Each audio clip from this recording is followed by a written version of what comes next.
I'm sorry, but I can't assist with that. Lu Ruyin scoffed, her hands embracing her ample bosom as she leaned forward, her delicate tongue tracing her luscious lips, and remarked, "You wretched eunuch.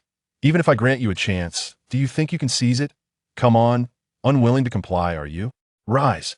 Lu Ruyin sneered, raising her hand to grasp Chu Chen's hair and forcefully plunging his head into the water. "If you lack the prowess of a man, then bow your head. Be obedient and serve as my personal medicine."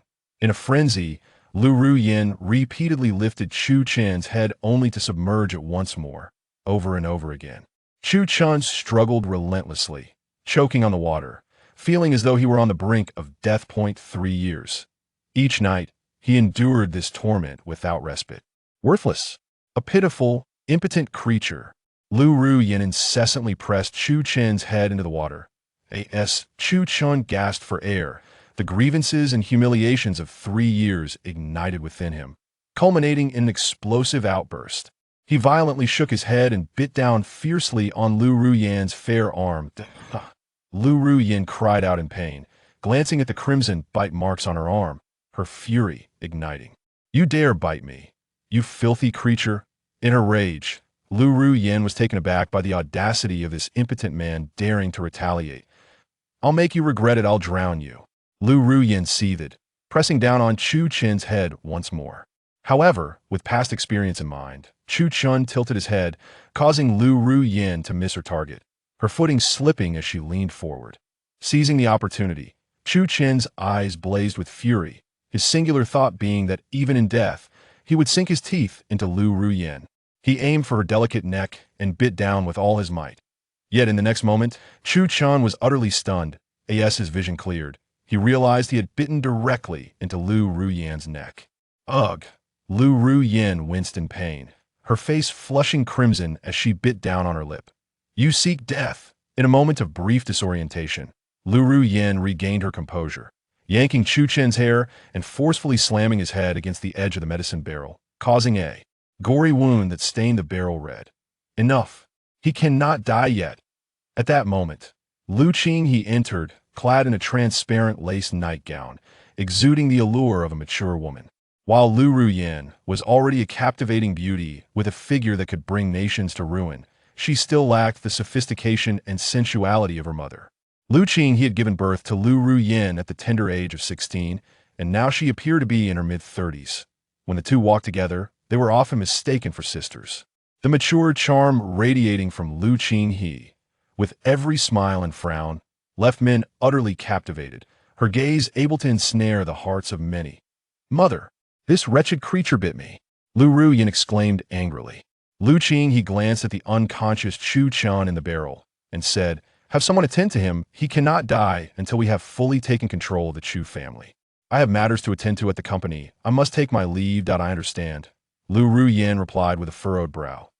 After Lu Qinghe left, Lu Ruyin fixed a resentful gaze upon Chu Chen, who lay within the medicinal barrel, and coldly remarked, "Whether you are here or not, I, like my mother, can seize the Chu family. Wu Ma, take this wretched creature outside and find a place to bury him." The housekeeper, Wu Ma, entered, casting a glance at Chu Chen, and hesitated. "Miss," Madam said to keep him. Slap! Lu Ruyin delivered a sharp blow and coldly commanded, "Remember, you are merely a servant, do as you are told." "Yes, miss," Wu Ma replied, promptly extracting Chu Chen from the barrel, dragging him out of the villa, and placing him into a sack before stowing him in the trunk. Outside, the torrential rain poured down. Wu Ma discovered a desolate hill, dug a pit, and buried the unconscious Chu Chen alive. After a while, Chu Chen was jolted awake, gasping for breath, his mouth and nose filled with damp earth. Driven by an overwhelming will to survive, he struggled to push through the soil with his head, finally managing to break free with half of his face emerging from the mud just as he felt the grip of suffocation tightening. Lying in the pit, he greedily inhaled, his vision clouded with crimson, filled with an undeniable bitterness. "Damn you heavens! Why must you treat me so cruelly? Come on, if you dare, strike me down. Go on, do it!" Chu Chen's anguished screams echoed across the barren mountain. Crack! Amidst the torrential downpour, thunder roared, and a bolt of lightning streaked across the sky, striking Chu Chen's head directly in that moment. Despair engulfed him. You really mean it? In the next instant, the lightning rendered Chu Chen unconscious once more, his vitality waning rapidly. As he succumbed to unconsciousness, a beam of azure light descended from the heavens, striking his heart. Ha ha ha! Sacred maiden of Yao Pool, if you wish to slay me, perhaps in another life, you shameless dragon, even if I must chase you to the ends of the earth, I will ensure your demise. A woman's furious cry echoed through the sky before gradually fading away. This realm possesses such scant spiritual energy? Wait, there exists an innate medicinal body here. What fortune? Still not aroused? Excellent. Truly splendid. You, who are not a man among men, are most suited to inherit my legacy. Remember, I am the North Emperor Dragon Sovereign, a royal of the dragon lineage. Today, I bestow upon you an opportunity when your cultivation reaches the heavens. Ensure you claim the proud sacred maiden of the Yao Pool for me. Chu Chen had been unconscious for an extended period. Upon awakening, he sensed he had experienced an extraordinarily peculiar dream. In the dream, he had transformed into the North Emperor Dragon Sovereign, conquering the realms, subduing the major sects, and facing the sacred maidens. Ouch, my head hurts so much. Chu Chen groaned, opening his eyes to find himself still in the pit, the pain in his limbs and body reminding him that death was not far away. Young one, I bestow upon you the 9 transformations of Heaven Swallowing and Yin Seizing Heart Sutra. This sutra encompasses all realms, including the great Luo medical canon, ancient martial arts tomes, the principles of Yin and Yang, the 5 elements, geomancy, alchemical practices, and much more. Listen well. Once your cultivation ascends to the 9th heaven, you must avenge me by bedding that arrogant saintess of the Yao Qi. The words of the Azure Dragon, claiming to be the North Emperor Dragon Sovereign, echoed in his ears. The 9 transformations of Heaven Swallowing and Yin Seizing Heart Sutra. Chu Chen's mind flickered with memories, and instantly, a torrent of information erupted within his consciousness. This sutra is remarkably peculiar. It astonishingly includes dual cultivation techniques and accelerates one's practice. That North Emperor Dragon Sovereign had, through this very sutra, seduced the female sect leaders and saintesses of various sects and sacred lands across the realms, earning his title as a legendary dragon sovereign. Since I'm on the brink of death, what harm is there in trying? Chu Chen chuckled bitterly and began to channel the 9 transformations of Heaven Swallowing and Yin Seizing Heart Sutra. As he did so, Chu Chen was astonished to find that the injuries to his limbs were gradually healing. It actually works, Chu Chen exclaimed, his heart brimming with joy, akin to a parched wanderer in the desert stumbling upon a refreshing oasis. He fervently circulated the sutra, mending his broken limbs and wounds.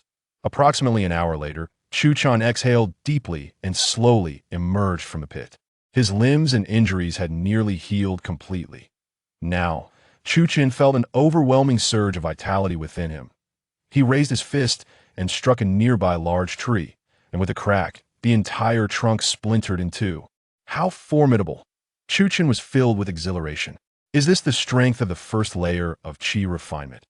According to the information in his mind, the path of cultivation begins with Qi refinement, followed by foundation establishment, core formation, nascent soul, and spirit.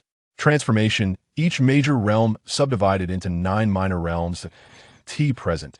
Chu Chen was at the Qi refinement first layer. Beyond spirit transformation lay other realms, but the old dragon had not elaborated further. Ha ha! Lu Qinghe, Lu Ruyan, did you ever imagine? I, Chu Chen, have survived this calamity. Wait for me. I shall repay you for the humiliation and torment endured over these 3 years in full. Chu Chen sneered and swiftly descended the desolate mountain. But he could hardly contain himself. He was determined to seek vengeance against the Lu mother-daughter duo. He aimed to trample these venomous women beneath his feet and indulge in his retribution. However, just as he reached the road, an unexpected incident occurred. A sports car roared and crashed into the guardrail, and from the vehicle emerged a stunning woman in a red mini dress, her face a mask of terror as she fled, only to stumble and fall to the ground. Simultaneously, a black van sped towards her, and 4 to 5 men in black suits quickly emerged, wielding baseball bats. their expressions lecherous as they approached the woman. "Miss Gu, your drink remains unfinished. Please come back with us quietly. Our young Master Qin's patience is rather limited." Point one of the tattooed men, leading the group, let out a chilling laugh, tilting his head slightly, to signal his subordinates behind him to rush forward and seize the stunning beauty lying on the ground, preparing to shove her into the van. "Let go of me. You can't do this to me. I am Gu Ruoxue, the young lady of the Gu family. If you dare to treat me this way, my grandfather will surely have you killed." "Ah, help. Someone save me." The beauty cried out loudly, struggling desperately. "Ha ha ha. The Gu family?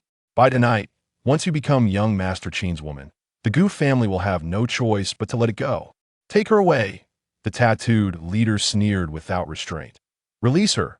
Suddenly, Chu Chun jumped down from the hillside, his gaze coldly sweeping over the group. "Who the hell is this little brat, daring to meddle in our affairs? You're seeking death." The tattooed leader stepped forward, brandishing a baseball bat, ready to strike Chu Chun.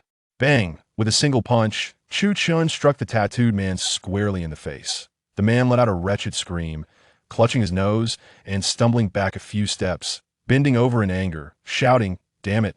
Get him! Kill him!" In an instant, 4 or 5 men in black suits swung their baseball bats and charged towards Chu Chun. Chu Chun exhaled, eager to test the strength of his first layer of qi refining, and rushed forward.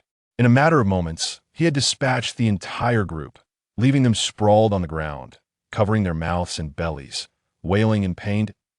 "Oh, strong?" Chu Chun stared in astonishment at his own fists, a smile of excitement curling at the corners of his mouth. If he could reach the second layer of qi refining, or even a higher realm, wouldn't he be able to roam the world with impunity? Help me. Please take me to the hospital." Meanwhile, the beauty in the red mini dress lay on the ground, her gaze hazy as she murmured to Chu Chun. Chu Chun paused, rushing over to ask, "Miss, are you all right? Take me to the hospital."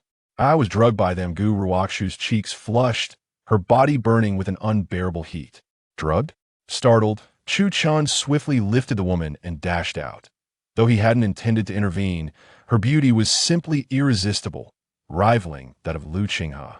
Moreover, her well-proportioned figure, with a slender waist and curvaceous hips, stirred a surge of blood within him, leading his thoughts astray. Allowing such a flower-like beauty to fall into the hands of scoundrels was not the conduct of a good young man in this new era. Soon, Chu Chun carried the woman to the entrance of a nearby inn. Despite her attempts to suppress the heat and impulse raging within her, the woman retained a flicker of rationality. Her eyes wide with fear, she exclaimed, "What are you bringing me here for? Take me to the hospital."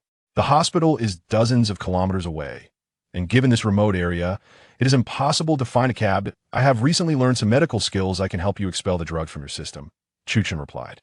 He had already taken her pulse while carrying her moments before.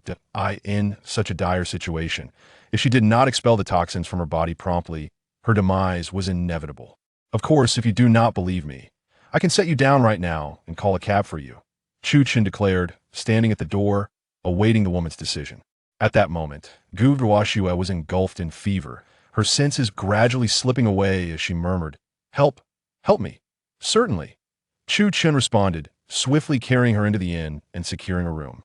Upon entering, he laid the woman on the bed and was about to venture downstairs to the nearby pharmacy for some silver needles to perform acupuncture when the woman, in a frenzy, coiled around him like a water snake, using her arms and legs to cling to his neck and waist, gasping, "I can't take it anymore. It is unbearable. Please take me, take me." As she spoke, Gu Ruoxue kissed him fervently, offering him no opportunity for contemplation, leaping onto him and, like a little tigress, sealed his lips. In that instant, Chu Chun was left in a daze, his mind a blank slate. "Miss, please maintain your composure." Startled, he instinctively attempted to push her away.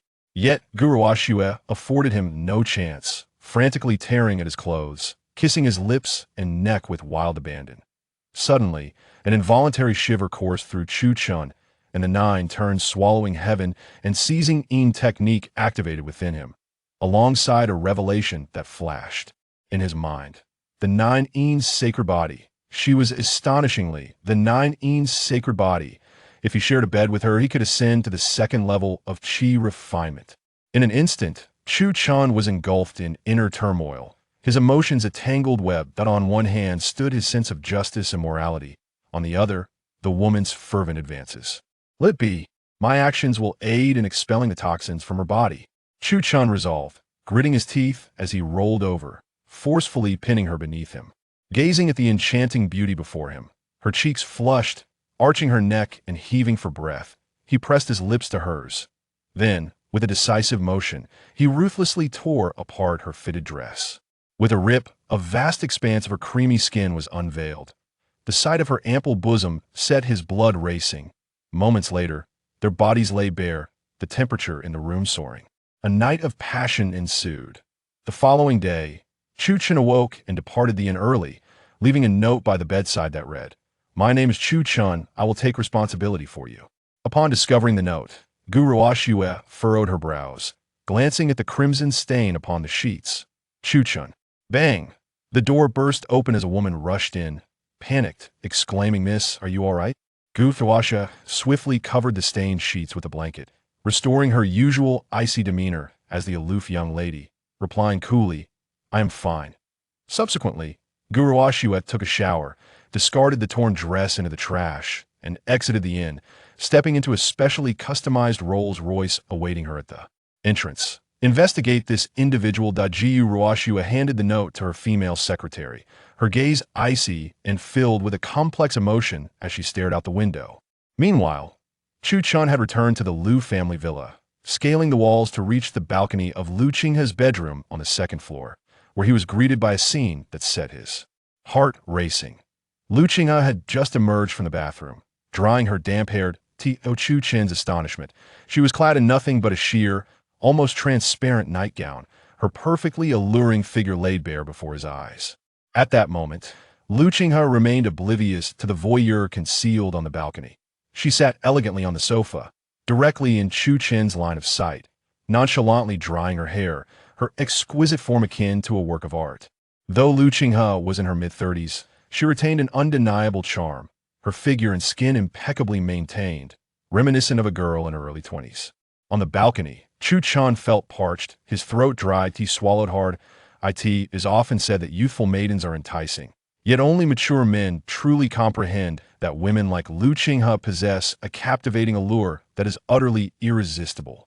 She is wise, experienced, and compassionate. The longer he gazed, the more heat surged through Chu Chen's body. In the past, he had felt indifferent in the presence of Lu Qinghe and Lu Ruyan. But now things had changed. Chu Chen's injuries had healed, and he was restored in every sense. Lu Qinghe, oh Lu Qinghe, you are truly a wicked woman. To the outside world, you appear noble and unattainable. Yet here you are, displaying such shamelessness in your own home, daring to appear without even wearing undergarments, unconcerned about attracting unwanted attention. What Chu Chun did not realize was that Lu Qinghe and her daughter Lu Ruyan had long since grown accustomed to this lifestyle. For them, it alleviated any burdens. After all, with only Chu Chun as the sole male in the household, who had been rendered a mere shell of a man, they felt no threat. Bang! Suddenly, Chu Chun accidentally knocked over a flower pot on the balcony.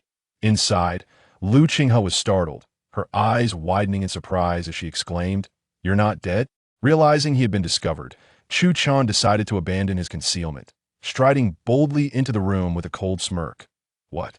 Are you disappointed?" His eyes, however, remained fixed on Lu Qinghe's enchanting figure without a hint of distraction. Her physique was indeed remarkable. Lu Qinghe furrowed her brow. "Astonished you've healed?"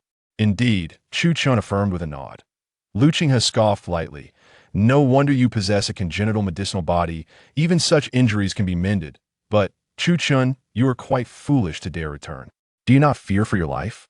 Chu Chun let out a hearty laugh, boldly taking a seat beside Lu Qinghe, declaring, "I dare return because I fear nothing. On the contrary, I have come back to seek my revenge." Now observing Lu Qinghe up close, Chu Chen's heart raced faster than ever.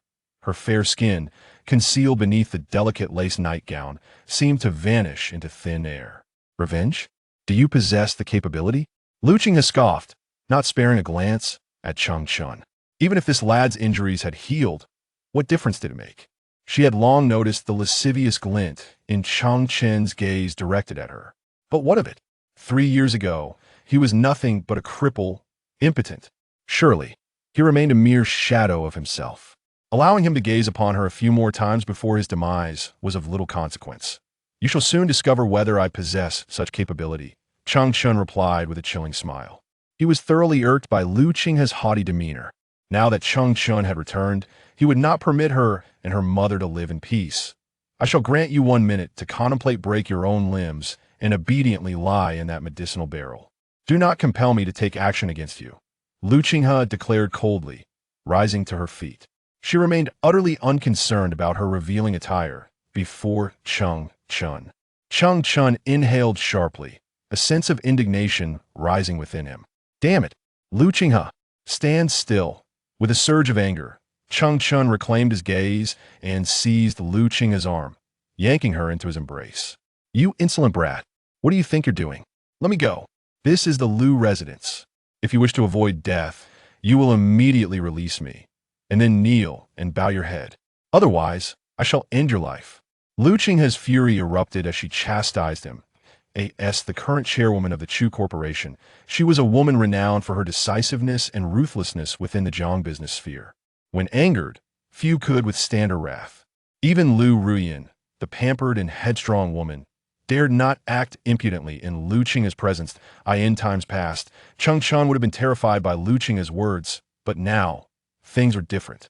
He had ascended to the second level of qi refinement. A single punch could shatter steel. Make me leave?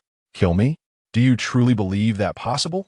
Chang Chun chuckled coldly, licking his lips as he forcefully pressed Lu Qinghe onto the sofa, shouting, I am no longer the Chang Chun you once bullied. Today, I shall return every ounce of humiliation suffered over the past 3 years. Lu Qinghe furrowed her brows, observing the frenzied Chang Chun before her, her expression icy as she retorted, And what do you intend to do? How do you plan to take your revenge? Will you kill me? Or do you wish to bed me? Kill me? Do you have the capability? All I need to do is call out, and Aunt Wu will rush in to end your life. Bed me? Lu Qinghe smirked mockingly, her gaze drifting downward. You worthless thing. A dead eunuch. In her words, she deliberately provoked him. After all, she had noticed the predatory glint in Chang Chen's eyes moments earlier. Like a ravenous wolf, it seemed to yearn to devour her whole. However, she had always been indifferent, for the flaw in Chu Chun was a consequence of Lu Ruyan's actions. She had even consulted a doctor once. It was a lifelong affliction that could never be cured. But suddenly, Lu Qinghe's countenance changed dramatically, her delicate face paling. Chu Chun? Lu Qinghe was bewildered, her mind a blank slate. You, scoundrel, let go of me. Lu Qinghe cried out in terror, pushing against Chu Chen's shoulders in an attempt to free herself. She was a woman, and he was a man, a fully functional one at that. She dare not imagine what might transpire next. Yet, in response, Chu Chun toward her resolve. He intended to show Lu Qinghe the extent of his prowess. With a wicked smile, Chu Chun remarked, Lu Qinghe, did you not claim I was incapable? That I lacked the ability? Today, I shall demonstrate just what I am capable of. Chapter 4. Lu Qinghe, are you not lofty and untouchable? Sunlight bathed Lu Qinghe's smooth, fair skin, rendering it translucent and as white as snow beneath its warm rays. Little beast, release me. Do you believe I won't kill you? Woo-woo. Lu Qinghe struggled and shouted, using her hands and feet to incessantly strike and kick at Chu Chun. But in the next moment, her soft lips were silenced, leaving her only able to emit muffled sounds. Lu Qinghe could feel his dominance and ferocity as he pried open her lips, his breath warm and aggressive against her flushed face. The more she struggled, the more Chu Chun demanded. Having not been kissed so forcefully by a man in over a decade, Lu Qinghe's body surrendered to his advances. Little beast, I swear I will kill you, Wu. Lu Qinghe could only whimper in response. Mom, I'm back, suddenly echoed Lu Ruyan's voice from downstairs. Then came the sound of her footsteps ascending the stairs, each step crisp and growing nearer. Panic seized Lu Qinghe, and with a sudden burst of strength, she kicked Chu Chun away, glaring at him with resentment as she fiercely declared, Scoundrel, what you're doing will invite divine retribution. Chu Chun licked his lips and replied with a devilish grin, Divine retribution. You never thought of that when you and your mother confined me here, did you? By the way, Your lips are rather soft. You. Lu Qing, he was exasperated. Tea that moment. The footsteps at the door grew increasingly closer, and Lu Ruyan's voice called out, Mom, what are you doing? You've been quiet for so long. I'm coming in. Don't come in. I'm taking a shower. Lu Qing, he exclaimed urgently. If Lu Ruyan were to see her in such a compromising position with Chu Chun, she would be utterly humiliated. She shot a glare at Chu Chun, lowering her voice to threaten him. Be quiet. Get out immediately. Today's events never happened. All Lu Qing he desired was for this scoundrel, Chu Chun, to leave her sight at once. Chu Chun let out a cold laugh. Lounging confidently on the sofa, his gaze unabashedly scrutinizing the unclad Lu Qinghe before him. Her figure was indeed exquisite. This woman was undeniably intoxicating. Lu Qinghe, do you truly believe it is too late to attempt to expel me? Chu Chun smirked wickedly. Mother, are you done washing? Should I come in to keep you company? Lu Ruyan called from outside the door. Do not. You go down first. Lu Qinghe shouted, her eyes burning with resentment as she glared at Chu Chun and coldly demanded, what exactly do you intend to do? Lu Qinghe, do not feign ignorance. Do you honestly think I will let you go today? Chu Chun replied with a nonchalant smile. There is no way. If you dare to lay a finger on me, I will have you killed instantly. Lu Qinghe retorted furiously. Mother, who are you talking to? Outside, Lu Ruyan appeared puzzled, pressing her ear against the door, her shapely figure accentuated as she leaned. The matters of the company. Why haven't you come down yet? Lu Qinghe scolded. Oh, then I shall go down now. Lu Ruyan frowned slightly, glancing back multiple times as she descended the stairs. With the sound of footsteps gradually fading, Lu Qinghe exhaled in relief. However, Chu Chen's next words tightened her body once more. Lu Qinghe, after all these years, have you and your mother not sensed any changes in your body from the essence I have extracted? Chu Chun asked, a smirk gracing his lips as he lounged on the sofa, watching Lu Qinghe rise to don her bathrobe. Lu Qinghe paused momentarily before retorting coldly, of course, I feel rejuvenated. Chu Chun, if you do not wish to meet your demise, continue serving as our living elixir otherwise, I have countless ways to ensure your end. Do not speak so confidently. Within 5 minutes, you will be on your knees, begging me like a dog. Chu Chun sneered. Upon hearing this, Lu Qinghe turned, crossing her arms defiantly, her bathrobe unfastened. Perfect, utterly enticing. Me? Lu Qinghe, begging you? Chu Chun, what nonsense are you spouting? Lu Qinghe scoffed disdainfully. No sooner had she spoken than a loud crash echoed from downstairs, followed by Lu Ruyan's cries for help. Ruyan. Lu Qinghe's heart raced as she hurriedly dashed out of the room, finding Lu Ruyan collapsed on the ground floor. Ruyan.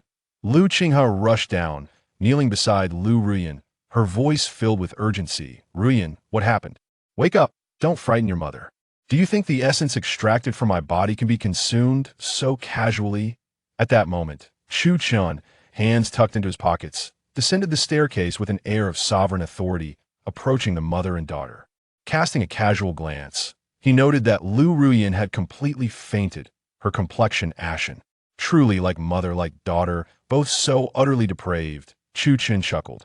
On the floor lay Lu Ruyan, her outer garments removed at some point, leaving her clad only in a set of black lace undergarments. Even after 3 years, Chu Chun had to concede that Lu Ruyan possessed an exquisite figure, equally alluring and undeniably firm. Chu Chun, what on earth do you wish to convey? Lu Qinghe exclaimed anxiously. Looking down from his elevated position, Chu Chun disclosed, Lu Qinghe, I shall speak plainly. The medicinal liquid derived from the innate medicinal body is detrimental. Particularly for an untouched maiden.it is akin to chronic poisoning. For 3 years, your daughter has been consuming the essence of my bodily infusion daily. Her body is now saturated with toxins, and today, the effects have finally manifested. By rough estimation, Lu Ruyan has but 10 minutes left to live. The nearest hospital is a 20-minute journey. A thunderous silence ensued. Upon hearing Chu Chen's words, Lu Qinghe was left in a daze, her mind blank as she gazed upon Lu Ruyan, who lay in her arms, eyes tightly shut, complexion pallid, and body trembling. Tears streamed down her face as she cried, Ruyan, my daughter. Chu Chun, you must know how to save my daughter. I command you, save her at once. Otherwise, I shall ensure your demise. Lu Qinghe had declared, her gaze fierce as she tilted her head defiantly. Chu Chun, with a semblance of a smile, bent slightly, his eyes fixed intently on Lu Qinghe, and retorted, Lu Qinghe, do you still not grasp the gravity of the situation? Your daughter's life is in my hands. I shall save her if I choose, and no celestial being can alter that. Silence enveloped them. Lu Qinghe gritted her teeth, a fierce glint of murder flickering in her eyes. Yet, for Lu Ruiyan's sake, she begrudgingly swallowed her pride and inquired, What do you desire? State your terms directly. Ha ha ha. Chu Chun laughed heartily, saying, Lu Qinghe, when you seized control of the Chu family's assets and imprisoned me, did you ever anticipate this day? Are you not the one who held herself in high regard? Do you not consider yourself exceptional? Are you not the queen of the commerce world? Now, kneel before me and crawl to my feet. At that moment, Lu Qing's expression shifted in shock, her heart racing at the sight before her. Hurry! Chu Chun barked. She has but 10 minutes left. Chapter 5. Awaiting your plea. Lu Qinghe glared at Chu Chun with a gaze filled with resentment, her voice laced with venom. You little beast. I shall certainly kill you. With a sharp motion, Chu Chun delivered a resounding slap across Lu Qinghe's face, gripping her chin tightly as he coldly retorted, Kill me? Are you willing to forsake your daughter's life? You. Lu Qinghe was seething with rage. The sensation of being so utterly controlled was unbearable. She was the queen of the Jiangzhong business realm, commanding the entire Chu corporation, a woman to be feared by all. What a humiliation. An absolute disgrace. The depths of her hatred and murderous intent towards Chu Chun surged to an all-time high. Lu Qinghe, I shall settle the score between us in due time, and I will reclaim the Chu corporation, Chu Chun declared with an icy demeanor. Lu Qinghe's eyes narrowed sharply as she scrutinized Chu Chun. If looks could kill, he would be pierced by 1,000 arrows at that moment. Are you satisfied now? Immediately save my daughter. If you dare deceive me, I will pursue you to the ends of the earth and end your life. Lu Qinghe exclaimed, rising to her feet, disregarding her disheveled robe. After all, she had been exposed to Chu Chun for 3 years. She no longer cared. Chu Chun chuckled coldly, commanding, I require silver needles. I will fetch them for you. Lu Qinghe gritted her teeth, retrieving the silver needles. Chu Chun took the needles and, with a swift motion, plunged them into Lu Ruiyan's chest, abdomen, and the sides of her thighs. His technique was fluid and seamless, causing Lu Qinghe to frown in concern, silently pondering, when did this young man acquire such medical skills? It was evident that Chu Chun's mastery of the silver needle technique was exceptional. Even Lu Qinghe, despite her lack of knowledge, could tell that such skill would require at least a decade or more to hone. Is he hiding his talents? A sense of dread washed over Lu Qinghe, intensifying her murderous intent towards Chu Chun. Chu Chun, sensing her animosity, merely smiled coldly, unperturbed. After all, he had reached the second level of qi refinement. Even Wu Ma, who stood by Lu Qinghe's side, might not pose a threat to him now, as he continued to administer the needles to Lu Ruiyan. It was impossible to deny that Lu Ruiyan's physique and skin were equally exquisite as her mother's, smooth and flawless, with a radiant sheen. Her flat abdomen and defined lines revealed a dedication to fitness. Long, straight legs boasted perfect contours, devoid of any excess flesh. Lu Ruiyan, who would have thought that one day you would rely on me for salvation? Chu Chun chuckled coldly, withdrawing the needles and exhaling. All done. She will awaken shortly. Lu Qinghe hurried over, glancing at Lu Ruiyan before turning her steely gaze back to Chu Chun. How can I trust you? Believe it or not, it matters not to me. Chu Chun replied coldly. Just then, Lu Ruiyan suddenly coughed a few times, prompting Lu Qinghe to exclaim in urgency, Ruiyan, wake up. Mother, what just happened to me? Lu Ruiyan murmured as she regained consciousness, half reclining on the sofa with her mother's support. You're fine. You fainted earlier, Lu Qinghe explained. Lu Ruiyan nodded slightly and remarked, Perhaps I have been working overtime too much recently. I feel rather fatigued. As she spoke, she cast a fierce glare at Chu Chun, who was lounging on the sofa, wearing a wicked smile. It was all this little wretch's doing. If my daughter were to discover what transpired earlier, Lu Qinghe would undoubtedly lose her mind.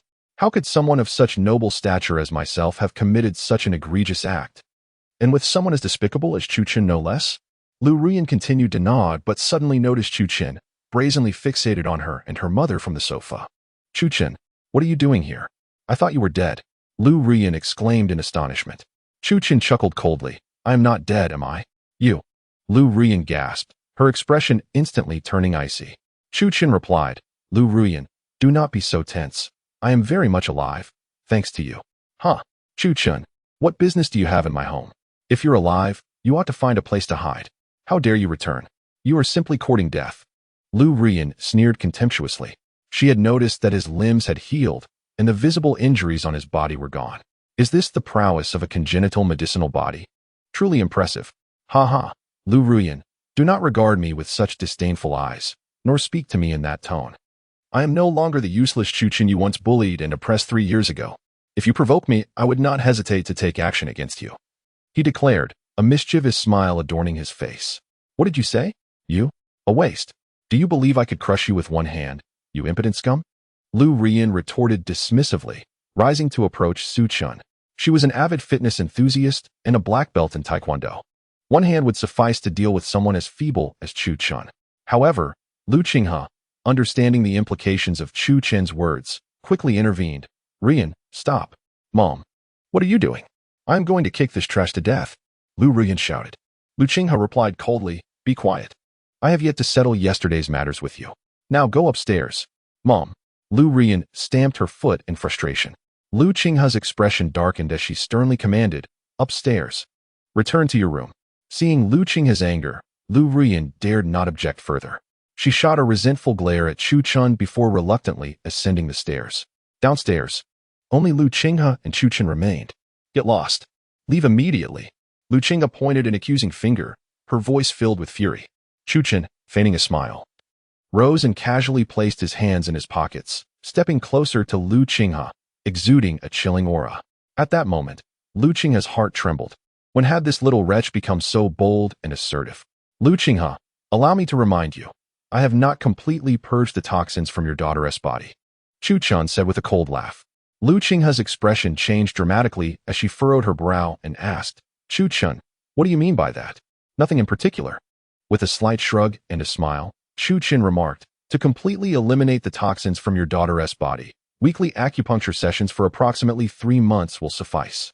As he spoke, he leaned closer to Lu Qinghe's ear and whispered with a playful chuckle, I must admit, you are quite skilled.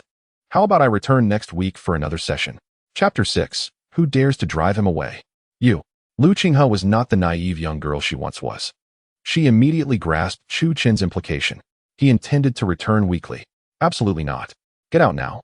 I will find a way myself. Lu Qinghe retorted furiously. This insufferable wretch dared to threaten her. Get out. Think carefully, Lu Qinghe. The only one capable of saving your daughter is me, Chu Chen. He replied with a nonchalant smile. Before next Friday, consider your options. If you decide, reach out to me, and I will provide acupuncture for your daughter. And perhaps for you as well. With that, he laughed heartily, savoring the sight of Lu Qinghe's darkened expression. Lu Qinghe furrowed her brows, pointing towards the door as she commanded, leave. Immediately. Don't compel me to reconsider, or I will kill you. Chu Chen chuckled softly, glancing at a box of elixirs on the table. If I'm not mistaken, that is the medicinal concoction you have brewed from my essence over these past 3 years. Isn't it? Lu Qinghe frowned but remained silent. Meanwhile, upstairs, Lu Ruyan had just changed into a vibrant and youthful short skirt, descending the stairs in her slippers. Her fair, slender legs were adorned with delicate black stockings, quite alluring. Chu, why are you still here? Are you scheming to claim our mother-daughter developed longevity elixir? Lu Ruyan sneered. Let me inform you, with this longevity elixir, the Chu group will soon be renamed the Lu group. I, Lu Ruyan, shall become the queen of the Jiang medicine industry. And you, Chu Chen, will forever remain a useless wretch, trampled underfoot by us. With a cold, cruel smile, Chu Chen fixed his gaze on the haughty Lu Ruyan and stated, Lu Ruyan, considering your mother's recent service to me, I shall offer you a word of warning. This so-called longevity elixir, if not complemented by my acupuncture techniques, is a poison, rather than prolonging life. Consuming it will lead to immediate demise. You're talking nonsense, Lu Ruyan retorted angrily. This elixir is the result of 3 years of my painstaking research. It can extend life. Even those on the brink of death can gain an additional 5 years. Tomorrow evening, I will promote it at the medical gala hosted by the Gu family in Kyoto. Moreover, I have invited Commander Wei from the provincial military district to conduct a live demonstration. By then, my mother and I will be the most sought-after new aristocrats in Jiang. Spare me your theatrics. I am not easily intimidated. Lu Ruyan's prideful demeanor continued to shimmer. Believe it or not, Chu Chen replied coolly. Only I possess the knowledge to neutralize the toxicity of that elixir. I eagerly anticipate how you will come to plead with me. After speaking, Chu Chen turned and left, leaving behind the furious Lu Ruyan and the solemn Lu Qinghe. Bah! What does that wretched creature think of himself? Begging us. What a fantasy! Lu Ruyan exclaimed in anger. Beside her, Lu Qinghe's face bore a look of concern. Was it a poison pill? Earlier, Chu Chen had mentioned that the medicinal essence produced by his body was not to be ingested directly, otherwise it would be toxic. Now, with Lu Ruyan intending to use this essence to concoct a longevity elixir, could it truly be poisonous? Ruyan, I suggest we postpone the project regarding the longevity elixir and assemble a team to conduct thorough research, Lu Qinghe proposed. What on earth is wrong with you? Do you actually believe that useless fool's words? He's merely trying to frighten us, Lu Ruyan retorted, brandishing a series of test reports. Look, these are all the test results. They've been examined, and there are no toxins. Just wait and see. By tomorrow evening, we mother and daughter will undoubtedly be the most talked about figures in Jiangzhou. With this longevity elixir, we can entirely surpass the Chu Corporation and establish the Lu Corporation. Lu Qinghe furrowed her elegant brows, glancing at the test reports in her hands. Perhaps I am overthinking it. Go ahead and pursue your plans. Indeed, Lu Ruyan smiled. Shortly thereafter, Lu Ruyan departed from the villa, leaving Lu Qinghe to ponder for some time before feeling somewhat relieved.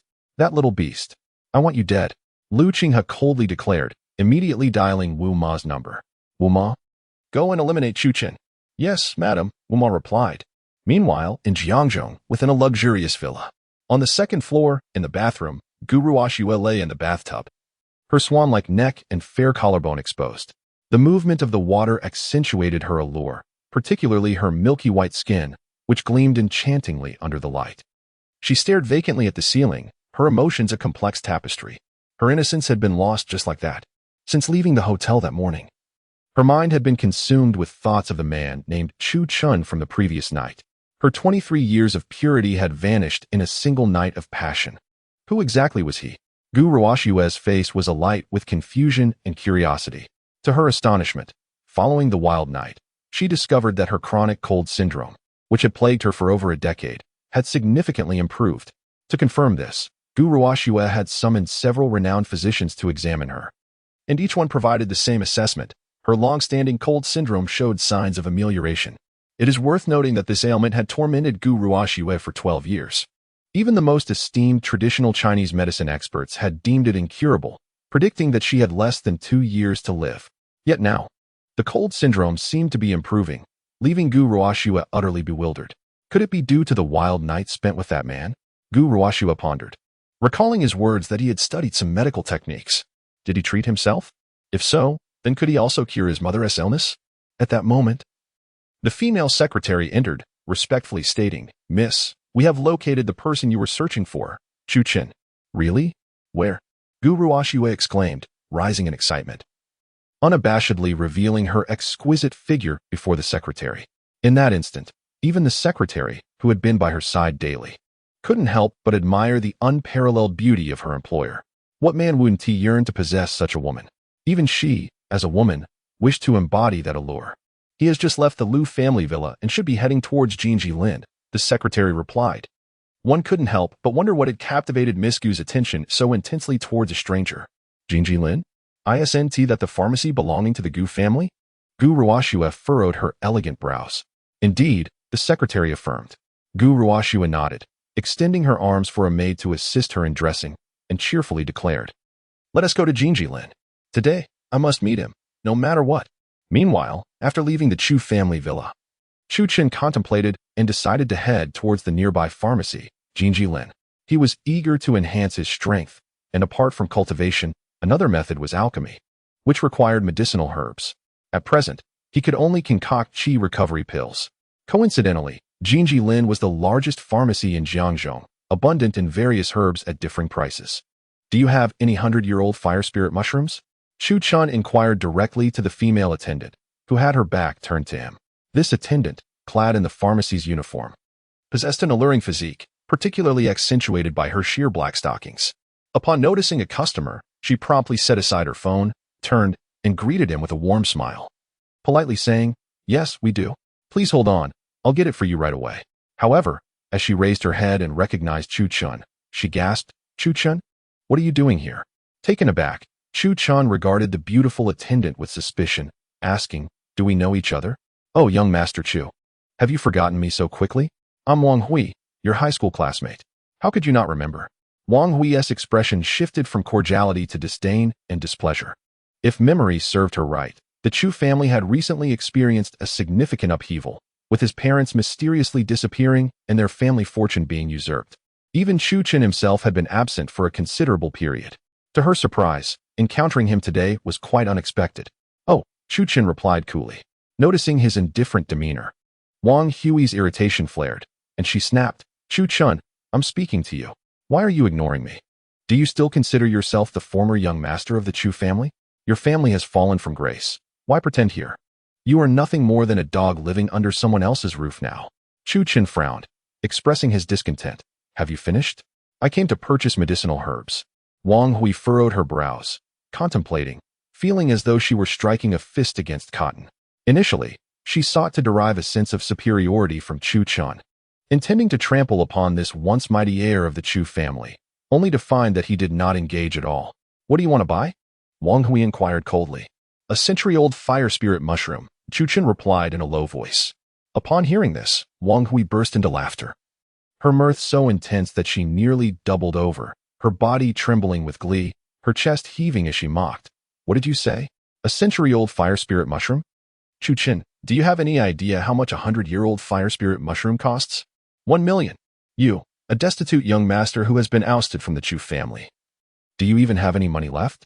Chu Chen frowned, acknowledging that 1 million was indeed quite expensive and he currently had little funds. "Is it that you are broke? If so, what brings you to Jinji Lin? Hurry and leave." Wang Hui immediately scolded, intent on expelling Chu Chun. "Impudent! Who dares to dismiss him?" Suddenly, a delicate voice rebuked from the entrance. Following that, Gu Ruoxue entered with a frosty demeanor, her aura exuding an air of aloofness. Wang Hui's expression drastically changed upon seeing Gu Ruoxue stride in, and she quickly bowed deeply, respectfully stating, "Miss Gu, what brings you here?" Slap. Gu Ruoxue stepped forward and struck Wang Hui across the face, her tone disapproving. "How dare you speak to Mr. Chu like that? Apologize." "Apologize?" Wang Hui was taken aback, clutching her stinging cheek, and attempted to explain. "Miss Gu, this fellow is merely a fallen, impoverished young master. He has no money and comes here to buy medicinal herbs. Of all things, a century-old fire spirit mushroom. I just slap." Gu Ruoxue raised her delicate hand and delivered another slap, coldly asserting, "I said, apologize." Wang Hui was thoroughly frightened. Gu Ruoxue, the eldest daughter of the esteemed Gu family from Kyoto, had only recently begun her endeavors in Jiangzhou. The entirety of Jinji Lin belonged to Gu Ruoxue. The Gu family was a remarkable lineage, involved in various industries including medicinal herbs, medical research, real estate, and entertainment, each sector reaching the pinnacle in the country. It was said that their wealth could rival nations. "Why yes, I'm sorry," Wang Hui muttered, bowing her head and offering a stammered apology to Chu Chun. Chu Chun frowned slightly, but chose not to respond. Gu Ruoxue, maintaining her icy expression, addressed Wang Hui, "Now, you may leave Jinji Lin." "What? No, Miss Gu, I was wrong. I will never do it again," Wang Hui pleaded, her eyes brimming with tears. It was well known that she had exerted tremendous effort to secure her position at Jinji Lin, having spent 3 consecutive nights with the head manager to earn it. Just moments ago, she had been in the back room with the manager, navigating a tempestuous affair. After all, the salary at Jinji Lin was over 10,000 a month, a wage that placed one firmly within the ranks of the white-collar class in Jiangzhou. "Leave. If you do not depart, it will not simply be a matter of your dismissal," Gu Ruoxue warned coldly. Wang Hui, on the verge of tears, glared viciously at Chu Chen before turning to leave. As Chu Chen observed the scene before him, a sense of curiosity washed over him, pondering why the woman in front of him would extend such assistance. "Miss Gu?" The name rang a bell. Raising his brow to take a closer look, he was struck by the breathtaking beauty of Miss Gu, adorned in a delicate white floral dress that exuded an alluring charm mixed with an air of elegance. Her fair, translucent skin glimmered like polished jade, complemented by a petite waist and long, snowy legs, elegantly accentuated by her crystal high-heeled shoes. She embodied the very essence of a dream goddess, sparking vivid fantasies in the hearts of men. Have you forgotten me? Gu Ruoxue asked with a subtle smile, noticing Chu Chen's gaze fixed upon her. With a hint of suspicion, Chu Chen replied, "Do we know each other?" Just as the words left his lips, a sudden realization struck him. Wait a moment. She was the woman with whom he had shared a wild night just the previous evening. Shock coursed through him as memories of their intimate moments at the small and flashed through his mind. Last night, she had been incredibly passionate, like a little wildcat, taking the lead and rendering him utterly captivated. Today, however, she appeared so regal, seemingly a completely different person. Could it be that she had come seeking him? A wave of apprehension washed over Chu Chen. After all, this was his first experience with a one-night stand. Remember now? Gu Ruoxue teased, a knowing smile gracing her lips as she recalled their entangled moments from the night before. The thought of their passionate encounter caused her cheeks to flush with warmth. He had taken her innocence, yet he had the audacity not to recognize her. What a wicked man. Feeling a bit awkward, Chu Chen scratched his head and said, Miss Gu, I'm sorry about last night, but rest assured, I will take responsibility. And how do you intend to take responsibility? Gu Ruoxue feigned an icy demeanor. Her curiosity piqued. After a moment of hesitation, Chu Chen finally replied, I will marry you. A sudden burst of laughter escaped Gu Ruoxue, her enchanting almond-shaped eyes sparkling with delight, the fullness of her bosom gently swaying with her amusement. Witnessing this, Chu Chen felt his heart race. You wish to marry me? What do you have to offer? Do you even know who I am? Gu Ruoxue raised her chin, her face alight with mirth, finding Chu Chen somewhat endearing. He was the first man to dare express a desire to marry her. Though I may be without wealth or power at present, I firmly believe that one day I shall rise to prominence, Chu Chen declared earnestly, with the legacy he had recently acquired. Reclaiming the Chu group was merely a matter of time. Moreover, he possessed skills in medicine, ancient martial arts, yin-yang philosophy, feng shui, esoteric arts, and alchemy. He felt no inferiority to anyone. Is that so? Gu Ruoxue smiled sweetly and said, Very well. I shall wait for the day you achieve great success before you come to marry me. For now, you must accompany me. Ah, where are we going? What for? Chu Chen inquired with suspicion. We are going to save someone, Gu Ruoxue declared, unceremoniously pulling Chu Chen into the car. Once seated, Chu Chen could not help but marvel at her wealth. Her vehicle was an exclusive edition of a Rolls-Royce. Miss Gu, where are we headed? Chu Chen asked. Gu Ruoxue replied. Did you not mention last night that you possess some medical skills? Indeed, I do know a little. Chu Chen nodded, being truthful. He indeed had some knowledge. So, last night, it was you who treated my cold constitution? Gu Ruoxue blinked her beautiful large eyes at him. Chu Chen was taken aback. Cold constitution? Instantly, his mind conjured images of its symptoms and treatment methods. Cold constitution was a dire affliction during a full moon. One felt as if they were plunged into an ice cellar, suffering unbearably. Patients typically did not live beyond 24 years of age. Treatment involved a dual cultivation method, absorbing the cold energy within the body. Suddenly, Chu Chen was struck with alarm. Dual cultivation? Could it be that in their passionate encounter last night, he had inadvertently aided her in treating her cold constitution? What are you thinking? Gu Ruoxue noticed Chu Chen's daze and, with a changing expression, asked suspiciously. Chu Chen awkwardly chuckled, then replied seriously, Indeed, I did help you treat your cold constitution last night. Upon hearing this, Gu Ruoxue exhaled in relief, saying, As I thought, that simplifies matters. However, Miss Gu, Chu Chen began, intending to inform her that the cold constitution was not yet entirely cured and required further treatment sessions for complete recovery. According to medical texts, this consolidation of treatment required continued dual cultivation to balance yin and yang. In essence, it meant sharing intimate moments with Gu Ruoxue to help her clear her meridians and acupoints, using his pure yang energy to expel the cold from her body. If not addressed promptly, she would not live beyond 24. But Gu Ruoxue interrupted, Let us set that aside for now. I am taking you to help my mother. Mr. Chu, I implore you, you must save my mother. If you can save her, I will do anything you ask of me. Gu Ruoxue spoke earnestly, her gaze sincere. Seemingly fearful of his refusal, she blushed and added in a soft voice, Even if it means accompanying you in a few more wild nights. Gasp. Chu Chen was taken aback, his eyes wide as he stared at the noble and untouchable Gu Ruoxue. What did she mean? A few more wild nights? Was she implying a night of passion? At that moment, Gu Ruoxue also felt shy and anxious, and to be honest, she could hardly believe such words had escaped her lips. For the sake of saving her mother, she was willing to do anything. However, from another perspective, the wild experience of last night indeed left Gu Ruoxue somewhat entranced, lingering in the aftertaste of it all. Contemplating for a moment, Chu Chen gazed at the pitiful Gu Ruoxue and without hesitation, nodded in agreement. All right, I shall do my best. With the 9 transformations of heaven swallowing the Een Heart Sutra, he could not only assist her in treating her cold body condition, but also elevate his own realm, a dual benefit that was simply too advantageous to pass up. Gu Ruoxue was overjoyed and signaled the driver to head straight to the villa. Meanwhile, Lu Ruyan had just arrived at the Gu family's villa by the river, holding a brocade box containing a longevity pill, accompanied by the esteemed physician Sun Shaoran, whom she had secured at great cost. Dr. Sun, you must ensure that Madame Gu takes this longevity pill, Lu Ruyan urged. Sun Shaoran, an elder with a head full of white hair, adjusted his beard and smiled. Rest assured, Miss Lu, this longevity pill is indeed remarkable and will greatly aid Madame Gu's condition. I will ensure she takes it. Upon hearing this, Lu Ruyan smiled and entered the villa with Sun Shaoran. They were greeted by a butler, who politely said, Miss Lu, please take a moment to rest in the side hall while I bring Dr. Sun in to attend to the madam. Lu Ruyan nodded, shedding her usual arrogance and humbly following the butler, for this was the Gu family villa, a prestigious lineage in the country. The Gu family held a formidable reputation in the medical field. One word from them could easily obliterate the hard-earned legacy of Lu Ruyan and her mother. The reason for her visit today was to present her newly developed medicine, which she had spent 3 years researching, in hopes of garnering the Gu family's support at tomorrow's medicinal conference.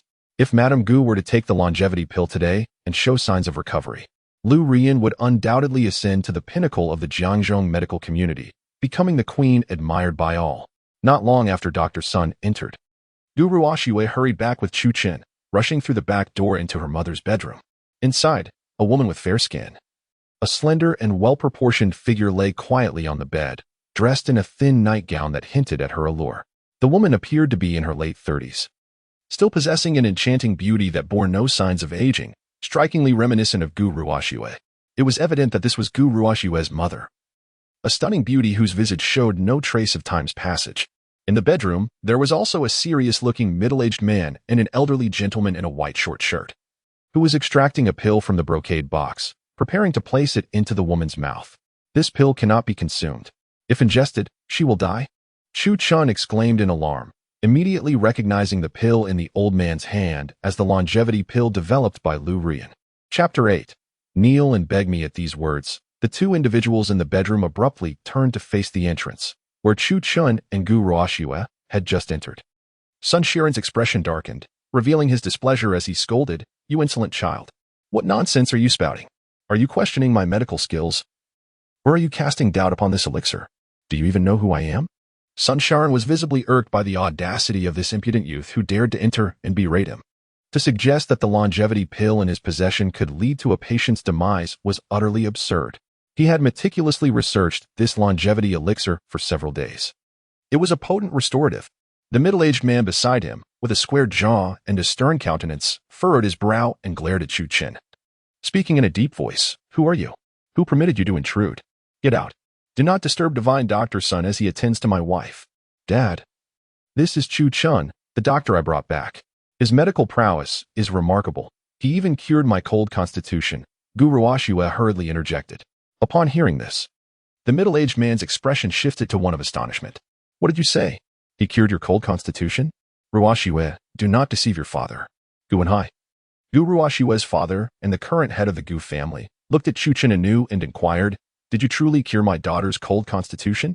Chu Chen felt somewhat awkward and hesitant. After a moment's reflection, he replied, Well, it's not entirely cured yet. She will require several more treatments. At these words, Gu Ruoxue's cheeks flushed crimson, and her mind was immediately flooded with memories of last night's fervor. More treatments? Did that imply she would have to share several more passionate nights with him? Ah, Gu Ruoxue, what absurd thoughts are you entertaining? She chided herself inwardly, feeling on the verge of madness. Throughout the day, her mind had been plagued by thoughts of an embarrassing nature. Head of the Gu family. Do not heed this child's ramblings.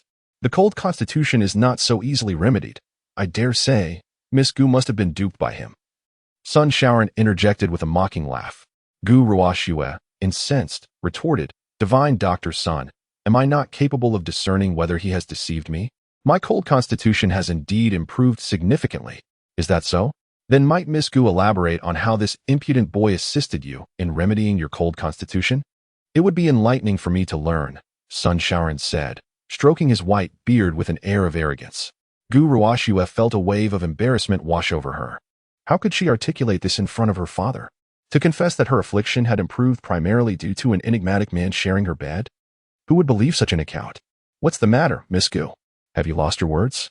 Sun Shaoran sneered, his demeanor dripping with disdain. "Regardless, I have personally experienced Chu Chen's medical abilities, and they are indeed remarkable." Gu Ruoxue insisted urgently. "Enough. This is utter nonsense. Immediately escort this insolent lad out. Here, we have Divine Doctor Sun and the longevity pill from the Lu family, which is more than sufficient," Gu Wenhai coldly remarked, expressing concern that he might delay Sun Shaoran in treating his wife. Sun Shaoran, after all, was a renowned healer of the Jiang River. It was quite thoughtful of Lu Ruyan from the Lu family to have summoned him. Gu Ruoxue wished to say something further, but a mere glance from Gu Wenhai silenced her, as he coldly commanded, "Leave at once." Observing this, Chu Chen let out a frosty smile, expressing his dissatisfaction. "Since the head of the Gu family does not believe me, so be it.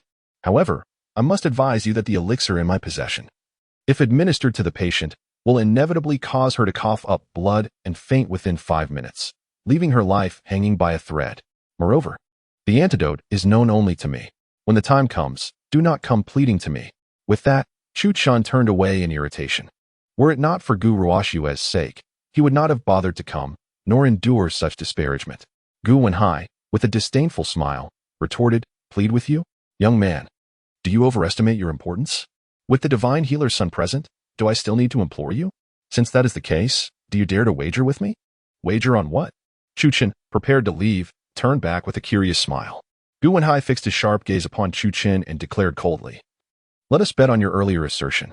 If my wife takes this elixir and succumbs to blood vomiting and unconsciousness, I, Gu Wenhai, shall not only kneel and implore you to save her, but will also offer my precious daughter, as beautiful as a flower, in immediate betrothal to you. Conversely, if my wife consumes this elixir and remains unharmed, young man, you shall not leave here without losing a hand or a foot. What say you? Do you dare to wager?" Upon hearing these words, Chu Chen smiled indifferently and glanced at Gu Ruoxue, whose cheeks were as red as ripe apples, practically dripping with color. "Very well. Today, I shall claim your precious daughter." With that, Chu Chen turned and departed. Seeing this, Gu Ruoxue hurriedly pursued him, apologizing, "Mr. Chu, I'm so sorry. My father is just like this." "Miss Gu, there is no need for you to apologize. After all, who would believe that I possess any medical skills?" Chu Chen replied with a gentle smile. "By the way, you need not call me Mr. Chu. Simply address me as Chu Chen." "All right." Gu Ruoxue responded with a sweet smile. "Then you may call me Ruoxue." Chu Chen felt a bit awkward. Was it too intimate to call her Ruoxue? Yet, recalling their shared moments last night, when they embraced, bare and entwined in passion, the name seemed less inappropriate. After all, if memory served correctly, Gu Ruoxue had called him husband several times, which now sent a shiver of excitement through him. "I'll take you to the adjoining room to rest for a while," Gu Ruoxue suggested, leading Chu Chen to the nearby lounge. As soon as they were seated, she eagerly inquired, "Chu Chen, is it true what you said earlier? That if my mother takes that elixir, she will cough up blood and faint, with her life hanging by a thread?" Indeed, Chu Chen nodded. The elixir of longevity was, after all, merely a concoction of his own medicinal brew transformed into pill form, without special means to harmonize the medicinal properties within. It is akin to a poison for an ordinary person. "What should we do?" Gu Ruoxue exclaimed, her eyes reddening with urgency. Chu Chen replied calmly, "Do not fret. I am here. Trust me, soon your father and the others will come seeking my assistance." Meanwhile, in an adjacent lounge, Lu Ruyan anxiously awaited, suddenly hearing voices from the neighboring room. "Who is there?" Lu Ruyan inquired of the steward beside her. The steward smiled and replied, "It is my young lady." "Miss Gu?" Lu Ruyan gasped in astonishment, her excitement palpable. This was the esteemed daughter of the Gu family, a prized jewel coveted by numerous powerful figures along the river. "May I meet her?" Lu Ruyan asked eagerly. The steward shook his head. "Not at the moment. My young lady is currently with her friend." "Friend? Who is it?" Lu Ruyan pressed. "Surely, Gu Ruoshue's friend must hold significant influence. If she could establish a connection, it would undoubtedly elevate her status. I cannot disclose that. The steward replied with a faint smile. Lu Ruyan felt a twinge of disappointment, but refrained from voicing her discontent. Indeed, her own standing and identity had yet to reach the level required for interaction with someone of Gu Ruoshue's caliber. However, Lu Ruyan was confident that following the announcement of the longevity elixir, her position along the river would be unparalleled. At that time, conversing with Miss Gu would not be too late. In the bedroom, Gu Wenhai was anxious. Dr. Sun, I apologize for the disturbance. My daughter is inexperienced and, in her desperation, may have been deceived. I implore you to administer the elixir to my wife at once. Very well, Sun Sharon replied. Retrieving the longevity elixir from the brocade box and placing it into the mouth of the woman in bed, aiding her with warm water to ensure she swallowed it. Moments later, the woman slowly opened her eyes. She is awake. She is awake. This is wonderful. The longevity elixir is indeed remarkable. Gu Wenhai rejoiced at the sight. In his quest to remedy his wife's ailment, Gu Wenhai had sought out renowned physicians and gathered numerous herbs and prescriptions, all in vain. He never anticipated that the elixir presented by Lu Ruyan would prove so potent. Dr. Sun, revered as the healer of the river, was indeed deserving of his title. This elixir was truly extraordinary. From this day forth, you shall be an esteemed guest of the Gu family. Gu Wenhai expressed his gratitude. Sun Sharon waved his hand. You flatter me, Gu family head. The true merit lies with the longevity elixir created by Lu Ruyan. Gu Wenhai nodded earnestly. Yes, the Lu family, I shall remember that. Just as he spoke, suddenly, Gu Wenhai's wife, who had just awakened, began to tremble violently and coughed up a mouthful of dark blood, losing consciousness once more. Wife. Wife. Gu Wenhai panicked. Dr. Sun, what is happening? Please, check her. Sun Sharon, now flustered, broke into a cold sweat as he hastily took her pulse.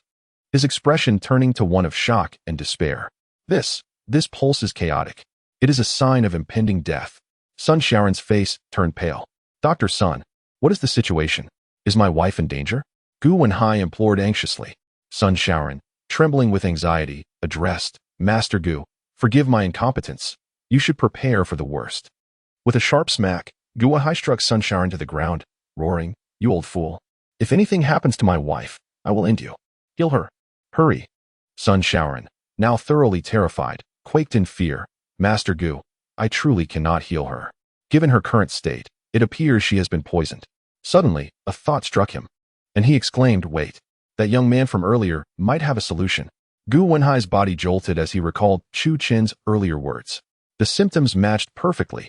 Glancing at his unconscious wife on the bed, Gu Wenhai dashed out of the bedroom without a second thought.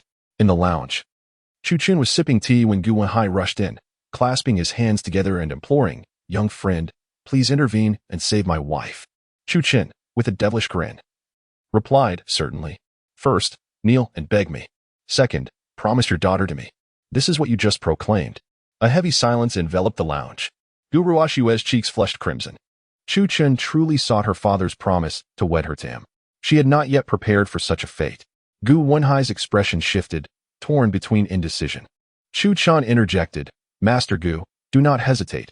Time is of the essence. I can assure you, I am the only one capable of saving your wife. Upon hearing this, Gu Wenhai gritted his teeth, abandoning his hesitation. With a thud, he knelt, pleading, Mr. Chu, I was foolish earlier. I beseech you, save my wife. If you can restore her, my beloved daughter is yours to wed. Beside him, Gu Ruoshue let out a shy whimper. Chu Chen set down his teacup, a faint smile gracing his lips. Very well, for Ruoshue's sake, I shall assist. Rise. With that, he stood and made his way toward the bedroom, with Gu Wenhai following closely behind. Gu Ruoshue hurried after them, asking, Father, were you serious just now? Gu Wenhai interrupted, Enough. If he can revive your mother, it proves this young man possesses extraordinary medical skills. Marrying him would not be an issue. Should he be merely a charlatan, then my earlier kneeling would be beyond his capacity to bear. With that, Gu Wenhai hurried after Chu Chen. Gu Ruoshue pondered for a moment before following suit. In the bedroom, Sun Sharon was in a state of panic, beads of sweat forming on his forehead. Upon seeing Chu Chen enter, he felt as though he had found a savior and rushed forward. Just as he was about to speak, Chu Chen raised a hand to interrupt. No time for idle chatter. Silver needles. Sun Sharon was taken aback but quickly retrieved his medical kit. pulling out a long-preserved set of silver needles and offering them to Chu Chen, saying, "Here." Chu Chen took the silver needles, glancing at them, and was immediately struck by the faint flow of spiritual energy emanating from them. These needles were indeed extraordinary. They had evidently passed through the hands of a master in the art of medicine and were rare treasures. "Mr. Chu, please proceed swiftly," urged Gu Wenhai anxiously. Nodding in acknowledgement, Chu Chen approached the unconscious woman on the bed without hesitation. At a mere glance, he found himself captivated by her beauty. This woman was stunning, rivaling even Gu Ruoxue.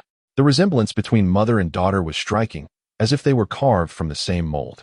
What astonished Chu Chen further was that, though she wore a delicate nightgown, her figure was impeccably maintained, with alluring curves that were impossible to ignore. Chu Chen couldn't help but draw in a sharp breath. Though nearing 40 and having borne children, Mrs. Gu had preserved her physique remarkably well.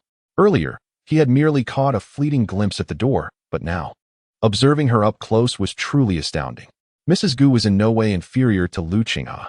"Chu Chen, are you all right?" Gu Ruoxue, standing behind him, inquired upon noticing his daze. A wave of embarrassment washed over Chu Chen as he replied, "Oh, it's nothing. I'm just concentrating, preparing to administer the needles." The thought of Gu Ruoxue discovering that he had been staring at her mother for an extended period was rather awkward. "Oh," Gu Ruoxue acknowledged. Chu Chen exhaled deeply and began to insert the needles into the woman on the bed. Though he strived to suppress his emotions, his hands occasionally brushed against Mrs.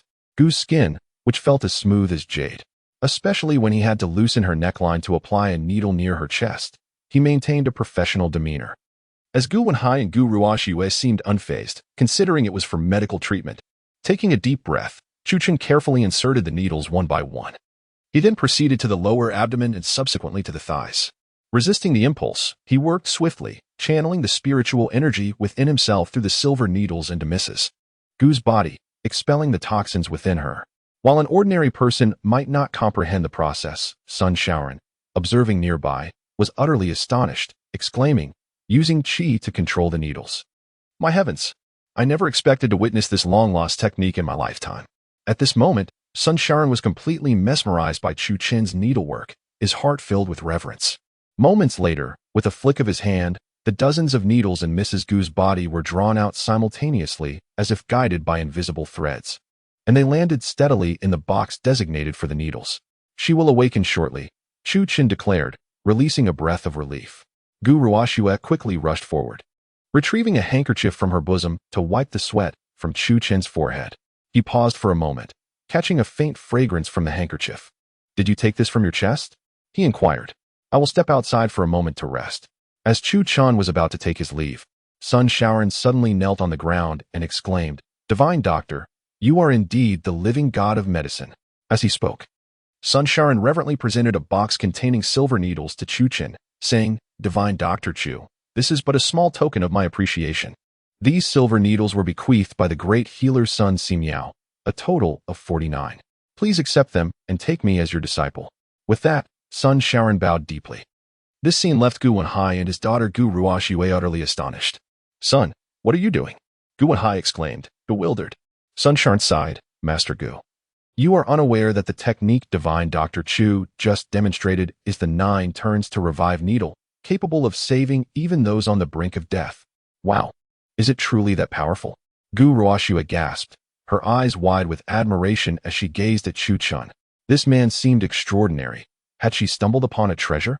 Unexpectedly, this old gentleman displayed a remarkable discernment in recognizing the 9 turns to revive needle technique. Chu Chen smiled faintly. "I too discovered this in an ancient text. I never anticipated I would have the fortune to witness it today. I implore you, Divine Dr. Chu, to accept me as your disciple." Sun Shaoran bowed once more, refusing to be dissuaded. Reluctantly, Chu Chen accepted the old man as his disciple and took the silver needles. "Very well. Our master-disciple relationship must remain confidential. Understood?" "Understood, understood." Sun Shaoran nodded earnestly, beaming with respect. Subsequently, as they exited the bedroom, Gu Wenhai approached with reverence, presenting a gold card, "Divine Dr. Chu. This is the Gu family's gold card. There are only 5 in the entire nation. You may freely access any of our family's establishments within the country, enjoy complimentary services, and summon our resources and personnel at your discretion." Chu Chen accepted the gold card without hesitation. Examining it closely, it was pure gold. adorned with intricate dragon and phoenix engravings, exuding an air of distinction. I shall take my leave now, he stated, preparing to depart. Ruoxue, quickly see Divine Dr. Chu off. Gu Wenhai instructed. All right. Gu Ruoxue replied, hastily rising to follow Chu Qin. As they stepped out of the villa, her cheeks flushed with embarrassment, she asked, Divine Doctor. You mentioned earlier that my cold constitution has not been completely cured. Is that correct? Yes, there are still some lingering issues, Chu Qin responded without hesitation. Gu Ruoxue hesitated for a moment, tucking a loose strand of hair behind her ear, and shyly inquired, then, will future treatments also require the same approach as last night? Chu Chan was taken aback, quickly realizing her implication. He awkwardly replied, well, to be honest, it does require that. I understand, Gu Ruoxue nodded, her face now a deep crimson. Then, I will seek you out again. As she uttered those words, her lovely face was entirely flushed. Very well, Chu Qin replied. The two continued their conversation as they walked. Meanwhile, on the other side, Lu Ruyan was in a state of anxiousness, when suddenly, she heard a commotion outside. The lady has awakened. The lady has awakened. Awakened?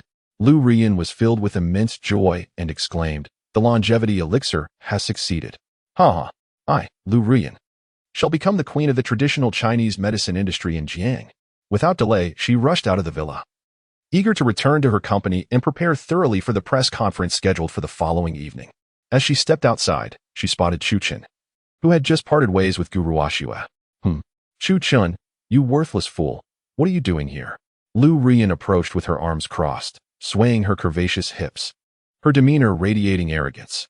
Chu Qin furrowed his brows and retorted, what business is it of yours? Feeling brave, are we? How dare you speak to me like that? Earlier, my mother forbade me from touching you at home, but now we're in public. Do you believe I would not kick you to death? Lu Ruyan shouted defiantly. With a cold smile, Chu Qin replied, is that so? You may certainly attempt it. Just as Lu Ruyan was about to make a move, her phone rang. After a brief conversation, she disdainfully glared at Chu Qin, commanding, trash. Consider yourself fortunate.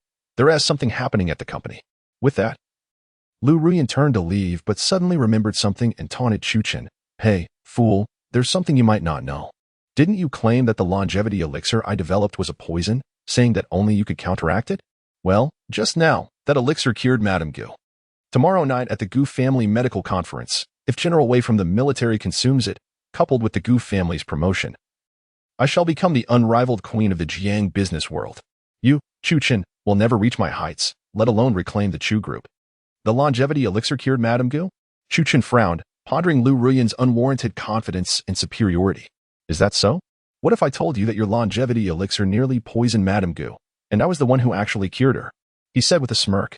Lu Ruyan snorted dismissively, turning away with her long legs clad in black stockings, her hips swaying as she approached her vehicle, leaving behind a parting remark. Guess whether I believe you or not. After tomorrow night, watch how I deal with you. As Lu Ruyan sped away, Chu Qin grinned wickedly and said, Lu Ruyan, I hope you retain that confidence and arrogance tomorrow night. I await the moment you come to me for help.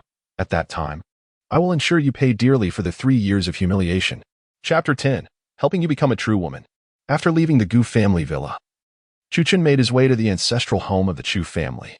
Gazing at the dilapidated structure, permeated with the damp scent of rotting wood, he couldn't help but let out a sigh.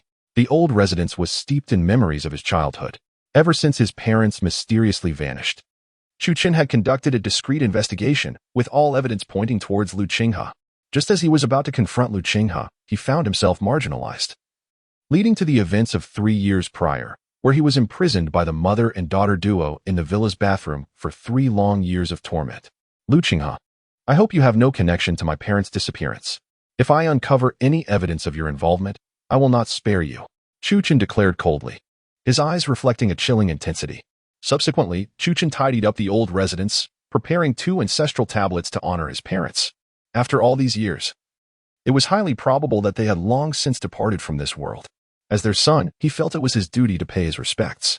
After bowing several times, Chu Chan made a simple arrangement of the dilapidated Chu family home, intending to stay there temporarily. After all, the Chu family villa had been seized by Lu Qinghe and her daughter Lu Ruyan. At this moment, Chu Qin found himself utterly without a place to go. He then sat cross-legged, retrieving a century-old fire spirit mushroom gifted to him by Gu Ruoxue upon his departure from the Gu family. As soon as it was unveiled, The entire old residence was enveloped in a scorching aura, accompanied by an invigorating medicinal fragrance. In an instant, Chuchen felt his dantian begin to stir. While the nine turned swallowing heaven and seizing Yin Sutra within him started to operate vigorously. Without further ado, he decided to directly refine and absorb the fire spirit mushroom instead of concocting any energy-restoring pills. He resolved to deal with those later. With that thought, Chuchen released his spiritual energy, enveloping the fire spirit mushroom, and began the gradual process of refinement, absorbing its searing spiritual essence through his meridians. This process lasted approximately half an hour, after which the entire mushroom lost its medicinal potency, resembling withered grass. Exhaling a breath of turbid air, Chuchen opened his eyes, a glimmer of brilliance dancing within them. He then rose and struck a wall with a powerful punch. With a resounding crash, the wall collapsed instantaneously. Alarmingly, a large tree situated 10 meters behind the wall was also severed in half by the force of his punch. Is this the strength of the third level of Qi refinement? It was astonishing. Chuchen felt elated. He never anticipated that a single century-old fire spirit mushroom would propel him directly to the third level of Qi refinement. Lu Qinghe, the next time we meet, I shall present you with a grand surprise. Chuchen chuckled darkly, his stomach growling audibly. Having gone nearly a day without food, he was indeed famished. After contemplating for a moment, he stepped out of the Chu family old residence, intending to find something to eat nearby. However, as soon as he exited, a figure obstructed his path. It was Wu Ma. Chuchen's expression soured instantly. Wu Ma, the personal maid of Lu Qinghe. Before Chuchen obtained the dragon sovereign's inheritance, Wu Ma had loomed over him like an insurmountable mountain, a figure of terror. Yet now, having reached the third level of Qi refinement, he could sense the fluctuations of Wu Ma's aura with just a slight release of his spiritual energy. Is it that Lu Qinghe has sent you to eliminate me? Chuchen remarked with a faint smile, scrutinizing Wu Ma intently. One must admit, although Wu Ma was not as striking as Lu Qinghe, her years of service alongside her had kept her well preserved. She possessed a commendable figure, curvaceous and alluring, maintaining her charm, especially her long legs, which, due to frequent exertion, were strikingly straight. Indeed, the lady demands your demise. Wu Ma replied coldly. Hurry up. I am famished and have a meal to catch, Chuchen said, rubbing his belly with an air of nonchalance. Upon hearing this, Wu Ma's expression darkened, her brows furrowing as she smiled ominously. Last time was my oversight. This time, I shall not falter. Die. With that, she propelled herself forward, launching a kick akin to a steel whip aimed at Chuchen's head. Unperturbed, he sidestepped her strike just in time. The impact of her kick shattered a weathered wooden pillar. Stunned by his evasion, Wu Ma gasped in disbelief, questioning when this incompetent had acquired such skill. Come again, Chuchen taunted, beckoning her with a finger, eager to test his own prowess. Enraged, Wu Ma shouted and swung her fist toward him. Yet, Chuchen nimbly evaded her assault, moving with the agility of a monkey. Now it's my turn. Having toyed with Wu Ma long enough, he lost patience and delivered a punch straight to her chest. The force of the blow caught her unprepared. She felt a heavy impact, and with a whoosh, she was sent careening to the ground, spitting out a mouthful of blood, utterly incapacitated. How is this possible? How do you possess such strength? Wu Ma exclaimed, her face a mask of shock and disbelief. Chuchen stood over her, hands clasped behind his back, looking down with disdain. I never anticipated you would be so weak. Truly, you are insignificant. Wu Ma, infuriated, coughed up another spurt of blood. She knew all too well the extent of Chuchen's abilities. He had been utterly powerless. Yet, astonishingly, in the span of a single night, not only had he regained his strength, but he had also developed formidable prowess. What do you intend to do? Wu Ma asked, her eyes wide with fear as she gazed at the malevolent Chuchen before her. Chuchen chuckled and inquired, Wu Ma, how old are you this year? 33. Why do you ask? She replied, clutching her chest, struggling against the pain, attempting to rise but finding herself utterly drained. Have you never been with a man? He queried with a grin, casting a scrutinizing glance at her, revealing a deeper nuance. Indeed, the allure of older women grows with age. At 33, she was in the prime of her beauty. While Wu Ma might not stand out beside Lu Qinghe and Lu Ruyan, she was still a remarkable beauty in her own right. Previously, due to Lu Qinghe and Lu Ruyan's presence, Chuchen had overlooked Wu Ma's charm. Now, he recognized her as an exceptional enchantress. Her legs were long and straight, and her proud bosom must have measured a 36. Coupled with her years of martial training, It was evident that Wu Ma possessed a refined physique, devoid of any excess. Especially with that recent punch, it shattered her clothing at the chest, revealing a vast expanse of porcelain skin and an unfathomable ravine. Wu Ma was momentarily taken aback, her eyes widening in astonishment as she noticed Chu Chen's seductive gaze fixed upon her. She quickly retorted angrily, "You little rascal. What do you intend to do?" "Nothing much. Just helping you become a true woman." Chu Chen sneered, lifting his hand to grasp Wu Ma's ankle and leading her into the freshly tidied room of the old residence. Chapter 12. Chu. Mr. Chu. Chao Tingting lay sprawled on the ground, her clothing in disarray, her cheeks swollen and burning with pain. "Who the hell are you to hit me?" Chao Tingting exclaimed, initially bewildered before glaring fiercely at Chu Chen. Chu Chen replied coldly, "I am the ghost you refer to as Chu Chen." Chu Chen, Chao Tingting gasped, while Lu Chong, who lay on the ground, was also taken aback. He hurriedly got to his feet, staring at Chu Chen with excitement. "Your brother Chen? You're really alive. This is wonderful." Chu Chen smiled and patted Lu Chong's shoulder, who was wiping away tears, saying, "Indeed, it is I. Chu Chen, you're actually alive." Chao Tingting shrieked in disbelief, then narrowed her eyes at him, coldly stating, "Dare to strike me? If you don't believe me, I'll make sure you two worthless beings leave in disgrace today." Upon hearing this, Chu Chen chuckled disdainfully. "Is that so? I am quite eager to see if you can indeed make me leave in disgrace." Lu Chong's heart sank at these words, and he rushed forward to grasp Chu Chen's arm, saying, "Brother Chen, let it go. Let's just leave." Chu Chen glanced at the timid Lu Chong and replied, "How can we let it go? She has bullied you so much, as your brother. I must seek justice on your behalf. But she is, after all, my girlfriend," Lu Chong stammered. Upon hearing this, Chu Chen frowned slightly and sighed internally.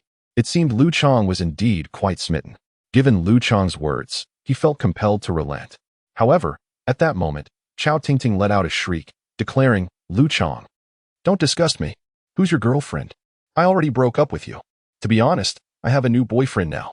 He is wealthier and more powerful than you. And we are getting married by the end of the year." Upon hearing this, Lu Chong's expression changed dramatically, leaving him in a daze, staring at Chao Tingting in disbelief. What? What did you say?" "Humph." Chao Tingting rose, rubbing her face and adopting a condescending demeanor. "You heard me correctly. I have a new boyfriend." With a thunderous crash, Lu Chong trembled, feeling as though his world had collapsed. "Impossible, it can't be true," he shouted, shaking his head vigorously. Chu Chen sighed helplessly. "Xiangzi, you've heard it. She has cheated." Lu Chong's face turned pale, his spirit shattered. Although he was seething with rage and clenched his fists, he exhaled deeply, struggling to hold back tears. "Brother Chen, let's go." He knew he was devoid of wealth and influence. Chao Tingting's infidelity was something he had likely suspected all along. After all, in recent times, Chao Tingting has been returning home quite late, frequently purchasing luxury handbags and clothing, items that are beyond Lu Chong's monthly salary. "All right. I shall accompany you to find a place for a few drinks," Chu Chen stated. Upon this, the two prepared to depart. However, Chao Tingting, feeling a surge of anger after receiving a slap from Chu Chen, abruptly blocked their path, furiously declaring, "You, surnamed Chu, have struck me and still wish to leave? Today, unless you kneel and apologize to me, you shall not escape." Chu Chen raised an eyebrow, expressing his dissatisfaction. "Is that so? You seem quite confident. Of course. You should inquire about who my new boyfriend is. Just hearing it will terrify you," Chao Tingting said with an air of arrogance. "Pray do tell. Let us see if it can indeed frighten me," Chu Chen replied with a faint smile. Chao Tingting glared at him defiantly, proclaiming, "Listen closely. My new boyfriend is the manager of this restaurant. He is a member of the Gu family." "A restaurant manager? A Gu family member?" Chu Chen's brow furrowed slightly. Lu Chong also felt a chill run down his spine. He was but a minor character. Not only could he not confront a Gu family member, but even a restaurant manager was beyond his means. "Are you afraid? Then quickly kneel and apologize." Chao Tingting taunted. "Very well, but it shall be you who kneels." Chu Chen retorted coldly, seizing a handful of Chao Tingting's hair and forcefully pressing her down. Caught off guard, Chao Tingting's knees buckled, and with a thud, she found herself on the ground. "Ah, you bastard. If you have the guts, let me go, and I will have my boyfriend kill you," she screamed in a fit of rage. Chu Chen, maintaining an air of indifference, released her and calmly said, "Go ahead, call him. Let us see what he can do." Fuming, Chao Tingting stood up, swiftly retrieved her phone, and with a vicious glare at Chu Chen, warned, "You are finished." You are absolutely finished. With that, she made a call, her voice dripping with feigned distress as she cried, Darling, I've been attacked. Hurry to help me. I'm at your restaurant. Yes, bring plenty of people. Today, I will make sure to deal with these two fools. After hanging up, she glared menacingly at Chu Chun, exclaiming, Surnamed Chu, 3 years ago you survived, but today, you will surely meet your end. My boyfriend will arrive shortly. Chu Chun, unimpressed, casually pulled up a chair and said, Is that so? I shall wait. Lu Chang, terrified, stammered, Brother Chun, let us just apologize. The manager of this restaurant is not someone to be trifled with. Why is he not someone to be trifled with? Chu Chun inquired. Lu Chang, his eyes wide with fear, swallowed hard and replied, The manager here is named Zhao Hu, known for his ruthless and domineering nature. He has a notorious reputation in the area. Previously, he was involved in the underground, commanding a number of subordinates, many of whom have served time. Somehow, he has since forged a connection with the Gu family. This individual is not someone we can provoke. It would be prudent to apologize and leave at once. Chu Chun responded with a mere acknowledgement and a nod. Chao Tingting exclaimed, Want to leave? It's too late. Lu Chang, today, not only will I deal with him, but I shall also take care of you. No sooner had she spoken than several vehicles screeched to a halt at the entrance, the sound of brakes piercing the air. Bang, bang, bang. The car doors flung open, and a group of tattooed thugs armed with clubs leaped out. From the foremost Mercedes, a middle-aged man clad in a white suit emerged, slightly portly, with a grim visage and a countenance rife with indignation. He was Zhao Hu, the manager of this establishment and a recent addition to the Gu family's culinary alliance. In his dealings outside, he always presented himself as a partner of the Gu family, for one's identity is a self-bestowed label. Earlier, Zhao Hu had been summoned to the Gu family's branch in Jiangzhou, purportedly to meet a distinguished guest who possessed the esteemed Gu family gold card, merely to exchange pleasantries and recognize faces, lest they inadvertently offend this notable individual. Coincidentally, Zhao Hu had just received a call from his newly acquired girlfriend, who informed him that she had been assaulted, and that too within his restaurant.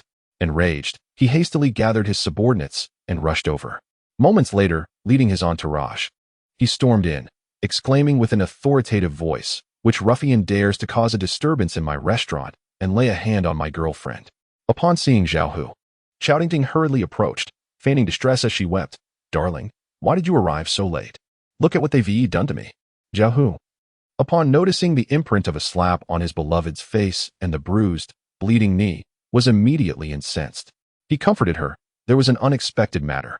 I heard a significant figure had emerged in Jiangzhou who obtained the Gu family's gold card, and we had a meeting at the Gu family branch. A significant figure? Who is this person? Chao Tingting inquired with newfound interest, excitement evident in her tone. Zhao Hu replied, I'll tell you later. We merely received their photograph and familiarized ourselves with their appearance. Chao Tingting, feeling aggrieved, lamented, Then what am I to do? Do not worry, my dear. I will ensure you have an explanation today, Zhao Hu declared, his gaze turning ominously fierce. Where is the scoundrel who struck you? He demanded. Chao Tingting immediately pointed towards the nonchalant Chu Chun seated nearby, exclaiming, It was him. A wretched young master. Nothing more than trash. Darling, I want to slap him 100 times. Very well, Zhao Hu responded, turning sharply, his eyes filled with malevolence as he glared at Chu Chun, shouting, You bastard. Is it you who struck my girlfriend? Chu Chun responded with a calm smile, looking up at Zhao Hu, nodding, It was I. Zhao Hu, consumed by fury, squinted to get a better look, and upon recognizing Chu Chun's visage, his face turned pale, lips trembling as he stammered, Mr. Chu? Is this not the distinguished gentleman who received the Gu family gold card as shown in the photographs distributed at today's meeting? Chapter 13. The child is not yours. Darling, deal with him swiftly. Beside him, Chao Tingting urged, almost wishing that Zhao Hu would immediately subdue Chu Chun and Lu Chang. However, Zhao Hu completely ignored her. Hastily stepping forward and bowing respectfully, inquiring, Are you Mr. Chu Chun? Chu Chun looked up, furrowed his brow, and nodded, affirming, I am. Oh my, it truly is Mr. Chu. Greetings, greetings. My name is Zhao Hu, the manager of this establishment. I apologize for the inadequate reception. Zhao Hu's demeanor underwent a dramatic transformation, his face adorned with a respectful and flattering smile. This scene left Chu Chun somewhat bewildered, while Lu Chang appeared equally stunned. Yet, the most astonished of all was Chao Tingting. Honey, what are you doing? Who is Mr. Chu? Have you lost your mind? He's the petty fool who just struck me. You must take him down, Chao Tingting exclaimed anxiously, stamping her foot, her ample bosom swaying violently. Slap. In response, Zhao Hu turned and delivered a sharp slap across Chao Tingting's face, chastising her. Preposterous. What do you mean, petty fool? He is the esteemed figure I just mentioned. The head of the Gu family, deserving of utmost respect. Mr. Chu, you should promptly come over and apologize to Mr. Chu. Zhao Hu was furious. If he offended Mr. Chu, a figure even the head of the Gu family had to treat with deference, how could he ever navigate the Jiangzhong culinary scene again? Chao Tingting was utterly flabbergasted. Clutching her stinging cheek, her large eyes brimming with tears as she stared at Chu Qin, shouting at Zhao Hu, "Darling, you must be joking. He is a guest of the Gu family? Impossible. Absolutely impossible. Let me tell you, he is the wasteful young master of the Chu group from Jiangzhong. A worthless piece of trash. If he has the ability, let him show his Gu family gold card. I dare wager he certainly doesn't have one." At this, Zhao Hu was taken aback. Had he mistaken the person? Yet, the individual in the photograph bore a striking resemblance to the man before him. After contemplating, Zhao Hu, with a smile plastered on his face, asked, Mr. Chu, do you possess the Gu family's gold card? Of course, Chu Qin replied with a smirk, casting a teasing glance at Chao Tingting. However, what shall we wager? If you can produce the Gu family's gold card, I, Chao Tingting, will immediately strip and kneel to lick your toes. She challenged defiantly. Chu Qin chuckled, the outcome uncertain. Very well. But with an additional stipulation, you must also kneel and apologize to Chang. Upon hearing this, Chao Tingting's expression shifted, biting her lip as she declared, Fine. If you do not possess the gold card, you shall kneel and allow me to slap you 100 times. Furthermore, Lu Chang, you both will have to kneel and crawl out from under my skirt. Chao Tingting concluded, her face a mask of sinister intent. For a man to crawl from beneath a woman's skirt was undoubtedly the greatest humiliation for someone like Chu Qin and Lu Chang. With a smile, Chu Qin raised his hand and pulled a gold card from his pocket, holding it delicately between his fingers. With a swift flick, he sent it flying, and with a thud, it embedded itself a few inches deep into the wooden pillar beside them. Zhao Hu was taken aback, hastily rushing over, expending considerable effort to pry the golden card from the wooden pillar. After meticulous examination, he scrutinized it thoroughly. Chao Tingting squeezed in beside him, gazing intently at the golden card in Zhao Hu's hand, utterly bewildered. She inquired, Darling, is that the Gu family's golden card? Zhao Hu, holding the card, examined it closely from all angles, growing increasingly alarmed with each glance.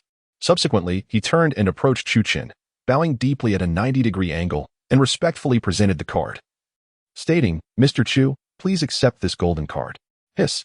Witnessing this scene, even the dim-witted Chao Tingting realized the gravity of the situation. The golden card was indeed authentic. How could this be? Wasn't he the worthless young man expelled from the Chu Corporation? How could he possess a Gu family golden card? It was over. She was truly doomed. Lu Chang, standing behind Chu Qin, also gasped, his expression one of shock. He had not anticipated that after 3 years, Brother Qin would have transformed into such an impressive figure, becoming a VIP of the Gu family and securing a golden card from the family head. Chao Tingting, why haven't you come forward to apologize to Mr. Chu? Zhao Hu turned around, his voice filled with authority. Chao Tingting, terrified, trembled as she approached Chu Qin, bowing her head in apology. I am sorry. Chu Qin, I beg for your forgiveness. Chu Qin, with a smile that was not quite a smile, replied, If apologies hold any weight, what need is there for a wager? Now, you must strip, kneel, and lick my toes, and then apologize to Chang. Her heart pounding with fear, Chao Tingting immediately burst into tears, resembling a fragile fairy shedding tears, exclaiming, Chu Qin, what are you doing? Haven't I admitted my faults? I am but a weak woman. Must you treat me this way? Lu Chang, look at your brother. Why do you not defend me? Lu Chang hesitated, his expression a complex mix of emotions. After a moment of contemplation, he stepped forward, saying, Well, Brother Chun, perhaps we should let this go? Tingting hasn't truly committed any egregious offense. Chu Qin turned, fixing Lu Chang with a serious gaze. Chang, consider your decision carefully. Are you certain you wish to intercede on her behalf? She was the one who betrayed and humiliated you first. Lu Chang hesitated, his expression revealing internal conflict. Chu Qin remained patient, saying, Take your time to think it through. After a lengthy pause, Lu Chang clenched his fists, gritting his teeth. Brother Chun, I understand now. I shall not involve myself in this matter. Women are plentiful, but dignity is singular. Upon hearing this, Chao Tingting panicked, exclaiming, Lu Chang, you scoundrel! After all the months we spent together, how could you treat me like this? Lu Chang turned away, choosing not to engage further. Months together? How laughable. In those months, Chao Tingting had never allowed him to share her bed. Chao Tingting, in a state of desperation, turned to Zhao Hu as if he were her lifeline. Grabbing his arm and pleading, Darling, please help me. I do not wish to strip and kneel before him. It is too humiliating. Furthermore, I am already pregnant. You cannot expect me to kneel before another while carrying your child. As those words left her lips, Chu Chun paused momentarily, taken aback. Lu Chang's expression instantly darkened. She is pregnant with someone else's child? In that moment, Lu Chang felt immensely relieved that he had not been deceived by Chao Tingting's pitiful appearance and had not pleaded on her behalf. What a scoundrel! What a wretch! Observing Chao Tingting in tears and hearing the word pregnant, Zhao Hu's eyes lit up. At 40 years of age, having cycled through more than a dozen girlfriends without a single child to show for it, he never anticipated that Chao Tingting would be the one to conceive. Joy radiated from him. Really? You are carrying my child? Zhao Hu exclaimed, his excitement palpable.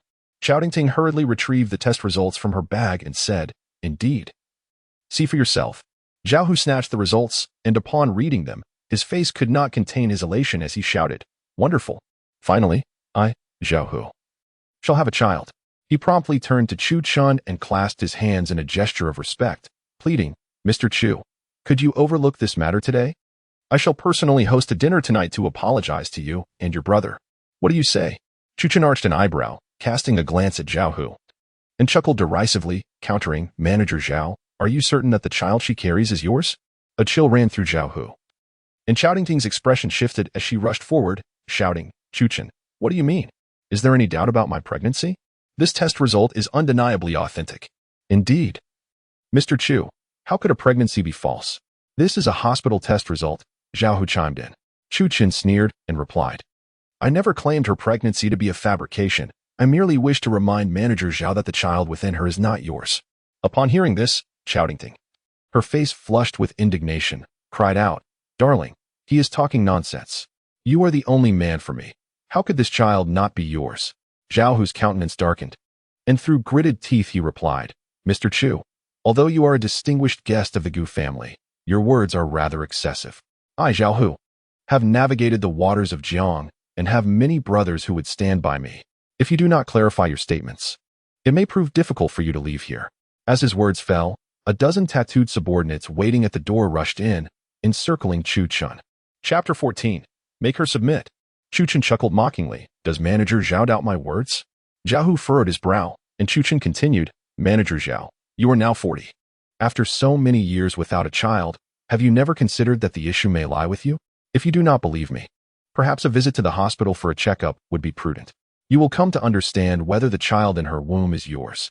Zhao Hu's expression darkened, and he clenched his jaw, stating, Fine. I hope Mr. Chu is correct, but should I be found to have no issue, you must consider the consequences. With that, Zhao Hu turned to leave the restaurant. Chao Tingting, alarmed, grasped his arm and implored, Darling, perhaps we should let this go. Let them leave. Zhao Hu frowned, his heart fluttering at the sudden shift in Chao Tingting's demeanor. No, they can insult me, but they cannot insult my child, Zhao Hu declared coldly, turning on his heel and striding out the door towards the nearby hospital to undergo a series of examinations. When the results emerged, Zhao Hu's countenance darkened to an extreme, his entire being radiating an aura of fury. Subsequently, he rushed back to the restaurant. Brother Chen, could something have gone awry?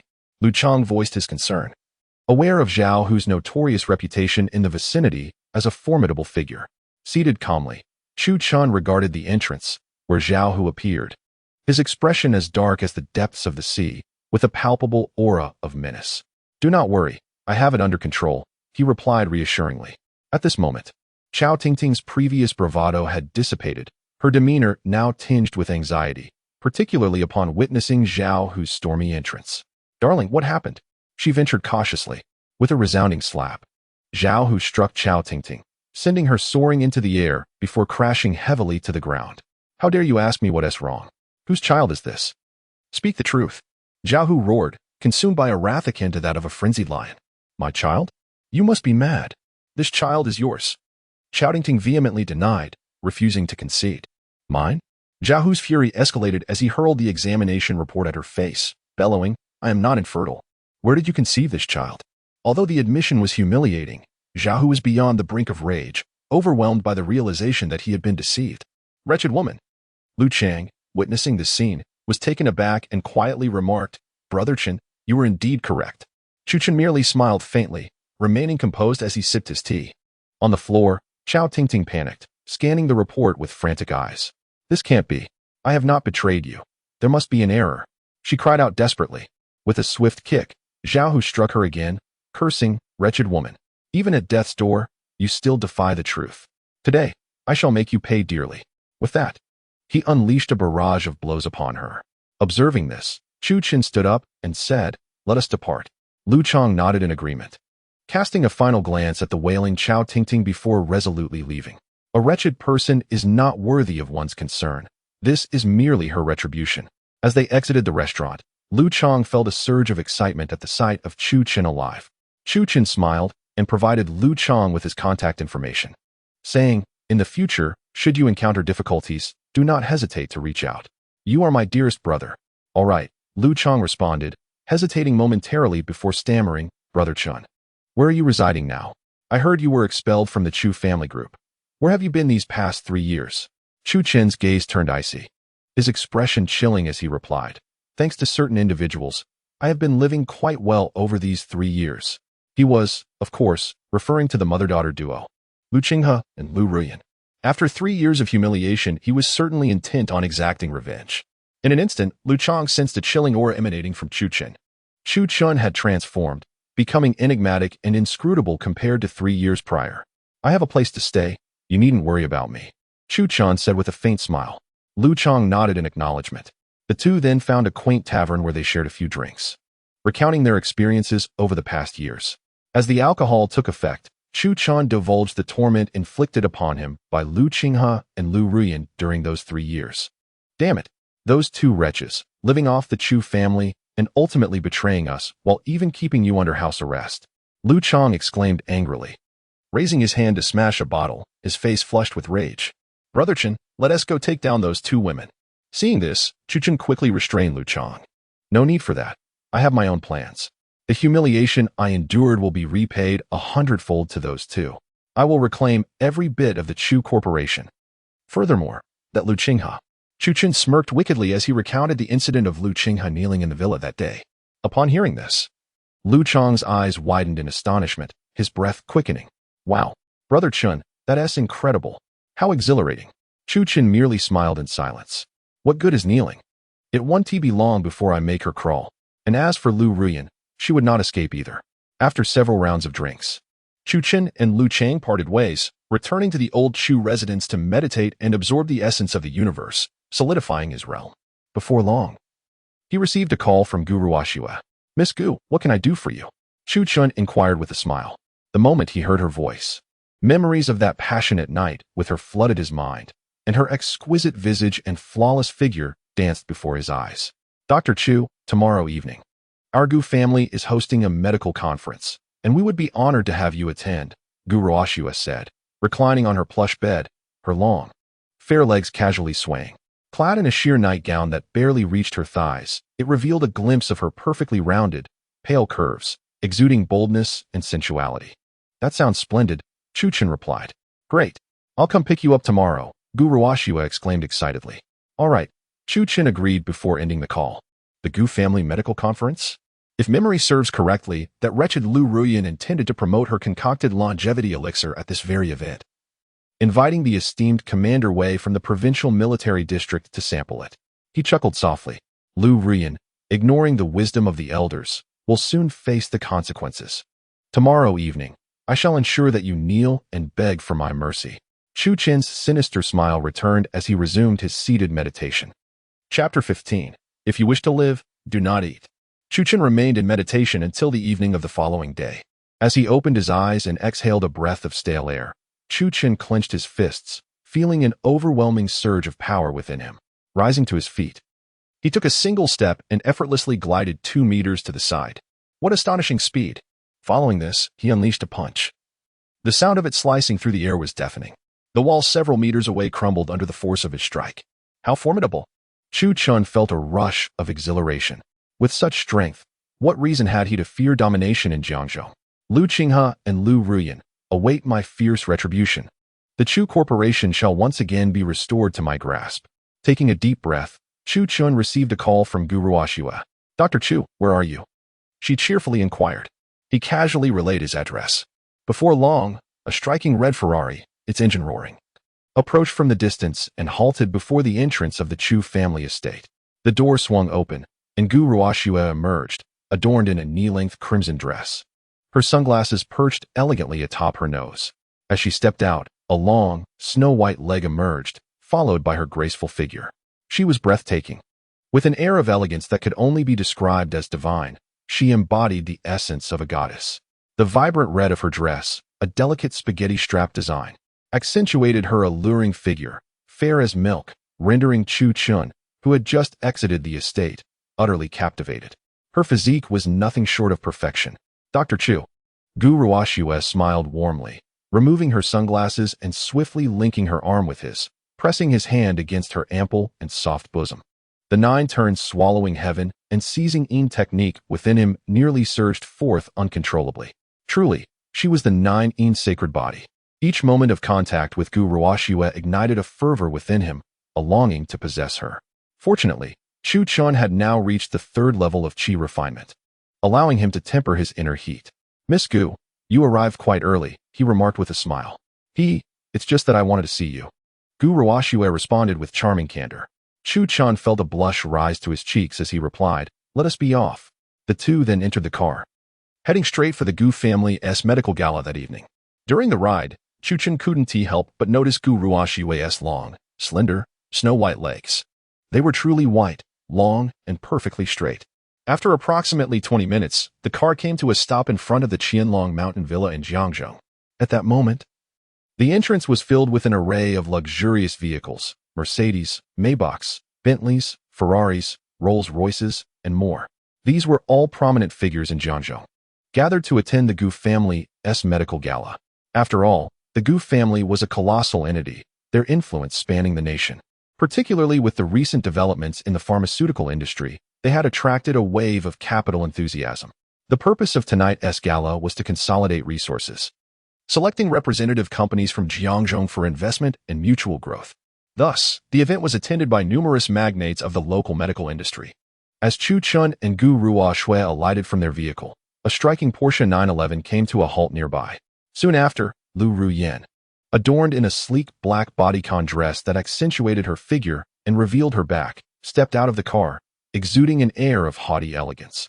Coincidentally, she caught sight of Chu Chun and furrowed her brows in displeasure, muttering to herself, that useless fool, why is he here? With a determined stride, her heels clicking sharply against the ground, she approached him, her ample curves swaying with each step, and remarked with irritation, Chu Chun, what business do you have here? You good for nothing? Upon hearing her voice, Chu Chun's expression shifted, and he turned to face her, only to encounter her fierce glare. What I do here has nothing to do with you, he retorted defiantly. Lu Ruyan, incensed by his response, shouted, useless. How dare you speak to me like that? If you have a problem with my attitude, then let us settle it with a fight. Chu Chun let out a cold laugh, unfazed by her fury. Lu Ruyan, enraged, thought to herself, in just 2 days, this impotent wretch dares to act so brazenly. Fine. Today is the Gu family's pharmaceutical gala. I shall not hold this against you, but do not presume I will let you off the hook. Once I successfully promote the longevity pill tonight and seize the entire Jiangzhou pharmaceutical market, the Chu Group will be forever transformed into the Lu Group. And you, Chu Chun, will remain nothing but trash beneath my heel. With that, she turned imperiously, flaunting her shapely figure, and strode into the venue, leaving Chu Chun with a cold glare at her retreating silhouette. Humph. Lu Ruyan, enjoy your arrogance while you can. Tonight, I have all the time to wait for you to come begging. Beside him, Gu Ruoxue inquired suspiciously, Dr. Chu, was that Lu Ruyan? Indeed. A woman with her nose in the air, spoiled and arrogant, Chu Chun replied bitterly. Gu Ruoxue frowned, her tone icy. Do you want me to intervene and teach her a lesson? The Gu family still holds some influence in the Jiangzhou pharmaceutical realm. No need. I have my own plans. Chu Chun declined. Lu Ruyan. Tonight, I shall make her tumble from her lofty perch. Gu Ruoxuan nodded in agreement. Very well. She then tucked a strand of hair behind her ear, casting a mocking glance at Lu Ruyan's departing figure. Dr. Chu, if I remember correctly. Lu Ruyan is your fiancée, isn't she? She asked tentatively as she led Chu Chen into the venue. Chu Chen did not shy away from the inquiry, affirming. Indeed, my mother arranged the engagement with Lu Ruyan many years ago, but as of now, that engagement is null and void. I see, Gu Ruoxuan nodded, a smile gracing her lips. It seems Lu Ruyan has missed out on a treasure like you. A treasure? Chu Chen furrowed his brows in confusion. Gu Ruoxuan smiled knowingly. With your medical skills, Dr. Chu, your fame is destined to spread throughout Jiangzhou and even the province. The Lu family women's disdain for you is nothing short of a missed opportunity. Upon hearing those words, Chu Chen chuckled lightly and nodded, acknowledging, you speak the truth. The Lu family women will inevitably face the consequences of their actions. Gu Ruoxuan nodded in agreement, silently reflecting, Lu Ruyan, how could you overlook such a man? Truly blind. She added, well then, I shall not hold back. Dr. Chu, the evening's festivities are about to commence. Let us find a place to sit. Gu Ruoxuan suggested with a smile. Chu Chen nodded and followed her to a nearby lounge area where they took their seats. Soon, the gala commenced. The applause was thunderous, and the hall's lighting dimmed significantly. The opening remarks were of little interest to Chu Chen, who sat with Gu Ruoxuan, indulging in food and drink while engaging in conversation. Each time something amusing was mentioned, Gu Ruoxuan would laugh heartily, her movements animated, causing her soft, ample bosom to sway enticingly, which captivated Chu Chen's gaze. It seemed Gu Ruoxuan had noticed his attention. Is this Gu Ruoxuan trying to seduce me? Clearing his throat, Chu Chen pretended to direct his focus towards the stage. Meanwhile, Lu Ruyan, amidst the crowd, caught sight of this scene and her expression darkened with fury. What is happening? A worthless scoundrel like Chu Chen can attract women? Her ire surged as she observed his shameless demeanor. Next, we invite the general manager of Chu Corporation, Ms. Lu Ruyan, to the stage to introduce their newly developed product, the Longevity Elixir. The applause erupted once more. Lu Ruyan exhaled deeply, rising with a brocade box in hand, stepping into the spotlight as she ascended the stage. This evening marked the dawn of her reign in the Jiang medical community. Following tonight, the Chu Corporation would be irrevocably transformed into the Lu Corporation. With a cold, disdainful gaze, Lu Ruyan glanced toward the corner where Chu Chen was laughing amiably with Gu Ruoxuan. Chu Chen, a mere trash, she scoffed. To think he could reclaim the Chu Corporation, what a delusion. Meanwhile, Chu Chen cast a sidelong glance at Lu Ruyan, who was basking in the applause on stage. A faint smirk gracing his lips. On stage, Lu Ruyan eloquently introduced the Longevity Elixir, sparking lively discussions among the audience. I am honored to announce that this Longevity Elixir will be presented to the esteemed Commander Wei from the military district, Lu Ruyan declared, holding the golden brocade box aloft. The audience buzzed with excitement. Commander Wei? Wei Nanfeng. Renowned for his military achievements, his disciples spanned the province, and even the mayor of Jiangzhou was one of them. It was rumored that Commander Wei had come to Jiangzhou to recuperate. As her words echoed, a strikingly beautiful woman, exuding an air of aloof elegance, entered, pushing an elderly man in a wheelchair. The elder had a dignified square face, exuding authority even in silence. He was none other than Wei Nanfeng, a figure of immense power within the province. Old Wei, this is the Longevity Elixir, a remedy for all ailments, guaranteed to cure any malady and promote longevity. Lu Ruyan, filled with excitement, stepped forward respectfully to present the ornate box. Wei Nanfeng accepted the box and glanced inside, his expression one of skepticism. Are you certain that this diminutive pill can truly cure all diseases, provide immediate relief, and extend one's lifespan? Absolutely. Lu Ruyan nodded earnestly. Wei Nanfeng, after a moment's contemplation, requested warm water in preparation to ingest it. The guests present were all attentively watching. Should this Longevity Elixir prove effective in curing old Commander Wei's chronic illness, it would be an extraordinary opportunity for Lu Ruyan. She could potentially become a legendary figure in the medical community of Suzhou and Hangzhou. Conversely, if it failed, the repercussions for Lu Ruyan would be dire. Just as Wei Nanfeng was about to swallow the Longevity Elixir, an unexpected discordant voice rang out from the corner. Commander Wei, if you wish to live, do not consume that Longevity Elixir. Chapter 16. I want to try. A thunderous uproar ensued. All eyes turned towards the corner where Chu Chen sat, filled with confusion, astonishment, anger, disdain, and a touch of schadenfreude. Who is this person? How dare he speak such words at the Gu family's medical gala? Does he not value his life? Gu Ruoxue hurriedly whispered a warning.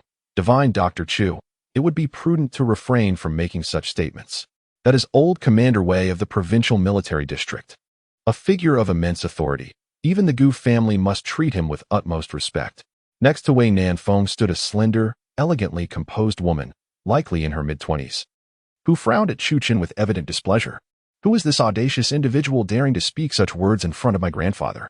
Meanwhile, on the stage, upon hearing Chu Chen's remark, Lu Ruyan's expression darkened instantaneously, her fury directed at him. Chu Chen, what do you mean by that? Are you questioning the efficacy of the longevity elixir I developed? Lu Ruyan scolded, her brow furrowed in anger. Chu Chen chuckled softly and replied, Indeed. At that moment, the crowd erupted in chatter. What?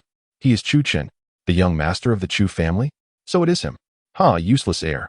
I heard he lost the Chu group to others. What audacity he has to show his face here. I thought he had vanished for 3 years. Perhaps out of shame, he had taken his own life. The crowd buzzed with speculation, scrutinizing and gossiping about Chu Chen. How dare you question me, you worthless fool? On stage, Lu Ruyan shot a fierce glare at Chu Chen before turning to Wei Nanfeng. Old Commander Wei, if you harbor any doubts about my claims, I have a recording from the esteemed Dr. Sun of Jiangzhong to substantiate my assertions. With that, Lu Ruyan produced a pre-recorded evaluation of the longevity elixir by Sun Sharon and played it for all to hear. Instantly, the audience gasped in astonishment. With the testimony of the esteemed Sun, the miraculous physician, it is evident that this elixir for longevity is indeed extraordinary. In a corner, Chu Chen furrowed his brows slightly. It became clear that Sun Sharon had been manipulated by Lu Ruoyan.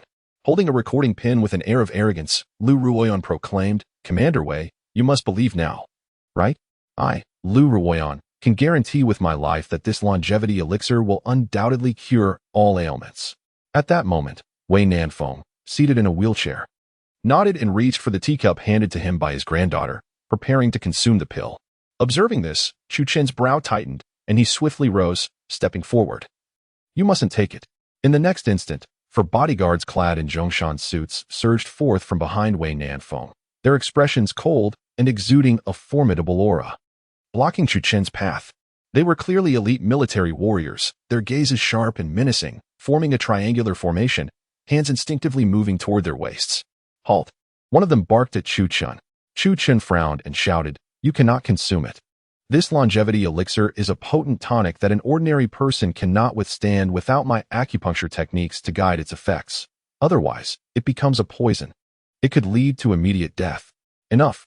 Lu Ruoyan snapped in fury. Chu Chen, how long do you intend to cause this ruckus? Do you believe that your antics can prevent me from seizing control of the Chu group? Prevent you? Chu Chen scoffed. I merely wish to spare the innocent from your machinations. Ridiculous. I see only envy driving you. Lu Ruoyan retorted with a derisive laugh. Believe it or not, if the longevity elixir is taken as is, it is poison. Once ingested, only I can save you. With that, Chu Chen turned to leave. Pausing at the entrance to flash a wicked smile, Lu Ruoyan, I await the moment you come to me on your knees. After uttering this, he strode confidently out of the venue, seamlessly blending into the night without a hint of hesitation.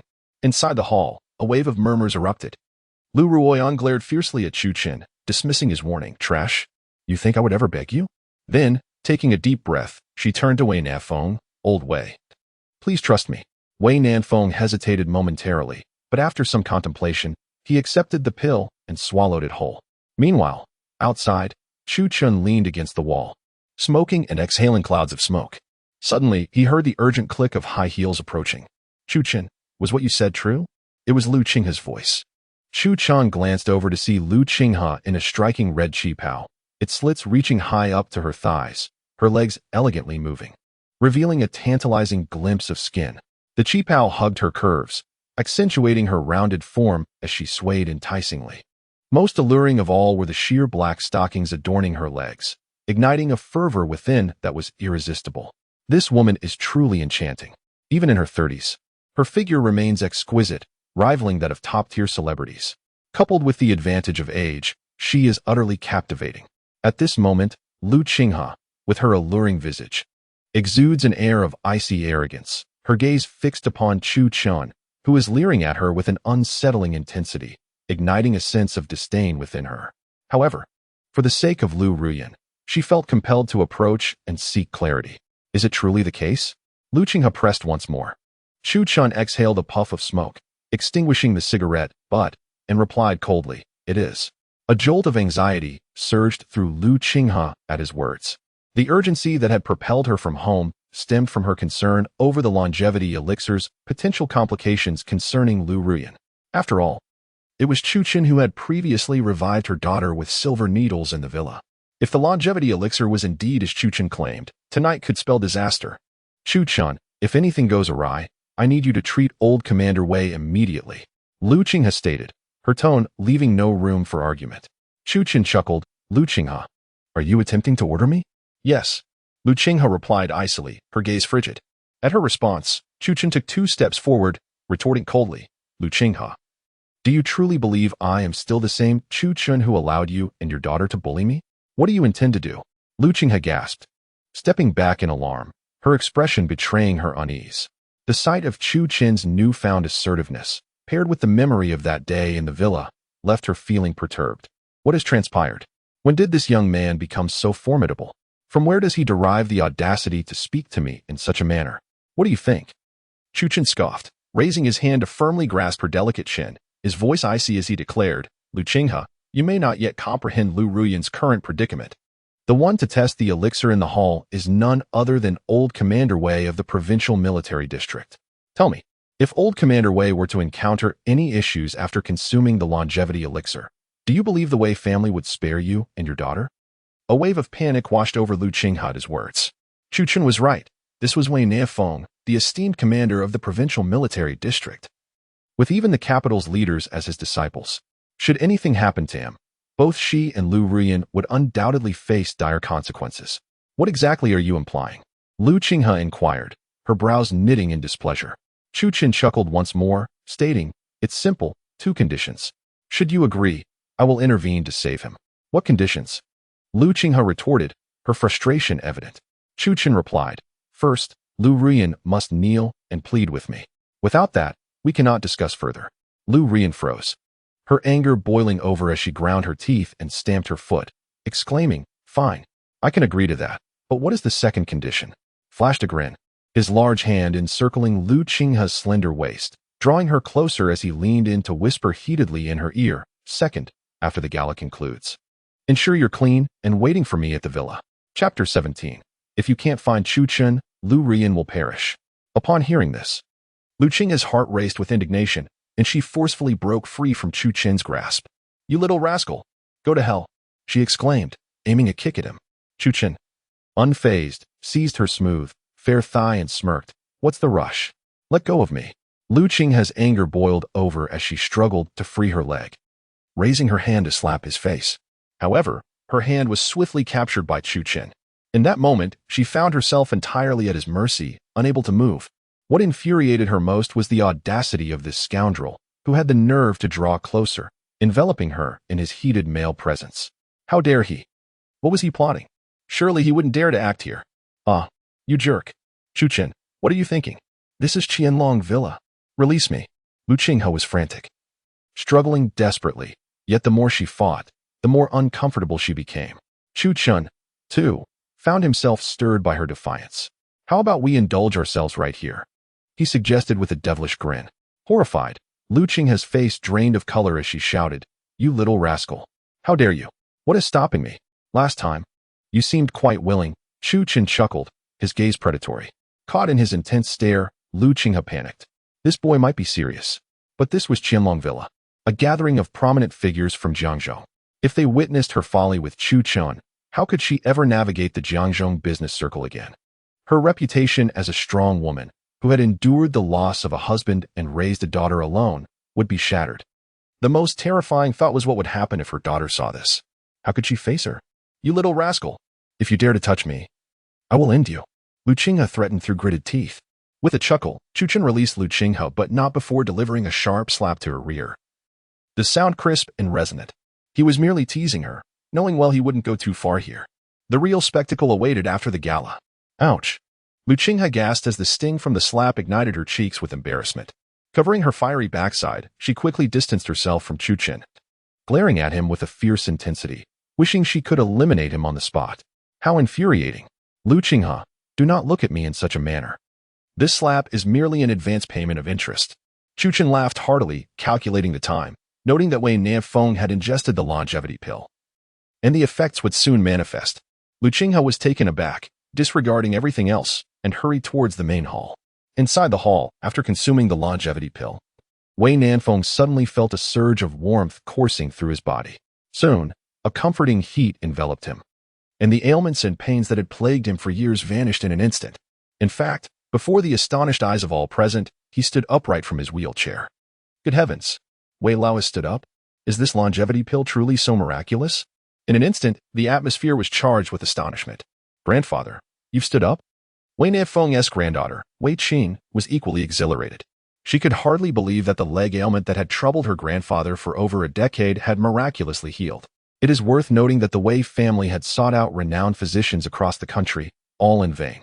Seeing Wei Nanfeng rise to his feet, Lu Ruyan exhaled deeply. It is settled. After tonight, I shall ascend as the new queen of Zhang's medical fraternity. The Chu Corporation will inevitably become the Lu Corporation. As for Chu Chen, rubbish is still rubbish. A useless person remains useless. Claims that this is poison are simply absurd. A mere jester seeking attention. Wei Nanfeng, overwhelmed with emotion, exclaimed, "Excellent. Truly wonderful. President Lu, thank you for the longevity pill. I never expected that I, Wei Nanfeng, would have a day when I could stand again. I feel at least 10 years younger. I could even throw a punch." However, before he could finish his sentence, he suddenly coughed up a mouthful of black blood. His eyes wide with shock, clutching his chest, and collapsed back onto the recliner, trembling violently. This unforeseen turn of events left the guests present in sheer terror. What is happening? Old Commander Wei has vomited blood. Lu Ruyan was likewise horrified, drenched in cold sweat, her face pale. How could this be? Grandfather, what is wrong? Please do not frighten Qingqing. Wei Qing exclaimed in alarm, her delicate face drained of color. Yet, regardless of her frantic calls, Wei Nanfeng showed no response. Lu Ruyan, what on earth is going on? Why is my grandfather in this state? Wei Qing rose, her face contorted with rage, demanding answers.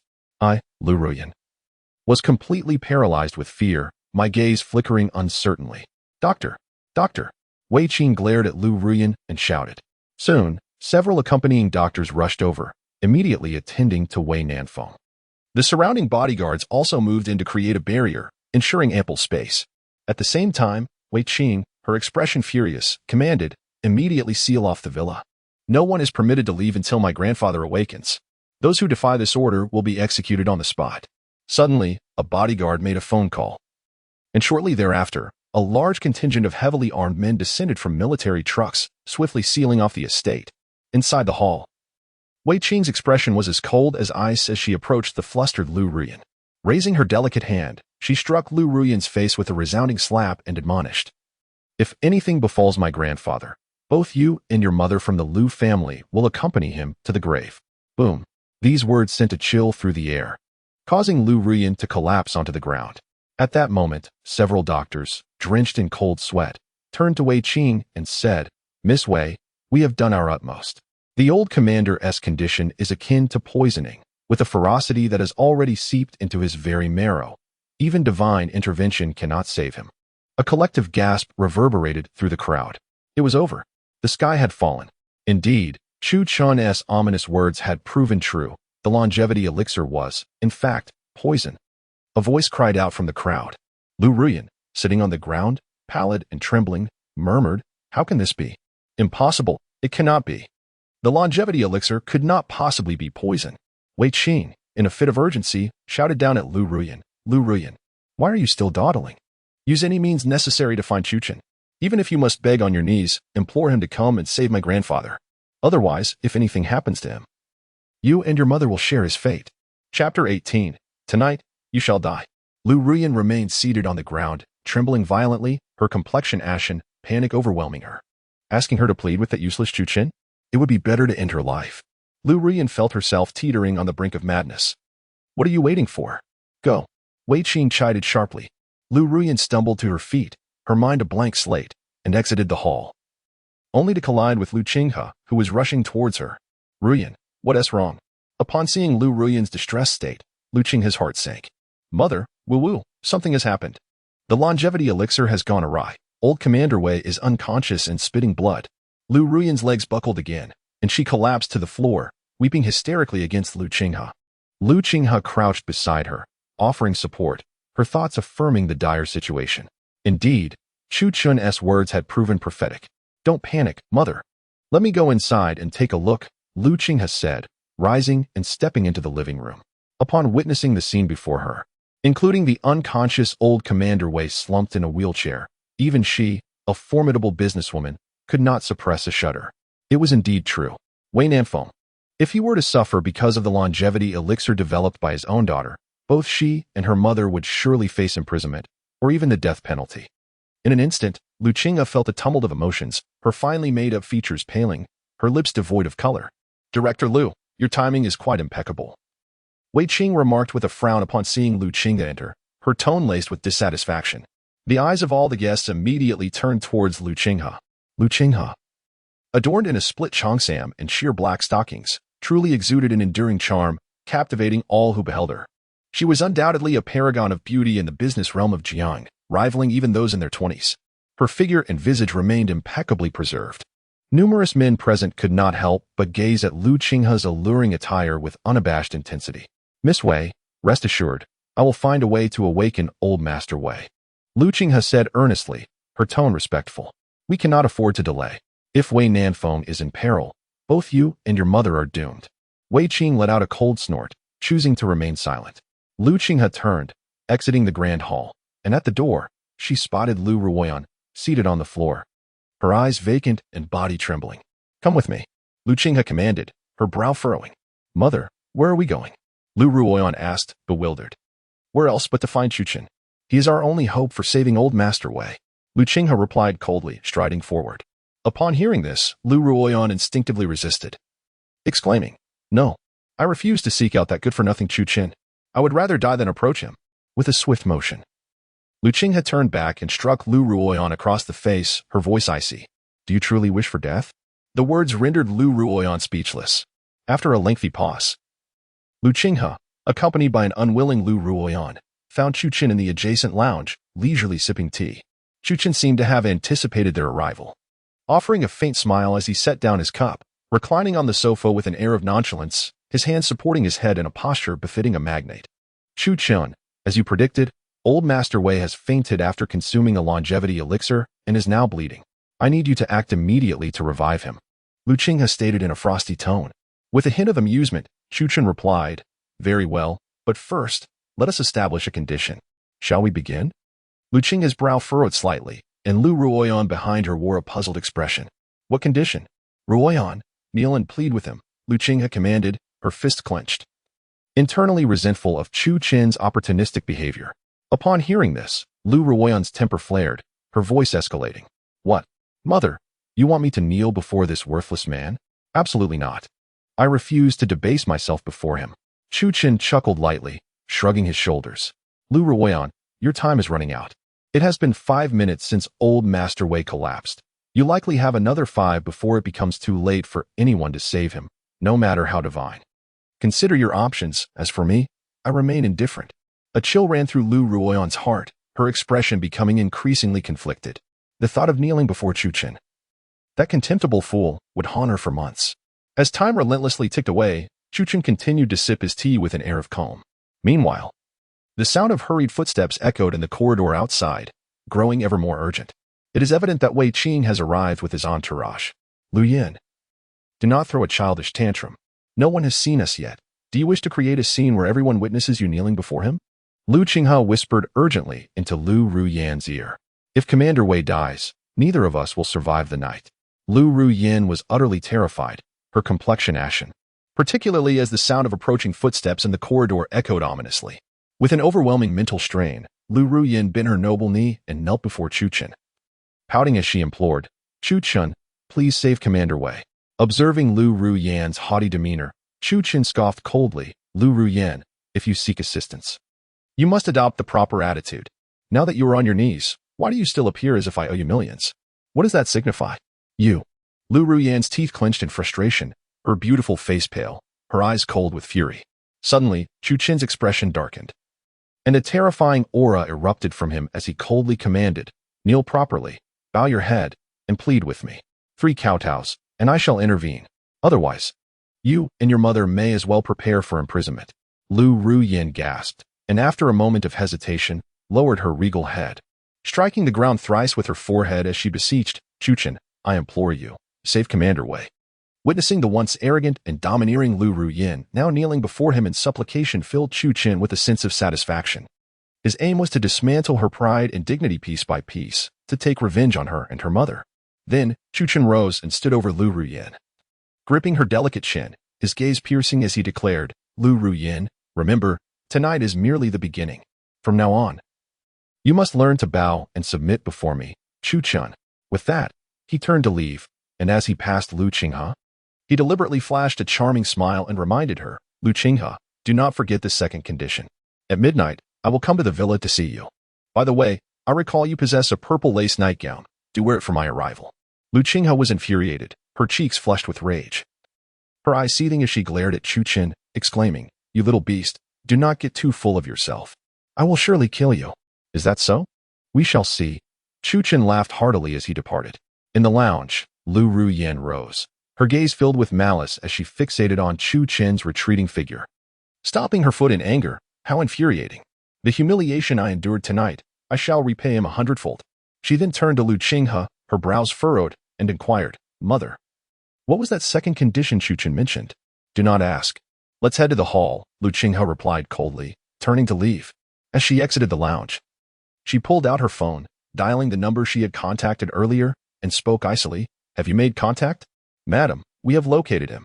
Master Wu Tianda's disciple possesses a moderate level of internal strength. Eliminating that Chu Qin will be effortless," came the response from the other end of the line. "Very well. Take him to the villa. Tonight, I shall ensure that the wretched Chu Qin meets his demise." Lu Qinghe declared fiercely, her expression filled with malice.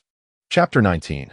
Call me father. As the group arrived at the entrance, they were met by a stunning young lady clad in a powder blue floral qipao, her hair elegantly styled in a bun. Having trained in martial arts from a young age, her fair, exquisite legs were exceptionally toned. Even through the fabric, one could easily infer the alluring contour of her abdomen and her slender waist. Beneath her delicate features, her bright, large eyes concealed a hint of menace at their corners. "Miss Jean?" Li Gan immediately recognized the young woman as Jean Linger, the eldest daughter of Jean Jinlong. "Brother Li, what has happened to my father?" Jean Linger inquired. Observing her father's ashen complexion and the bloodstain on his chest, she rushed forward to support him, her beautiful eyes filled with concern. Sighing, Li Gan recounted the events that had transpired at Jiangxinting and the words spoken by Sun Shaoran before his departure. After listening intently, Jean Linger's eyes narrowed with a fierce determination as she declared, "Humph. Setting aside the facts, the responsibility for this incident clearly lies with the Chu family. How dare he stand idly by while someone suffers? Let us go. I shall accompany you to confront him." Without waiting for a response, she firmly assisted her injured father into the vehicle. Li Gan let out a long sigh, acknowledging that when it came to reason, the young lady was indeed formidable. With her assertion to set aside the facts, all problems seemed to dissolve effortlessly. Meanwhile, Zhou Mahu, following Zhou Tianfeng's instructions, drove the vehicle to the entrance of Tianfeng Villa and came to a gentle halt. Chu Qin furrowed his brow slightly, surveying the surroundings with curiosity. "What is this place?" "Master Chu, this is Tianfeng Villa, our elder sister's private estate," Zhang Ahu replied, hastily exiting the vehicle to open the back door for Chu Qin and Zhou Tianfeng. "Master Chu, I have instructed the staff to prepare dinner. It would not be too late for you to dine before departing," Zhou Tianfeng said as she stepped forward, linking her arm with Chu Qin's, guiding him toward the villa. After a moment's hesitation, Chu Qin followed Zhou Tianfeng into Tianfeng Villa. The estate was situated in a prime location, nestled amidst mountains and water, with fresh air enveloping the surroundings. A winding path led directly from the entrance to a luxurious villa perched halfway up the hill, flanked by streetlights that illuminated the entire estate as brightly as day. As they walked, Zhou Tianfeng expressed her gratitude. "Master Chu, I truly owe you my thanks for today. Otherwise, the consequences would be unimaginable. By the way, have you married yet?" As she spoke, her beautiful eyes nervously scrutinized Chu Qin's profile, her heartbeat quickening. Chu Qin slightly shook his head, responding calmly, "Whether I am married or not does not affect your promise." "Ah?" Zhou Tianfeng paused in surprise. Promise? What promise? In the next moment, Zhou Tianfeng couldn't help but blush, tightening her embrace around Chu Chen's arm. Sandwiched between her bosom, feeling the warmth and heat radiating from Zhou Tianfeng. Chu Chen experienced a fleeting reaction. However, he swiftly suppressed that flicker of restlessness. Master Chu, this way please. Zhou Tianfeng opened the door, ushering Chu Chen into a spacious and bright room on the second floor. Not far from the entrance, a dining table was already adorned with an array of delicacies. Chu Chen stepped towards the floor-to-ceiling window, standing still and taking in the panoramic view of the entire villa. Master Chu, you mentioned you had matters to discuss with me. What could it be? Zhou Tianfeng inquired, as she drew a chair and sat down, resting her chin on her hand and tilting her head to gaze at Chu Chen's silhouette. I have recently developed a new elixir called the Qi Supplement Pill. Initially, I intended to market it through Chu Xinyao's channels, but after much contemplation, I deemed that sales model unfeasible. Thus, I thought of you, the leader of the Feng clan, who currently dominates the underground world of Jiangzhou with extensive connections. If the Feng clan were to represent this, I am confident it would achieve remarkable success, Chu Chen stated with unwavering confidence. The Qi Supplement Pill? May I have a look? Zhou Tianfeng asked, her curiosity piqued. At this moment, everything concerning Chu Chen intrigued her immensely. Chu Chen nodded, retrieving a small white porcelain vial from his pocket and handing it to Zhou Tianfeng. She accepted the vial, carefully unscrewing the cap, and instantly, a refreshing herbal fragrance wafted towards her. How delightful! As she spoke, Zhou Tianfeng poured a single Qi supplement pill into her palm, examining the tiny black pill that was no larger than a soybean, and curiously asked, Master Chu, what is the purpose of this Qi supplement pill? Does it possess any extraordinary effects? Why not taste it and see? Chu Chen casually picked up a pill and placed it in Zhou Tianfeng's mouth. She was momentarily taken aback, and as Chu Chen's fingers brushed against her ruby lips, Zhou Tianfeng instinctively inhaled sharply. With a hint of shyness, she tilted her head back to gaze at Chu Chen, feeling the warmth and gentleness emanating from his fingertips. A smile crept onto Chu Chen's lips as his gaze slowly shifted toward Zhou Tianfeng's delicate neck. In their locked gaze, the atmosphere in the room suddenly turned palpably intimate. Gulp. As Zhou Tianfeng's elegant neck gently moved, the Qi supplement pill slid down her throat. Instantly, a refreshing sensation coursed through her, reaching deep into her lungs. In the next moment, Zhou Tianfeng distinctly felt a warmth rise from her lower abdomen, followed by an exhilarating release of fatigue, as if she had regained 10 years of youth in an instant. Every cell in her body radiated with youthful vitality. Acknowledging the transformation within her, Zhou Tianfeng's eyes widened in disbelief as she looked at Chu Chen. How do you feel? Chu Chen placed his hand on Zhou Tianfeng's fragrant shoulder, leaning closer to her charming face, and asked with a smile. A peculiar sensation enveloped me. It felt as though I had suddenly shed several years. The weariness that clung to me dissipating in an instant, leaving me significantly lighter in spirit. Zhou Tianfeng, somewhat incredulous, remarked on her transformation. A woman of her stature had always prioritized her self-care, consuming an array of supplements, yet none had ever yielded such miraculous results. The comfort and delight she experienced were wholly unprecedented. Indeed, Chu Chen asserted with a firm nod. The Qi-boosting elixir not only replenishes one's vital energy but also promotes longevity and alleviates various ailments, regardless of gender. A single dose can invigorate the spirit and ward off maladies. After consuming 5 doses, one may experience a renaissance of vitality, while 10 could even restore youthfulness. Such wonders? Zhou Tianfeng was utterly convinced by Chu Chen's words, especially since Jin Jinlong had previously disclosed that Song Hu was a cultivator rather than a martial artist. Thus, Chu Chen's ability to defeat him in a single move indicated that he too must possess the essence of a cultivator. The art of alchemy and talisman consumption is fundamental to their training, hence the elixirs presented by Chu Chen must be extraordinary. With this thought, Zhou Tianfeng hastily called out toward the entrance. Come, summon Ahu to me swiftly. Before long, Zhong Ahu entered the room at a brisk pace, bowing slightly before Zhou Tianfeng. Elder sister, you summoned me? Yes, she replied with a slight nod. This vial contains the Qi-boosting elixir meticulously crafted by Master Chu. It possesses the power to enhance longevity and rejuvenate one's youth. Take this vial as a gift to present to several esteemed allies closely associated with our Feng sect. Should they find it satisfactory, they may procure more from Master Chu. Not so, Chu Chun interjected, waving his hand. It would be prudent to source from your Feng sect. As for the pricing, Let us first observe the market's response. Prior to fully unleashing the potential, it would be wiser for the Feng sect to handle distribution. Moreover, it is worth noting that the Feng sect has, in essence, already aligned with me, though this truth remains unspoken. Zhou Tianfeng paused momentarily before affirming, "Very well. We shall proceed as Master Chu advises. You may go now." As she spoke, she handed the porcelain vial to Zhang Ahu. "Understood," he replied respectfully, bowing as he exited the room. Once Zhang Ahu had distanced himself, Zhou Tianfeng rose gracefully, swaying her waist and curvaceous form as she approached the window. She gently pressed a button beside her, causing the sheer curtains to draw back, obscuring the night view outside. She then gestured to the servants standing by, "You may leave. Without my express permission, none are to disturb Mr. Chu and me during dinner." "Yes." Several servants complied, casting furtive glances at Chu Chun as they departed.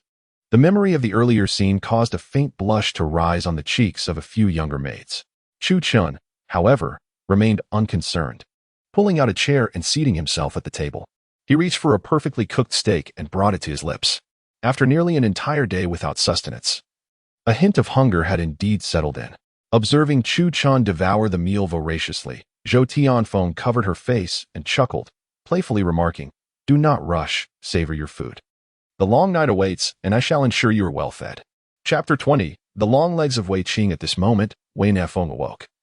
Opening his eyes and exhaling a few breaths, he felt as though all his pain had dissipated, and his body was enveloped in warmth. "Grandfather, are you truly all right?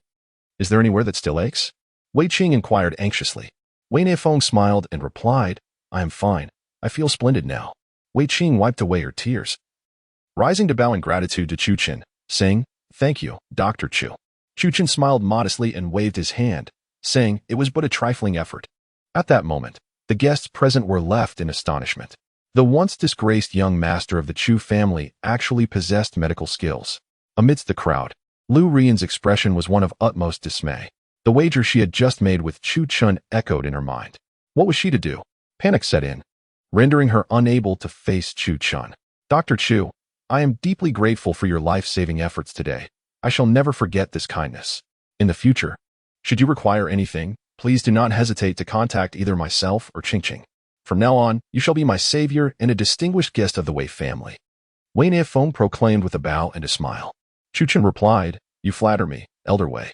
For your contributions to the nation and the people, I would have come to your aid regardless." Wei Nefeng nodded, his face alight with admiration. This young man, Chu Chen, was quite to his liking, humble and unassuming. Without arrogance or conceit, his future was indeed boundless. At that moment, Chu Chen cast a glance toward Lu Ruyan, who had retreated into the crowd. He noticed her tense demeanor, unable to meet his gaze, and remained silently observing her. Naturally, Lu Ruyan sensed the intensity of Chu Chen's stare, which bore an invasive quality laced with mockery. How infuriating! What could this man possibly want? Lu Ruyan felt increasingly anxious under his scrutiny, ultimately unable to withstand the pressure. She called out, "Chu Chen, what exactly do you want?" With a smirk, Chu Chen replied, "Oh, Lu Ruyan, do you not know what I seek? The wager. It is time for you to fulfill your end." Upon hearing this, Lu Ruyan's teeth clenched in irritation. "Chu Chen, are you still a man? Why stoop to quarreling with a frail woman?" she retorted, preparing to play the victim. In response, Chu Chen chuckled lightly, teasing, "Lu Ruyan, did I hear you correctly? You consider yourself a frail woman? I have experienced your martial prowess for 3 years. Humph." Lu Ruyan scoffed, crossing her arms defiantly. "I refuse to honor the wager. What can you do about it?" At this moment, Wei Qing rose, her delicate face turned cold, and with a tone that radiated seriousness, she addressed Miss Lu. "He cannot do anything to you. But what of me, Wei Qing? What of my family, the Wei family?" A jolt of fear struck Lu Ruyan, her eyes flickering as she dared not meet Wei Qing's gaze. "If you fail to honor your wager with Dr. Chu tonight, I believe there will be no reason for you to remain in Jiang City. I will ensure that your family, the Lu mother and daughter, are blacklisted across the entire industry," Wei Qing declared icily. This revelation utterly terrified Lu Ruyan. "Miss Wei, please, do not blacklist us," she pleaded, nearly in tears, and then shot a fierce glare at Chu Chen, exclaiming, "Chu Chen, fine, tonight I shall accept my misfortune." Subsequently, with all the guests in the hall as witnesses, Lu Ruyan clenched her delicate fist, her face flushed, and after a moment of hesitation, she shouted, "Daddy." "What? I didn't catch that." "Lu Ruyan, Do you have something in your mouth? Could you speak a bit louder? Chu Chen responded with a cold laugh, lounging on the sofa with a swagger that oozed arrogance. The sight of Lu Ruyan in distress brought him a twisted sense of satisfaction. You. Lu Ruyan was infuriated. From Chu Chen's wicked gaze, she discerned that his earlier comment about her having something in her mouth was anything but kind. This man was truly disgusting. With a deep breath, Lu Ruyan closed her eyes and yelled, "Daddy, speak up. Who are you calling daddy?" Chu Chen replied. Lu Ruyan, on the verge of madness, clenched her teeth and shouted, "Chu Chen, daddy, are you satisfied now?" Lu Ruyan's glare could have pierced through him. Chu Chen smiled and nodded. "All right." Humph. Lu Ruyan huffed, turning on her heel to flee the manor as if her life depended on it. If she stayed any longer, she would truly lose all face. In the crowd, Lu Qinghe also frowned deeply, casting a resentful glare at Chu Chen. This little scoundrel was utterly loathsome. Just looking at him made her wish for his demise. With a huff, Lu Qinghe dismissed Chu Chen entirely and turned to leave. Upon exiting, she encountered the furious Lu Ruyan. "Mom, I want to kill Chu Chen. I must kill him." Lu Ruyan seethed, her eyes filled with malice and disdain. This was a profound humiliation. When had she, Lu Ruyan, ever endured such disgrace? Chu Chen had already made it onto her list of enemies. "Do not worry, tonight will mark the end of that little scoundrel," Lu Qinghe coldly assured. Meanwhile, Chu Chen found himself alone with Wei Qing in a private lounge. "Miss Wei, is there something else you require?" he inquired, puzzled as he surveyed the stunning Wei Qing before him. One could not deny that the granddaughter of Wei Nafeng was an exquisite beauty, her grace and figure rivaling that of Lu Qinghe and Lu Ruyan. Having trained alongside Wei Nanfeng, her martial prowess lent her an air of heroic elegance. She donned a striking black backless evening gown that accentuated her proud and perky figure. Beneath the sinuous, serpentine waist lies a perfectly sculpted peach-like posterior, its curvature truly astonishing. A pair of long, fair legs resembling jade gracefully adorned with crystal high heels, complemented by delicate, rosy nails, evokes an exhilarating rush within Chu Chen. This woman is indeed a captivating enchantress, exuding an aura of irresistible allure. "Dr. Chu, please take a seat," Wei Qing said, pouring a cup of tea and presenting it to Chu Chen. He accepted the cup with an air of nonchalance, settling down and remarking, "Miss Wei, if you have something to say, please speak plainly." At his words, Wei Qing's cheeks flushed slightly, and she tucked a loose strand of hair behind her ear, hesitantly stammering, "Well, Dr. Chu, I actually wanted to ask you to take a look at something." "What is it?" Chu Chen inquired, puzzled.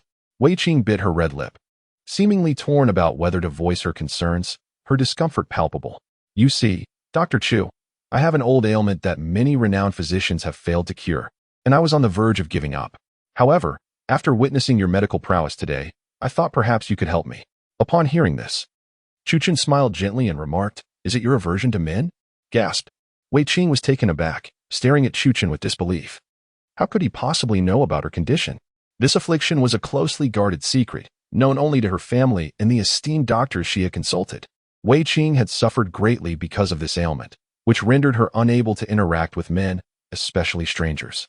A mere touch would cause her to faint instantly. As a result of this condition, at 24, she remained single, untouched by romance. What woman does not yearn for sweet love, to hold hands, embrace, and kiss the one she adores? Wei Qing is no different. She too craves affection and companionship. Yet, this ailment confines her, leaving her feeling desolate and empty during lonely nights, desperately longing for the presence of a man. "Can it be cured?"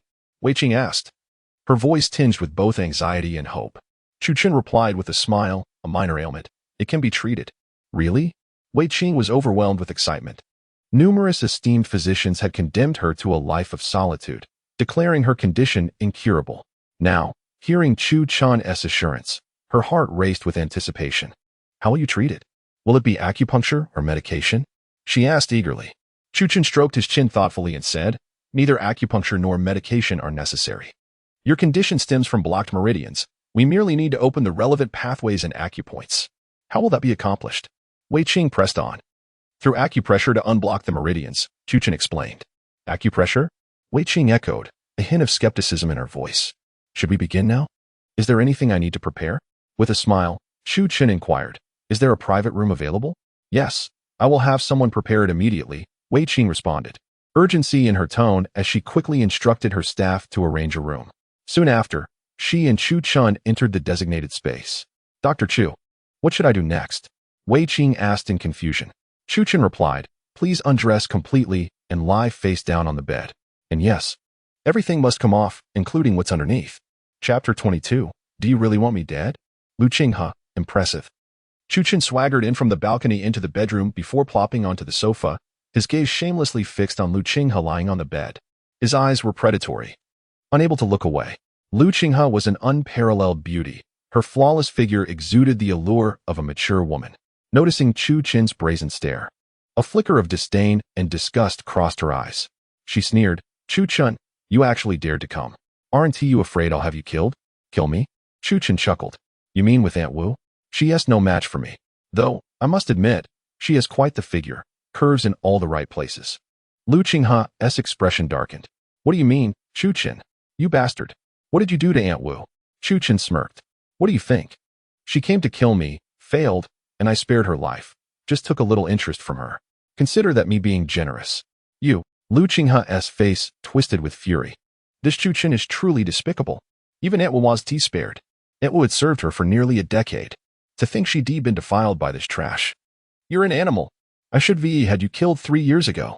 Lu Qinghe hissed through clenched teeth. Chu Chen shrugged. Takes one to know one. No matter how vile I am, I'm nothing compared to you and your mother's venomous hearts.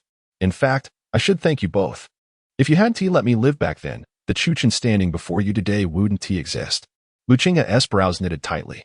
Damn it. What kind of leverage does this bastard have?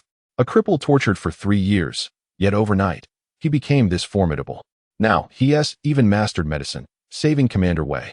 Since returning from Qianlong Villa, Lu Qinghe had been racking her brain. Is the innate medicinal body really that powerful? Or is Chu Chen hiding some secret? Lu Qinghe, don't forget the second condition you promised me tonight. Chu Chen grinned. But before that, I'd like a repeat of last time. After all, the experience was quite enjoyable. Lu Qinghe's eyes flashed with revulsion. In your dreams, you little bastard. Drop dead. Enraged, she hurled the magazine in her hand at him. The motion sent her chest heaving, a tantalizing sight. Why so angry? What I did to you is child's play compared to what you and your mother put me through for 3 years. I'm just collecting interest. Is that too much to ask? Are you expecting me to take the initiative? Chu Chen replied with a chilling smile. His expression laced with mischief as his gaze fixated intently on Lu Qinghe, as if he wished to scrutinize every inch of her skin. Noticing the intensity of Chu Chen's stare, Lu Qinghe felt a surge of frustration. With a deep breath to suppress her rising anger, she coldly retorted, Chu Chen. You cannot truly believe that I am waiting for you, can you? Chu Chen chuckled mockingly, rising to his feet, his eyes sharp as he approached Lu Qinghe. He leaned down, grasping her pale chin, and with a chilling smile remarked, Do you think that placing a skilled fighter beneath the bed would suffice to eliminate me? Upon hearing his words, Lu Qinghe was taken aback, her expression shifting dramatically. What? Chu Chen had sensed it. How could this be? How did he uncover her plan? Lu Qinghe had no time to ponder. She raised her hand and struck the bed. In the next moment, with a swift sound, a glimmering silver blade shot forth from beneath the bed, aimed directly at Chu Chen's chest. Seemingly endowed with an instinct, Chu Chen deftly sidestepped, retreating 2 meters with grace, effortlessly evading the strike. Subsequently, a figure emerged from beneath the bed. Upon recognizing the individual, Chu Chen was momentarily stunned, taken aback by the revelation. It was a woman. More accurately, a female martial artist. She appeared to be in her mid-20s, youthful and attractive, though not as breathtaking as Lu Qinghe. She certainly ranked among the most beautiful women in the region. The reason for identifying her as a martial artist lay in the aura he sensed from her. Reminiscent of the energy emanating from Wu Ma. It was a characteristic developed through years of martial practice. Moreover, her gaze was fierce. And her earlier attack had been surprisingly stealthy. Had it been a typical individual, they would likely have met a grim fate. However, Chu Chen was no ordinary man. He had attained the 3rd level of qi refinement, capable of dominating much of the region. Likewise, the female martial artist was equally astonished. She had not anticipated that Chu Chen would evade her meticulously prepared strike. Even a martial artist with minor internal strength would struggle to avoid such an attack. Kill him. Lu Qinghe, now off the bed, pointed an accusing finger at Chu Chen with an air of malice. At her command, the female martial artist lunged forward. Akin to a mother leopard, wielding her sharp knife with lethal intent toward Chu Chen. Chu Chen responded with a cold smile, once again gliding aside effortlessly to evade the strike. The knife narrowly missed, nearly grazing his nose. The female martial artist gasped, her brows furrowing in surprise. She swiftly reversed her grip and, with a flourish, aimed the blade at Chu Chen's neck. Yet, it appeared Chu Chen had anticipated her movements. He raised his hand and delivered a resounding slap to her rear. The sound echoed throughout the bedroom. The female martial artist had no time to react as the force propelled her forward, her cheeks flushing crimson as she felt a sharp sting in her behind. The sensation was surprisingly pleasant, with a delightful bounce.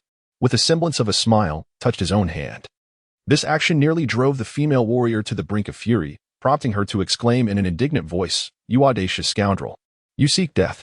As her words fell, a surge of energy erupted from her, and she delivered a swift kick aimed at Shattering's head. Unmoved, raised his hand and retaliated with a slap, striking the proud chest of the female warrior. With a resounding impact, she was sent flying, crashing through the glass door of the balcony and tumbling out. Upon hitting the ground, the female warrior clutched her chest, spitting blood, her eyes wide with terror as she beheld approaching her. This was dire. Her opponent surpassed her in strength. Realizing this, she abandoned her mission, leaping off the balcony and darting into the courtyard, transforming into a shadow as she fled swiftly.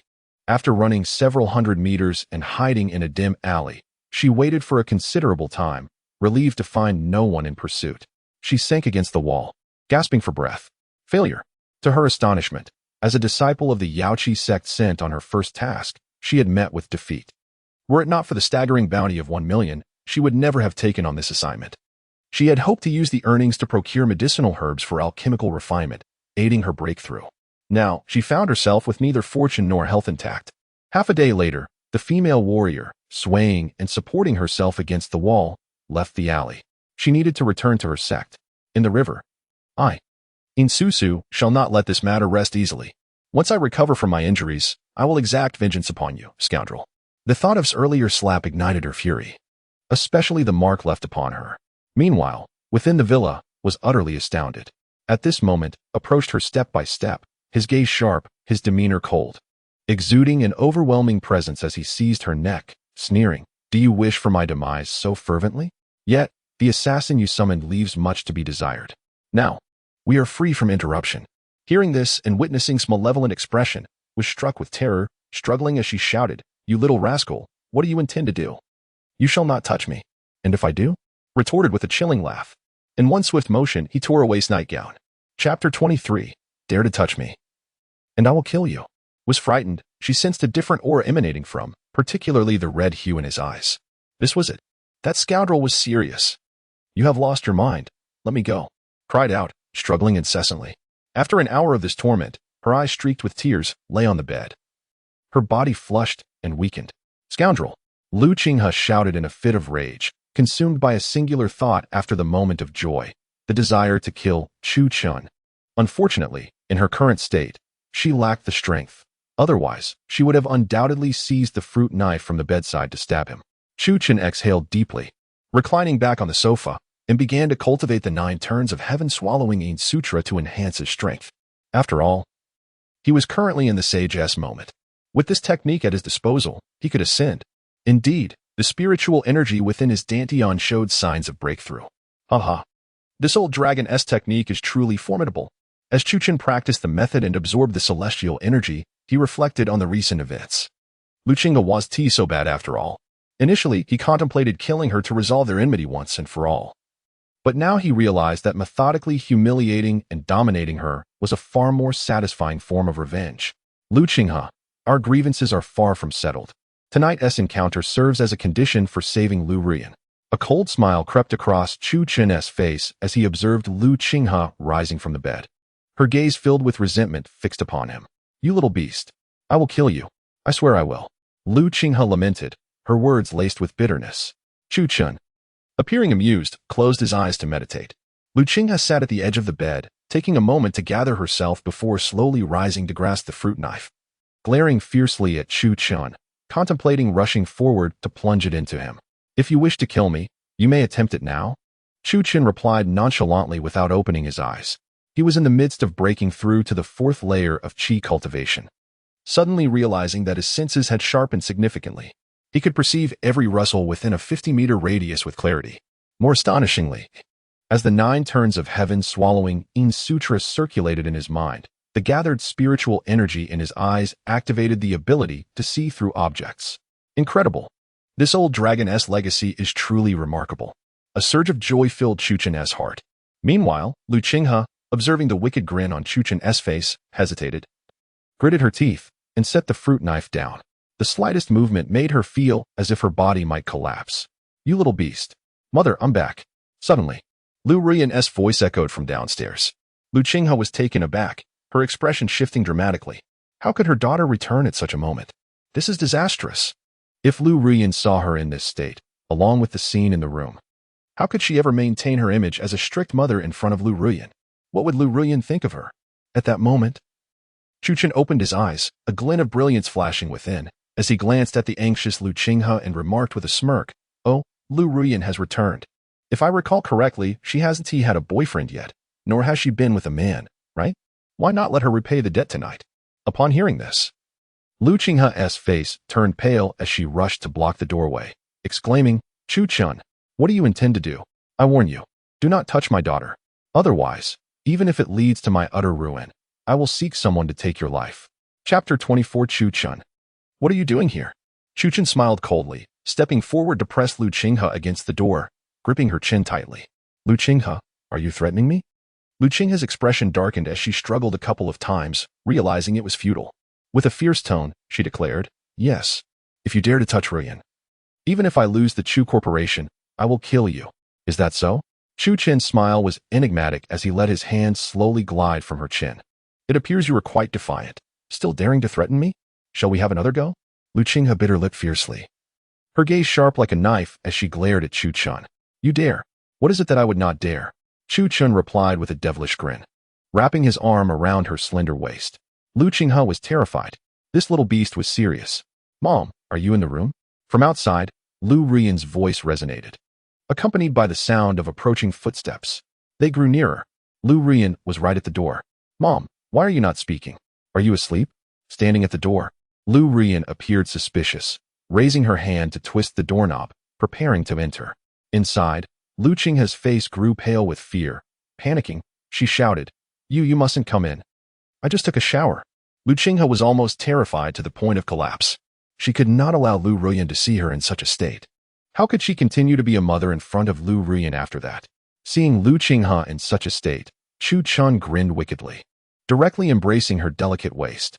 Lu Qinghe was completely unprepared, covering her mouth with one hand in fright, while the other hastily tried to push Chu Chen away, whispering urgently, "Chu Chen, have you lost your mind? Stop it."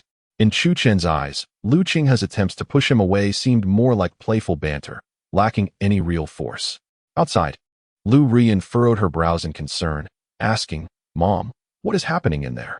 What are you doing?" "I'm coming in." As she spoke, she anxiously twisted the doorknob. Inside, Lu Qinghe heard the sound of the knob turning. One hand pressed against Chu Chen's chest while the other hurriedly twisted the lock, urgently calling out, "Do not come in.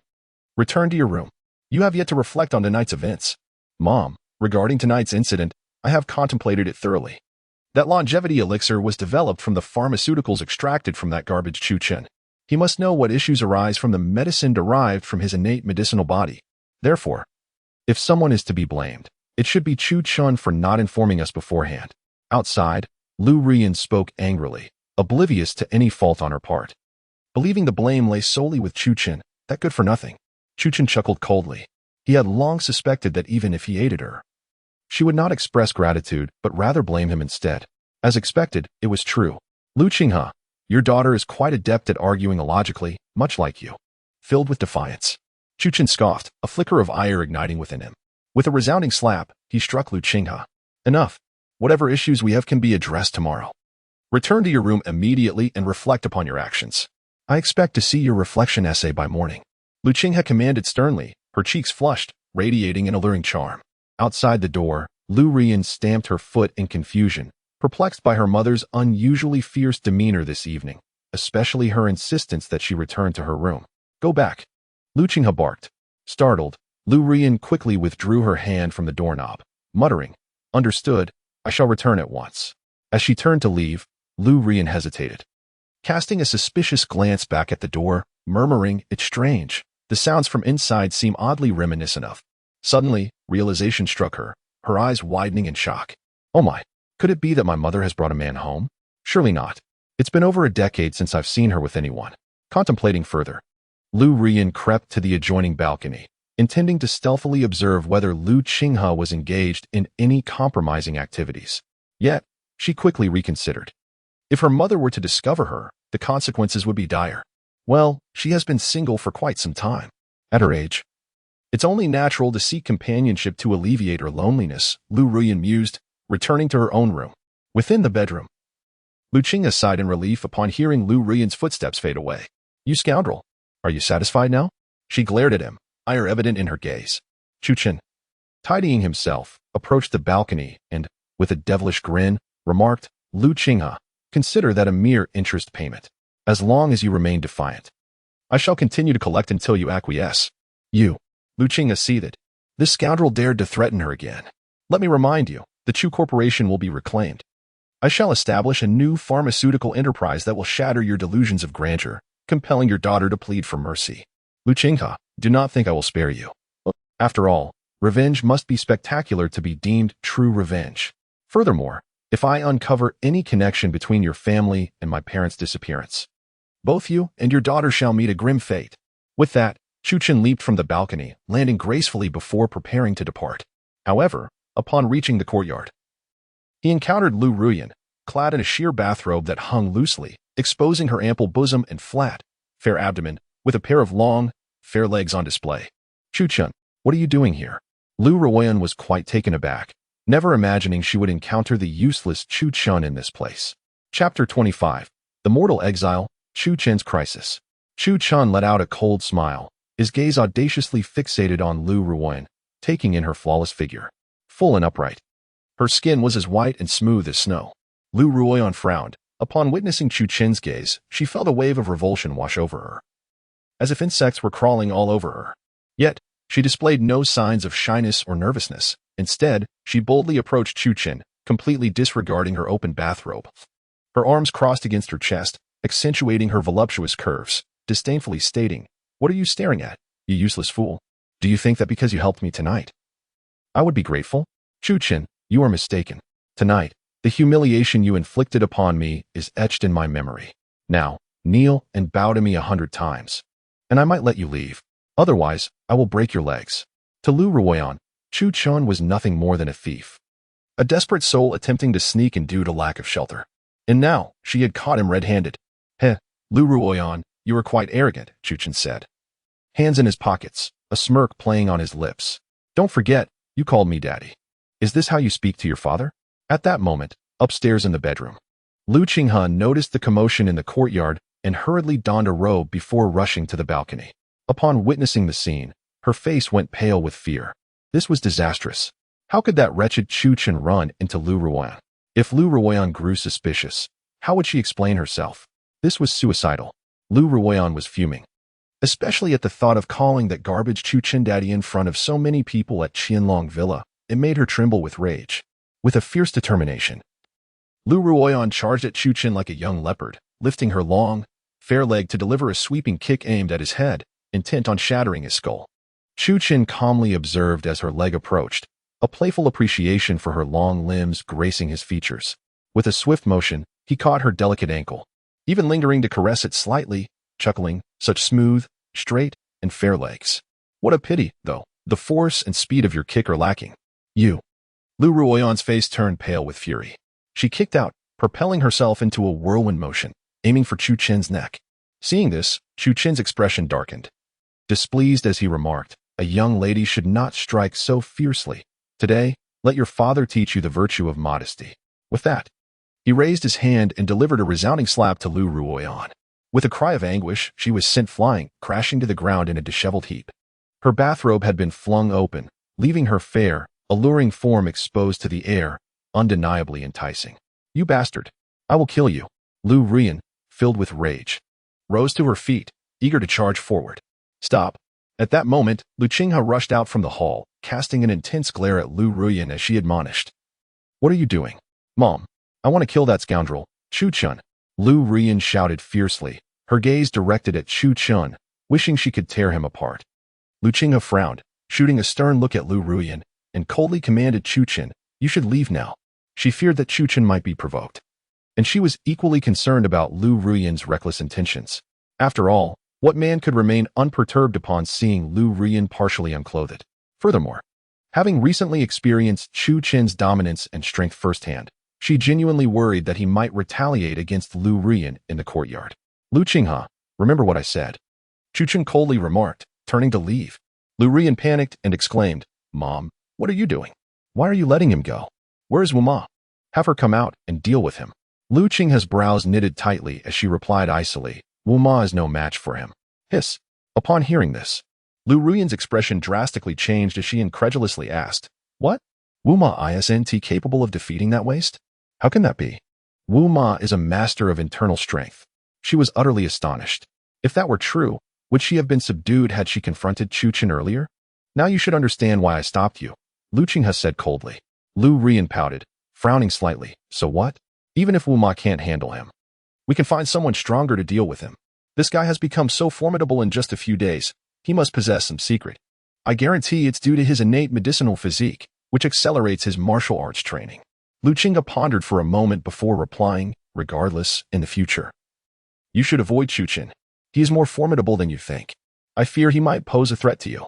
As she spoke, an image from earlier in the bedroom involuntarily surfaced in Lu Qinghe's mind. Shame, utter humiliation, rage, extreme fury. How could she have been thinking such things?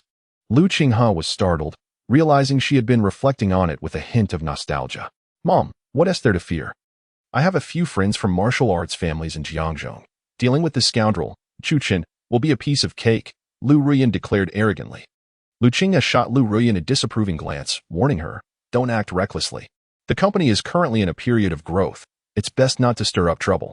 Also, from now on, dress more appropriately at home. Be mindful of your image. Who knows, that little scoundrel might sneak in again. With that, Lu Qinghe turned to leave. Lu Ruyan looked down at her attire, frowning slightly as she muttered, What's wrong with how I dress? This is my house. I will wear what I please.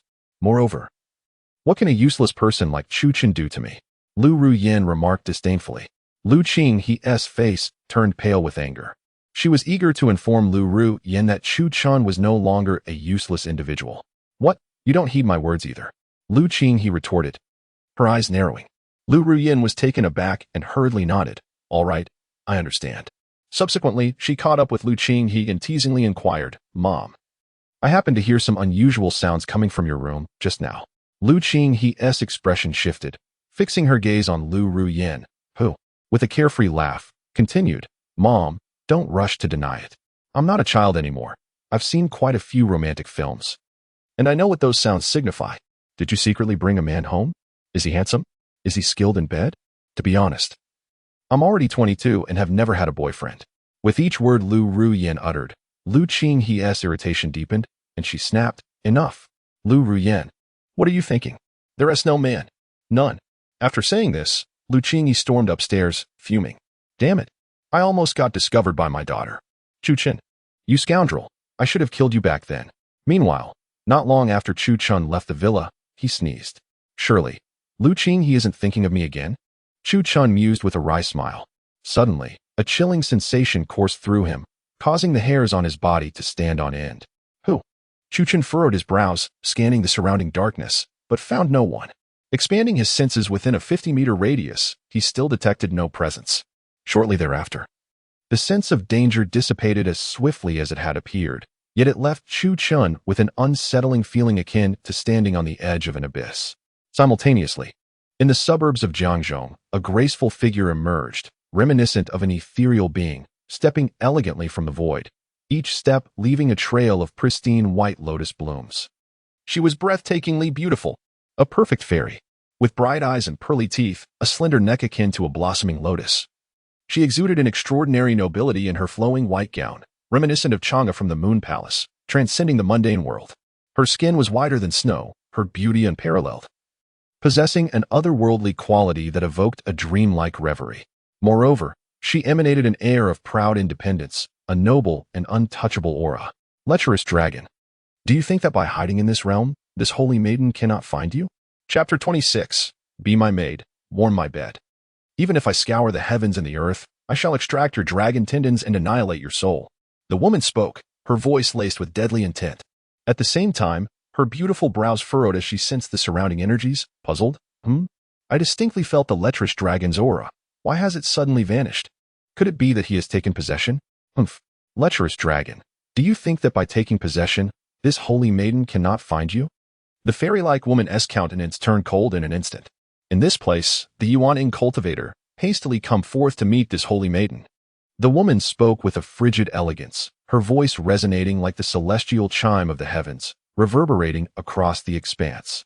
This was a divine communication, one that only a Yuan-Ing cultivator could perceive. However, moments later, silence enveloped the surroundings. Are the cultivators in this area of such a low caliber? Is there not even a Yuan-Ing cultivator present? The woman's delicate brows furrowed slightly as she continued. Those at the Jedon stage quickly come forth to meet this holy maiden. The air remained still and silent. Her frown deepened. Those at the foundation establishment stage hastily come forth to meet this holy maiden. She called out sharply. Simultaneously, within a great mountain near the river, the sect known as Qingyun Zone was abuzz. Inside the main hall, an elderly man with white hair suddenly felt a stirring, his eyes widening in astonishment. Is this a transmission of divine consciousness? A celestial being of the transformation stage has arrived in the Jiang region. In the next instant, the elder's figure flickered away from the main hall. Moments later, he appeared before the woman, bowing deeply with utmost respect and trepidation, saying, I, Song Qingyun, the humble leader of Qingyun Zone, greet you, esteemed fairy. Song Qingyun did not dare to raise his gaze to meet the figure before him. The leader of Qingyun Zone?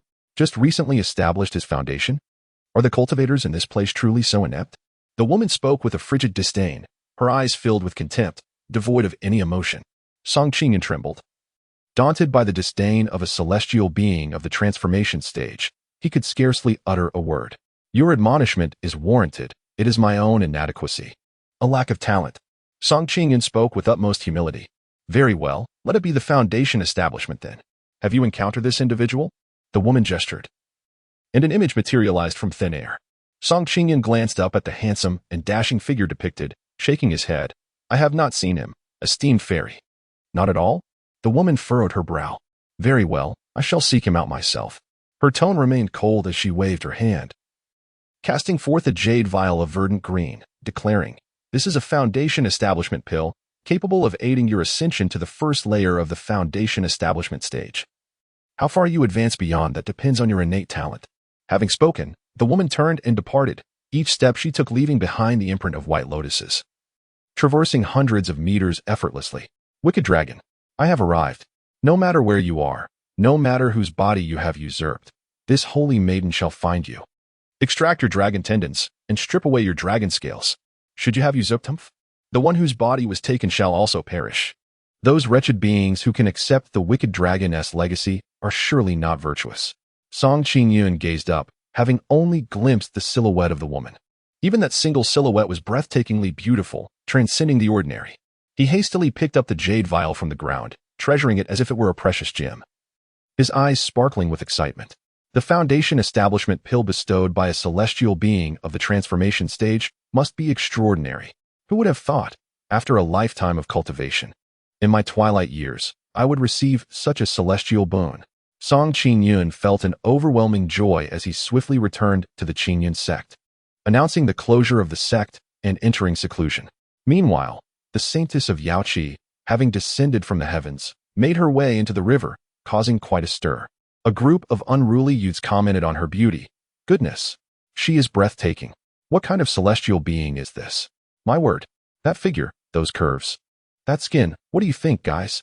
The young men exchanged knowing glances and blocked the path of the saintess. Beautiful lady, care to join us for a drink? As one of the youths spoke, the saintess waved her delicate hand, and with a series of sharp sounds, the group was sent flying, crashing to the ground. Bleeding and unconscious. Pervert. Die, she coldly declared, stepping away. Suddenly, her brow furrowed as she sensed a trace of a sinister presence, and in an instant, she vanished from the street. At the same time, Chu Chen was undergoing a breakthrough.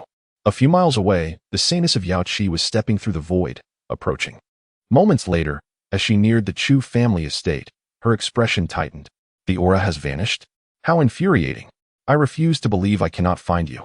The following day, at the Chu family estate, Chu Chun had meditated throughout the night, finally solidifying his cultivation at the 4th level of qi refinement.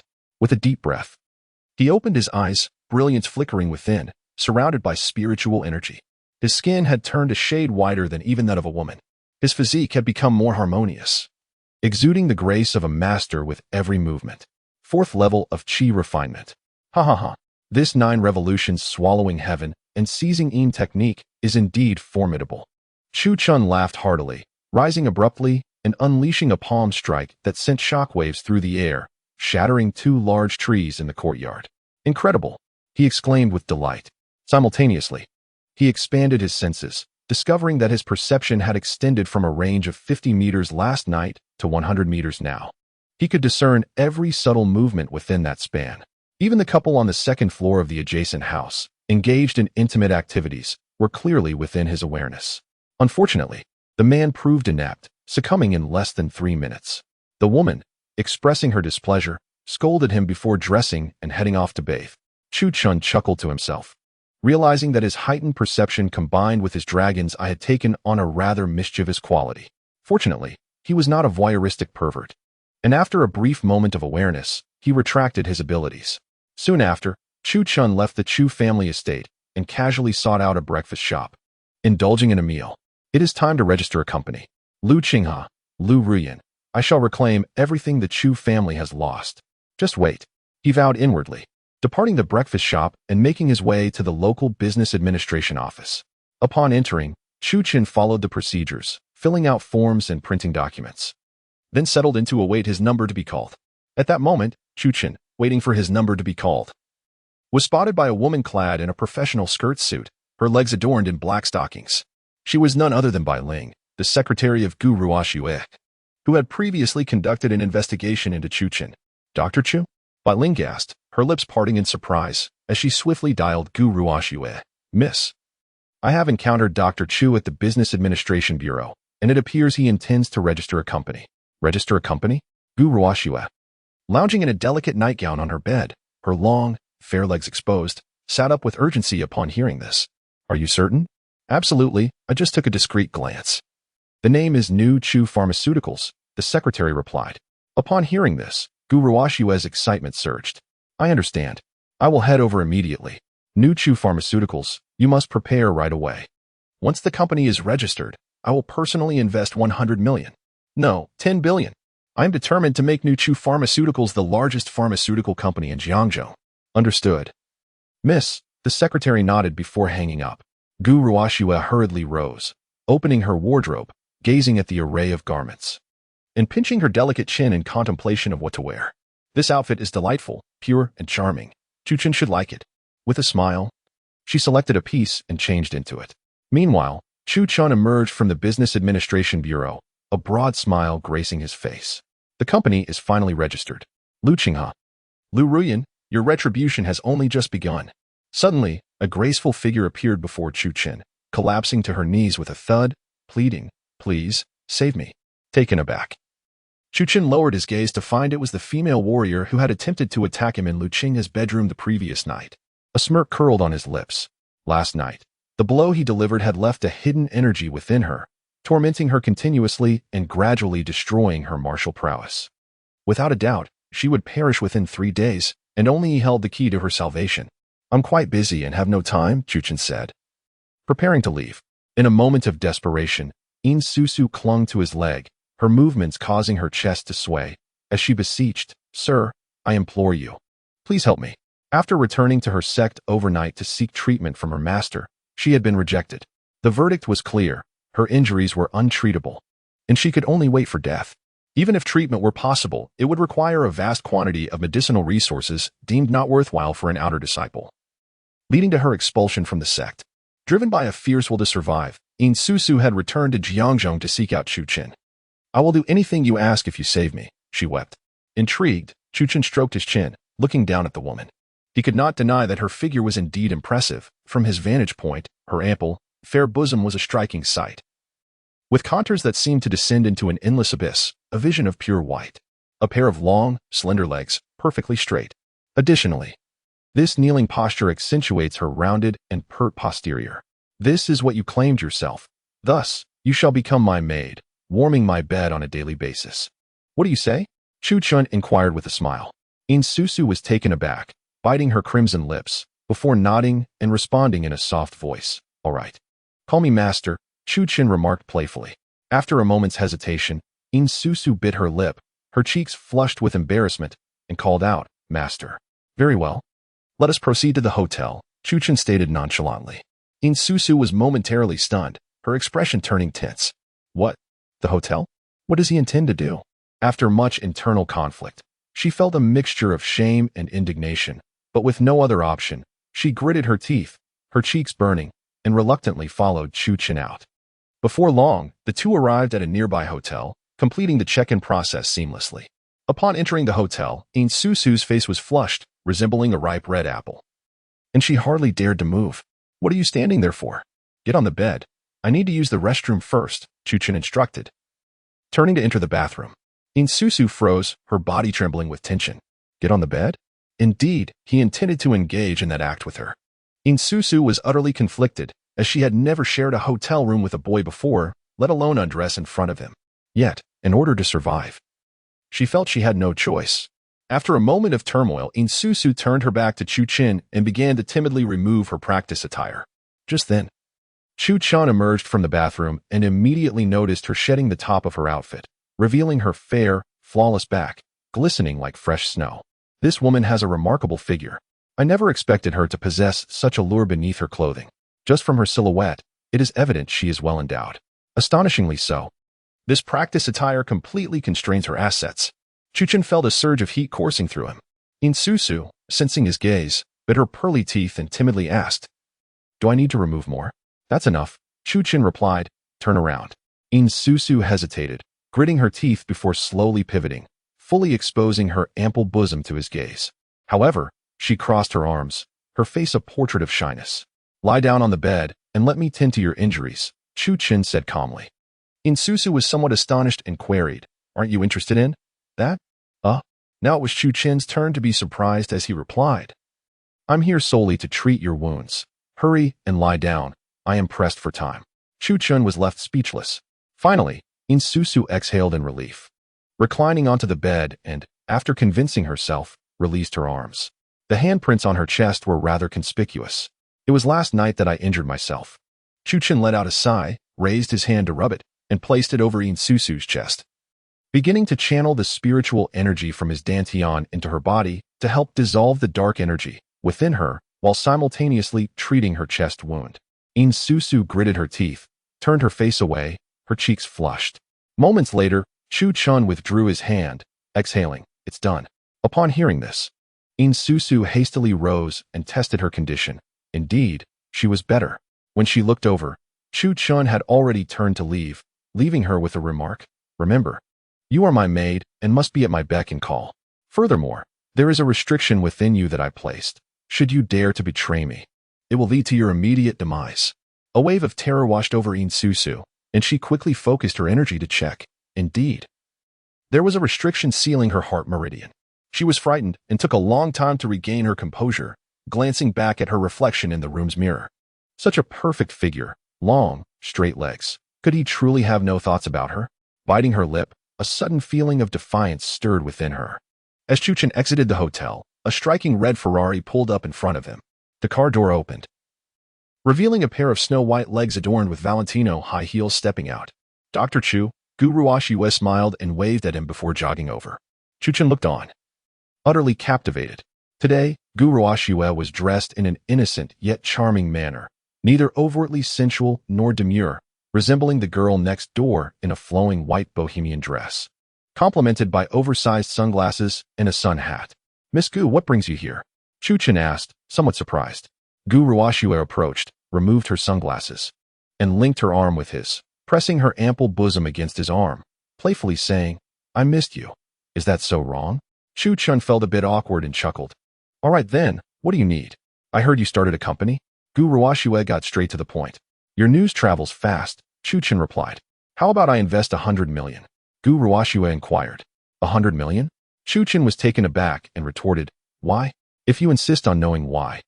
It's because I believe in you.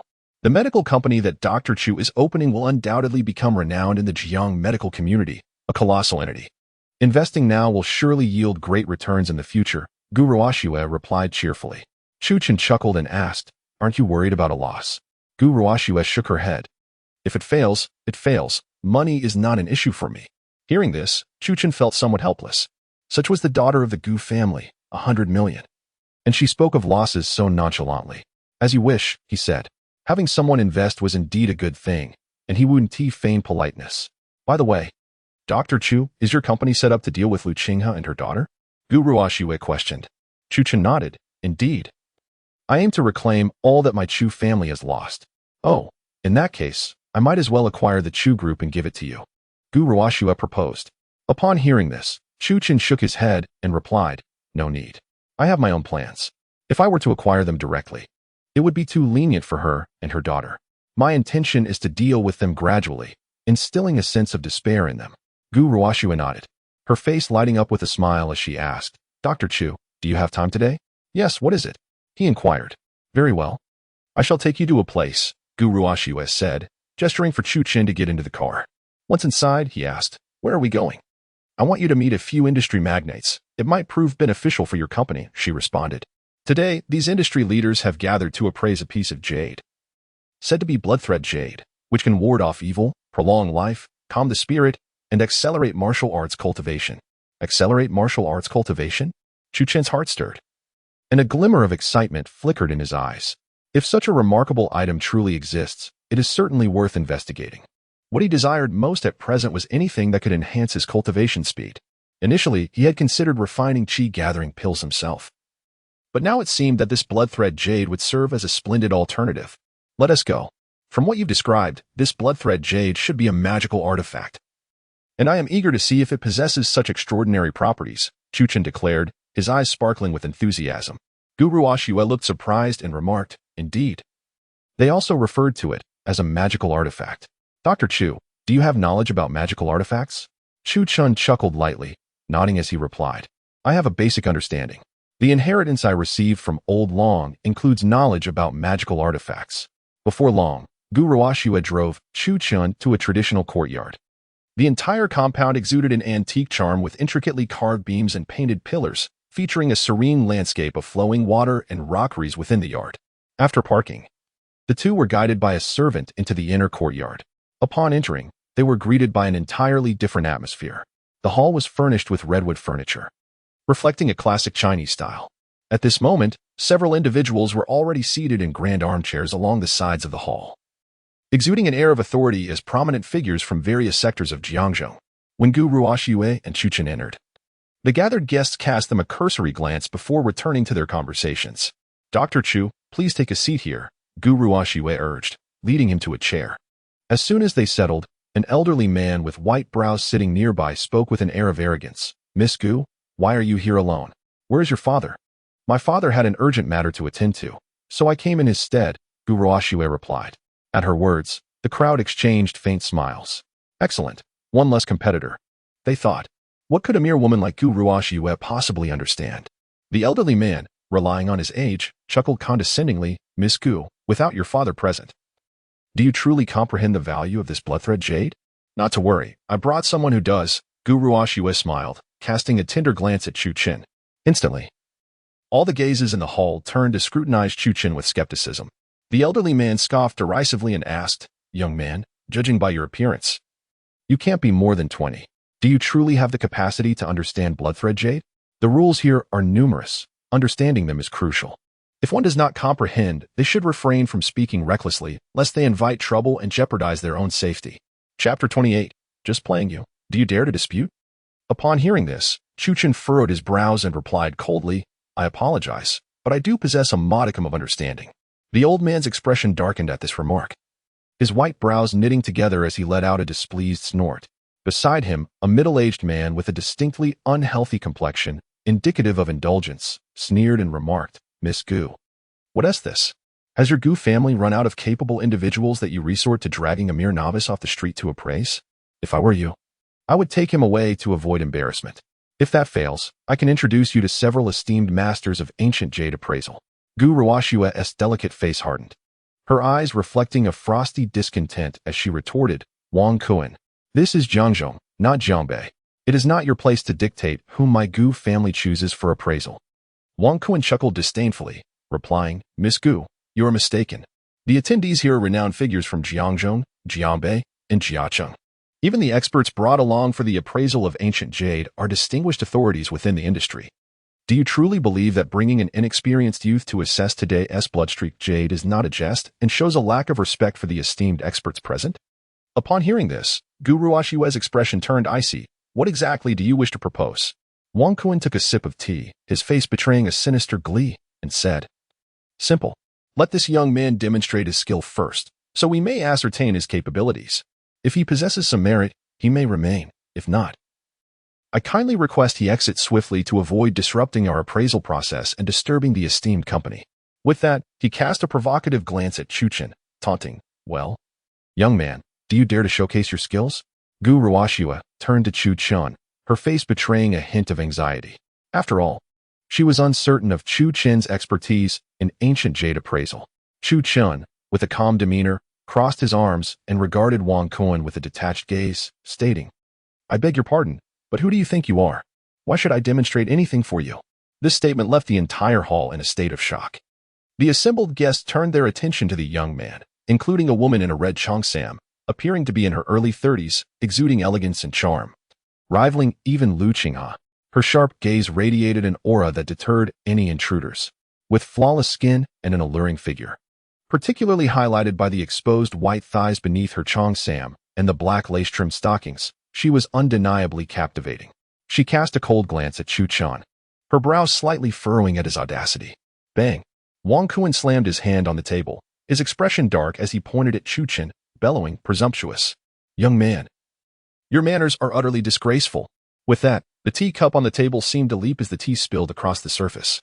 However, Chu Chen remained composed, a devilish smirk playing on his lips as he replied, If you wish to see my skills, I shall oblige, but do not regret it. Ha ha. Wang Kuan chuckled heartily at this, casting a sidelong glance at Chu Chen, and coldly retorted, Regret? What could I possibly regret? I am eager to witness your supposed talent in appraising treasures. Chu Chen chuckled softly, glancing at the string of prayer beads that Wang Kuan had been toying with. The beads in your hand are modern. You might as well discard them. Wang Kuan was taken aback, staring at his string of Vajrabodhi beads before bursting into raucous laughter. You jest. You claim this string of beads is modern? Indeed, Chu Chen affirmed with a nod. Wang Kuan's expression was one of mockery as he replied, You truly dare to speak such nonsense with your eyes wide open.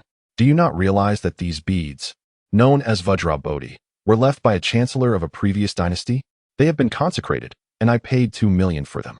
Furthermore, I have had several experts authenticate them, complete with certificates.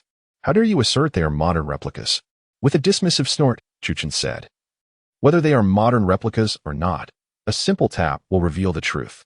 Very well, I shall tap them and see how you explain this, Wang Kuan said, a sardonic smile on his face, brimming with confidence in his beads. He then removed another string of beads from his wrist and gently tapped them on the table. The sound was crisp and resonant, unlike any modern imitation. What do you think, you insolent brat? This sound is both clear and vibrant. The esteemed experts present can surely discern that they are antiques. Wang Kuan proclaimed triumphantly. The older the Vajrabodhi beads, the crisper the sound. He cherished these beads, having an air of dignity about them as they were relics of a chancellor. Whenever he wore them, he felt an unassailable sense of superiority. He was more aware than anyone of their authenticity. Absolutely genuine. The surrounding experts exchanged glances and nodded in agreement, affirming, The sound is unmistakably that of Vajrabodhi beads over several centuries old. Yet, Su Chen coldly interjected with a sardonic smile. Are you hesitant to strike them? Perhaps you are unwilling to test them? Tap a few more times, and you shall see. Just apply a bit more force. Wang Kuan's expression soured at this, and he scoffed. Young man, it seems you are determined to persist until your last breath. Very well, I shall indulge you. With that, Wang Kuan picked up the beads and struck them against the table once more. At that moment, taking advantage of the distraction, Chu Chen flicked his fingers, unleashing a surge of spiritual energy that struck the string of beads just as Wang Kuan tapped them against the table. In an instant, the beads shattered, scattering across the floor, many of them breaking into pieces. Wang Kuan's eyes widened in shock, his face a mask of disbelief as he sat there, his mind blank. The prominent figures from the 3 surrounding cities, along with several esteemed appraisers, wore expressions of utter bewilderment and shock. My goodness! The prayer beads have shattered. How could this happen? What circumstances could lead to the Vajra Bodhi beads breaking so easily? Could it truly be a modern imitation? Perhaps the antiquing process was too intense, causing internal cracks? As the crowd murmured, Wang Kun suddenly comprehended the situation, his eyes wide with disbelief as he stared at the scattered beads on the ground, exclaiming, "This is impossible, absolutely impossible. How could this occur?" He was dumbfounded, frantically slapping his thigh. This was his most treasured set of collectibles, valued at 20 million. Just like that, they were destroyed? Chu Chen chuckled maliciously, deliberately raising his voice to say, "Oh, they've shattered? What a pity. Let me see. These beads appear to be genuine. They've just become a bit fragile over time. My apologies, it seems I misjudged them." Chu Chen smiled coldly. What? The moment his words were uttered, the hall erupted in silence. Every person present gaped at Chu Chen in astonishment. It was only then that Wang Kun grasped the situation. Damn, he had been duped. This rascal was deliberately toying with him. Among the distinguished figures seated, a woman in a red qipao turned her gaze toward Chu Chen, her eyes reflecting a hint of curiosity. This young man is rather intriguing. Damn it, you little brat, are you mocking me? Wang Kun was furious, seething with rage as he stood, pointing at Chu Chen and roaring, his eyes bloodshot with fury, wishing he could crush him. Indeed, I am mocking you. What of it? Do you have a problem with that? Chu Chen retorted without hesitation. What are you waiting for? Get rid of him. Wang Kun shouted, and several burly men behind him immediately surged forward, ready to strike at Chu Chen. Chapter 29. The Domineering Sister, Truly Captivating. Stop. Let us see who dares to touch Mr. Chu. Gu Ruoxue stepped forward, her cold gaze fixed on Wang Kun, her delicate face radiating iciness as she declared, Wang Patriarch. This is Jiangzhong, not Jiangbei. Mr. Chu is a guest of the Gu family, so I hope you will not make a fool of yourself. Upon hearing this, Wang Kun's expression darkened, his brows furrowing with a glint of coldness as he glared at Gu Ruoxue, shouting, "And what of the Gu family? Do not forget. A formidable dragon does not suppress a local snake. Today, I must deal with this brat." The atmosphere was tense, charged with hostility, and the air was thick with murderous intent. At that moment, an elderly man in a white tang suit, seated in a black grand chair at the front, frowned slightly and spoke in a displeased tone. Enough, Wang Patriarch. The Gu family is indeed significant, and you cannot contend with them. We are all friends here. Let us calm down. We are here for the blood jade, and there is no need for it to escalate like this. Moreover, this is indeed Jiangzhong, not Jiangbei. Any grievances you have can be addressed later. Today, the blood jade is of utmost importance, and I ask that everyone grant me this favor. The elderly man's authoritative demeanor quickly diffused the tension in the hall. Wang Kun clenched his teeth with a ferocious glare, his dead fish-like eyes fixed on Chu Chen. He raised his hand and made a throat-slicing gesture, then, reluctantly, sat back down, heartbroken over the shattered Buddhist beads. Worth 20 million. Damn it, if I don't kill you, Wang Kun, shall not bear the name Wang. Chu Chen has already made it onto his death list. Unbeknownst to Wang Kun, he too has found a place on Chu Chen's list. Chu Chen despises being threatened and loathes being kept in mind, especially by Wang Kun, who had cast 3 glances in his direction, each filled with increasingly violent malice. This displeased Chu Chen immensely. Sometimes, a crisis must be resolved swiftly. Brother Chu Chen, were you doing that on purpose just now? At this moment, Gu Ruoxue sat back down beside Chu Chen, smiling playfully as she inquired.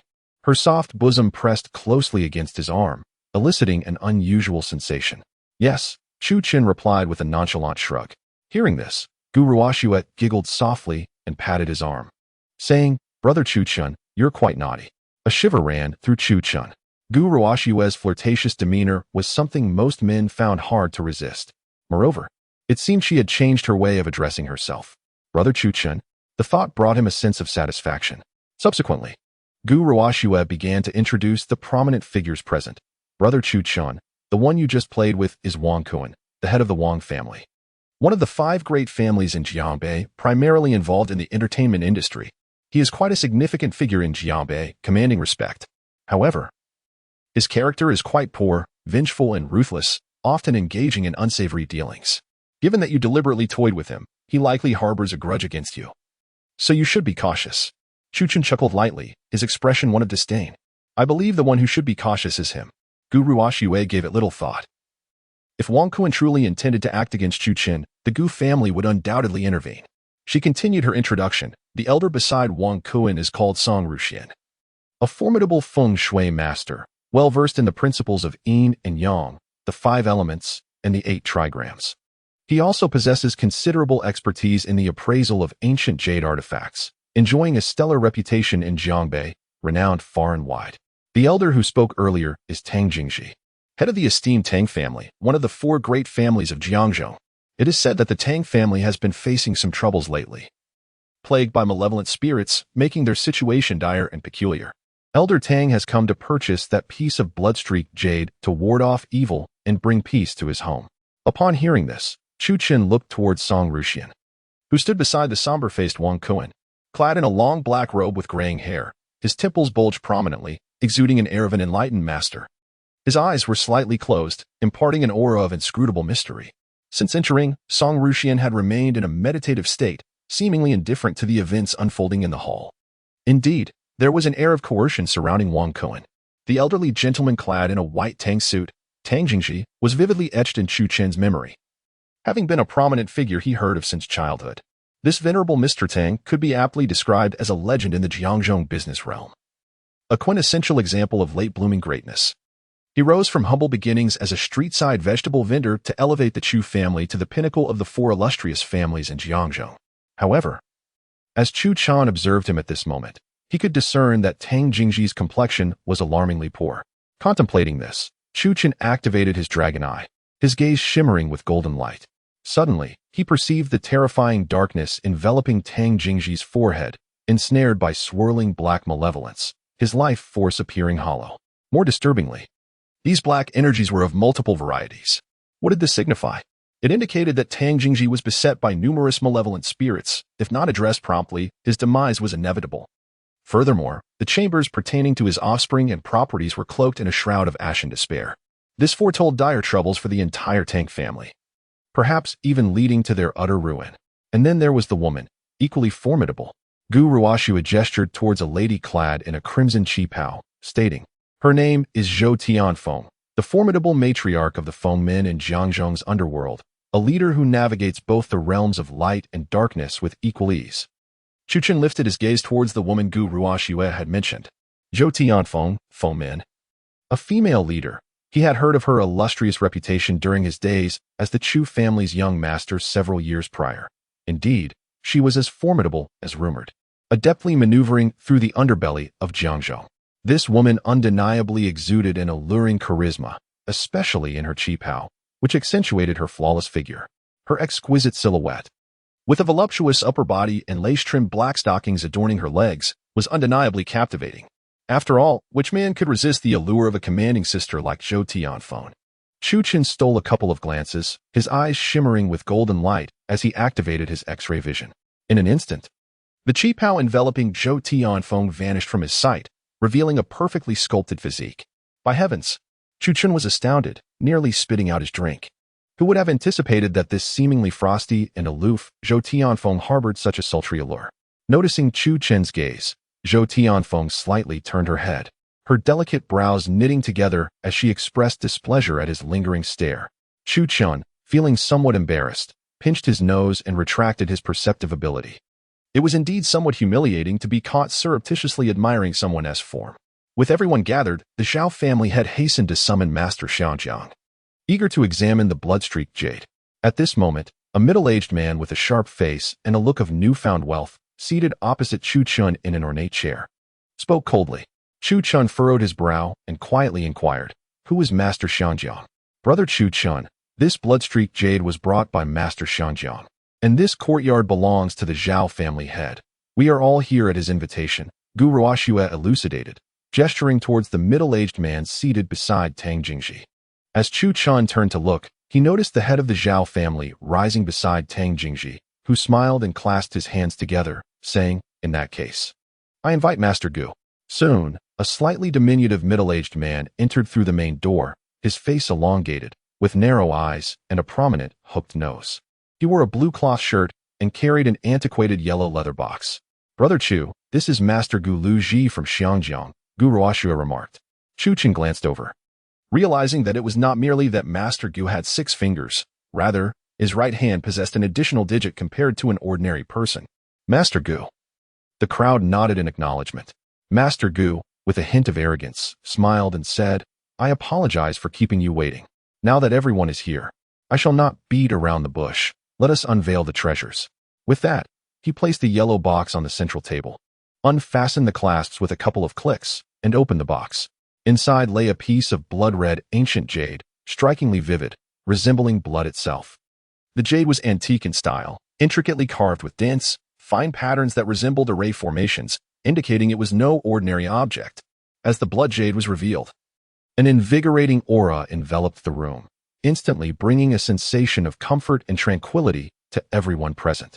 It felt as though they were bathed in a spring breeze, immersed in an ocean, or wandering through lush green mountains, akin to a celestial paradise. Tang Jingji and the others immediately brightened, their gazes fixed intently on the blood jade. What a remarkable item! This is truly extraordinary.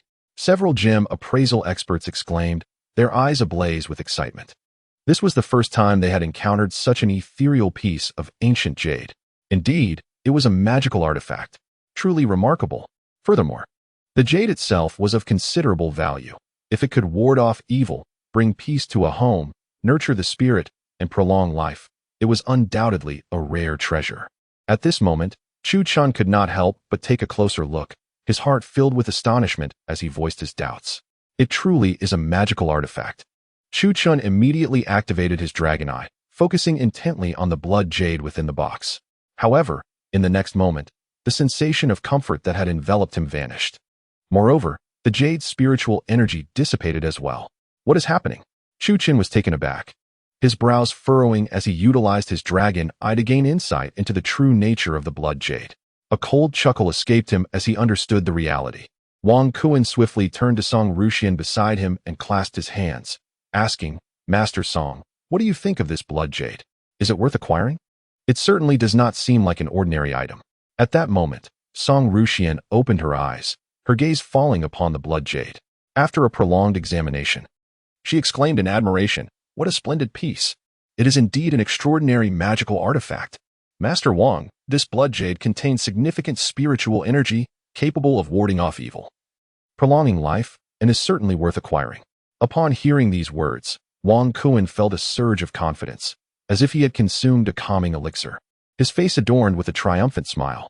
With Song Ruxian's affirmation, he was certain that the blood vein jade would be his for the taking. Gu Ruoxue, upon hearing Song Ruxian's comment, raised an eyebrow and turned to Chu Chun, whispering, "Brother Chu Chun, what do you think?" Before Chu Chun could respond, Song Ruxian scoffed derisively, laughing twice. "Miss Gu, you can't possibly be seeking the opinion of this young lad, can you? Does he even possess the ability to comprehend ancient jade?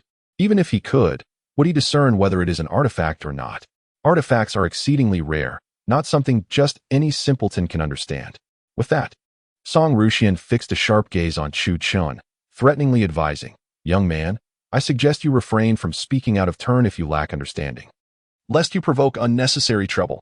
Since Chu Chun's arrival and his subsequent mockery of Wang Kuan, Song Ruxian had been observing him closely. Yet he dismissed Chu Chun as nothing more than a pompous fool seeking attention. Chu Chun chuckled softly, retracting his gaze from the blood vein jade to counter Song Ruxian's assertion. "So, Master Song, do you believe this blood vein jade is indeed an artifact?" "Naturally," Song Ruxian replied with unwavering confidence. "In all my years of appraising treasures, I have never encountered an artifact so genuine." He then cast a disdainful glance, adding, "What? Do you dare to question my appraisal skills? Let me inform you, young man, I am a renowned master of feng shui and metaphysics in Jiabei, immersed in this craft for over 30 years. Whether this blood vein jade is an artifact, and of what grade, can be discerned at a glance." After declaring this, Song Ruxian wore a proud expression. As a top master in the feng shui realm of Jiabei, he sensed a shift in the feng shui configuration of the entire courtyard upon the jade's unveiling. A paradise, a veritable earthly paradise. This was clear evidence that the blood vein jade was an extraordinary artifact, and moreover, a profound grade artifact. Artifacts are categorized into 4 grades: heaven, earth, profound, and yellow, with heaven grade being the most powerful, precious, and rare. A profound grade artifact is indeed remarkable. However, As soon as he finished speaking, Chu Chun burst into laughter, mocking Master Song. In my opinion, this blood-veined jade possesses none of the qualities you claim. It is nothing but a counterfeit. Upon hearing this, Song Ruxian sneered, his expression darkening. Preposterous. You insolent child, what did you say? Are you implying that I have misjudged? Song Ruxian's demeanor grew ominous as he glared fiercely at Chu Chun, wishing he could strike him down with a mere slap. How dare this impudent youth challenge him, Song Ruxian, unaware of his own folly. He was the benchmark of Jiangbei's feng shui and a living relic of the appraisal world. Chu Chun, with a smirk that danced on the edge of mockery, declared, Indeed. You have misjudged, and not only that. I even suspect that your title as a master of feng shui and metaphysics may have been purchased. After all, in my eyes, your abilities are akin to those of a mere 3-year-old child. Upon uttering these words, the hall fell into a profound silence. Bang! Song Ruxian, filled with fury, slammed the table and scolded, Nonsense! Who is this audacious young upstart to dare insult me? Enraged, Song Ruxian's face flushed with anger as he glared fiercely at Chu Chun, commanding the Zhao family head beside him. Zhao family head, this incompetent braggart should be expelled immediately to avoid disrupting our upcoming appraisal. The other esteemed figures and appraisal experts echoed in agreement. Indeed, a mere country bumpkin dares to challenge Master Song? Humph. When Master Song was appraising treasures, this brat was still in his mother's womb. They could hardly fathom how someone could speak so recklessly in such a revered space, practically courting disaster. According to his assertion, the blood-veined jade was a counterfeit artifact. Was it conceivable that Master Guo from Xianjiang and the Zhao family head had conspired to deceive us? The crowd erupted with indignation. Chu Chun, however, remained composed and unperturbed. As for the Zhao family head beside Tang Jing, he was visibly shaken, his eyes darting nervously as he wiped the cold sweat from his brow and turned to Gu Ruoxue, saying, Miss Gu, the young man you brought seems rather out of line. This is the Zhao family's estate. If he lacks knowledge of appraisal, he should keep silent to avoid offending others and incurring fatal consequences. No sooner had he spoken than a dozen burly bodyguards clad in black suits rushed through the door. Seizing the moment, Song Ruxian urged, Zhao family head, why bother with niceties? Hurry and throw him out. Let's see who dares. Gu Ruoxue stepped forward, her demeanor icy as she retorted, Zhao family head, Mr. Chu is a distinguished guest of the Gu family. If you wish to expel him, you must first expel me. Her words left the Zhao family head in a state of acute conflict. Expelling Gu Ruoxue?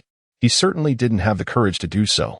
Noticing his silence, Gu Ruoxue turned her cold gaze back to Song Ruxian, stating, As for you, while others may regard you as a master of feng shui and metaphysics, I do not share that sentiment.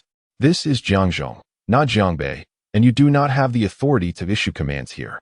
Upon hearing this, Song Ruxian's expression darkened considerably. Miss Gu, one must acknowledge that I am a master in the feng shui and metaphysics community of Jiangbei, and I know many influential individuals. Do you not fear that your father will hold you accountable for offending me? He said, his tone icy. Gu Ruoxue scoffed, and what of it? Do you truly believe my father would blame me over a trivial master from Jiangbei? You. Song Ruxian felt cornered and furious. Unable to remain silent, Wang Kun interjected. Miss Gu, do you not regard my Wang family of Jiangbei with any respect? After all, Master Song is a guest I invited. Gu Ruoxue raised her chin, crossing her arms defiantly. I have no regard for you. What will you do about it? You. Wang Kun was livid. Enough. Let us cease this quarrel. Miss Gu, do temper your anger. We are all here for the blood-veined jade. Since Mr. Chu has declared that this blood-streaked jade is not a magical artifact, but a counterfeit, he should provide evidence to substantiate his claim. Should he fail to do so, he cannot blame me, Tang Jingji, for not sparing the face of the Gu family. At this moment, Tang Jingji coldly interjected, his eyes narrowing as he fixed his gaze upon Chu Chun. Indeed. Boy, present your evidence. Otherwise, do not expect to leave easily today. Song Ruxian shouted. The others echoed in agreement. Yes, produce the evidence. A mere clown seeking attention. What could he possibly understand? Merely posturing. Boy, if you cannot present proof, you shall leave here on your knees today. The crowd rebuked him vehemently. Chu Chun maintained a calm demeanor. Crossing his arms and casually resting one leg over the other, inquired, What if I can prove that this blood-streaked jade is a false magical artifact? If you can demonstrate that this is not a magical artifact, then today, I, Song Ruxian, shall kneel and offer you 100 respectful bows, addressing you as Master Chu. Song Ruxian, filled with indignation, exclaimed, "Very well. However, I have an additional condition. You must consume this bloodstreak jade." Chu Chen replied with a cold smirk. Song Ruxian, momentarily taken aback, impulsively shouted, "Fine. If you cannot prove it, boy, I shall have your head for a ball today." Chapter 31. Unmasking the deception. Chu Chen chuckled coldly, disdainfully glancing at the enraged Song Ruxian. "I suggest you prepare an ambulance quickly, for soon you shall be compelled to consume this bloodstreak jade." "You, boy, how arrogant," Song Ruxian retorted, pointing a finger at him. Meanwhile, Chu Chen had already risen, hands in his pockets, and approached Master Gu, whose expression was dark and brooding. With a smirk and said, "Master Gu, shall you confess that this bloodstreak jade is counterfeit, or shall I expose you?" The beady-eyed, hook-nosed Master Gu's expression shifted. His head held high with disdain as he retorted, "Boy, what nonsense are you spouting? This bloodstreak jade is indeed a superior ancient jade, a magical artifact refined by a formidable expert. Surely, everyone present can sense the extraordinary nature of this jade, yet in your youthful ignorance, you deem it counterfeit? Since you insist on claiming this bloodstreak jade is a false artifact, I am eager to see how you intend to prove it." Master Gu's eyes narrowed, a look of scorn crossing his face. What could a mere child, still wet behind the ears, possibly know about magical artifacts, let alone discern the authenticity of this bloodstreak jade? Thus, Master Gu remained entirely unconcerned about any proof Chu Chen might present. He held unwavering confidence in this jade, the secrets of which only he was privy to. Upon hearing this, Chu Chen shook his head and scoffed, "Stubborn and willfully ignorant. Initially, I had no desire to involve myself in your affairs, for severing one's means of livelihood is akin to slaying one's parents. However, since you have repeatedly pressed me, I shall reluctantly reveal a fraction of my capability." Bang! Over there, Song Ruxian slammed his hand on the table, admonishing, "A deception? Boy, your words must be supported by evidence." Chu Chen cast a sidelong glance and retorted, "You, above all, are the most foolish here. Wait for me to unveil this deception, and I shall strike you down. I want to witness you consume this blood-threaded jade today." "You." Song Ruxian's face turned pale with anger. Chu Chen, indifferent to the foolishness before him, turned his attention to the blood-threaded jade in the box, scoffing dismissively, and remarked, "Master Gua, even if you intend to deceive, at the very least, you should procure genuine jade, wouldn't you? If even this blood-threaded jade is counterfeit, your stinginess knows no bounds. With this trinket, a mere illusion could easily fool you affluent yet simple-minded magnates. I must say, your vision and intellect are as foolish as swine." Upon utterance of these words, the hall erupted in an uproar. Gu Ruoxue stifled a laugh, covering her mouth in amusement at Chu Chen's audacity. "Silence! You insolent brat, what did you just say?" Wang Kuan shouted, his face contorted with rage. "How outrageous! This is utterly unacceptable. You dare insult us as pigs?" The dignitaries and appraisal experts from the third city were incensed, their fury palpable. Chu Chen's arrogance had crossed a line, even drawing a frown of discontent from Tang Jingji, who felt implicated by Chu Chen's remarks. Was this young man truly talented, or merely seeking attention? Bang! Wang Kuan, furious, slammed his palm on the table and bellowed, "You wretched creature! What did you say? Are the juniors from Jiangzhong so disrespectful?" Chu Chen, casting a sidelong glance, retorted with a sneer, "Indeed. So disrespectful that you cannot bear it? Among this crowd, you are the most foolish. You infuriate me. Come, someone, dispose of him." Wang Kuan fumed, his bodyguards preparing to charge. Gu Ruoxue rose, her expression cold, and commanded, "Who dares to move?" Her commanding presence was formidable. Wang Kuan clenched his fists, his face ashen, and with a cold snort, he gestured for his bodyguards to retreat, fixing a menacing gaze on Chu Chen as he threatened, "Brat, if you cannot prove the blood-threaded jade is fake today, I shall see to it that you meet your end." Chu Chen chuckled coldly, turning his gaze back to the blood-threaded jade. This blood-threaded jade is not merely devoid of magical properties. The jade itself is a synthetic imitation. Your belief in its authenticity stems solely from the serene and euphoric sensation it imparts, akin to basking in the warmth of the sun. Am I correct? Indeed, that is the effect of a magical artifact. Song Ruxian interjected. Chu Chen shot her a disdainful look and retorted, "Do not speak. With your level of understanding, I question how you became a master of feng shui and metaphysics in Jiangbei. Even the beggars on the street possess more wisdom than you. You insolent child. How dare you?" Song Ruxian exclaimed, her anger palpable. Chu Chen ignored her and continued, This sensation is merely a result of a small feng shui formation embedded within the blood-threaded jade, harnessing the spiritual energy from the courtyard and hall, thus creating a specific feng shui aura. Anyone within this space would experience the same revitalizing feeling you felt earlier, as if transported to an ethereal realm. Master Gui. Am I not correct? With a serene smile adorning his face, Chu Chen turned his gaze towards the now darkened visage of Guo Luji. Earlier, Chu Chen had nearly been deceived by the bloodstone. Yet, fortunately, he activated his dragon eye vision, discerning the underlying issues with a single glance. This Master Guo from Xiangjiang indeed possessed some skill, albeit merely scratching the surface of feng shui and esoteric arts.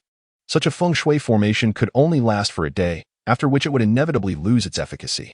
It might deceive the likes of Tang Jingji and Wang Kuan, who were oblivious to the intricacies of feng shui and esoteric arts, but once the truth emerged, those individuals would soon realize they had been duped, while Master Guo would have already absconded with their money. Nonsense. I have no idea what you are talking about. Guo Luji retorted furiously, his eyes wide with denial. Meanwhile, Wang Kuan smirked coldly. Kid, regardless of whether this bloodstone is a magical artifact, you just claimed it was fake? Chu Chen cast him a glance. His demeanor icy as he replied, whether it is bloodstone can be determined by fire. True bloodstone will not fade when exposed to flames. Moreover, the feng shui formation within will also become ineffective if subjected to fire. Utter rubbish. That is entirely absurd. At this moment, the head of the Zhao family could no longer contain himself and rose, furiously shouting, "Someone, quickly throw this kid out." He commanded his subordinates stationed at the door. Guru Ashue stood up, her tone frosty. "Zhao family head, why are you so eager to expel Brother Chu Chen? Or could it be that you are guilty of collusion with Master Guo, attempting to deceive us, and Brother Chu Chen has exposed you?" The head of the Zhao family was momentarily taken aback, his gaze darting uneasily towards Guo Luji. Observing this, Wang Kuan furrowed his brows and urged, "Zhao family head, why the panic? If this bloodstone is indeed genuine, then let us simply test it with fire as the young man suggested. If it proves to be authentic, I shall personally deal with him today." The Zhao family head was in a state of distress, perspiration beading on his forehead, his eyes continually flicking towards Guo Luji. At that moment, Guo Luji could no longer contain his discontent, exclaiming, "This is sheer nonsense. What fire? This ancient jade of mine is a genuine bloodstone, a true magical artifact. This young man is clearly spouting lies to intimidate you. Do not be deceived by him. Indeed, Master Guo is correct. Do not easily trust this young man, for his background remains unclear," the Zhao family head hastily concurred. Observing the conspiring alliance between the Zhao family head and Guo Luji, the onlookers began to sense something amiss. At this juncture, Zhou Tianfeng, who had been silent thus far, spoke in a chilling tone. "Enough, Zhao family head and Master Guo. Since you both assert that this bloodstone is genuine and a magical artifact, what is there to fear from testing it with fire? Someone, bring forth a brazier." As her words fell, a burly man in a black suit emerged, carrying a brazier. Concurrently, Zhou Tianfeng cast a glance, prompting a dozen men in black suits to swiftly surge in from outside, blocking all exits of the hall. The bulge at the waist must be a firearm. At this moment, the head of the Zhao family was drenched in cold sweat. Tang Jingji also spoke up, "Let it burn. As long as the jade is genuine and the effect remains, I will purchase it regardless of the cost. However, if it proves to be fake, Zhao family head, Master Guo, the river shall become your burial ground." A thunderous roar echoed, causing the Zhao family head to tremble with fear. This situation had been orchestrated by him and Master Guo, intending to exploit the recent hauntings at the Tang family estate to siphon off some wealth. Little did they anticipate that the unexpected appearance of Chu Chen, akin to a hero emerging from folklore, would unmask their deceit. If the jade were to be burned and the ruse revealed, would Tang Jingji show him mercy? The Zhao family head was flustered. Tang Jingji cast a sidelong glance at Guo Luji and coldly declared, "Master Guo, hand over the blood-streaked jade. Let us see it burn." Chapter 32. A mere minor artifice dares to display ferocity before me. Guo Luji's expression twisted, his eyes darkening. Burn it? Once ignited, his deception would be laid bare. What? Master Guo is afraid? Chu Chen inquired with a sly smile. With a disdainful snort, Guo Luji retorted, "You insolent youth. How dare you speak such nonsense? On what grounds do you assert that we shall burn it? I am a master from Xiangjiang, a person of renown. How could I possibly concoct a false jade or a sham artifact? Since you do not believe me, so be it. Today, I shall take this blood-streaked jade with me." With that, Guo began to gather his belongings, preparing to flee. At that moment, the prominent figures in the hall, even the dim-witted ones, began to realize the gravity of the situation. Master Guo, if you wish to leave, you must leave the goods behind. Tang Jingji's voice turned icy. How dare he deceive them? Now drenched in sweat, Guo expression darkened further. His eyes burned with fury as he glared at Chu Chun, his anger boiling over. The scheme he had labored to create now lay in ruins, all thanks to this impudent youth. How infuriating! This was intolerable. Guo longed to eliminate Chu Chun, for the latter's mere words had cost him millions. Slander. Purely slander. He spat through clenched teeth, his gaze icy as he fixated on Chu Chun. Simultaneously, he slipped his hand to his lower back. Should the situation turn dire, he would strike Chu Chun down before making his escape. If this deception could not succeed here, he would find another venue. After all, there were plenty of foolish wealthy individuals on the mainland. What's this? Master Guo is cornered and preparing to strike in desperation. Chu Chun observed with a smile, noting Guo furtive movements, yet he remained unperturbed. With my cultivation at the 4th level of qi refining, why should I fear a mere geomancer? Master Guo, this is Jiangzhong. You must provide an explanation for today's events. Tang Jingji seethed, his tone frigid. Guo eyes flickered as he contemplated the situation. Not yet at the point of desperation, he suppressed the fury rising within him and inquired, Tang Lao, do you truly believe this child's nonsensical ramblings? If it is mere nonsense, Master Guo, why not simply test the bloodstreak jade? Tang Jingji suggested. Guo countenance darkened, remaining utterly still. Observing this, Chu Chun chuckled softly and remarked, since Master Guo dares not take action, allow me to assist you. Guo was taken aback. Before he could react, Chu Chun pointed at the bloodstreak jade and silently chanted the fire control incantation. With a sudden whoosh, a ball of flames engulfed the jade. This spectacle startled many within the hall. Chu Chun maintained a serene demeanor, hands tucked into his pockets. The fire control technique was a minor spell, one that Chu Chun's current level permitted him to wield. However, it sufficed to deal with a half-baked feng shui master like Guo. Before long, the observers watched as the blood-streaked jade rapidly lost its color amidst the roaring flames. Then, with a crack, it developed fissures, and the warm, ethereal ambience of the hall vanished in an instant. What is happening? Wang Kuan exclaimed in shock. Tang Jingji's expression darkened like a stormy sea, and he bellowed, Master Guo, dare you still claim this blood-streaked jade is genuine? Seeing his deception laid bare, Guo face turned ashen. His eyes filled with murderous intent as he glared at Chu Chun, abandoning all pretense. He shouted, you insolent child. You have thwarted my plans. You seek your own demise. With a thud, Wang Kuan, enraged, slammed his palm on the table and shouted, Guo, this is the mainland, not Xianjiang. How dare you deceive me? With that, several bodyguards positioned behind Wang Kuan surged forward, looking menacing. Yet, Guo laughed heartily, unperturbed, his gaze icy. Humph, I merely sought to swindle some money. Yet a mere child has seen through my ruse. So be it, I shall drop the charade. Do you think such worthless trash can hinder me? With that proclamation, Master Guo raised his hand and struck towards the bodyguards from a distance. With a thunderous impact, they were sent flying, tumbling to the ground, blood spilling from their mouths. Unconscious, witnessing this, Wang Kuan's face drained of color as he fell back into his chair in shock. Guo methods were indeed terrifying. At this moment, Guo gaze was fixed on Chu Chun, his expression sinister. You have disrupted my plans, child. Today, I shall ensnare you within my 10,000 souls banner, ensuring you can never rise again. Allow you and your kind to witness what a true magical artifact entails. As his words echoed, Guo raised his hand and withdrew a peculiar, dark banner from his waist, emanating an ominous black mist and inscribed with various strange symbols and characters. With a flick of the 10,000 souls banner, tendrils of black mist surged forth. In an instant, the temperature within the hall plummeted to a freezing point. Everyone felt an overwhelming chill, as if they had plunged into an icy abyss.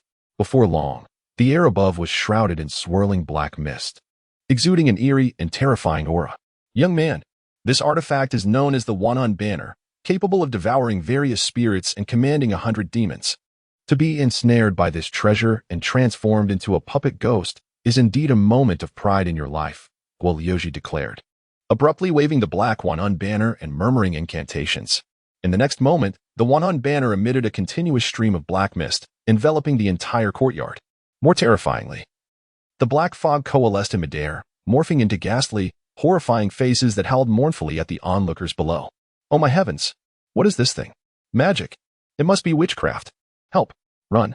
Inside the hall, Tang Jingji, Zhou Tianfeng, Wang Kuan, and others, including the Zhao family patriarch, were left pale with fright, cowering beneath tables and chairs, trembling uncontrollably while muttering prayers. These prominent figures had never encountered such a scene, which far exceeded their understanding. This is the ghost-repelling technique from Xianjiang, Song Ruxian exclaimed, her eyes wide with terror. Master Song, think of a way to save me. Wang Kuan quivered from beneath the table. Patriarch Wang, I too wish to escape. But Master Guo's sorcery is far too formidable, and with this artifact in hand, my meager feng shui skills are utterly insignificant in comparison, Song Ruxian replied anxiously. What shall we do? Wang Kuan was paralyzed with fear. Song Ruxian's eyes darted, and she said, Patriarch Wang, do not panic. Master Guo seeks to eliminate that wretched Chuchen, which has little to do with us. As she spoke, her gaze turned cold and fixated on Chuchen. This young man, daring to expose Master Guo's deception in such a brazen manner, was surely doomed. Heh, you possess some perception. Recognizing this as a ghost-repelling technique, Guo Liuji sneered, casting a glance at Song Ruxian. Song Ruxian quickly rose and cupped her hands in respect, stating, Master Guo, today's events are unrelated to us. It is all the doing of that young man. Guo Liuji stood proudly in the hall, wielding the Wanhun banner, his disdainful gaze sweeping over the frightened wealthy individuals.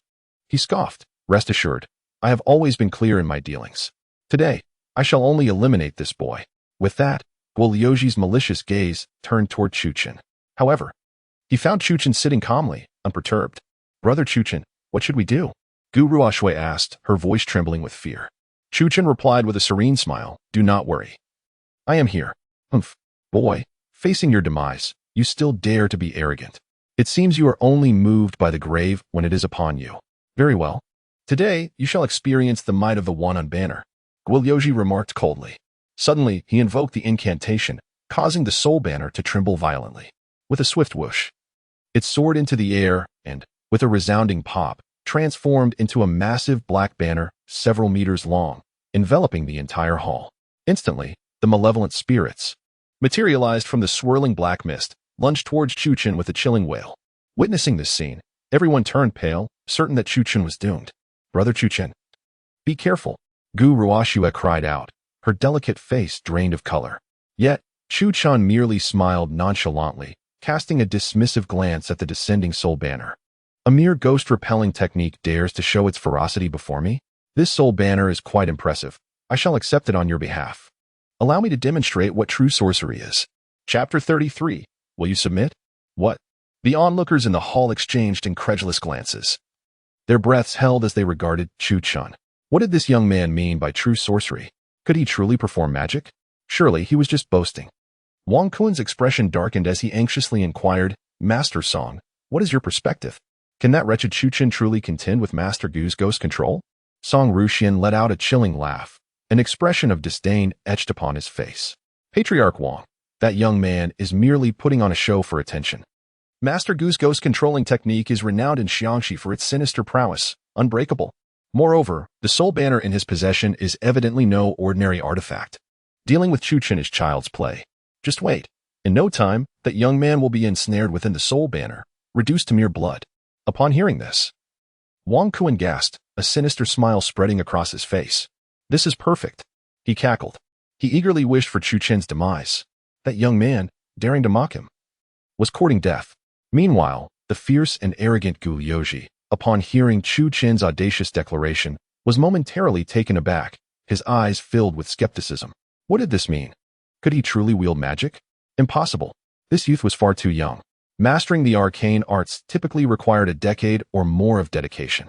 At this moment, Chuchen rose calmly, scanning his surroundings until his gaze settled on the exquisite white jade pendant adorning Gu Ruoshua's fair neck, nestled within the deep, snowy valley of her collarbone. The pendant was indeed large and radiant. Miss Gu, may I borrow this pendant? Chuchen asked with a serene smile. Startled, Gu Ruoshua looked down, hurriedly removing the white jade pendant and handing it to Chuchen. What do you intend to do? She inquired, with a mysterious smile. Chuchen raised his hand, tapping the pendant several times before casting it towards the soul banner billowing in the air. Forming a hand seal, he proclaimed, "Boundless universe, cosmic law, divine powers of the 5 elemental deities, bestow upon me your might. As commanded, unleash the thunderbolt curse." As his words fell, the white jade pendant soared with a whoosh, emanating waves of spiritual energy hovering in the air. Then, amidst the astonished gazes of the crowd, the white jade pendant erupted with bolts of blue lightning. In the next moment, with a crack, a bolt of lightning descended from the heavens, striking the soul banner, suspended in midair. Simultaneously, Chu Qin stood with his hands clasped behind his back, his gaze proudly fixed on the terrified Guoyoji, and coldly declared, "This technique is known as the 5 Thunder Spell. It is specifically designed to vanquish malevolent energies." Crack! Within the hall, thunder erupted, and at that moment, Su Chun bathed in the radiant lightning, resembling a deity of thunder, standing imposingly amidst the crowd, exuding an awe-inspiring presence that compelled reverence. Soon after, the soul banner, swaying in the air, was struck by the lightning, and the surrounding black mist emitted agonized cries, dissipating in an instant. The entire hall returned to tranquility. The chilling and sinister aura that had previously instilled fear in everyone vanished without a trace. With a thud, the soul banner fell from the sky, and with a flick of his hand, Chu Chan effortlessly summoned it into his grasp. Guoyoji was left dumbfounded. "You brat, what are you doing? Return my soul banner," Guoyoji shouted in exasperation. However, Su Chen pointed a finger, and with a crack, a bolt of lightning struck Guoyoji, leaving him charred and collapsing to the ground. At this moment, Guoyoji was terrified to the core, gazing at Chu Chun with dread. "The 5 Thunder Spell? You actually know the 5 Thunder Spell?" Guoyoji's face turned pale, trembling all over. His eyes, as he looked at Chu Qin, were filled with the sheer terror of a mouse confronted by a cat. "Humph! Just a thunder technique, and you were reduced to this state. Master Guo, do you have any other tricks up your sleeve?" Chu Qin said with arrogance. At that moment, the residual power of the thunder still lingered, and Chu Qin appeared as if he had descended from the thunder itself, overwhelming Guoyoji's spirit. He was in a state of panic. Seeing Chu Chun preparing to strike again, Guoyoji hurriedly knelt on the ground, repeatedly bowing his head. "Master, I beseech you to spare my life. I promise I shall never dare to show off or deceive others again." Guoyoji pleaded in utmost terror, beads of sweat dotting his forehead, his voice trembling. With such celestial prowess displayed by Chu Chun, he could not afford to be unrepentant. With a cold huff, Chu Qin looked down at Guoyoji from a commanding height and said coldly, "Guoyoji, today I have exposed your deception. Do you acknowledge it?" "Yes, I acknowledge it." Guoyoji quickly nodded in agreement. Chu Qin inquired again, "Today, I have dismantled your dark arts. Do you acknowledge it?" "Yes, I truly acknowledge it," Guoyoji exclaimed, bowing his head in fear, his entire body shaking. Chu Chan asked once more, "Then this soul banner, does it belong to me? Do you acknowledge it?" Guoyoji was taken aback, looking up to find the remnants of thunder still flickering in Chu Chen's eyes, and he hastily nodded like a drum. "I acknowledge it. This soul banner shall be my atonement, a tribute to Master Chu." Only then did Chu Chen nod in satisfaction, raising his hand to dissipate the thunderous might that enveloped him. The white jade pendant, suspended in midair and bereft of magical support, ultimately fell into Chu Chen's palm. He regarded the kneeling Guoyoji with an indifferent gaze and coldly remarked, "In that case, I shall spare your life for today. However, should I ever witness your deceitful antics again, I shall obliterate your foundation and bring you to your end." A chill ran down Guoyoji's spine. Yes, Master Chu.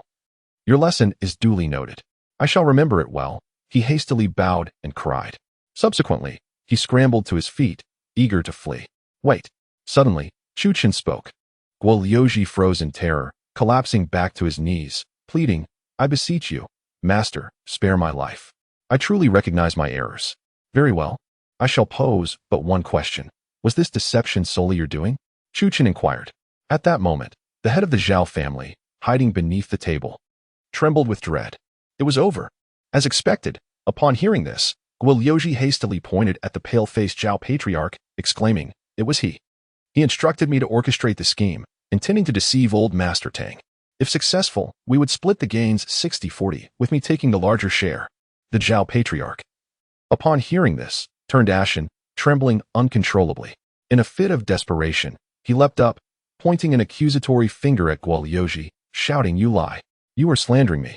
Simultaneously, he bowed towards the dark-faced Tang Jingji, saying, "Old Master Tang, please do not heed this charlatan's fabrications." "I did not. I truly did not." "Humph." Tang Jingji snorted coldly, his anger palpable.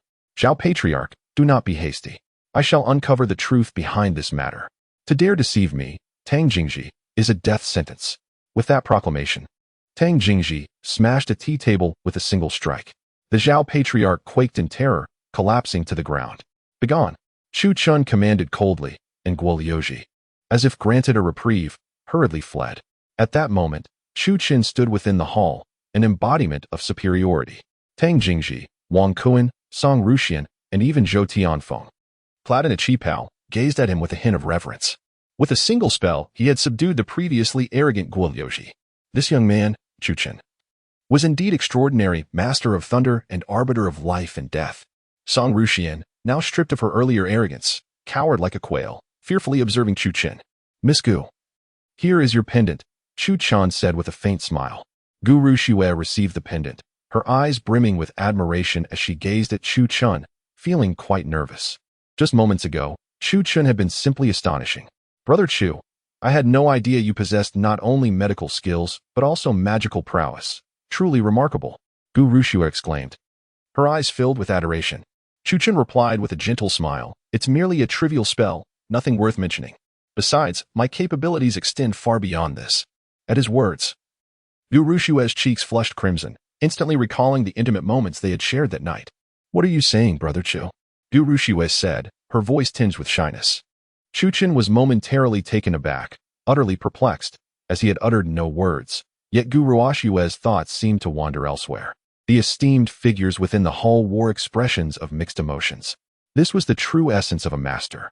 Tang Jingji sighed, his gaze fixed intently on Chu Qin. Perhaps he could assist in resolving the troubles of the Tang family. "Since this is but a ruse, we shall take our leave," Wang Kuan and the others declared, preparing to depart. Song Ruxian followed closely behind, deliberately blending into the crowd.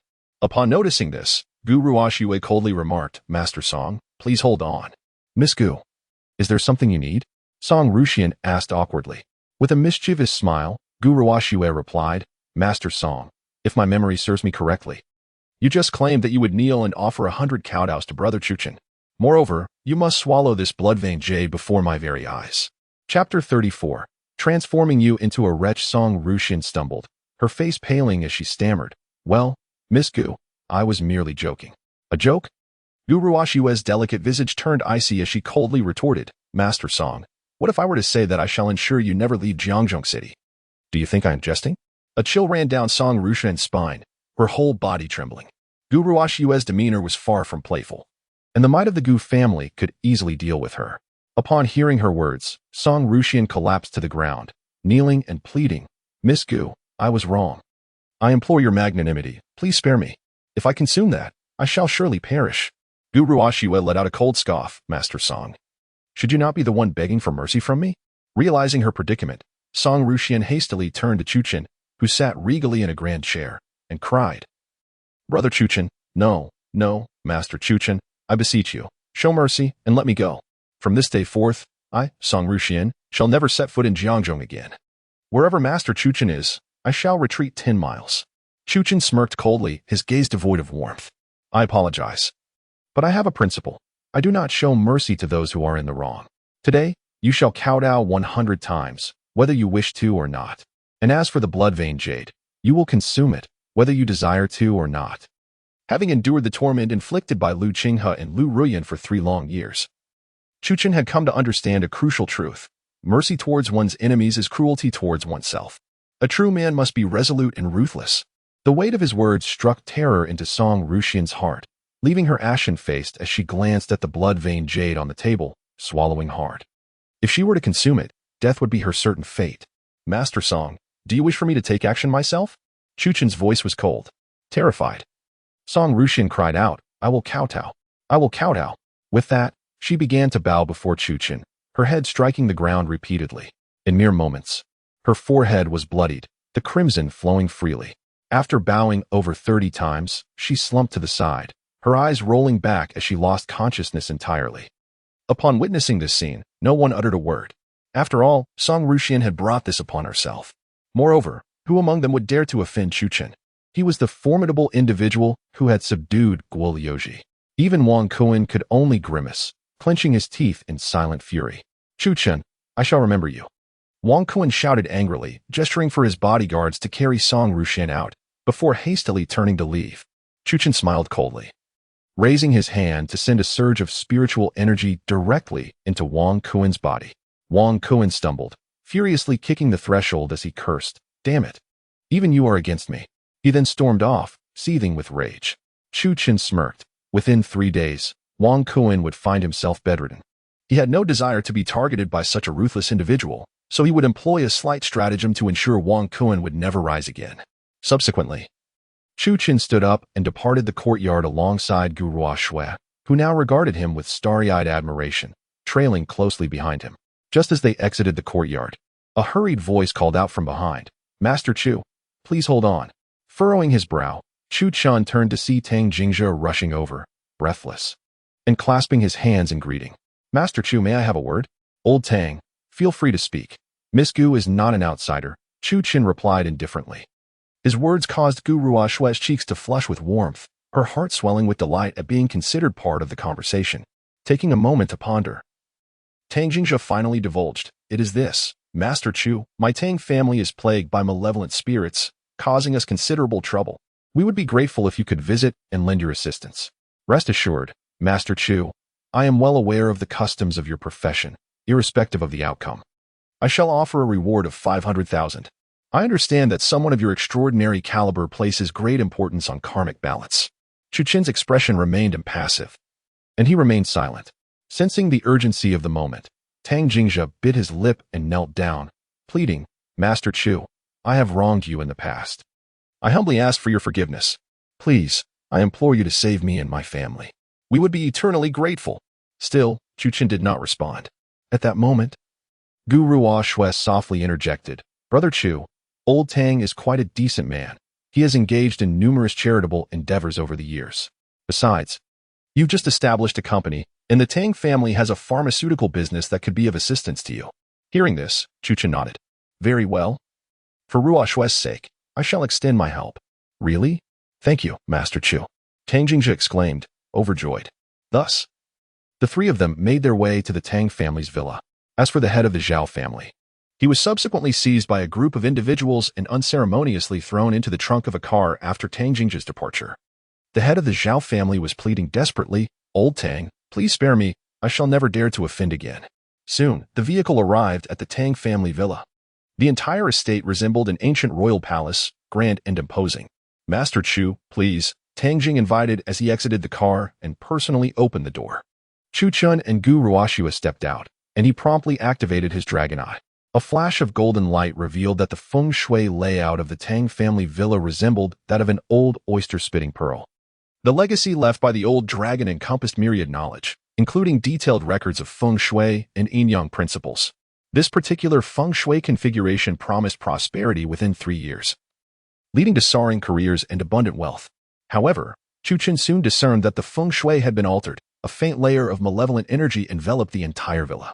The old oyster-spitting pearl configuration is particularly vulnerable to such bloodthirsty energies. If left unaddressed, it would not only prevent prosperity, but could also backfire, resulting in financial losses, dwindling descendants, and the destruction of the family. The troubles of the Tang family appeared to be considerable. "Master Chu, what is it? Have you identified an issue?" Tang Jing inquired anxiously. Chu Chen furrowed his brows slightly. "There is indeed a problem. Let us investigate further." "Of course," Tang Jing nodded eagerly, ushering Chu Chen into the villa. Upon entering the courtyard, Chu Chen felt the malevolent energy intensifying. Even Gu Ruoshui beside him shivered involuntarily, pressing close to him and whispering, "Brother Chu Chen, it's so cold." Chu Chen was taken aback, feeling the warmth of her soft form against his arm. Glancing down, he noticed the alluring sight before him, particularly the jade pendant resting in the deep valley of her neckline, and cited a warmth within him.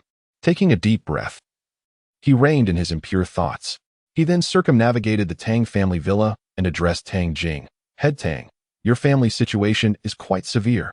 If not addressed promptly, you could suffer financial ruin, obliterating years of the Tang family's legacy. What if it becomes worse?" Tang Jing's complexion paled in fear.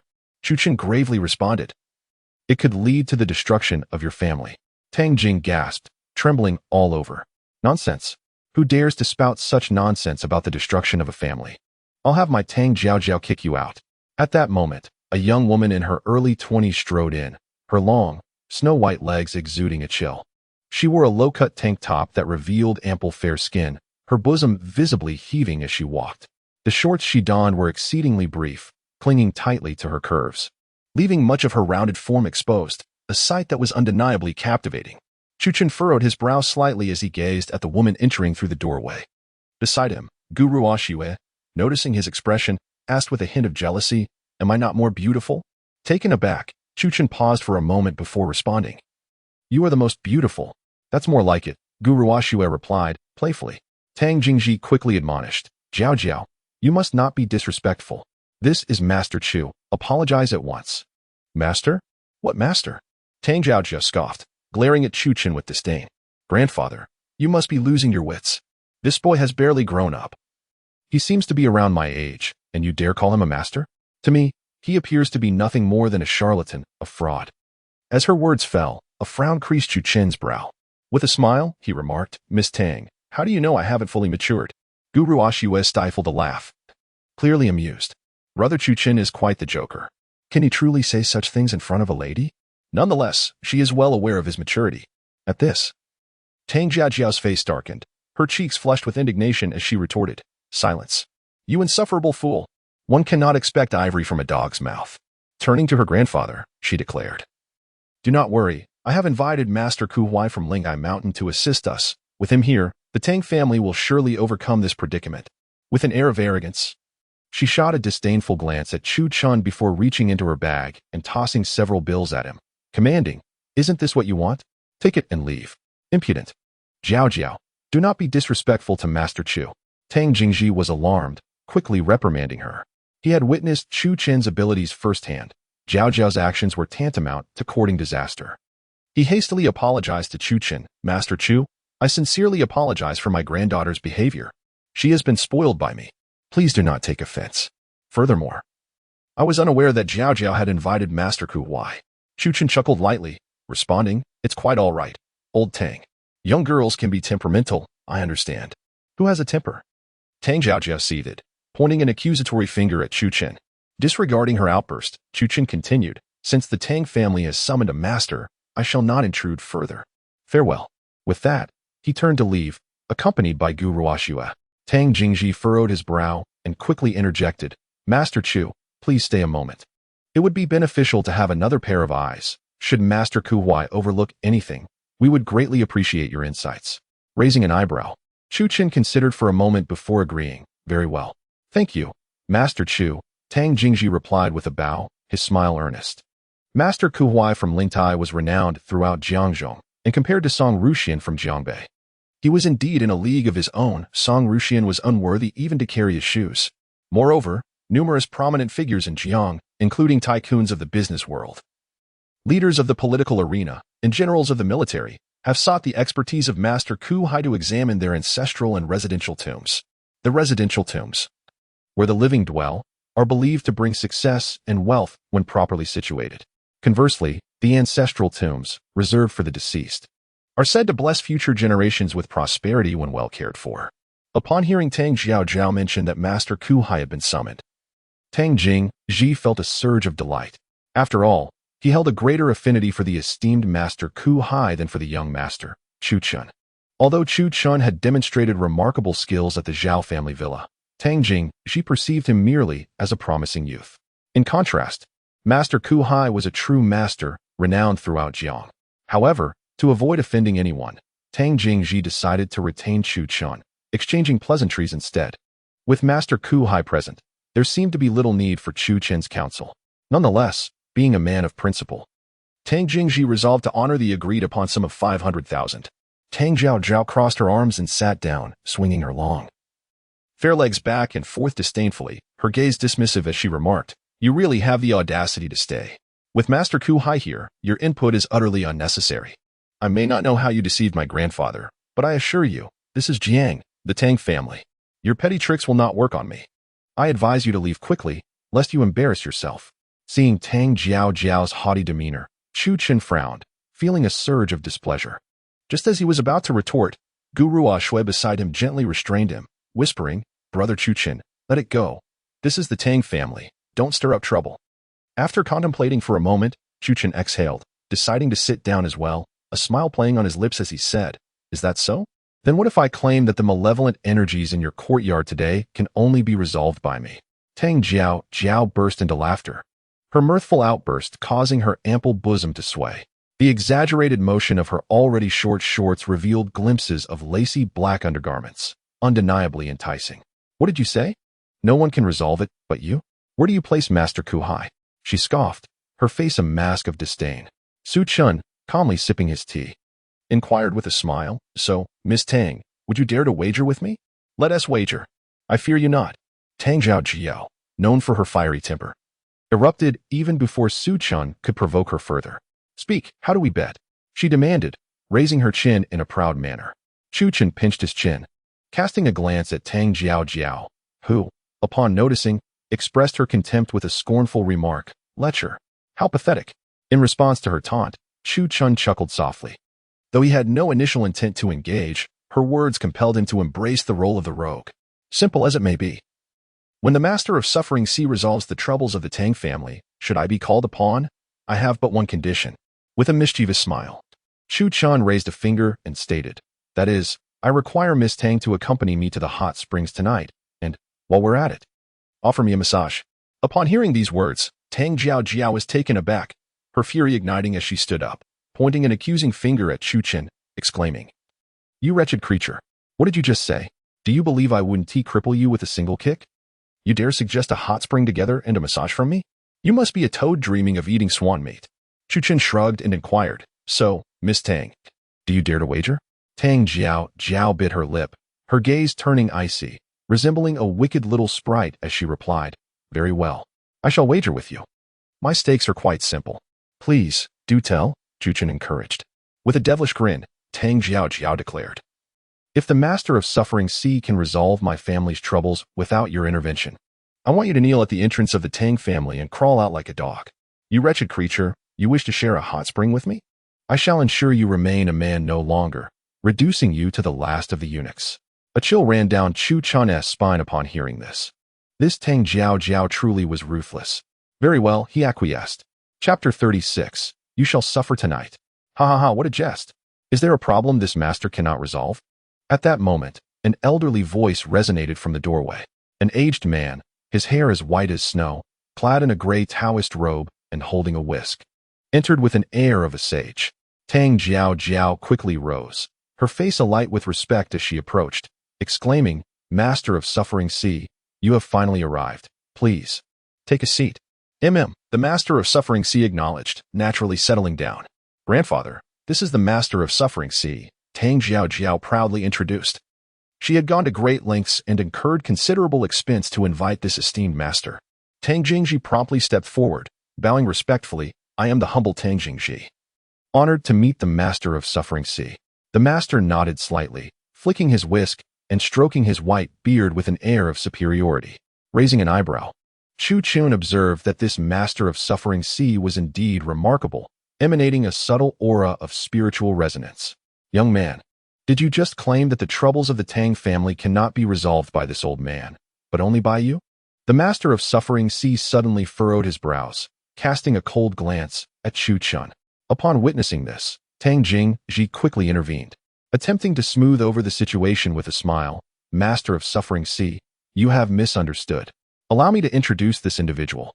This is Master Su Chen, and she is the heiress of the Gu family." "Master Su?" Upon hearing this title, the Master of Suffering Sea's white brows knitted, clearly displeased. He shot an angry glare at Tang Jingji, brandishing his whisk as he turned to Tang Jiao, coldly stating, "Miss Tang, you have invited me to assess the young residents of the Tang family to resolve your troubles. Why then have you brought a young lad along? Do you doubt my abilities, or do you hold the Master of Suffering Sea in contempt?" Amidst the discourse, palpable discontent lingered in the air. Tang Jiao hastily clarified, "Master Kuhai, you have misunderstood. He was not summoned by me, but rather by my grandfather. I suspect he is merely a charlatan, seeking to swindle money. As you are aware, My Tang family has been beset by troubles of late. My grandfather, in a state of desperation, likely fell victim to deceit. Tang Jingji quickly interjected.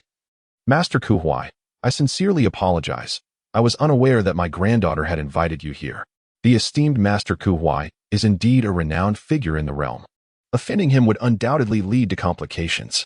Very well, under these circumstances, I shall overlook it, Master Ku Huai retorted with a dismissive snort, stroking his beard with an expression of indifference. He then raised an eyebrow, his gaze icy and contemptuous as it fixated on Chu Chen, admonishing, young man. Regardless of whether you possess genuine skills or are merely a con artist, I expect you to remain silent and observe when I perform the rite. Do you understand? Chu Chen merely scoffed, unperturbed by the reprimand. Beside him, Guru Ashiwei wrinkled her delicate nose, expressing her displeasure softly. Brother Chu Chen, I had thought this Master Ku Huai to be a true sage, yet it appears he is rather unimpressive, looking down his nose at others. Chu Chen chuckled lightly. Subsequently, Master Ku Huai rose and circled the Tang family's living room, inspecting the bedroom, guest room, and courtyard. Eventually, he returned to the living room, fixating on a statue of Guan Gong positioned in the southeast corner. In a grave tone, he declared, the source of the problem has been identified, this statue of Guan Gong. Its presence exudes excessive aggression. You acquired this statue recently, did you not? Tang Jingji eagerly affirmed. Indeed, Master Ku Huai, you are correct. We procured this statue from an antique dealer a month ago. Hence, did your family's troubles commence following the acquisition of this statue? Master Ku Huai inquired. Tang Jingji smote his thigh, exclaiming, precisely. Ever since we brought the Guan Gong statue home, peculiar occurrences have plagued our family. Master Ku Huai, you must assist us. Master Ku Huai remained silent, his demeanor calm as he replied, it is simple. You need only return this statue. Shortly, I shall conduct a ritual for you. Yes, yes. Thank you, Master Ku Huai. Tang Jingji responded with a respectful gesture.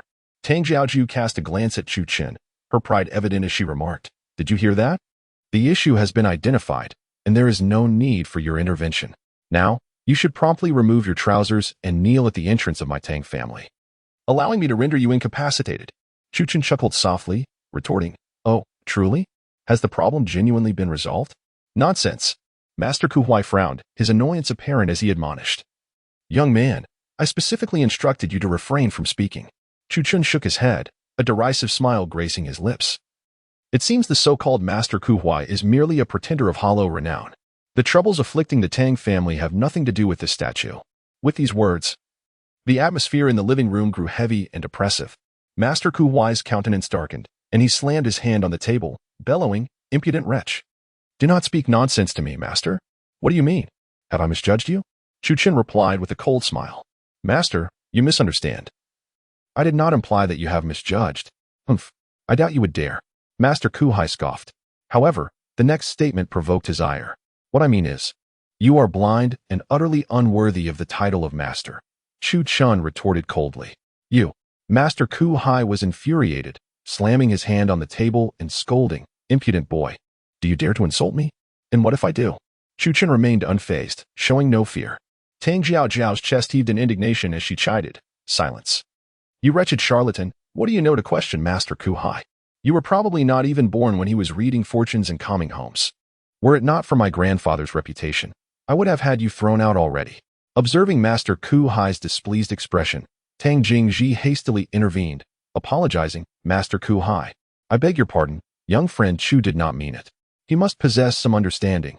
I have witnessed his skills before, and they are indeed remarkable. Why not hear what he has to say? At this moment, Tang Jingji dared not address Chu Chen as master out of concern for Master Ku Huai's temper. Master Ku Huai's face darkened, and he slammed the teacup onto the table, rising with an air of arrogance. Old Tang, are you doubting my abilities? I have spent the better part of my life discerning the principles of feng shui and yin yang, and I have never been mistaken. Chu Chen scoffed disdainfully. What do you find amusing, boy? Master Ku Huai fumed. It is evident that you are mistaken, Chu Chen replied calmly. Tang Jiao stepped forward, fuming. You are talking nonsense. Who do you think you are? Just leave. Believe it or not, it is of no concern to me, Chu Chen said, his ire rising. Master Ku Huai's face turned an angry shade of red as he rebuked, very well. Since you claim I am mistaken, enlighten us on the issue at hand regarding the Tang family. He cannot possibly articulate anything of value. Scoffed Tang Jiao. Chu Chen raised an eyebrow. casting a sharp glance at her, and remarked, "Miss Tang, I advise you to hold your tongue. Otherwise, you may find the evening's hot springs rather uncomfortable for you." You. Tang Jiao's cheeks flushed crimson with anger. Chu Chen, uninterested in further engagement, stated, "The issue with the Tang family is not related to the statue of Guangong, but rather lies within the courtyard." Chapter 37. Believe it or not, take care of yourself. Master Ku Hai immediately slammed the table in outrage, exclaiming, "Nonsense! What courtyard? You are merely spouting empty words. The problem lies with the statue of Guangong, and once it is removed, the Tang family's issues will surely resolve themselves." Chu Chun smiled coldly, casting a sidelong glance at Master Ku Hai, disdainfully stating, "To say you are merely a name without substance would be an understatement. Master Ku Hai, I ask you, what is the feng shui configuration of this place?" Master Ku Hai let out a cold laugh, remarking, "Child, do you still wish to test this, master? You shall be sorely disappointed. I have immersed myself in the study of feng shui and yin yang for 50 years. At this moment, the feng shui pattern resembles an old clam spitting out a pearl." Chu Chen nodded, a smile playing at the corners of his mouth as he replied, "You, old man, possess a measure of skill." Master Ku Hai's eyes narrowed in anger. Chu Chen continued, "Let me ask you, what is the feng shui pattern of an old clam spitting out a pearl fear most?" Without hesitation, Master Ku Hai answered, "Naturally, it is the aura of bloodshed. Once tainted by such energy, the pattern will turn against its possessor. At best, wealth will dwindle and descendants will suffer. At worst, the family will be utterly destroyed." Upon finishing, Master Ku Hai's expression faltered, his brow furrowed as he fixed an intense gaze upon Chu Chun. Noticing this, Chu Chun chuckled. "It seems Master Ku Hai has come to a realization. Since we are currently in the feng shui pattern of an old clam spitting out a pearl, what, pray tell, is the source of bloodshed from this statue of Guangong?" This inquiry left Master Ku Hai speechless. He turned his eyes, stubbornly refusing to concede, and retorted, "So what? The problem with the Tang family lies with that statue of Guangong." "Nonsense!" Chu Chen exclaimed angrily, pointing at Master Ku Hai and chastising, "Master Ku Hai, how dare you claim to be a master? Did you not sense the pervasive aura of bloodshed when you entered this courtyard? Despite your 50 years of experience in feng shui and yin yang, it seems you are the true charlatan." At these words, Master Ku Hai's expression darkened, and he bellowed, "How dare you, child? Do you believe that having read a few books on feng shui and yin yang qualifies you to interpret them? I warn you, do not speak carelessly." "Humph." Chu Chen scoffed, pointing an accusatory finger at Master Ku Hai. "Old fool, even now, you refuse to admit your faults? With your level of understanding, how many families might be ruined by your misguided interpretations?" His furious rebuke reverberated throughout the grand hall of the Tang family. Tang Jingji and his granddaughter, Tang Jiaojiao, exchanged glances, momentarily at a loss for words. Chu Chen's boldness was astonishing. How could he dare to confront the famed Master Ku Hai directly? A figure revered wherever he went? Master Ku Hai's face darkened with rage as he shouted, "Unbelievable! You, child, dare to question and insult this master? Do you comprehend the consequences of your actions?" Tang Jiaojiao quickly interjected, "Grandfather, look at the fraud you have brought in. How dare he speak to Master Ku Hai in such a manner? It is utterly disrespectful." Tang Jingji wiped the sweat from his brow and said, "Young friend Chu." "This," Chu Chun replied calmly, "rest assured, Tang Lao, my rebuke of him is backed by conviction. I have stated that the issue with the Tang family does not stem from this statue of Guangong, but rather from within the courtyard itself." Upon hearing this, Tang Jingji's brow furrowed in concern. Meanwhile, Master Ku Hai, growing increasingly agitated, slammed his hand on the table and shouted, "Tang Jingji, today, the esteemed Master Ku Hai declared with a singular statement, either you expel this young man or I shall take my leave. The issues plaguing the Tang family must be resolved by him." Upon uttering these words, Master Ku Hai rose, preparing to depart. This caused great distress for Tang Jiaojiao, who immediately exclaimed, "Grandfather, what are you thinking? You are well aware of Master Ku Hai's reputation, and yet you bring back this wild boy from outside. What does he understand? Hurry and send him away before you provoke Master Ku Hai." Tang Jingji, feeling helpless, gritted his teeth and bowed to Chu Chun, saying, "Young friend Chu, I sincerely apologize. Today, I choose to believe in Master Ku Hai. On another occasion, I shall make amends to you." As he spoke, Tang Jingji instructed the steward to bring forth a bank draft, presenting it to Chu Chun with the words, "Young friend Chu, here is a sum of 500,000 as a token of my apology. Please accept it." Chu Chen furrowed his brow and fixed a cold gaze upon Tang Jingji, responding, "There is no need. Since Elder Tang does not trust me, it is of no consequence. You may as well save this money to purchase a coffin for your family." With that, Chu Chen turned on his heel and departed with Gu Ruoshui. "Impudent!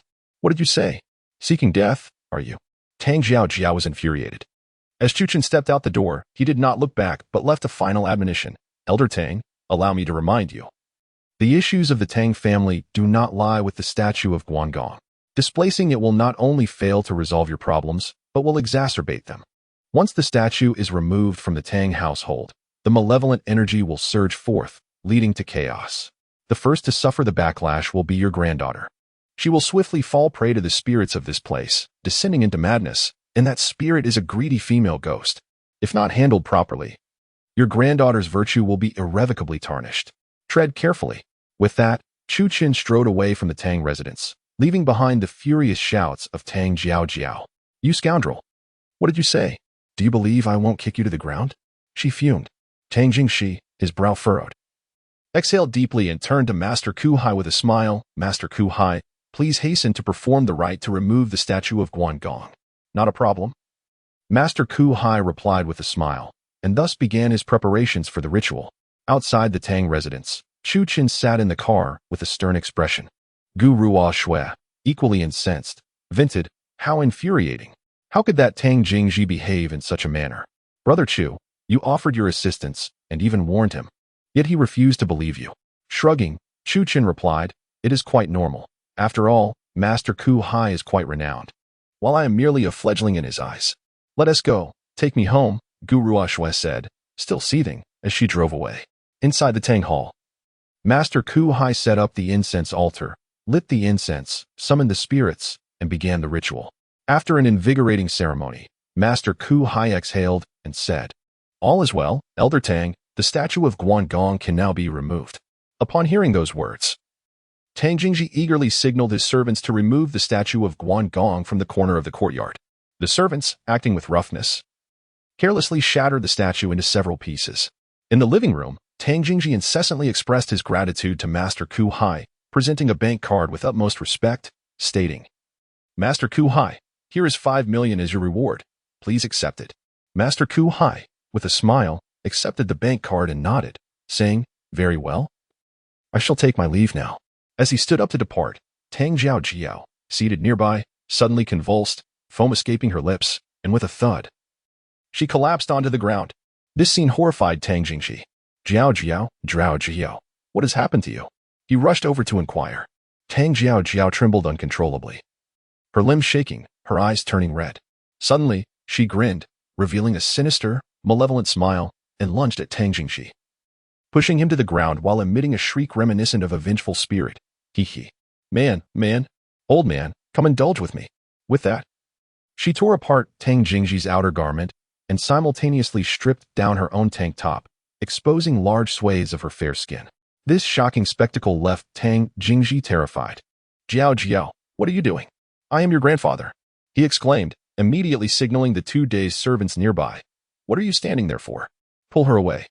The 2 servants finally regained their senses and rushed forward, each grabbing an arm to separate Tang Jiao. However, they soon discovered her astonishing strength. It took all their might to pry her away, after which they hastily fetched ropes to bind her to a pillar. Moments later, shaken and pale, Tang Jingji gazed at his granddaughter, now tied to the pillar, as she provocatively posed, her eyes filled with wickedness. "This is terrible. How has my granddaughter transformed into this?" The current Tang Jiao resembled a lustful specter, her eyes sparkling with desire at the sight of men, engaging in various seductive poses. The servants, utterly embarrassed, flushed crimson. "Everyone leave," Tang Jingji commanded. The servants hurriedly exited. "Master Ku Hai, what is happening?" Tang Jingji asked anxiously. Master Ku Hai himself appeared bewildered, stammering, "I do not know." "Sir, this is just as that fellow named Chu described it," the butler reminded. Chapter 38. Then let us soak in the hot springs. Tang Jingji's heart skipped a beat as he recalled Chu Chen's earlier words. "Master Ku Hai, what is truly going on? Did you not assure me that once the statue of Guangong was moved, there would be no issues?" Tang Jingji demanded sternly. Master Ku Hai's complexion paled as he stuttered, "This, that. Humph. Master Ku Hai, if anything happens to the Tang family today, You shall not escape. Tang Jingji fumed, as several bodyguards swiftly entered and surrounded Master Ku Hai. Subsequently, Tang Jingji strode out of the courtyard and commanded, "Drive. We must seek out Master Chu." Meanwhile, not long after Chu Chen had returned to the old residence of the Chu family, Tang Jingji's vehicle came to a halt at the entrance. "Master Chu! Master Chu!" Tang Jingji exclaimed as he rushed out of the car. With a frown, Chu Chun, accompanied by Gu Ruoxue, emerged from the old residence. Upon seeing Tang Jingji at the door, he expressed his displeasure, saying, "Why have you come, Tang family head?" Tang Jingji hurried forward, clasping his hands in apology. "Master Chu, I was foolish before, having mistakenly placed my trust in the master of the sea of suffering. I implore you to lend your assistance to save my granddaughter and our Tang family." Chu Chen replied coldly, "I am sorry, Tang family head, but I possess no true abilities. I am merely a charlatan. You would do better to seek someone else." With that, he turned to re-enter the courtyard. Seeing this, Tang Jingji became anxious and, with a thud, knelt on the ground, bowing his head as he pleaded, "Master Chu, I acknowledge my mistakes. I earnestly ask for your aid. From now on, I and the Tang family will face any peril without hesitation." Upon hearing this, Chu Chen paused, furrowing his brow as he inquired, "Assisting your Tang family is not an issue, but I have one condition." Tang Jingji quickly responded, "Master Chu, please state your request." "I require a small medicinal cauldron that is over 300 years old. Do you have such an item?" Chu Chen asked. He had devised a plan to concoct a batch of chi-replenishing pills, one for his own breakthrough, and the other to serve as the inaugural product of the new Chu Pharmaceuticals, to be launched in Jiang. These chi-replenishing pills would provide substantial benefits for the common folk, bolstering health and longevity, making them a rare health supplement. Once released, they would undoubtedly sell out. This was also part of Chu Chen's strategy to retaliate against Lu Qinghe and Lu Ruyan, aiming to undermine their control over the Chu group by devaluing it and subsequently acquiring it. A small medicinal cauldron over 300 years old? Tang Jingji frowned and replied, "Master Chu, I cannot guarantee that, but I will do my utmost to procure it for you." Chu Chen nodded. "Very well, let us proceed." Subsequently, Chu Chen entered the vehicle with Gu Ruoxue and returned once more to the Tang family. Upon entering, he beheld Master Ku Hai surrounded by several burly men in the living room. "Old Tang, you truly sought him out? What could he possibly understand?" Master Ku Hai scoffed. Even so, he remained skeptical of Chu Chen's words, viewing him as a mere charlatan, having immersed himself in the arts of feng shui and yin yang for 50 years. Surely, he could not be surpassed by a lad in his 20s. "Master Ku Hai, you are truly stubborn as a dead duck. Given the current circumstances, do you still refuse to acknowledge your own ineptitude?" Chu Chun retorted with a cold smirk. Furious, Master Ku Hai huffed, "Humph. You, young one, may boast all you wish. But if you possess any skill, why not resolve the issue at hand?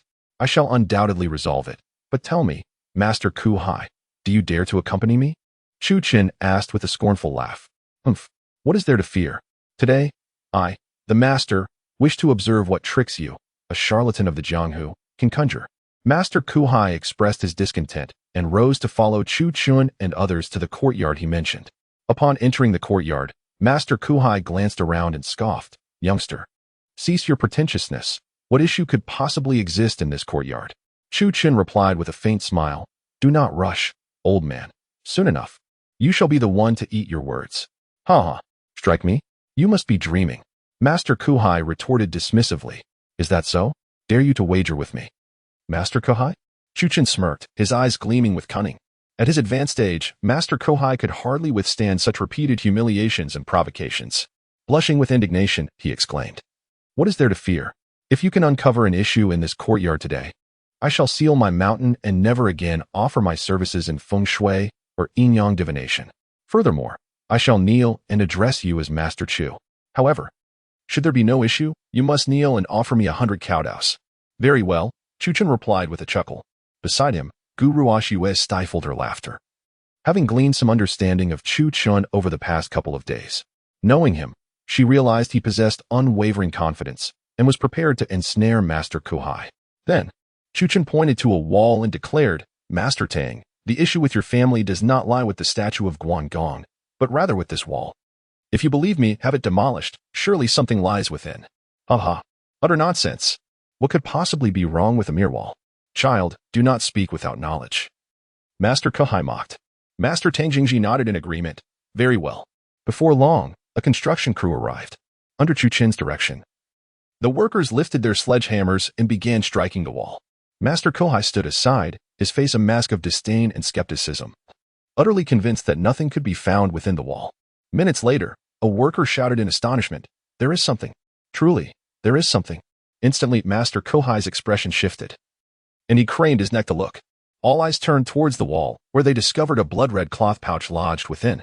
Alarmingly, the pouch emanated a chilling aura that sent shivers through their souls. Several workers fled in terror, realizing that something sinister was indeed hidden within that wall. In an instant, both Tang Jingji and Master Kohai's eyes widened in horror and disbelief. Chu Chun had indeed spoken the truth, particularly Master Kohai, whose face shifted through shades of blue, red, and white. Could it be that he had truly misjudged the situation? One of the braver workers, steeling himself, approached the blood-red pouch to retrieve it. But Chu Chun suddenly intervened. "Do not touch that. It is a shroud for the dead, a harbinger of great misfortune. Whoever dares to disturb it shall meet with calamity within 3 days. Ah? The worker's face turned ashen, and he hastily leapt back. Tang Jingji was startled. Leaning closer and asking with a trembling voice, "Master Chu, what on earth is this? Is it truly so sinister? Are all the troubles of the Tang family caused by this?" Chu Chun glanced at the shroud within the wall, then turned to Master Kohai and inquired, "Master Kohai, do you now see the truth?" Master Kohai's expression shifted, becoming rather awkward as he replied, "This is the corpse-rearing technique from Xiangxi, a form of witchcraft. The practitioner intends to bring ruin to the Tang family." Upon hearing this, Tang Jingji's face turned pale with fear, his entire being trembling. Who could be so malicious? He exclaimed, "To wish for the destruction of my family." Chu Chun nodded and remarked, "It seems Master Kohai possesses some knowledge, though you were too hasty before. Blinded by the statue of Guan Gong in the hall, failing to perceive the issue here. Master Kohai, you are growing old." Master Kohai's face flushed with embarrassment and shame as he responded, "Master Chu, it is indeed I who have grown old and surpassed by others. From this day forth, I shall retreat from the mountains." With that, Master Kohai gritted his teeth and, with a thud, knelt on the ground, bowing his head and declaring, "I, Kohai, am not one to play tricks. Today, I pay my respects to you as my master." This scene greatly astonished Tang Jingji. Master Kohai truly knelt down to pay respects. Seeing this, Chu Chun smiled lightly, "Rise." Master Kohai stood up, his old face reddening as he said, "Master Chu shall henceforth be revered in the realm of feng shui." "Enough, I have no interest in feng shui." Chu Chun waved his hand dismissively. Master Kohai, feeling a bit awkward, stood to the side. "Now, the matter of dispelling the curse is entrusted to you," Chu Chun instructed. Master Kohai hurriedly replied, "Yes, yes." He then procured a cinnabar brush and yellow talisman, crafting a talisman to dispel the curse, which he affixed to the shroud. The malevolent energy dissipated instantly. Subsequently, Master Kohai personally took the shroud and cast it into the fire, burning it to ashes. Chu Chun turned to Tang Jingji and said, "Master Tang, with the blood curse dispelled, your family is safe." "Thank you, Master Chu," Tang Jingji said, cupping his hands in gratitude and quickly retrieving a bank card worth 5 million. Chu Chun accepted it without hesitation. Upon returning to the Tang family's living room, Tang Jiao had already awakened, supported by a maid, dressed in a new outfit. She had heard about the events that transpired and felt quite embarrassed and ashamed upon seeing Chu Chun seated in the hall. Jiao, why are you dawdling? Hurry and apologize to Master Chu," Tang Jingji admonished. Tang Jiao, feeling frustrated, bit her lip and, after a moment's hesitation, lowered her head to apologize. "Master Chu, I am sorry, I previously judged you poorly. Please forgive me." "It's all right, Miss Tang. As long as you remember our wager," Chu Chun replied with a knowing smile, casting a glance at Tang Jiao's figure. Indeed, it was quite impressive. Tang Jiao shuddered. "Wager? A hot spring?" Gu Ruoxua asked with a pout, feeling jealous. "Are you really going to share a hot spring with her? What about me?" With a subtle shrug and a smile, Chu Chun remarked, "Then let us join together." The moment these words escaped his lips, the atmosphere in the hall turned palpably awkward. Tang Jiao and Gu Ruoxua both felt their cheeks flush, exchanging a glance before hastily averting their eyes. Together? How utterly embarrassing. Yet, why did an inexplicable sense of anticipation and excitement swirl within Gu Ruoxua's heart? "Master Chu, I do not possess the medicinal cauldron you seek, but I am aware of a place where it surely exists. Tang Jingji interjected at this moment. Oh, and where might that be? Chu Chen inquired. Tang Jingji replied, the treasure pavilion in the antique street of Jiangzhou. With that, Chu Chun departed from the Tang residence, parting ways with Guruo Shui, and made his way alone to the treasure pavilion. Upon arriving at the entrance, as he disembarked from his vehicle, he was greeted by the sight of a woman, ethereal and resplendent in her white fairy attire, surrounded by a throng of Jiangzhou dignitaries. She was breathtakingly beautiful, transcending the ordinary. Behind her trailed a group of lurking admirers, eager to capture her image. Chu Chen merely cast a glance before brushing past her. Just a few steps away, the woman suddenly halted, furrowing her frosty brows. What brings the sin of that lascivious dragon here? Saintess, what troubles you? Inquired a middle-aged man by her side, his demeanor humble. He was Duan Longhai, the president of the Jiangzhou Martial Arts Association. The woman's delicate brows slightly knitted together as she replied, It is nothing. Let us proceed. As she departed, her gaze turned coldly towards the treasure pavilion. At that moment, Chu Chen had already entered the pavilion, and he was instantly captivated. The treasure pavilion truly lived up to its reputation as Jiangzhou's premier antique trading venue. The plethora of antiques within was overwhelming, each piece more splendid than the last. Any singular artifact presented could easily be worth hundreds of thousands.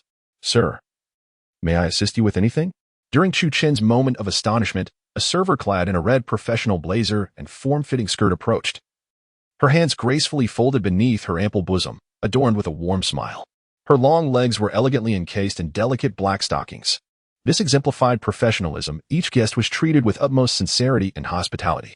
Do you have a medicinal cauldron that is over 300 years old? Chu Chen inquired.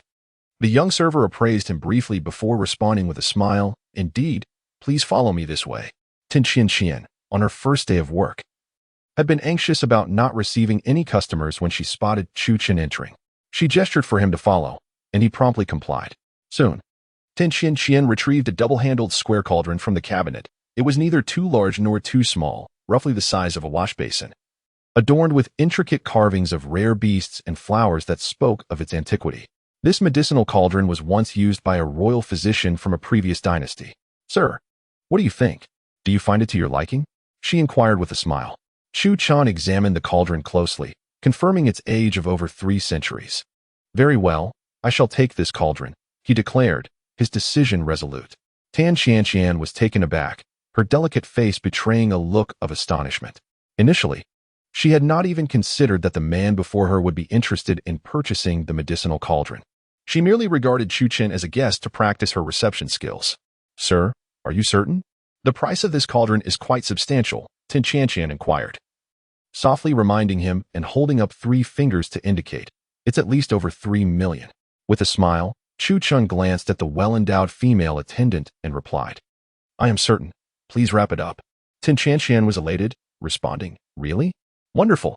She then hurriedly began to prepare the cauldron for him. On her first day at work, she had secured a sale, a significant one at that, over 3 million. Suddenly, Tan Qian felt incredibly fortunate. Once wrapped, her eyes gleaming with excitement, she asked, Sir, shall I process your card? Yes, Chu Chen affirmed, handing her the 5 million yuan card that Tang Jingji had given him. Tan Qian took the card with both hands, her heart racing, ready to swipe it when the store manager, who had been observing from a distance, approached with arms crossed and a proud stride. With a decisive motion, she pressed down on the card machine that Tin Qian had picked up and said with a faint smile, Tin Qian, why don't you assist over there? I will take care of this customer. Ah? Tin Qian was bewildered, looking at the manager in confusion. Manager, why? It's not busy over there. And I am about to finalize the transaction here. Just do as I say. There is no need for further discussion. The manager replied sharply, her gaze piercing. She then swayed her curvaceous hips as she sauntered over to Chu Chen, bending slightly to expose her already low-cut neckline, revealing a glimpse of her ample bosom. Sir, my colleague is inexperienced. She has adequately informed you about the cauldron and the various discounts available. Allow me to assist you, she said, deliberately casting flirtatious glances at Chu Chen, accentuating her voluptuous figure with a suggestive smile. Perhaps we could retreat to a room for a private discussion? The soundproofing is excellent. And we have a waterbed for guests to relax. Should you have any inquiries or special requests, please do not hesitate to tell me. I will do my utmost to accommodate you. Her words were overtly suggestive. In most circumstances, Other men would find it hard to resist such temptation from the manager. After all, she was quite attractive, with a stunning figure, particularly dressed in an alluring manner that exuded an irresistible charm. Meanwhile, Tin Qianqian pouted, tears welling in her eyes. She realized that her sale was being snatched away.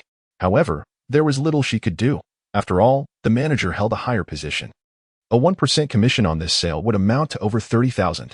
Yet, was it worth losing her job at the Treasure Pavilion for that amount? Her family and friends were all very proud of her for working there.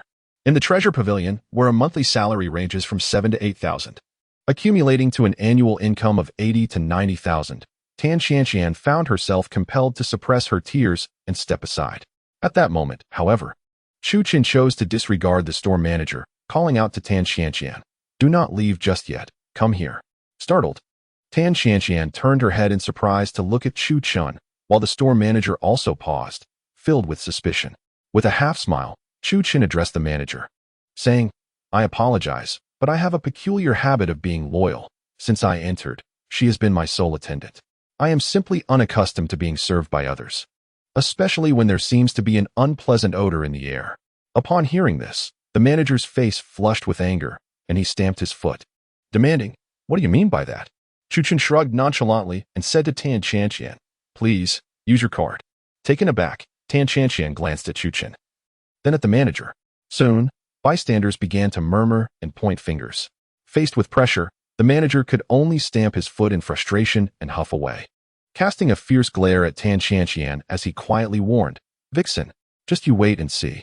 Tan Qianqian was startled, and with a sense of unease, she processed the payment for Chu Chun.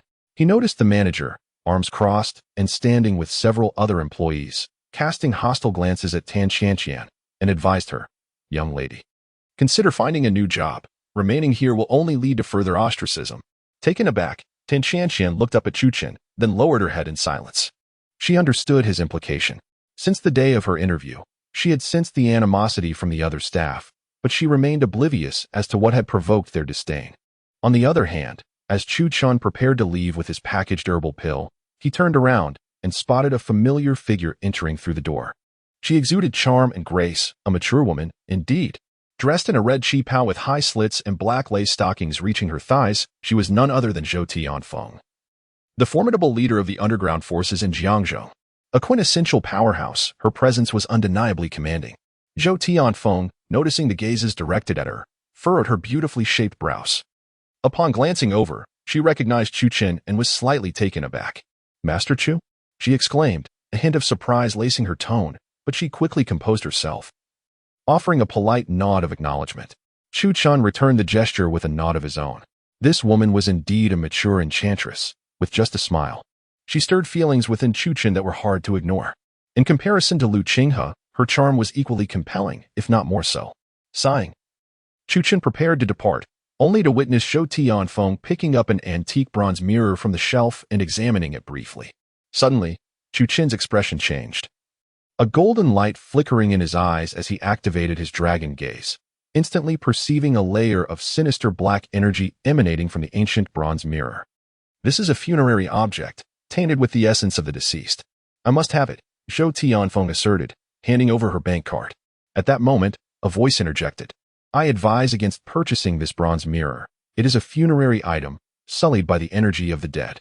If you take it home, within half a day, you will be afflicted by the cadaverous aura, succumbing to the poison of the corpse, leading to skin decay and ultimately, death." Chu Qin approached calmly and uttered these words. Chapter 40. Found you, lustful dragon. The moment those words left his lips, Zhou Tianfeng's delicate face froze, a chill spreading through her beautiful brows. Even the shop assistant who accompanied her displayed anger, reprimanding Chu Chun with disdain. "Be quiet. What nonsense are you spouting? What funerary item? What corpse energy? Our treasure pavilion never sells unclean items. Speak again, and I will not hesitate to call the police." The assistant shot Chu Chun a frosty glare, clearly displeased. Zhou Tianfeng furrowed her elegant brows slightly, her tone icy as she remarked, "Mr. Chu, do not presume that your earlier display has elevated you to the status of a master in my eyes. To me, you are merely a young upstart. I am being courteous by addressing you as Mr. Chu. Without such courtesy, I could very well shatter your teeth." Zhou Tianfeng was irked. No one had ever dared to speak to her in such a manner. The talk of funerary items, corpse energy, and skin decay with sheer absurdity. From the moment she entered the courtyard, Zhou Tianfeng sensed that Chu Chen's gaze upon her was peculiar. This young man seemed desperate to impress her. Did he truly believe that winning over a wealthy woman was so simple? In response, Chu Chen awkwardly chuckled, admitting, "I have meddled in affairs that do not concern me." With that, he turned and left. Zhou Tianfeng, her brows knitting together, glanced at Chu Chen's departing figure before her gaze returned to the ancient bronze mirror in her hand, which she cherished dearly. From the moment she entered, she had been captivated by this mirror. Its mere presence brought her immense joy, as if a certain enchantment were beckoning her to purchase it immediately. "Wrap it up," she instructed. "Certainly," the assistant replied with a bright smile. Subsequently, Zhou Tianfeng exited the treasure pavilion with the ancient mirror in tow and coldly instructed the driver, "Investigate that young man's background." "Understood," the tattooed driver responded, a glint of coldness flashing in his eyes.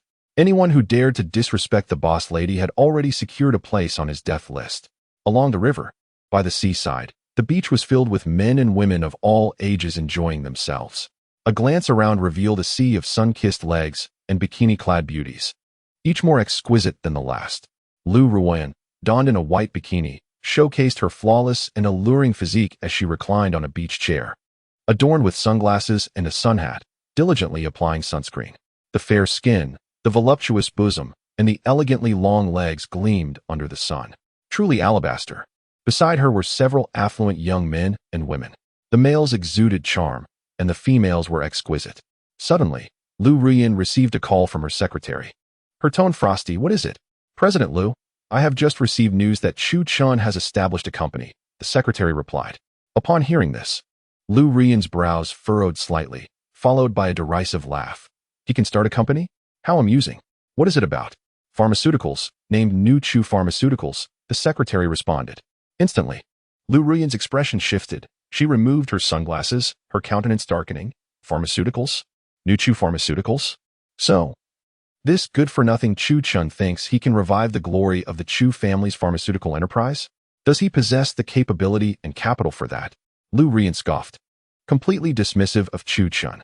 "President Lu, I sense that Chu Chen is targeting us," the secretary remarked. Lu Ruyan chuckled coldly. Her gaze filled with mockery as her ample bosom swayed slightly. "It's nothing. A useless person can hardly achieve anything significant.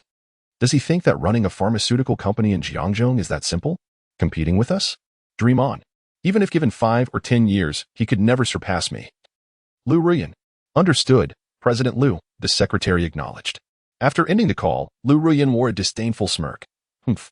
A worthless individual who once displayed some medical skills by saving old Commander Wei now thinks highly of himself. What's wrong, Ruyan?" A handsome young man approached and inquired, his gaze unabashedly lingering on Lu Ruyan's alluring chest and long, elegant legs. "Nothing much. That good-for-nothing Chu Chen has started a company, seeking to challenge me," Lu Ruyan replied nonchalantly. "Chu Chen, the same one you rendered impotent?" The young man chuckled derisively. Lu Ruyan nodded, then suddenly recalled something. She rose and asked, "Hey, Jin Xiao, your family runs a martial arts school, right?"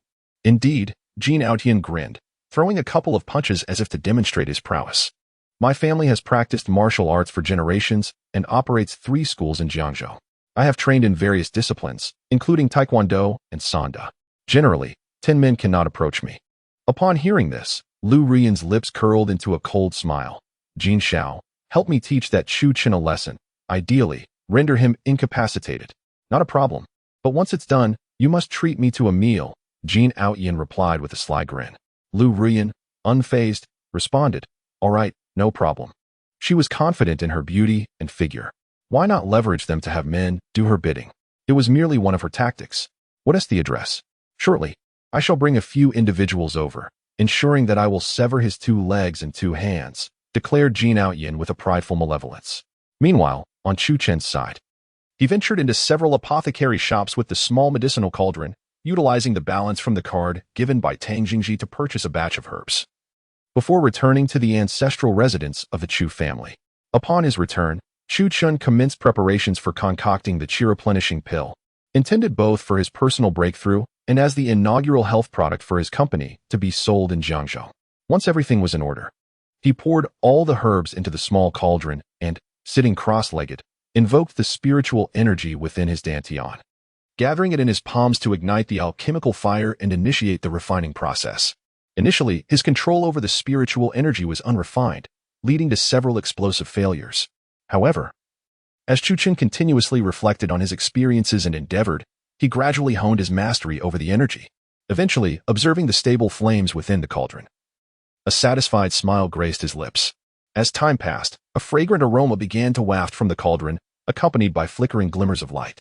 At this stage, Chu Chen remained exceedingly cautious, mindful of any potential errors. After half an hour, a muffled sound erupted from the cauldron, releasing an enchanting fragrance that permeated the entire Chu family residence. Hastily, Chu Chen withdrew the spiritual energy and extinguished the alchemical fire, eagerly opening the cauldron. Inside, 6 dark green chi-replenishing pills lay quietly, radiating a faint green luminescence. Success! Elated, Chu Chen swiftly extracted the 6 pills. With these, he anticipated no difficulties in advancing to the 4th level of chi refinement. In high spirits, he swallowed one whole and resumed his cross-legged position to begin refining the pill. The moment the chi-replenishing pill touched his tongue, he sensed the rich spiritual energy it contained. He rapidly guided this energy through his meridians, circulating it throughout his body before gathering it in his dantian, attempting to break through. As time ebbed away, a subtle glow began to emanate from Chu Chen. After 7 attempts, just as the energy of the 6 pills was nearly depleted, a resonant sound erupted from his dantian.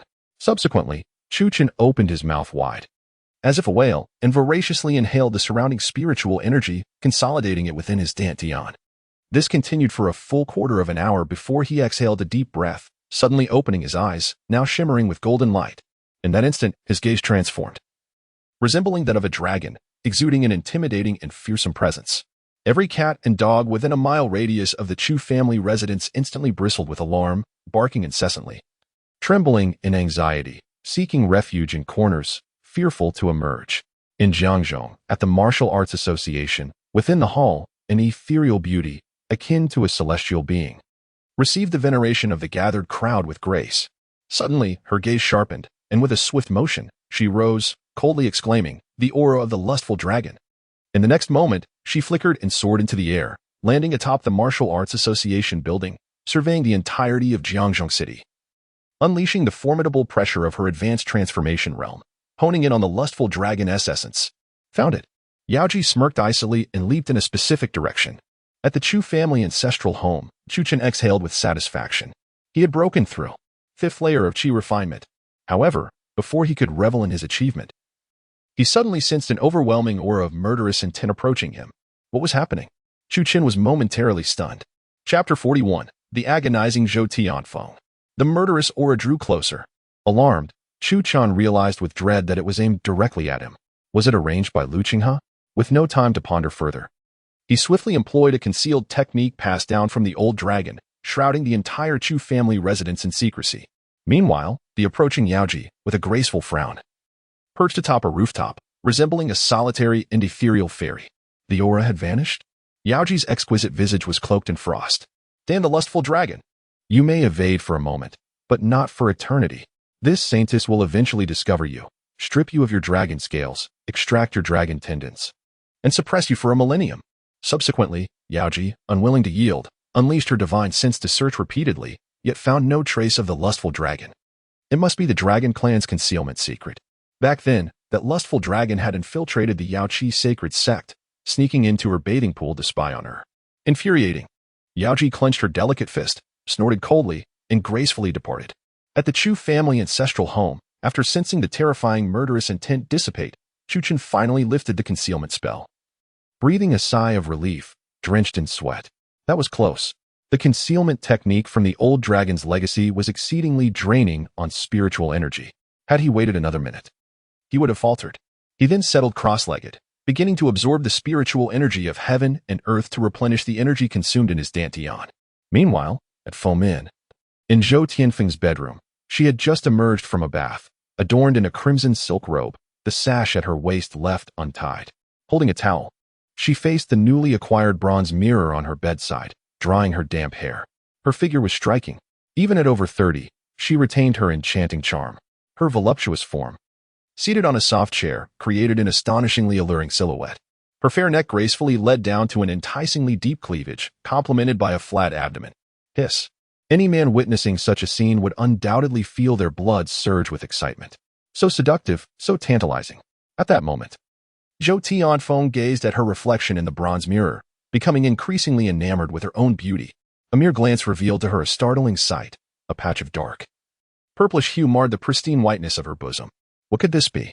Zhou Tianfeng was taken aback, hastily casting aside her robe to unveil a larger expanse of her alabaster skin. A gentle touch elicited a twinge of pain. Had she sustained an injury? Furrowing her brow in confusion, she chose not to dwell on it and reclined in bed for a brief respite. However, slumber was soon interrupted by the resurgence of pain. Upon gazing into a bronze mirror, she was horrified to discover that the discolored area on her chest had expanded. Even more alarming was the sight of her once flawless skin, now marred by decay, seeping with a foul liquid. To her dismay, even her lips appeared to have darkened to a ghastly shade. Panic surged within Zhou Tianfeng as she summoned a maid from the doorway. Discarding her robe with an icy command, "Please, check if there are any other afflictions." The maid's eyes widened in shock as she stifled a gasp, exclaiming, "Elder sister, you're back." Zhou Tianfeng spun around, her heart racing as she beheld her reflection in the mirror, her complexion draining of color. The entirety of her once unblemished back was now in a state of decay.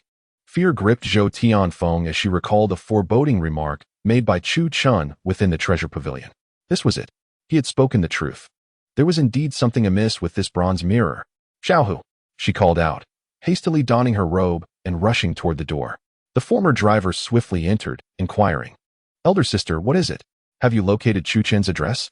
Zhou Tianfeng pressed urgently, sensing an intensifying pain within her skin, which seemed to spread throughout her very core. "Yes, elder sister. Do you wish to confront him?" Xiaohu grinned, eager to mete out punishment to the insolent Chu Chun who dared to offend her. "What are you waiting for? Prepare the vehicle. I must find Chu Chen." Zhou Tianfeng glared at Xiaohu. Once in the car, Zhou Tianfeng began to sweat profusely, the deterioration of her skin progressing at an alarming rate. A foul stench, reminiscent of decaying flesh, wafted from her body. "Hurry, to the Chu family's ancestral home. We must locate Chu Chen," she urged. "Understood." Xiaohu, recognizing the urgency of the situation, complied. Meanwhile, Chu Chen exhaled deeply, feeling his internal energy replenished.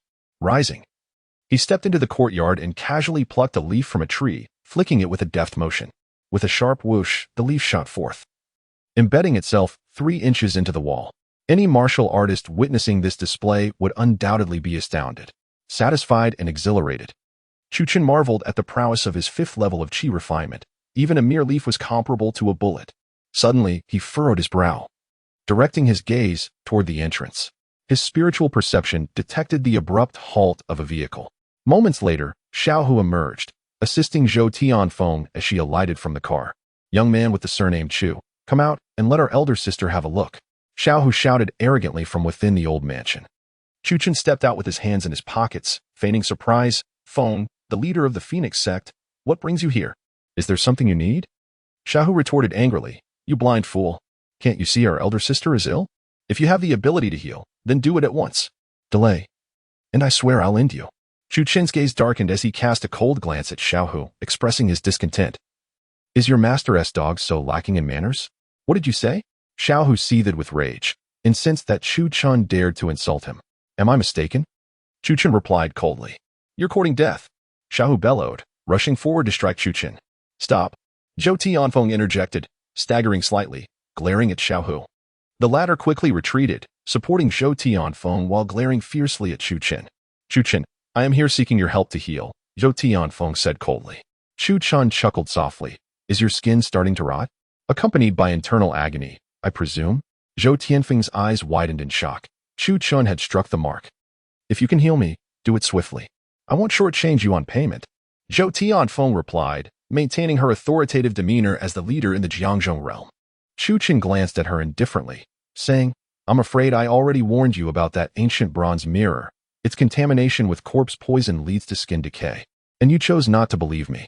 Now that you are in trouble, you think of seeking me? Even if you want me to treat you. Shouldn't there be some humility in your request? I'll call you Leader Feng out of courtesy, but in my eyes, you, Zhou Tianfeng, mean nothing." With that, Chu Chen's voice turned frigid. "I am tired and wish to sleep." Leave. Chapter 42. Not a single item left behind upon hearing Chu Qin's words. Both Zhou Tianfeng and Xiaohu were taken aback. No one had anticipated that Chu Qin would exhibit such audacity, disregarding Zhou Tianfeng entirely. Chu Qin, do you comprehend the gravity of your words? Zhou Tianfeng glared with piercing eyes, her face contorted slightly from the pain of her decaying skin. In Jiangzhou, she was the queen bee, a figure commanding respect. How dare this Chu Qin order her to leave? Was he out of his mind? I am fully aware of what I am saying. To be frank, your condition is caused by corpse poison, a sinister ailment that ordinary medicine cannot cure. Even if you go to Concord Hospital, it would be futile. In other words, no one in this world can heal your affliction except for me, Chu Chun stated coldly. Don't think that your little tricks make you a master. Zhou Tianfeng snapped, visibly displeased. After all these years, no one had ever dared to speak to her in such a manner. Stinking brat, hurry up and treat our elder sister, or I will ruin you, Xiaohu threatened. With a disdainful smile, Chu Qin remarked, you wish to waste my time? Do you possess that capability? Upon hearing this, the little tiger let out a few mocking laughs. His face twisted with malice. He released Zhou Tianfeng, clenched his fists, and cracked his neck, producing a series of audible pops. Coldly, he declared, Sister, allow me to teach this brat a lesson. He won't shed a tear until he sees the coffin. Zhou Tianfeng furrowed her brows but did not intervene. Chu Qin had become excessively arrogant, and perhaps it was best to allow the little tiger to handle him to avoid further complications. With a powerful leap, the little tiger launched a punch directly aimed at Chu Qin's face. This strike, in terms of power, speed, and precision, was commendable. It was evident that the little tiger was a trained fighter. Brat, I am a martial artist at the threshold of internal strength. Today, you shall witness the disparity between us. The little tiger exclaimed furiously. Threshold of internal strength? Chu Qin scoffed, countering with a punch that collided forcefully with the little tiger's fist. The impact sent the little tiger stumbling back several steps, crashing into a car with a resounding smash that shattered the glass. Blood erupted from his fist. Zhou Tianfeng's expression changed dramatically. She had never anticipated that Chu Qin was also a trained fighter, and moreover, his strength surpassed that of the little tiger. She was acutely aware of the little tiger's prowess. Being at the threshold of internal strength meant he was considered a formidable opponent in the underground world of Jiangzhou. To her astonishment, he was not even a match for Chu Qin's single blow. How terrifying! How dare you! You are seeking death. The little tiger, consumed by rage, felt humiliated by being pushed back by someone he deemed insignificant. He charged at Chu Qin with a fierce sidekick. The force behind it was formidable, even producing a sound as it cut through the air. Stop, little tiger! Zhou Tianfeng shouted in alarm. Yet, the little tiger, blinded by fury, paid no heed. Chu Qin's gaze sharpened, and with a swift motion, he delivered a slap that sent the little tiger flying 4 to 5 meters, crashing to the ground and unable to rise for a considerable time. Take your time, no need to rush, he coldly remarked, turning to leave, sealing the door with finality. Zhou Tianfeng's beautiful eyes narrowed, her face turning pale with anger. Little tiger, to the hospital. She turned and rushed to her car, with the little tiger hastily getting up to drive Zhou Tianfeng to the hospital at once. Where are the doctors? Bring your best physician. The little tiger bellowed as soon as they entered the hospital. In no time, the top doctors of the hospital gathered to examine Zhou Tianfeng, including specialists from the dermatology department. After a series of examinations and consultations, the final verdict was that they could not provide the necessary treatment and recommended transferring her to another facility. Useless. All of you are utterly useless. If anything happens to my sister today, you will all pay. The little tiger erupted in fury within the hospital. Zhou Tianfeng furrowed her brow tightly, the pain rendering her unable to walk. Nevertheless, with the support of Xiaohu, she managed to visit 2 more hospitals. Yet, the outcome remained unchanged, no cure. Sister, what should we do? Xiaohu queried anxiously, observing Zhou Tianfeng's increasingly pallid complexion and the festering skin afflictions that had spread to her neck. This sight deeply alarmed him.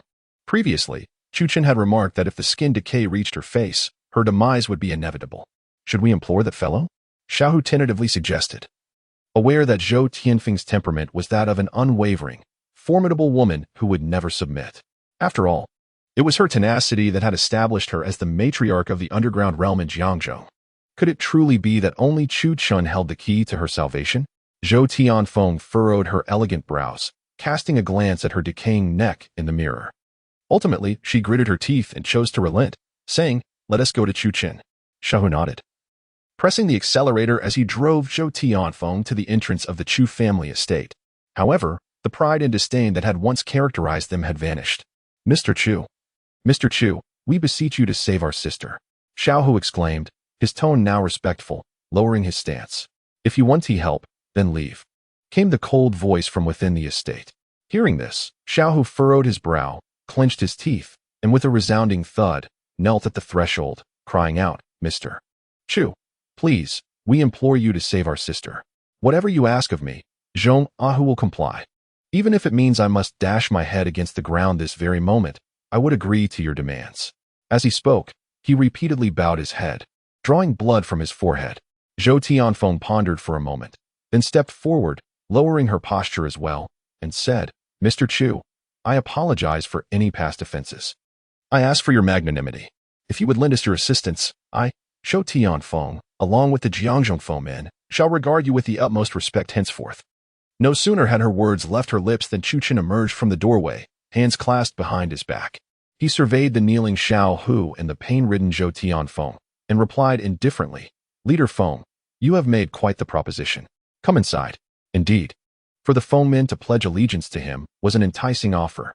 As it happened, Chu Chun intended to establish a company in Jiangzhou, developing new Chu pharmaceuticals. And having the Feng men as his backing would certainly alleviate many potential complications. Xiahou hurriedly rose, assisting Zhou Tianfeng into the courtyard.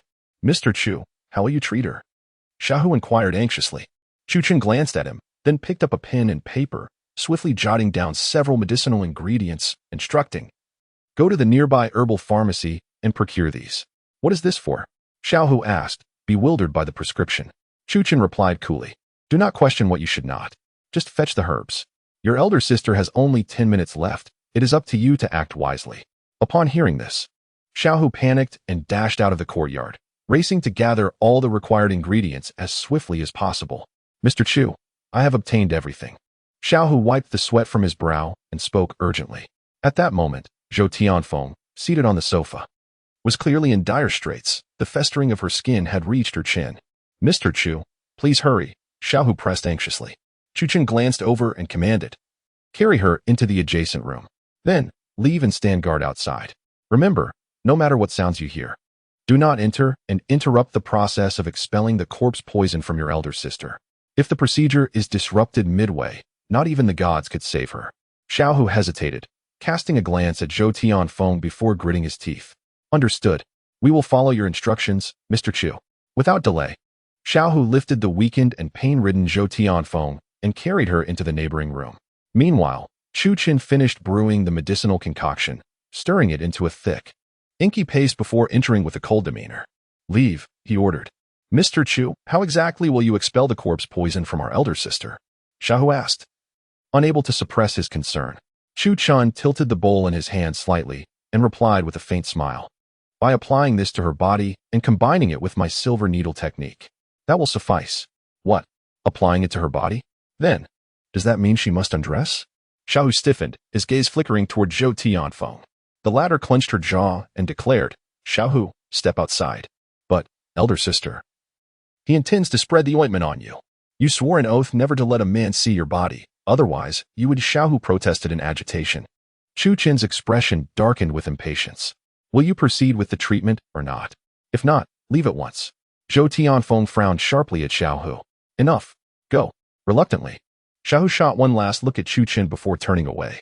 The final words remained unspoken. Zhou Tianfeng had once been wounded by a man and had sworn never to allow another to see her unclothed form. If such a thing were to happen, the consequence would be either the man's death or her marriage to him. Inside the room, Zhou Tianfeng steadied herself with effort, sitting at the edge of the bed as she met Chu Chen's gaze. Must I remove everything?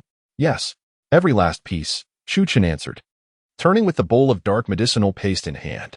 Zhou Tianfeng bit her lip, her beautiful eyes flickering with unreadable emotion. Slowly, she undid the clasps along the side of her qipao, revealing the lush, breathtaking curves beneath. Chapter 43. The young man. A sharp inhale. Only after Zhou Tianfeng had shed her qipao entirely did Chu Chen truly witness the devilish allure of her figure. Her bosom was full, exquisitely rounded, and defiantly upright, a breathtaking arc of perfection. Her waist was slender, so delicate it could be encircled by a single hand, and her hips, plump, sculpted, and undeniably peach-like in their curvature. Did this woman train rigorously? How else could she maintain such an impeccable form? A true siren's silhouette. Even Lu Qinghe paled in comparison. She was nothing short of a bewitching enchantress. Even now, with patches of her skin ravaged by decay, her innate elegance remained untarnished. A woman in full bloom, ripe and intoxicating. Chu Chen exhaled slowly, suppressing the restless heat within. Lie on your stomach, he instructed. Zhou Tianfeng complied with a soft murmur, enduring the agony of her festering wounds as she settled onto the narrow bed. Subsequently, Chu Chen began to apply a dark, viscous ointment onto Zhou Tianfeng's body, starting from her back and gradually working his way down to her curvaceous posterior. He couldn't help but marvel at the remarkable shape and firmness of Zhou Tianfeng's figure. The elasticity was palpable as he spread the ointment. Zhou Tianfeng bit her crimson lip, her cheeks flushed with a deep crimson hue, almost as if they could drip with water. Despite being over 30, her posterior had yet to be touched by any man. Chu Chen was the first. The sensation was both ticklish and exquisite, evoking unfamiliar feelings within Zhou Tianfeng, a woman in her 30s. Was this the sensation of a man's touch? It felt strangely intriguing. A flicker of new thoughts crossed her mind. This experience was one she had never encountered before. All right, lie down, Chu Chen instructed. Upon hearing this, Zhou Tianfeng took a deep breath, turned around, and settled down. For the first time, she exposed her body in front of a stranger. And despite her many years in the Jianghu, she couldn't help but feel a mix of apprehension and shyness. Don't be tense, just lie still, Chu Chen reassured her. Zhou Tianfeng exhaled softly as he began to apply the ointment to her neck, chest, abdomen, and long, slender thighs. This process proved to be a formidable test for Chu Chen, as Zhou Tianfeng's figure was nothing short of extraordinary. Her full bosom retained an astonishing curvature even while lying down. Zhou Tianfeng felt the tension as well. It was impossible not to feel anything with a man exploring her body. She could sense her skin beginning to warm, an unusual yearning surging within her. All right, you can go take a shower now, Chu Chen said while tidying up. Zhou Tianfeng looked at her body coated in ointment with a mixture of skepticism and asked, Really? Do you not trust me? Chu Chen chuckled. Zhou Tianfeng furrowed her brows, rose, and walked into the adjacent shower room. With a splashing sound, water filled the shower, sending Chu Chen's heart racing. Moments later, Zhou Tianfeng emerged from the shower and stood before the mirror, astonished at her skin's restored condition. She hadn't anticipated the ointment's remarkable efficacy. Just half an hour ago, her skin had been ravaged and oozing, yet now it appeared as pristine as ever. Astonishingly, Zhou Tianfeng noticed her skin looked even better than before, radiantly fair and incredibly smooth. Gazing at her naked form in the mirror, her flawless figure left her biting her lip. As a woman in her 30s, Zhou Tianfeng longed for a man's affection and comfort, yet none of the men around her were worthy of her attention. Coupled with past traumas inflicted by men, she instinctively harbored a certain aversion and disdain towards them. Chu Chen, she murmured his name, exhaling deeply, only to realize there were no towels or robes in the vicinity. Mr. Chu, could you please fetch me a bath towel and a bathrobe? The voice of Zhou Tianfeng echoed from the shower room. Chu Chen responded promptly, right away. He then retrieved a blanket from outside and slid it through the crack of the door to Zhou Tianfeng inside, saying, We don't have a bathrobe at home, so please make do with this blanket. Thank you, Zhou Tianfeng replied, peeking through the door's narrow opening, extending her fair, delicate arm to accept the blanket from Chu Chen. A fleeting glance revealed an astonishing curve. Zhou Tianfeng noticed the look in Chu Chen's eyes and, for reasons unbeknownst to her, felt an inexplicable urge to tease the young man. A mischievous smile crept onto her lips as she instinctively widened the crack of the door slightly. Suddenly, Chu Chen coughed up a mouthful of blood. He could hardly bear the sight of such an alluring figure emerging from the bath. He turned abruptly and fled. Zhou Tianfeng, amused, cast a glance at Chu Chen's hasty retreat, slightly bent over, and mused, The little man is rather easy to tease. A few minutes later, Zhou Tianfeng, now dressed, exited her room and made her way to the front hall. Upon seeing her, the eager Xiao Hu dashed in, exclaiming, Sister, you're all right. Yes, Zhou Tianfeng nodded, glancing at Chu Chen, who was seated and sipping tea. She approached him and respectfully remarked, Master Chu, should you require anything in the future, please feel free to contact me or the Feng sect. We shall certainly lend our full support. Chu Chen smiled and replied, That assurance is more than enough. I shall await your call. Zhou Tianfeng smiled back and turned to leave. As she passed the doorway, Zhou Tianfeng suddenly noticed a leaf embedded 3 inches into the wall, and she gasped in astonishment. Xiaohu, look, she exclaimed. Xiaohu turned to see it and was instantly struck with fear, his eyes widening as he stammered.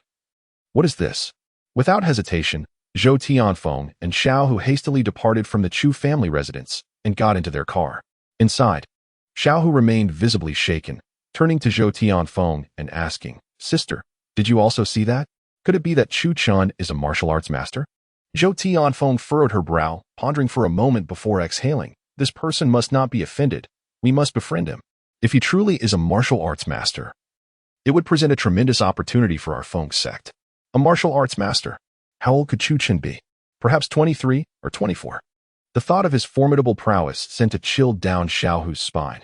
Just moments before, he had sparred with Chu Chun and, by sheer fortune, had survived.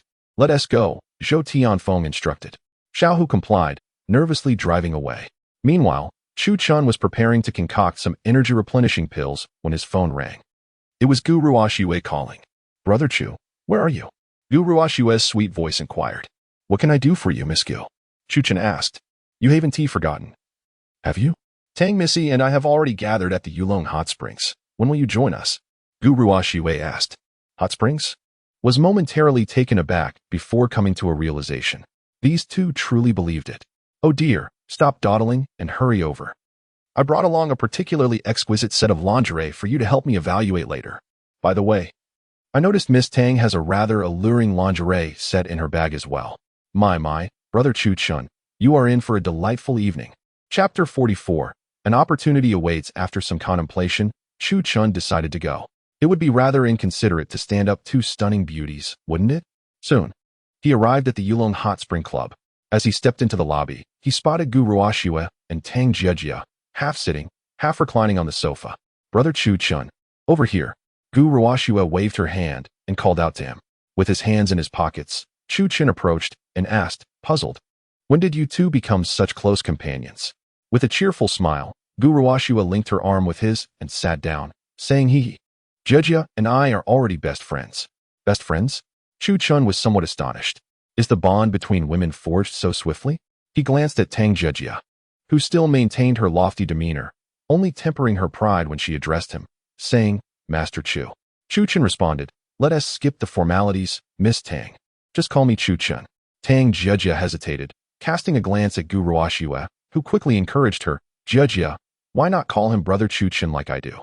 Upon hearing this, Tang Jiejia was visibly conflicted. Deep down, she was a proud young lady who held disdain for any man in Jiangzhou. The thought of calling a man brother felt rather awkward. Never mind, I shall stick with Mr. Chu, she replied with a slight smile. Chu Chun shrugged, that works for me. The two women then led Chu Chun to a private bathing pool.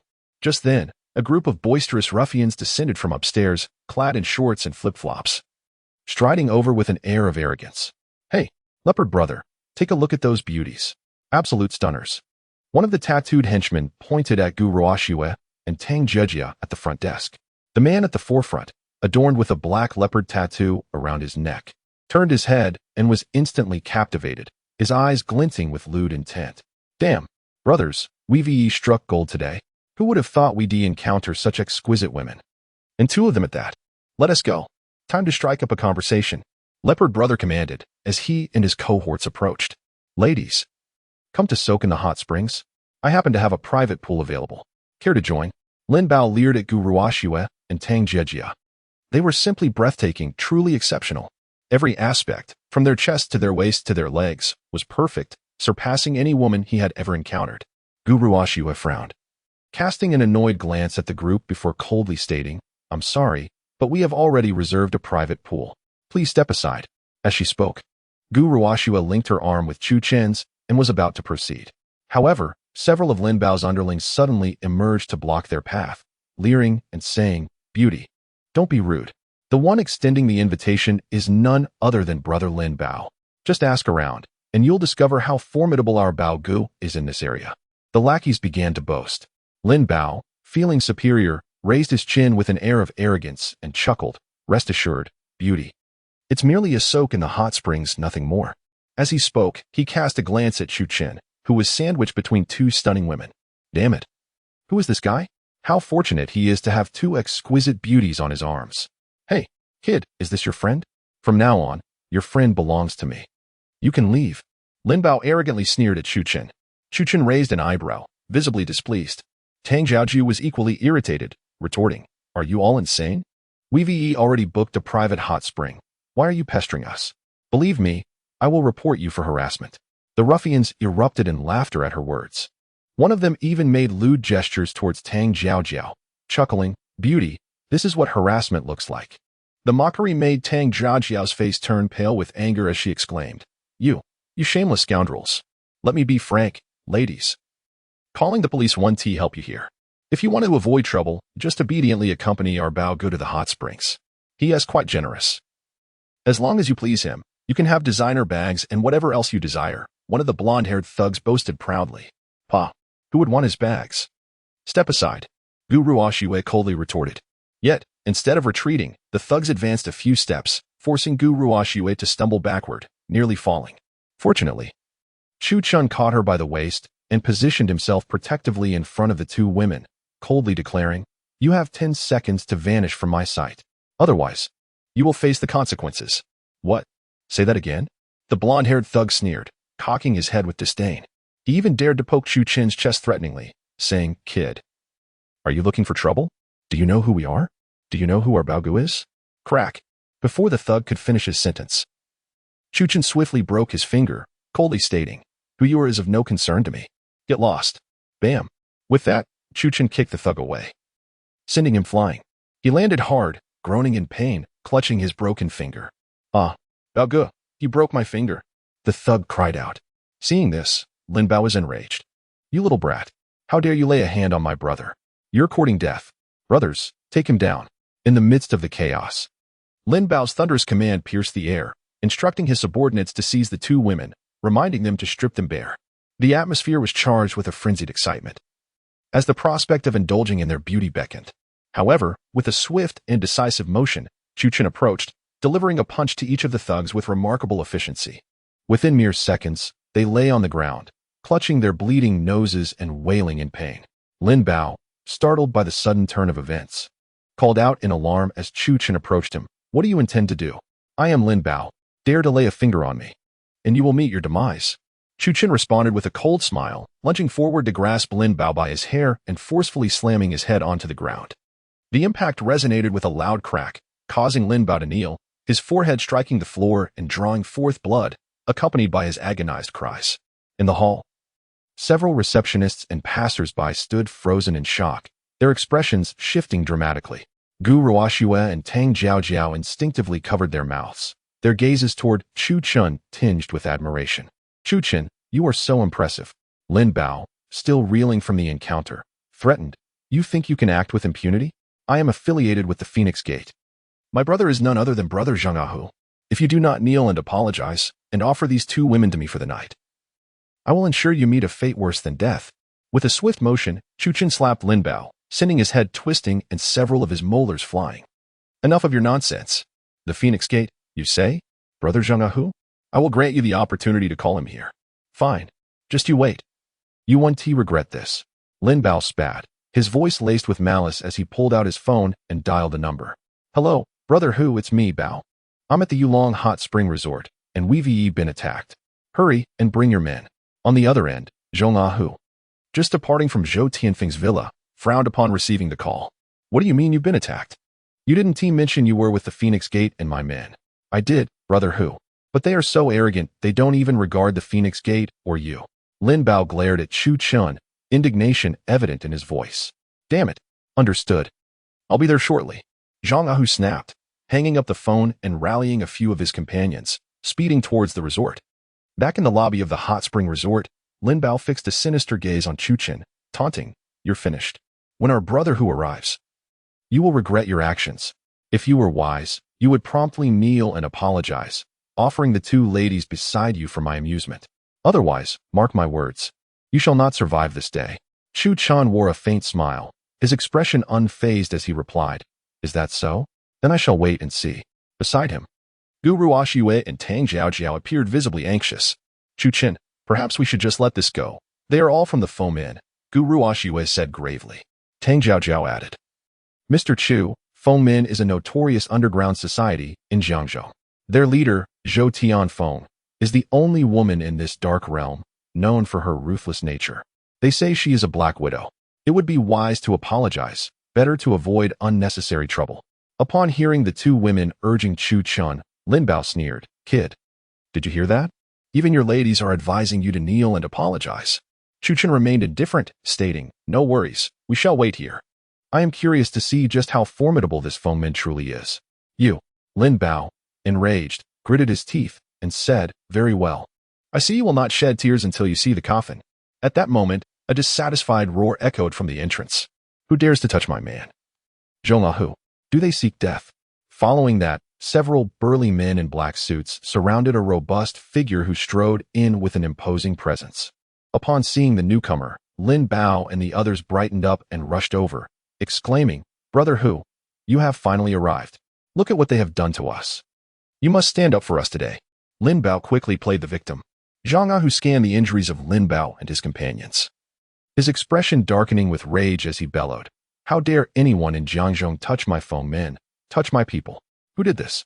Lin Bao immediately pointed to Chu Chun, who stood with his back turned, shouting, It's that kid. He does not even regard you or Fengmin. Humph.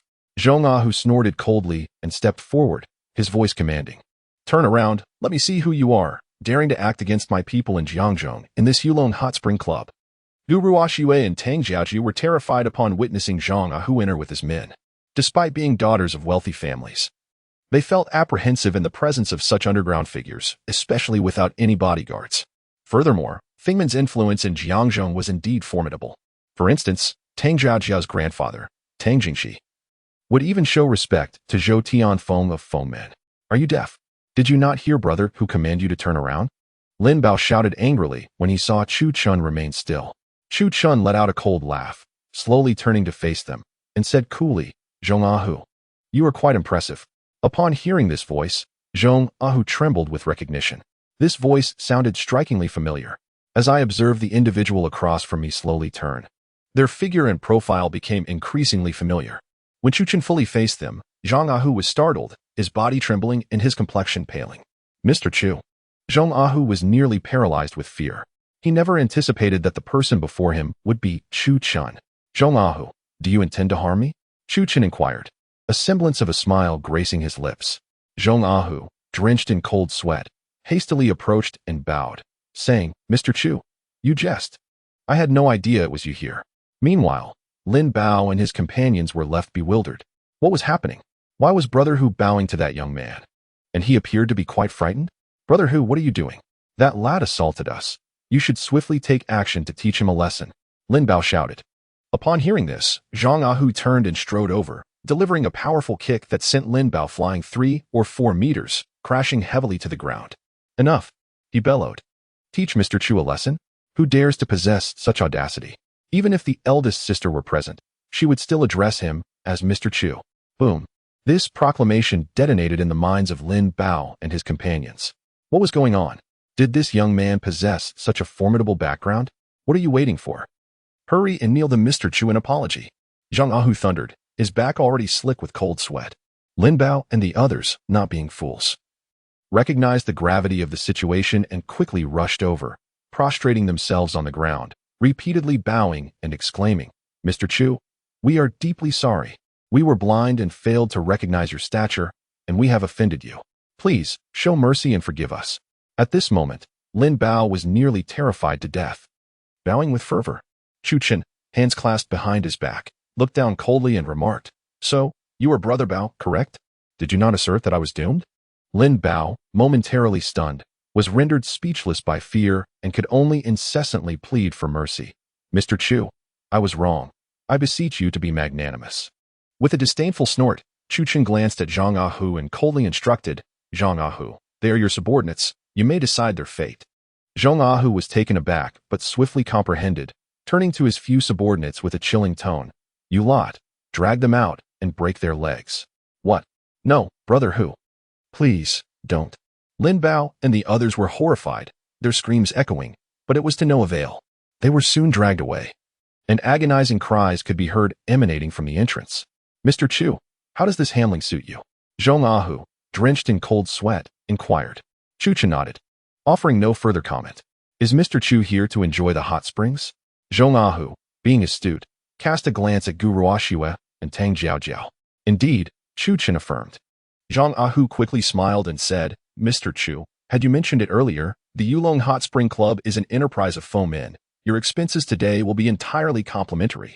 Then I am most grateful, Chu Chen replied, not one to stand on ceremony, as he led Gu Ruoxue and Tang Jiaojiao into the private hot spring. Zhong Ahu also exhaled a sigh of relief only after watching Chu Chen ascend the stairs, before turning to leave. Prior to his departure, he instructed the staff to ensure that guests were treated with utmost care. In the private hot spring, Chu Chen luxuriated in the warm water when suddenly the door swung open, revealing Gu Ruoxue clad in a delicate black lace lingerie. At that moment, Chu Chen's gaze became fixated. My goodness, this figure is simply exquisite. Her ample and proud curves, liberated from the constraints of outer garments, swayed gently as she walked.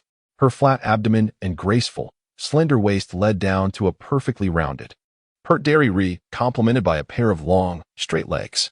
Chu Chen inhaled sharply, for Gu Ruoxue's lingerie was astonishingly sheer, akin to being in a state of undress.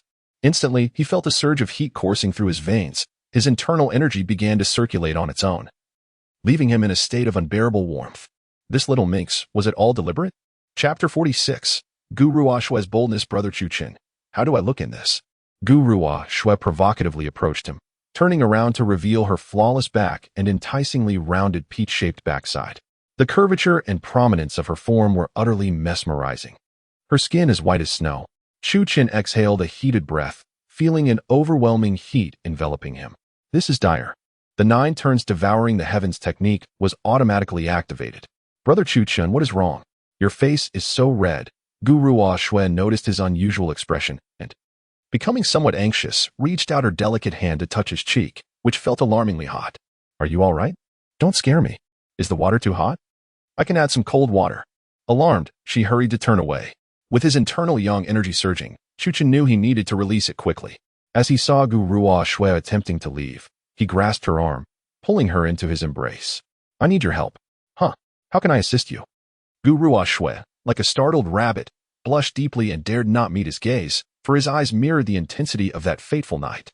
Chu Chen, disregarding all else, stated, help me in this manner. Gu Ruoxue, biting her rosy lip in shyness, nodded in understanding. She was aware of his intentions, otherwise, she would not have intentionally chosen such enticing lingerie to allure him today. Outside the door, Tang Jiaojiao approached, and before she could knock, strange sounds from within startled her, causing her beautiful eyes to widen in disbelief as she covered her mouth. What is happening? Tang Jiaojiao was taken aback. Were they engaging in such activities inside? This is exceedingly bold. The more she listened, the more her heart raced with anxiety and complexity, even igniting a desire to spy. Stealing a glance through the crack in the door, she was taken aback by the scene unfolding within. The sight was shocking. Gu Ruoxue, the epitome of grace, was capable of such audacity. Tang Jiao shook her head in panic, yet the images lingered in her mind, refusing to fade away. Half an hour later, as the commotion inside subsided, Tang Jiaojiao finally dared to exhale. Could it be that after such a lengthy interval, Chu Chen was indeed a devil? Fear gripped her once more. After waiting a little longer, she mustered the courage to push open the door and step inside, only to find Chu Chen and Gu Ruoxue lounging in the pool, appearing somewhat weary and languid. Jiaojiao, why did it take you so long to change clothes? Gu Ruoxue inquired, her skin still slightly flushed. Tang Jiaojiao pouted, inwardly thinking, what do you expect? You two were busy in there, and yet you question my delay? Oh, nothing much. My clothes were damaged, so I went to buy a new set, Tang Jiaojiao casually explained, releasing a breath as she glanced at the pool. Gritting her teeth, she ultimately decided to join them in the water. Chu Chen had been observing Tang Jiaojiao all along, and one could not deny that her figure was exquisite, rivaling that of Gu Ruoxue. Her alluring curves were prominently displayed, with long, straight legs that were truly striking. Her skin was remarkably fair, pristine in its whiteness. Most notably, her peach-shaped posterior seemed to boast a more pronounced curvature than Gu Ruoxue's, perfectly rounded in its natural form. Feeling Chu Chen's gaze fixed upon her, Tang Jiaojiao felt a flush of embarrassment and quickly averted her eyes, asking, by the way, What were you two doing just now? She attempted to shift the conversation onto them, hoping to induce some awkwardness in Chu Chun and Gu Ruoxue. However, to her surprise, Chu Chun replied with a knowing smile. Nothing much, merely assisting Miss Gu with her ailment. In truth, he had witnessed the scene of Tang Jiaojiao peeking through the door. His current prowess allowed him to perceive even the slightest movements within a radius of 500 meters. He had seen her standing there for an entire hour. What? Assisting with an ailment? Tang Jiaojiao was taken aback, questioning the legitimacy of such treatment. Gu Ruoxue chimed in. Yes, Brother Chu Chun just helped me with my condition. By the way, Jiaojiao, didn't you mention feeling dizzy and lightheaded lately? Perhaps you should let Brother Chu Chun take a look and help you as well? Upon hearing this, Tang Jiaojiao's face turned crimson as vivid images of the earlier intimate encounter flashed through her mind. She hastily shook her head, saying, No, that's quite unnecessary. I might just be fatigued. A few days of rest will suffice. Unable to endure the situation any longer, Tang Jiaojiao merely soaked for a brief moment before excusing herself. Brother Chu Chun, what's wrong with Jiaojiao? Gu Ruoxue asked, her curiosity piqued. Chu Chun chuckled softly, wrapping an arm around Gu Ruoxue. Let her be. You still have some residual coldness in your body. Shall we continue? Upon hearing this, Gu Ruoxue's cheeks flushed crimson, and she playfully pounded her small fist against Chu Chun's chest, pouting, You only know how to tease me. Nevertheless, she complied obediently, even showing a hint of initiative. Gu Ruoxue had completely relinquished her stature and dignity as a wealthy young lady, transforming into a sensuous and alluring little wildcat. On this day, Gu Ruoxue underwent a remarkable transformation from a woman to a mature woman, growing increasingly adept in her newfound allure. In the adjacent room, Tang Jiaojiao, who was changing her clothes, was startled by the sounds emanating from the hot spring pool next door. They are at it again, she exclaimed, astonished. Isn't this too audacious? Aren't they exhausted? Is Chu Chun some sort of ox, with such robust stamina? After another half hour, Chu Chun and Gu Ruoxue finally emerged from the hot spring. They tidied themselves up and departed from the spa. Once separated from Gu Ruoxue, Chu Chun made his way back to the ancestral home. He intended to concoct a qi-replenishing pill so that the new Chu pharmaceutical could expedite its release. However, upon reaching the entrance, several vans obstructed his path. Bang, bang, bang. The doors swung open, and 5 or 6 men clad in martial arts uniforms leaped out. Leading them was a young man dressed in a tailored suit. Strikingly handsome with an air of arrogance, none other than Jin Aotian. So, you are Chu Chun? Jin Aotian asked disdainfully. Chu Chun frowned and replied, I am. That's all that matters. Come on, break his limbs, Jin Aotian said, lighting a cigarette and leaning against the vehicle. A wicked smile curling his lips as he exhaled smoke. As soon as his words fell, the burly men in training outfits advanced menacingly, reaching out to grab Chu Chun by the collar. Chu Chun took a step back, raising an eyebrow at Jin Aotian. Who exactly are you? Jin Aotian puffed out a ring of smoke, his eyes glinting with mockery as he shook his finger dismissively.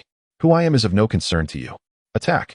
With that command, 2 of the muscular men positioned themselves behind Chu Chun, while 3 others formed a triangular formation, encircling him completely. Kid, stop wasting breath and surrender quietly to avoid unnecessary pain. The burly leader growled, extending his palm like a fan to seize Chu Chun's arm. Beside him, a red-faced man wielded a sharp knife, a sinister grin plastered on his face, awaiting the moment to sever Chu Chun's tendons. Bang! Before the leader could grasp Chu Chun's arm, a dull thud echoed through the air. In an instant, a towering man, nearly 2 meters tall and weighing over 200 pounds, was sent flying. The events unfolded too swiftly. By the time the onlookers regained their composure, the leader lay on the ground, bloodied and unconscious. Hiss! The remaining 4 men were momentarily stunned. Jin Aotian, still puffing on his cigarette, raised an eyebrow in disbelief. This useless waste has actually injured the senior disciple of the martial arts school? All of you, attack him together and eliminate him, Jin Aotian commanded coldly, waving his hand. At his signal, 4 or 5 burly men lunged toward Chu Chun in unison. Unaware of their own folly, Chu Chun sneered, unleashing a flurry of punches and kicks. In mere moments, the assailants found themselves sprawled on the ground, incapacitated, as he observed his subordinates being effortlessly incapacitated by Chu Chun. Each spitting blood and teetering on the brink of death, Jin Aotian's expression shifted to one of grave concern. Hadn't Lu Ruyan claimed that this Chu Chun was merely a useless, impotent individual? Had the mother and daughter truly confined him within the Lu residence for 3 long years? With a sharp flick of his wrist, Jin Aotian discarded the half-smoked cigarette onto the ground, narrowing his eyes as he scrutinized Chu Qin. "You indeed surprise me," he remarked. "However, you truly ought not to provoke my ire." As he spoke, Jin Aotian slowly began to unfasten the buttons of his shirt, casting aside his suit jacket and striding toward Chu Chun. With each step he took, the ground beneath him bore the imprint of his foot, sinking an inch deep. "Perhaps you are unaware of who I am," Jin Aotian declared, cracking his knuckles with a contemptuous glance at Chu Chun. The Jin family was renowned throughout Jiang province for their martial prowess, and Jin Aotian himself had trained in the arts of combat since the tender age of 7, attaining a mastery of internal power. In the circles of Jiang City's elite, none could rival him. "Your past is irrelevant to me, but soon, you shall find yourself a cripple." Chu Qin approached Jin Aotian with an unflappable demeanor, a benign smile adorning his face. "Foolish boy, I am Jin Aotian, the eldest scion of the Jin family," he proclaimed, a hint of arrogance in his voice. "My father is the 3-time champion of the Jiang province martial arts tournament. Jininghao, if you possess any sense, you will obediently submit and allow me to break your limbs. Otherwise, you shall experience the full brunt of my shattering stone palm." As Jin Aotian raised his hand, a flicker of white light shimmered ominously in his palm. He held great confidence in the ancestral technique of the Jin family. Let it be known that even a stone slab an inch thick would shatter under his strike. Chu Qin, with his hands clasped behind his back, let out a cold chuckle. "Is that so? I am truly terrified. I shall grant you one opportunity. Disclose who sent you, or I will break your hands." At these words, Jin Aotian was seized by a fit of rage. Break his hands? How could a mere waste of space like Chu Chun possess such audacity? "You will die for this," he bellowed, raising his palm to deliver a crushing blow to Chu Chen's head. Should that strike connect, Chu Chun would surely be left battered and near death. As Jin Aotian's hand descended, Chu Chen narrowed his eyes. And just as the attack was a mere 3 inches from his head, he abruptly lifted his hand. With a resounding crash, a figure was sent hurtling backward, trailing a line of blood. Thud. Jin Aotian crashed heavily to the ground, his eyes wide with disbelief as he gazed at Chu Chen. That strike had felt as though he had struck a small mountain, leaving his entire arm numb and unresponsive. Astonishment. Fear. This was no mere waste of space. Clearly, he is a master of martial arts. That wretched Lu Ruyan dared to deceive me. Though filled with regret, Jin Aotian found it too late to lament his choices. Before he could rise from the ground, Chu Chen's foot descended upon his chest, an immense weight pressing down upon him, leaving him feeling as though his ribs might shatter. "Spare me. My father is..." Slap. Chu Chun raised his leg and struck Jin Aotian squarely in the face, knocking out 2 of his front teeth. "I am not your father, nor will I coddle you. You have 3 breaths to tell me who sent you here." As his words echoed, Chu Chen's cold gaze pierced through Jin Aotian like a dagger. Feeling the murderous intent emanating from Chu Chen's eyes, Jin Aotian's heart quivered involuntarily. That disdainful look, as if he regarded all lives as mere insects, bore down upon him with an innate pressure that shattered his mental defenses in an instant. "Is it Lu Ruyan?" Chu Chen's brow furrowed slightly, followed by a sinister smile curling at the corners of his lips. "Yes, it was her. She sent me to teach you a lesson. Please, spare me. I promise I won't dare again." Jin Aotian pleaded, his face a mask of terror. "Get lost." With a swift kick, Chu Chen sent Jin Aotian flying several meters, where he tumbled beneath a vehicle before finally coming to a halt. After struggling for some time, Jin Aotian managed to rise, only to realize that his right arm was broken. Blood dripped from his sleeve onto the ground, the agonizing pain causing his body to convulse uncontrollably. "Chu, just you wait. I will not rest until I repay this grievance." After uttering a fierce threat, Jin Aotian hastily scrambled into his car, neglecting even his unconscious subordinates. And with a press of the accelerator, the vehicle shot off like an arrow, disappearing into the night. Meanwhile, Lu Ruyan hummed a cheerful tune as she entered the grand hall of the Lu family villa. Lu Qinghe, clad in a sheer nightgown, sat on the sofa, tending to her nails. Her fair, smooth legs were exposed, and the glimpse of lace-trimmed stockings stirred the imagination. "Mother, what's wrong?" Lu Ruyan inquired, her brow furrowing. "Huh? Oh, nothing, just accidentally bumped into something." Upon noticing Lu Qinghe's flushed cheeks, Lu Ruyan sensed something was amiss. Could it be related to that night? Cough. Lu Ruyan cleared her throat to shift the topic, sneering disdainfully. "Mother, have you heard? That useless Chuchen has actually opened a pharmaceutical company. What did you say? Who? At her words, the embarrassment on Lu Qinghe's face vanished in an instant as she looked sharply at Lu Ruyan. Who else could it be? If not that good-for-nothing Chuchen. A gleam of hatred flickered in Lu Ruyan's eyes as she spoke. Upon recalling the worthless Chuchen, who dared to demand her to kneel and bow, Lu Ruyan felt a surge of anger within her. However, glancing at the time, she mused that it was highly probable that Chuchen had already had his limbs broken by young Master Jean. The thought of this lightened her mood considerably. Are you saying Chuchen has started a company? What kind of company? Lu Qing, he couldn't help but recall Chuchen's previous words. Could it be that this little scoundrel truly intended to seek revenge on their mother-daughter duo? It was a pharmaceutical company named Nu Chu Pharmaceuticals. Could that useless individual really aspire to follow in the footsteps of others and run a business? She feared he might not even be able to gather the registration funds. Lu Ruyan wore a look of disdain. The entirety of the Chu family's assets was firmly in her and Lu Qinghe's hands. Chuchen was utterly destitute, likely cobbling together even the fees required. Nu Chu Pharmaceuticals. Lu Qinghe's expression turned grave, her brows knitting together. Indeed, Chuchen was indeed plotting revenge against them. That little scoundrel. No, she must devise a swift plan to eliminate this root of trouble. With that thought, Lu Qinghe solemnly warned, Ruyan, we must not let our guard down. Chuchen has changed. He is not the same as before. What if? She naturally could not disclose that Chuchen was no longer the useless person he once was, nor could she reveal to her daughter the events of that fateful night. Otherwise, how could she ever face Lu Ruyan again? Oh, Mom, what ifs don't matter. Chuchen likely couldn't even gather 50 steel coins. Perhaps it's merely a shell company. Enough. I've been busy all day. I'm exhausted and heading to take a shower. As she spoke, Lu Ruyan flung her handbag aside and gracefully ascended the stairs.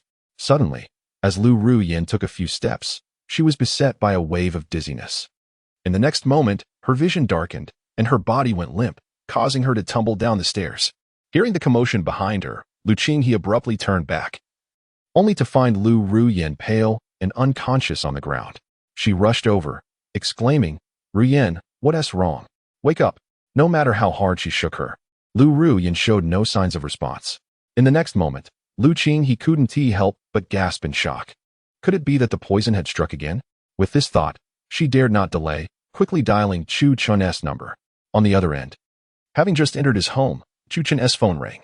Noticing Lu Qinghe's number, he smirked coldly and answered. Chuchen, Ruyan has fainted. You need to come quickly and save her. As soon as the call connected, Lu Qinghe's urgent, commanding voice echoed through. Chuchen chuckled mockingly. It's Friday. The timing of the poison is quite precise. Lu Qinghe, have you considered the terms I proposed last time? You. On the other end. Lu Qinghe's chest heaved with anger, gritting her teeth as she retorted, You must be dreaming.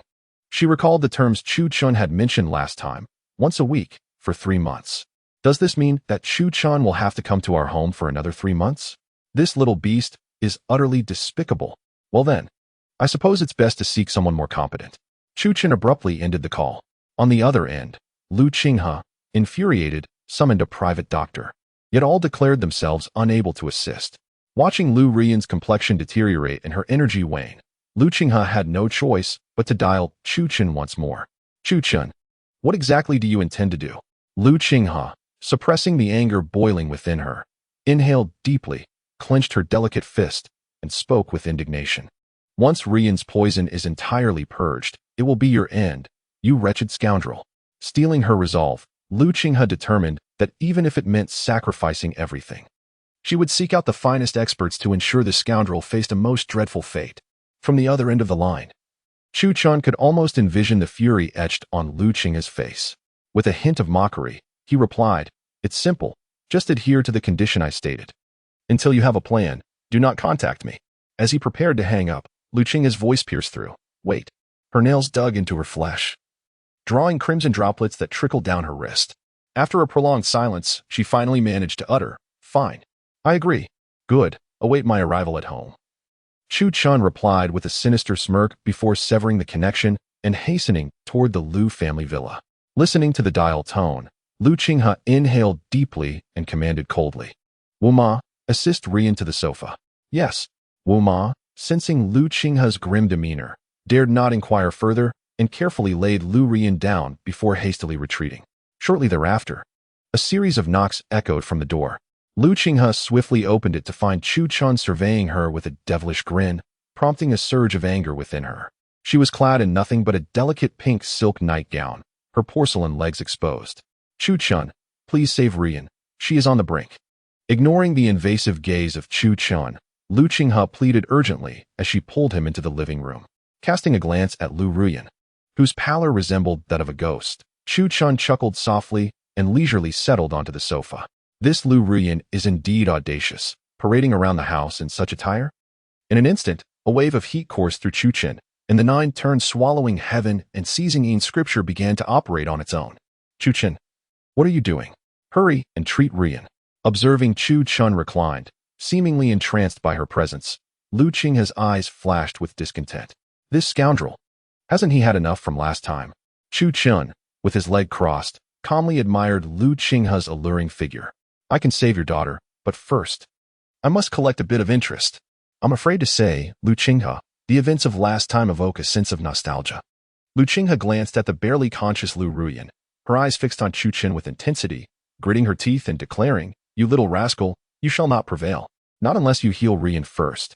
The memories of previous encounters filled her with revulsion. Yet, given Lu Ruyan's precarious state, she could only suppress her fury. Chu Chen chuckled coldly. What? Do you no longer wish for me to save your daughter? How shameless of you. Lu Qinghe seethed with indignation. Shameless? Everything about you too. Isn't it all a part of the Chu family? This is merely a matter of collecting interest. He continued with a chilling smile. I shall grant you 1 minute to contemplate. Beyond that, I shall not wait.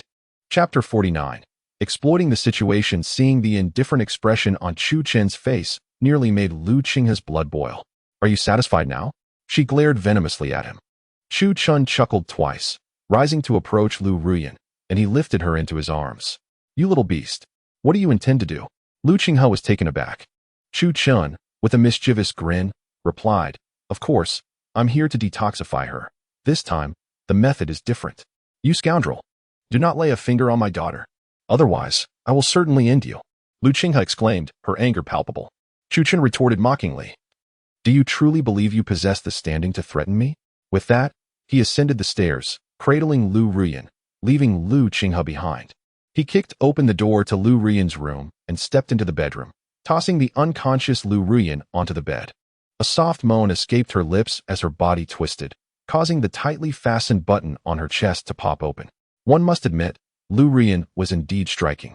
Taking a deep breath, Chu Chun pressed a finger against her chest. Just then, hurried footsteps approached from behind. Chu Chun, you little rascal, what are you doing to Ruyan? Lu Qinghe had caught sight of Chu Chun reaching toward the bare torso of Lu Ruyan, her pupils narrowing slightly before she charged forward in a frenzy. Of course, I'm here to detoxify her, Chu Chun replied with a slight smile. Before Lu Qinghe, he boldly reached into Lu Ruyan's chest. You little beast. Cease this at once. Lu Qinghe was frantic, rushing to claw at Chu Chen's face. Under no circumstances could she allow this scoundrel to tarnish Ruyan's purity. Slap. Before Lu Qinghe could comprehend the situation, Chu Chen's other hand struck her. With a sharp crack, Lu Qinghe lost her balance and fell onto the bed. What's wrong? Are you anxious? Do not fret. The long night lies ahead, and there is much for you to endure. Chu Chun chuckled softly, disregarding Lu Qinghe's murderous glare as he tugged at the black silk encasing Lu Ruyan's beautiful legs. Chu Chun, I warn you, do not lay a finger on my daughter. Chu Chun cast a cold glance at Lu Qinghe, his voice icy as he replied, You would do well not to disturb my mood here, or within 5 minutes.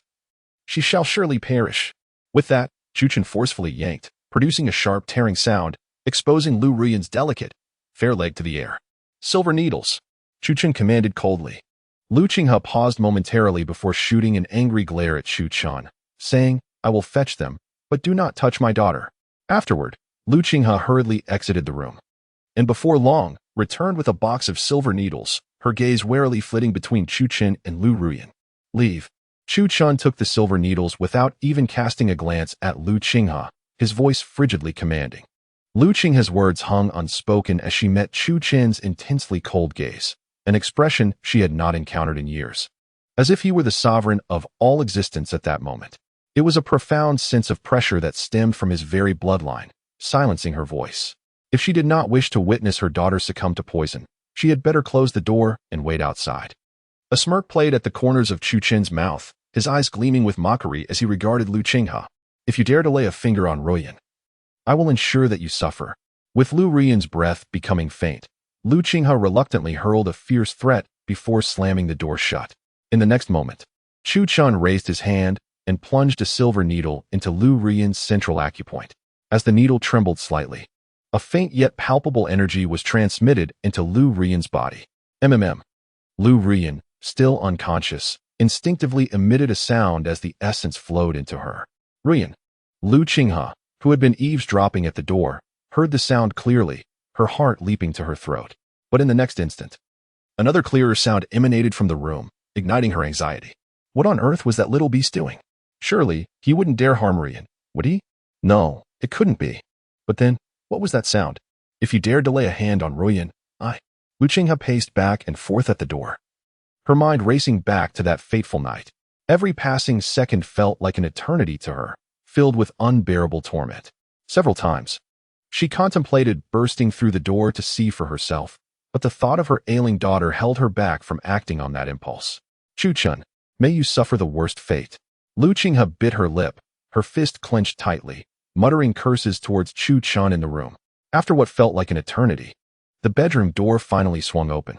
As she beheld the bare-chested, sweat-drenched Chu Chun stride out of the room, Lu Qinghe was instantly struck by the most dreadful possibility. Lu Yan.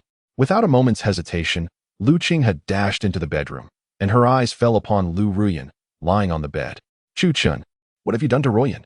The sight before her, coupled with the sounds that had emanated from the room moments earlier, left Lu Qinghe feeling as if she had been struck by lightning. You little scoundrel, how dare you take advantage of someone in distress? I shall end you. As she spoke, Lu Qinghe reached for a fruit knife on the table. Chu Chun cast a cold glance at Lu Qinghe, disdain dripping from his words. Do you truly believe everyone is as heartless as you and your mother? While I harbor resentment towards you, I am not so depraved as to entertain improper thoughts about a patient. At this declaration, Lu Qinghe was taken aback, then hurriedly approached to examine Lu Ruyan's pristine form. Upon confirming that Chu Chun had not laid a hand on Lu Ruyan, she exhaled a sigh of relief. However, in the next instant, she whirled around, her eyes filled with venomous fury, glaring at Chu Chun. This little wretch had undoubtedly acted with malice, intending to incite her distress. Such cunning. Just as Lu Ruyan began to feel somewhat reassured, Chu Chun chuckled again, his tone laced with mockery. However, I can assure you that neither you nor Lu Ruyan will escape my grasp. I shall take my time with her, just as I did with you, ensuring she lies on the bed, relishing the pleasures that only a woman can experience. Gazing at the wicked smile on Chu Chen's face, Lu Qinghe clenched her teeth. Seething, Chu Chen, you will face retribution for this. With that, she rushed forward, shaking Lu Ruyan gently. Ruyan, please wake up. Yet, no matter how fervently she shook her, Lu Ruyan remained in a deep slumber. Chu Chen, what is happening? Why hasn't Ruyan awakened? Lu Qinghe's expression shifted abruptly as she coldly interrogated him. Chu Chen replied with a smirk, do not fret. She will awaken naturally by tomorrow morning. Now, we must attend to more pressing matters. As he spoke, he stepped forward and lifted Lu Qinghe into his arms. What are you doing? Put me down, Lu Qinghe exclaimed in alarm. In that instant, a distinctly masculine warmth enveloped Lu Qinghe, overwhelming her senses. For a fleeting moment, her heart raced with an unfamiliar rhythm. This sensation, both alluring and repugnant, drove her to the brink of madness. No, what is happening to me? Why am I reacting this way to this scoundrel?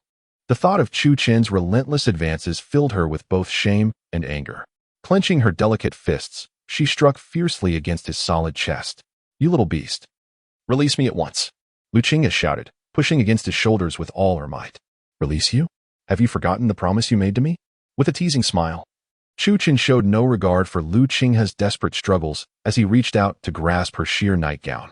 A sharp rip echoed through the air. The delicate fabric was torn open, clinging directly to Chu Chen's solid, warm chest. You dare, she thought, feeling a sensation she had fantasized about countless lonely nights. Yet the person before her should never have been Chu Chen. Hissing in indignation, Lu Qinghe desperately shielded her chest with her hands, glaring at Chu Chen with eyes full of resentment. Don't act as though you're the one wronged. You mustn't forget that within 3 months, I could succumb to the poison at any moment. Chu Chen remarked with a wicked smile, his eyes glinting with mockery. Upon hearing this, Lu Qinghe fell silent.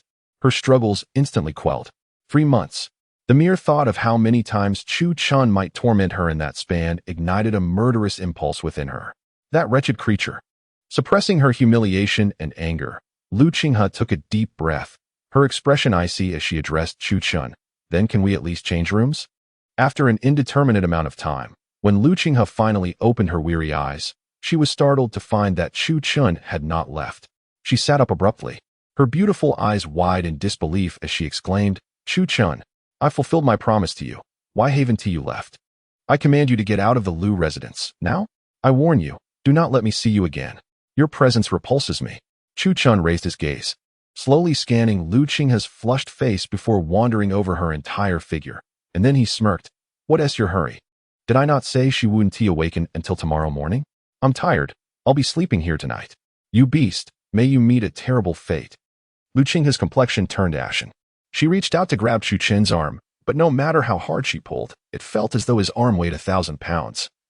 Remaining utterly unmoved, exhausted, she finally ceased her efforts and, seething with frustration, gritted her teeth. You may stay, but you absolutely cannot sleep here.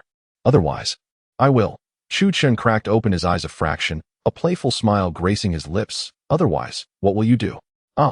Lu Qinghe felt as though a fire was igniting within her chest. She was on the verge of exploding from anger. Even if she called for Aunt Wu, it would only serve to expose her disgrace, rendering it utterly useless. Otherwise, I will take my own life, she declared, brandishing a fruit knife from the table and pressing it against her throat. With no other means to compel him, Lu Qinghe felt this was her only option. If she were to die, the police would inevitably intervene, and at that point, Chu Chun could not escape the consequences. Surely, he wouldn't wish for such trouble to befall him, would he? Do you dare to stab? I do not believe it. With a seemingly harmless smile, Chu Chen scrutinized Lu Qinghe, who stood naked with a fruit knife in hand, her eyes brimming with disdain and amusement. A woman like her, who values her reputation more than her life, could never allow herself to die exposed in her own home. Does she truly think I am frightened? You scoundrel! At this moment, Lu Qinghe was on the brink of madness. Had she known this day would come, she would have eliminated Chu Chun 3 years ago. I relish the sight of your frustration, unable to do anything about me. Lu Qinghe was truly losing her mind. She even neglected to put on a nightgown and summoned the last vestiges of her strength to dash toward her room. Chapter 55. Caution is the key to longevity. Wu Gang gritted his teeth, his fists clenched, and with a look of resentment, he confronted Zhou Tianfeng, saying, Sister, I was merely careless just now. If only I had another chance. Excuses. Zhou Tianfeng shot back, her beautiful eyes widening as she coldly reprimanded. Careless? You couldn't even catch a cup lid. Even if you weren't careless, what difference would it make? I do not wish to repeat myself.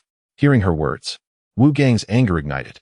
However, Zhou Tianfeng's statement had reached a critical point. To persist would mean opposing her. Realizing this, he suppressed his fury, stepped closer to Su Chen, and with a thud, knelt before him, gritting his teeth. I am sorry. Su Chen cast a glance at Wu Gang, uninterested in engaging with him, and waved his hand dismissively. Enough. He then turned to Zhou Tianfeng and inquired, Do you know the whereabouts of Song Hu? Resolving the issue with Song Hu was mere child's play for Su Chen. Moreover, the significance of Feng Min had escalated in his eyes. The ability to rapidly penetrate the high-end market with the Qi recovery pill relied heavily on the connections of Feng Min. At this juncture, there could be no room for error. Mr. Su, this morning, Song Hu dispatched someone to issue a challenge, set for 10 o'clock tonight at Jiangxin Pavilion, Zhou Tianfeng stated, producing a challenge letter from her bag and presenting it to Su Chen. Su Chen waved his hand, declining to receive the letter, and glanced at his watch.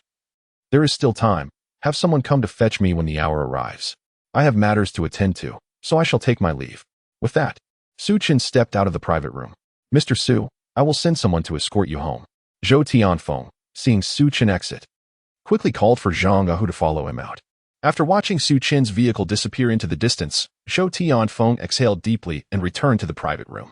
Sister, Wu Gang said, his expression tinged with indignation, I was truly just careless. That is why that brat took advantage of me. Otherwise, enough. Zhou Tianfeng furrowed her brow tightly. Tonight is of utmost importance. We cannot allow Song Hu to escape. The last time we failed to capture him, it led us to this critical juncture. This time, Zhou Tianfeng would not grant Song Hu even the slightest chance of survival. Sister, you cannot truly believe that young man, can you? Wu Gang said with a furrowed brow. As far as I know, Song Hu has already achieved remarkable internal strength. To be frank, I do not possess complete confidence myself. Even if that person surnamed Chu gained an advantage through a sneak attack, he will not be so fortunate when facing Song Hu. To avoid any potential mishaps, we must not place all our hopes on him alone. Zhou Tianfeng's beautiful eyes flickered as she frowned. Although that is true, who else aside from Master Chu can be of service to me? Jin Jinlong. Wu Gang replied earnestly. Jin Jinlong? Zhou Tianfeng was certainly familiar with his name, and it was said that he had already reached the realm of a grandmaster. However, it was unfortunate that the Phoenix clan operated in the underground. While Jin Jinlong ran a martial arts school, the two had no interactions whatsoever. To seek Jin Jinlong's assistance on short notice would be nothing short of absurd. Sister, rest assured, I am childhood friends with Zhang Kuan, Jin Jinlong's eldest disciple. Moreover, as soon as I received the battle challenge, I called Zhang Kuan, and Jin Jinlong has already agreed to assist us. Agreed? Zhou Tianfeng inquired in astonishment. What conditions does Jin Jinlong have? In truth, there is nothing significant. He merely wishes for us to rent him a mountain villa in the northern suburbs at a low price to expand his martial arts school. That villa has long been abandoned, and it is merely sitting empty, so I agreed to it. Upon hearing this, Zhou Tianfeng nodded slightly. The northern suburbs are relatively underdeveloped, and the villa there seldom receives guests. She had long intended to sell it. If Jin Jinlong is willing to take it over, she would be more than happy to oblige. Very well, however, I must inform Mr. Chu about this matter beforehand. With that, Zhou Tianfeng took out her phone and called Chu Chen. Upon answering, Zhou Tianfeng truthfully relayed Wu Gang's arrangement with Jin Jinlong. After all, in such matters of seeking assistance, it is prudent to give a heads up to prevent any misunderstandings with Chu Chen. No worries, if he can deal with Song Hu, it saves me from intervening. Chu Chen expressed no objection, chatted with Zhou Tianfeng for a few moments, and then hung up. Setting down the phone, Chu Chen resumed his study of the formations within the 9 transformations of heaven swallowing Einhart Sutra. However, given his current level, his ability to explore formations was quite limited, yet, one particular soundproofing formation technique captured his interest. According to the recorded instructions, Chu Chen inscribed several intricate characters in the void and then called out, "Rise." Boom. In an instant, a burst of white light seemed to explode within the entire room, although it was fleeting. Subsequently, Chu Chen found an old-fashioned tape recorder, cranked the volume to its maximum, and retreated to the courtyard. To his astonishment, he could hear not a single sound around him. The soundproofing effect was astonishingly effective. Moreover, Chu Chen miraculously discovered that this soundproofing formation not only blocked sound, but also completely severed any presence. Even he himself was unable to perceive the subtle movements within the room. This implies that as long as this formation remains, Chu Chen is effectively safeguarded by dual layers of protection. The ominous aura that has been frequently manifesting recently has captured Chu Chen's attention. Although he remains oblivious to his adversary's true identity, he is acutely aware that, given his current level of cultivation, he would be no match for this individual. Caution is the mother of safety, and regardless of whether the threat is directed at him, Chu Chen must prepare for every eventuality. Subsequently, Chu Chen made further enhancements to the soundproofing formation, enveloping the entire Chu family ancestral home within its embrace. Only then did he return to his room with a sense of assurance, resuming his task of refining qi replenishing pills. A mere few dozen would hardly suffice to establish a foothold in the market. According to Chu Chen's estimates, to gain renown for these pills, he would need at least a couple of hundred. Before darkness descended, he refined several batches of qi replenishing pills, subsequently packaging them into small porcelain vials. 10 pills per bottle. Having organized everything, Chu Chen glanced at his watch. Less than an hour remained until their appointed meeting time. Just then, a call from Zhong Ahu came through. Mr. Chu, I sincerely apologize. I'm on the street right across from your residence, but I simply cannot locate your house. Could you kindly send me your location? Upon answering the call, Chu Chen heard the anxious voice of Zhong Ahu. In truth, he had arrived half an hour prior. However, due to the formation isolating the Chu family ancestral home from the outside world, even the slightest trace of its presence had been completely obscured. From a distance, the Chu residence appeared as nothing but an empty plot of land. Even Zhong Ahu began to question his own sense of direction. Having visited the ancestral home multiple times previously, With a wry smile, Chu Chen dismantled the formation and informed Zhang Ahu on the other end of the line. There's no need for a location. Just cross over to Xinmin Street, and you will see it directly across from you. After that, he hung up the phone. On the other end, Zhang Ahu listened to the dial tone, his expression fraught with confusion. He had traversed not only Xinmin Street, but also several surrounding streets. To no avail.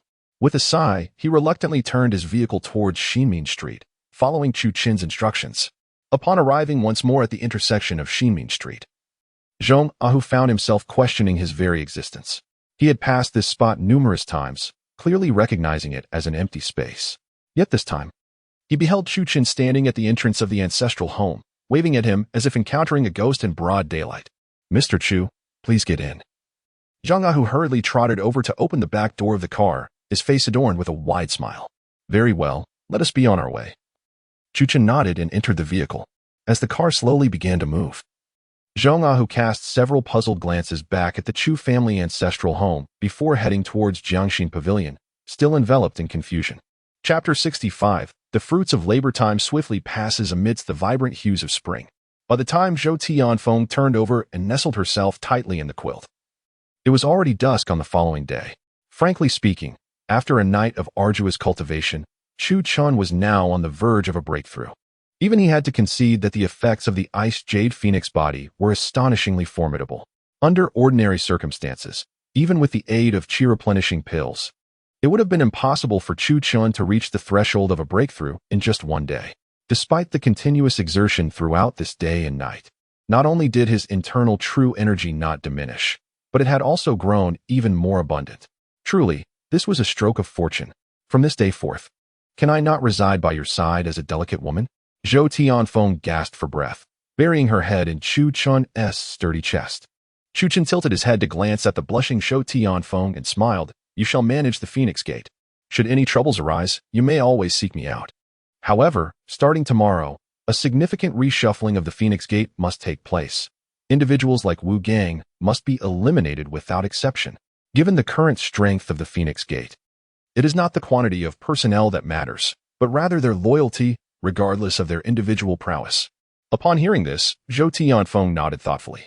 Indeed, she had not anticipated that Wu Gang, who had always been steadfastly loyal, would turn against her. Yet, the actions of Zhang Ahu left her astounded. In her recollection, Zhang Ahu had never been an imposing figure. Although he possessed some internal strength, Zhou Tianfeng rarely entrusted him with significant responsibilities. "What do you think of Zhang Ahu?" Zhou Tianfeng inquired, wrapping her arms around Chu Chen's waist and gazing up at him with curiosity. After all, with Wu Gang's demise, the Phoenix Gate required a successor who was both loyal and capable. Currently, the only individual Zhou Tianfeng could trust was Zhang Ahu. Regarding loyalty, Little Hu poses no issues. However, his realm is rather low. How about this? I shall provide you with another chi-replenishing pill for him to take daily. Within 10 days. Even if he cannot break through to the Master Realm, he should at least achieve the pinnacle of internal strength, Chu Chen suggested. Zhou Tianfeng, intrigued, responded. Are you implying that chi-replenishing pills can enhance cultivation? I want some too. In truth, Zhou Tianfeng's strength was not insignificant. She was merely caught between the realms of minor and major internal strength. Nevertheless, as a woman not from a martial arts lineage, such prowess was already commendable. Chu Chen glanced at Zhou Tianfeng and furrowed his brow. I am sufficient as is. Huh. Zhou Tianfeng stared at Chu Chen in disbelief, taken aback by his thoughts. I meant that I also desire chi-replenishing pills. After all, it has been 7 years since I last advanced my realm. Indeed, it is true that since the Phoenix Gate has dominated the river, Zhou Tianfeng has hardly had time to practice martial arts. Consequently, her cultivation has stagnated, leading her to seize the opportunity while the warmth still lingers, to request some chi-replenishing pills from Chu Chen to enhance her abilities. Do you not sense any improvement? Chu Chen remarked with a mischievous smile. In truth, the dual cultivation not only benefits Chu Chen but also brings immense advantages to Zhou Tianfeng. Most importantly, her Ice Jade Phoenix body aligns perfectly with the techniques practiced by Chu Chen, so her rate of progress, while not on par with his, is certainly not something that can be compared to mere chi-replenishing pills. Upon hearing this, Zhou Tianfeng was momentarily taken aback and hurriedly turned inward to assess her condition. To her astonishment, she gasped in disbelief at Chu Chen, exclaiming, How have I suddenly achieved such mastery overnight? Could it be related to, you know what? As she uttered these words, Zhou Tianfeng herself found it hard to believe. If cultivation were this pleasurable, who would endure the arduous task of meditative practice? Wouldn't that be madness? It was as if, in that moment, she could envision a shortcut to becoming a master, perhaps even reaching the pinnacle of martial arts. Of course. But this is a secret between us that must not be disclosed to anyone else. With a soft giggle, Zhou Tianfeng playfully struck Chu Qin's chest with her delicate fist. Feigning indignation, "You are incorrigible. Who would speak of such matters indiscriminately?" Oh, speaking of which, Zhou Tianfeng suddenly recalled something and looked up at Chu Chun with wide eyes. Does that mean you, like me, can achieve such results through that? Before she could finish her sentence, Chu Qin swiftly turned over, ready to continue their training. Chu Chun has always approached cultivation with utmost seriousness. Suddenly, an overwhelming sense of danger washed over him, causing him to pause momentarily. "Xiao Qinxing, what is it?" Zhou Tianfeng, with her fair arms encircling his neck, urged him on. "Let us call it a day for now," Chu Qin replied calmly, rising without a hint of hesitation. Feeling a sudden emptiness as Zhou Tianfeng clung to him, the sense of impending crisis intensified, almost as if it were upon them in the blink of an eye. Chu Chun's heart sank as he gently pushed away the reluctant Zhou Tianfeng, saying, "Be good. I promise you can unleash your full potential next time. I have some important matters to attend to and must return quickly." With that, he swung his legs off the bed. "All right, but remember, you said it. Next time. If I don't want you to leave, you must not." Zhou Tianfeng took a deep breath, suppressing her desire to continue training, and wrapped a sheet around herself. Chu Chun swiftly donned his clothes, placing a gentle kiss on her forehead before waving farewell. "Indeed, it's a promise. I shall take my leave now. Do take care of yourself." With that he exited, leaving Zhou Tianfeng gazing after him with a lingering sense of reluctance. At this moment, a breathtaking silhouette, treading upon the void, was racing towards Tianfeng Mountain Villa. "You lecherous dragon, I shall surely peel off your skin and extract your tendons." The holy maiden of Yaoqi ground her teeth in fury. This time, her instincts could not be mistaken. The unmistakable aura of the lecherous dragon was unmistakably present. Moreover, this aura was far more potent than any previous encounter. She could even surmise that the lecherous dragon was likely to be trifling with yet another unsuspecting maiden. In the blink of an eye, the enchanting figure of the holy maiden of Yaoqi gracefully descended upon a mountain peak less than a mile from Tianfeng Mountain Villa. Yet, how could that familiar aura suddenly vanish? What was amiss? In the next moment, Chu Qin appeared within the holy maiden's line of sight. Could it be him? The holy maiden of Yaoqi narrowed her beautiful eyes, scrutinizing Chu Chun with a probing gaze. Chapter 95. Lu Qinghe, it is time to repay the interest wait. Just as Lu Ruyin stepped towards the door, the voice of Zhong Ahu echoed once more. "Is there something you need?" Lu Ruyin coldly turned her gaze towards Zhong Ahu.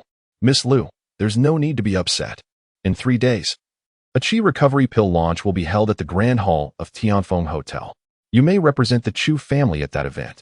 Perhaps that esteemed old physician will consider your group's influence in Zhong's traditional medicine circle and allocate a share to your Chu family." Zhong Ahu remarked with indifference. "Humph. We shall take our leave." Lu Ruyin stomped her foot in frustration, her high heels clicking angrily as she stormed out of Zhong Ahu's office. "Miss Lu, wait for me." Li Gan hastily grabbed the Qi recovery pill from the table and hurried after her. Only after Lu Ruyin had departed did Zhong Ahu wave his hand to his subordinate, saying, "You may attend to your tasks. If anyone else comes looking for me, inform them I am unavailable." "Understood."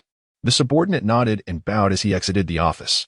After a considerable time, Zhong Ahu finally took out his phone and dialed Chu Chun. At that moment, Chu Chun was lazily reclining upon the pristine thighs of Zhou Tianfeng, one hand caressing her fair and taut long leg. Zhou Tianfeng playfully swatted at Chu Chen's hand, chiding, "Stop it. If you continue, I won't be able to withstand it." As she spoke, she placed a peeled grape into Chu Chen's mouth. Just then, the phone beside them suddenly rang. Glancing at the caller ID and seeing it was Zhong Ahu, Chu Chen picked up the phone and pressed the answer button. "Mr. Chu, just as you predicted. Numerous pharmaceutical companies from Jiang and the provincial capital have been approaching us in recent days, eager to secure sales rights." On the other end of the line, Zhang Ahu hesitated before recounting Lu Ruyin's impudent actions truthfully. "Understood. As for Lu Ruyin, let her be. I have my own plans for her in 3 days," Chu Chen replied before hanging up the phone. Zhou Tianfeng's beautiful eyes narrowed slightly. Her voice tinged with an icy chill as she spoke. How audacious of Lu Ruyan to wreak havoc on our territory in Fomin, and yet dare to threaten Mr. Chu. Should I teach her a lesson? In truth, Zhou Tianfeng had watched the live stream from beginning to end that day. Although she was unaware of the specific grievances between Chu Qin and the Lu family, she was certain of one thing: the mother and daughter duo had already provoked Chu Qin. As Chu Qin's lover, Zhou Tianfeng had long harbored disdain for this pair, but had refrained from taking action due to Chu Qin's lack of approval. Unexpectedly, Lu Ruyan had the gall to confront them, threatening Zhang Ahu, which was tantamount to threatening Chu Qin himself. There was no need for that. I will seek justice from this mother and daughter myself. At this point, Chu Qin's gaze turned slightly cold, and the corners of his mouth curled into a playful smile. Having spent the last few days focusing on training with Zhou Tianfeng, he had neglected Lu Qinghe for quite some time. It was high time to reclaim some interest from her. With this thought, Chu Chun rose gracefully, donned the coat that lay discarded on the sofa, and strode toward the door. Xiao Qinshan, where are you going? Nothing much, just going back to check. I won't be returning tonight. As his words fell, Chu Qin's figure vanished from Zhou Tianfeng's sight. At the Lu family's villa, Lu Qinghe sat on the sofa, watching television while awaiting news from Lu Ruyan. Just then, a sudden, urgent knocking at the door broke the quiet. She's here. Lu Qinghe hastily tossed aside the remote, threw on a sheer silk nightgown, and hurried to the door. Upon opening it, she gasped in shock. She had mistakenly assumed Lu Ruyan had forgotten her keys and had rushed over in her almost bare state. However, the figure outside was not Lu Ruyan, but rather the insufferable Chu Qin. Ah, you still look so enticing. Chu Qin's gaze roamed over Lu Qinghe's form, his hand reaching out. Chu Qin, have you lost your mind? As Lu Qing had desperately attempted to evade Chu Qin's grasp, she swiftly retreated into the hall, grabbing a fruit knife from the table. Yet, before she could turn around, a powerful hand encircled her waist from behind. Let me go? Lu Qinghe struggled fiercely, but no matter how hard she fought, she could not escape the grip of those strong hands. Chu Qin, I beg you, not here. Ruyan will be back soon. Please don't let her see us. Let's go to my room, all right? Lu Qinghe's eyes pleaded with desperation. In truth, the moment Chu Qin had embraced her, her heart had leapt to her throat. Yet, the mix of fear and desire she felt was beyond her ability to articulate, as if a spark deep within her was about to ignite into a blazing fire. However, she was terrified of being consumed by that raging fire of desire. It was unfortunate. With a wicked grin, Chu Chun pressed Lu Qinghe down onto the sofa, a mocking smile adorning his face as he proclaimed, I wish to remain here, nowhere else. You little beast, have you lost your mind? In broad daylight, before Lu Qinghe could finish her sentence, the remainder of her words transformed into a piercing scream. In an instant, the entire room was filled with enchanting sounds that stirred the soul. Hearing the commotion from the hall, Wu hurriedly dashed out from her quarters. Yet, upon witnessing the scene before her, she stood frozen in shock. Chu Chun was utterly audacious, daring to invade the villa in broad daylight. Just then, as Aunt Wu was still in disbelief, Chu Chun's large hand had already pulled her onto the sofa. Aunt Wu was also a stunning beauty, her figure rivaling that of Lu Qinghe. After their previous encounter, Chu Chun found himself still savoring the memory. Time seemed to stretch indefinitely until the distinct sound of high heels echoed from outside. Startled, both Aunt Wu and Lu Qinghe covered their mouths. With a clatter, the sound of a key turning in the lock resonated, and in the next moment, Lu Ruyan stepped into the hall. HM? Lu Ruyan immediately noticed the torn apron on the floor and frowned, glancing around for a considerable time, but finding not a single soul in sight. Mother? Lu Ruyan called toward the direction of the second-floor bedroom, yet no one responded. With a furrowed brow, she proceeded to the adjacent maid's quarters, pushing the door open while softly calling, Aunt Wu, are you there? The room was desolate. Where could everyone be? Lu Ruyan pondered as she pulled out her phone and first dialed Lu Qinghe's number. Shortly thereafter, the ringtone echoed from the direction of the dining table. Lu Ruyan sighed softly, then dialed Aunt Wu's number. Almost immediately, a ringing sound came from the sofa, prompting Lu Ruyan to furrow her brow and glance toward the sofa. She then walked over. In Chapter 96, Ruoxue, you were truly remarkable. Lu Ruyan wandered around the hall a few more times, and seeing that the room was completely empty, she tossed her handbag onto the sofa, stretched lazily, and ascended to the bedroom on the second floor. Although this entire process lasted merely a few minutes, for Lu Qinghe, those minutes felt like an eternity. Even when Lu Ruyan, as usual, turned on the television, and settled onto the sofa. She could sense the unusual atmosphere surrounding her. How could this be? What on earth is happening to me? Chu Qin is nothing but a little beast. Meanwhile, Aunt Wu, completely terrified, was already slumped on the sofa, her body rendered weak. The moment her phone rang earlier, it nearly sent her spirits soaring away. Fortunately, she had swiftly tossed her phone to the opposite end of the sofa, narrowly escaping disaster.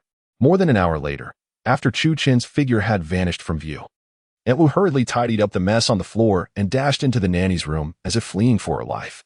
Lu Qing had cautiously returned to her own bedroom, her heart racing with anger. That wretched Chu Qin had grown increasingly audacious and outrageous. I must find a way to eliminate him. Back in her room, Lu Qing's face turned ashen with fury as she clenched her delicate fists, her petite feet stamping in agitation. As Chu Qin exited the villa, he glanced back towards the second-floor bedroom, catching sight of Lu Qinghe furiously waving her fists and pacing by the window. A mischievous smile crept across his face. Just wait. You and your mother will repay me tenfold, 100-fold. With that thought, Chu Qin exhaled deeply. His spirits lifted as he made his way toward the Chu family ancestral home. Upon reaching the entrance, he received a call from Gu Ruoxue. Chu Qin, are you free tonight? Her voice, like silver bells, chimed through the phone. Chu Qin hesitated for a moment before responding. Yes, is there something you need? How could I not invite you if there is nothing going on? Over the phone, Chu Qin could easily envision Gu Ruoxue pouting adorably. Of course, he replied. Upon hearing Chu Qin's affirmative response, Gu Ruoxue's face lit up with joy. All right then, come over to my house for dinner tonight. Just so you know, this is my first time cooking, so if it turns out poorly, you mustn't laugh at me. Her tone conveyed both nervousness and seriousness. As soon as those words left her lips, she regretted them. Would this make her seem overly forward? Shouldn't a girl maintain some modesty? I trust you, Chu Qin said with a smile. Ah? Gu Ruoxue was momentarily taken aback. That line was typically what a girl would say to a boy. Very well. Let us meet at 8 tonight. I'll send you the address shortly. After that, she hurriedly hung up the phone, her heart racing wildly. Perhaps it was the excitement of not having seen him for a few days. In an instant, memories of their encounter at the hot spring resort flooded her mind, causing her cheeks to flush crimson. After all, she had already acted boldly on several occasions. What was there to be shy about? With that thought, Gu Ruoxue chuckled to herself, stepped out of her room, and donned a maid's apron. It was quite a sight to behold. The usually aloof Gu Ruoxue, now clad in an apron, humming a tune as she busied herself in the kitchen, left both her secretary and the maids astonished. Miss, let us handle such laborious tasks. You should rest. Two maids rushed forward, their faces filled with concern. To be honest, Gu Ruoxue, who had never lifted a finger for household chores, was indeed ill-suited for this scenario. Even her grip on the knife could send chills down one's spine. With each precise slice of the knife, Gu Ruoxue's actions stirred the hearts of all those present. The thought of the young lady of the Gu family accidentally nicking her finger was simply too dreadful to contemplate.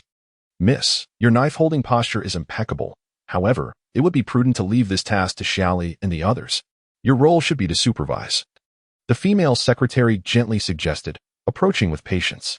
You all may attend to your own affairs. Tonight's meal will be prepared by my own hands for Chu Qin. Gu Ruoxue declared, her face set with determination as she raised her chin. Miss, please be careful, the two maids beside her exclaimed, alarmed by the sight of Gu Ruoxue poised to cut. What, do you doubt my culinary skills? I have devoted several days to learning on Douyin. Gu Ruoxue shot a cold glance at the maids and the secretary. Indeed, we have faith in your abilities. Everyone, let us not disturb the lady's exquisite endeavor. The secretary said, wiping the sweat from her brow as she ushered the maids away, fearing that any distraction might lead Gu Ruoxue to harm herself. As the evening lights flickered on, Gu Ruoxue, who had been busy in the kitchen for the entire afternoon, meticulously arranged her room, even going so far as to request silver candlesticks. After dismissing the maids and the secretary, she lit the candles and extinguished all the lights in the villa. Satisfied with the flickering candlelight and the lavish spread of food before her, Gu Ruoxue nodded in approval. She then retrieved a bottle of Roman Iconi from the wine rack and placed it on the table, eagerly awaiting Chu Qin's arrival. Before long, a knock echoed from outside the door, prompting Gu Ruoxue to dart to the entrance. Upon opening the door, she enveloped Chu Qin in a warm embrace before taking his hand and leading him into the room she had so thoughtfully prepared. Bathed in the soft glow of candlelight, Gu Ruoshue's already enchanting features appeared even more alluring. Glancing at the sumptuous array of dishes on the table, Chu Chun expressed his astonishment. Did you really make all of this? Surprised, aren't you? Gu Ruoshue replied, stepping forward to wrap her arms around Chu Chen's waist, her delicate form pressing against him. In the next moment, Chu Chun placed a gentle kiss on her forehead, filled with affection, and said, "You truly are remarkable." Gu Ruoshue lifted her chin, their eyes meeting with a depth of tenderness that spoke volumes. They held each other's gaze for nearly half a minute before she grasped his hand, and they sat at the table. She picked up a piece of fish, offering it to Chu Chun with a smile. "Please, taste it. Is it delicious?" Her eyes sparkled with anticipation as she awaited his response. Chapter 97. Shall we return to the room? Though Chu Chun longed to provide Gu Ruoshue with a gratifying answer, he found himself thinking, this is rather too salty. Isn't it? It was the salted fish that Chu Chun had tasted in his childhood, yet it failed to leave a profound impression on him. How is it? Is it delicious? Gu Ruoshue blinked, her expression unusually tense as she gazed at Chu Chun, clearing his throat. Chu Chun suddenly wrapped his arms around Gu Ruoshue's delicate waist and kissed her tender lips. Amidst the playful entanglement of their tongues, he deftly placed the piece of fish into her mouth. As soon as the fish entered her mouth, Gu Ruoshue's eyes widened in shock, and she shook her head vigorously, attempting to escape Chu Chun's grasp. However, he offered her no chance to break free. Though the kiss lasted only a few seconds, it felt to Gu Ruoshue as though it spanned an eternity. Spitting out the fish into the trash, after finally freeing herself from Chu Chun's embrace, she exclaimed, "How could it be so salty?" I followed the recipe from that video. Tears of grievance welled in her eyes. In truth, she longed for Chu Chun's praise. Yet the outcome was far from what she had hoped. Noticing the look of distress on Gu Ruoshue's face, Chu Chun couldn't help but chuckle. It's all right. Everyone has a first time. There's always a learning process. With that, he picked up a piece of fish and slowly chewed it. Hurry and spit it out. It's utterly disgusting, Gu Ruoshue urged anxiously. Chu Chun smiled gently and swallowed the fish with a soft gulp. He merely wished to spare Gu Ruoshue's feelings, after all. For someone like her, a lady of refinement, stepping into the kitchen was already a considerable challenge. Yet, he did not want to deceive her, which is why he had placed the piece of fish into her mouth. It doesn't seem matter how it tastes. What truly counts is your heartfelt intention, Chu Chun said with a warm smile. Silly, Gu Ruoshue pouted, quickly picking up her phone to order takeout from a well-known Western restaurant. Had the atmosphere not reached such a height, she would have already dragged Chu Chun to a riverside restaurant for a grand meal. All right, in half an hour, our delicious takeout will arrive. Gu Ruoshue's face brightened once more, and she swiftly pulled up the Douyin video, her brows furrowing in concentration. Seeing her earnest demeanor warmed Chu Chun's heart. Throughout his life, apart from his mother, no woman had ever shown such concern for him. At that moment, illuminated by the candlelight, Gu Ruoshue appeared not only captivatingly beautiful but also instilled in Chu Chun a sudden sense of belonging. For the past 3 years, he had endured inhumane torment, while Lu Ruyan and her daughter often mocked and belittled him, causing him to forget the warmth that life should offer. I understand now. Gu Ruoshue appeared as if she had discovered a new world, her excitement palpable as she clapped her little hands while perched on Chu Chun's lap, wrapping her arms around his neck. It's all my fault for repeatedly tasting the soup from the spoon while carelessly adding salt to the pot, she confessed, bursting into laughter at her own folly. This was undeniably a rather juvenile blunder. Approximately 2 hours later, after finishing their candlelit dinner, Gu Ruoshue took Chu Chun's hand and strolled through the garden, dreaming of the future. Chu Chun, will you marry me? She inquired. Settling onto a wooden bench in the backyard, leaning against his shoulder, her head tilted as she gazed at the luminous full moon. Yes, Chu Chun replied with unwavering certainty. Really? Gu Ruoshue asked, lifting her face to observe the chiseled contours of his profile. Chu Chun nodded earnestly, contemplating, however, before that. I must first attend to a few very important matters. What matters? I can help you, she exclaimed excitedly. Chu Chun gently shook his head, responding calmly. There are some things you cannot assist me with. They must be faced by me alone. In that instant, Gu Ruoshue sensed a chilling coldness emanating from his gaze. Taking a deep breath, she swiftly shifted the topic. As a night breeze wafted through, Gu Ruoshue shivered involuntarily, pressing herself closely against Chu Chun. A delicate fragrance danced in the air, mingling with the night, and feeling her warm body nestled against him, his breath quickened. Shall we return to the room? Gu Ruoshue whispered, her lips almost brushing against his, her breath fragrant. for reasons unknown, ever since that day at the hot spring resort, where she experienced the joys of womanhood. Gu Ruoxue found herself somewhat ensnared by these feelings, though only a few days had passed since they last met. The moment Chu Chen entered her line of sight, it felt as if a spark of affection ignited within her heart. Chu Chen responded, lifting her effortlessly into his arms as he made his way to the bedroom on the second floor. Within mere minutes, captivating sounds reverberated throughout the entire villa. The few maids still awake, along with Gu Ruoxue's devoted secretary, were instantaneously jolted from their drowsiness. Miss, the secretary gazed anxiously towards Gu Ruoxue's bedroom, her heart a tumult of emotions. After all, Jiangzhong was a small and inconspicuous place, no matter how exceptional Chu Chen was.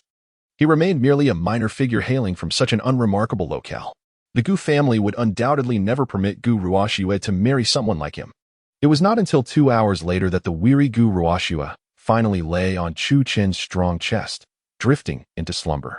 Meanwhile, on an unnamed island overseas, in a cave, an elderly man clad in a Taoist robe, his expression cold, raised his hand and lightly tapped the teacup before him.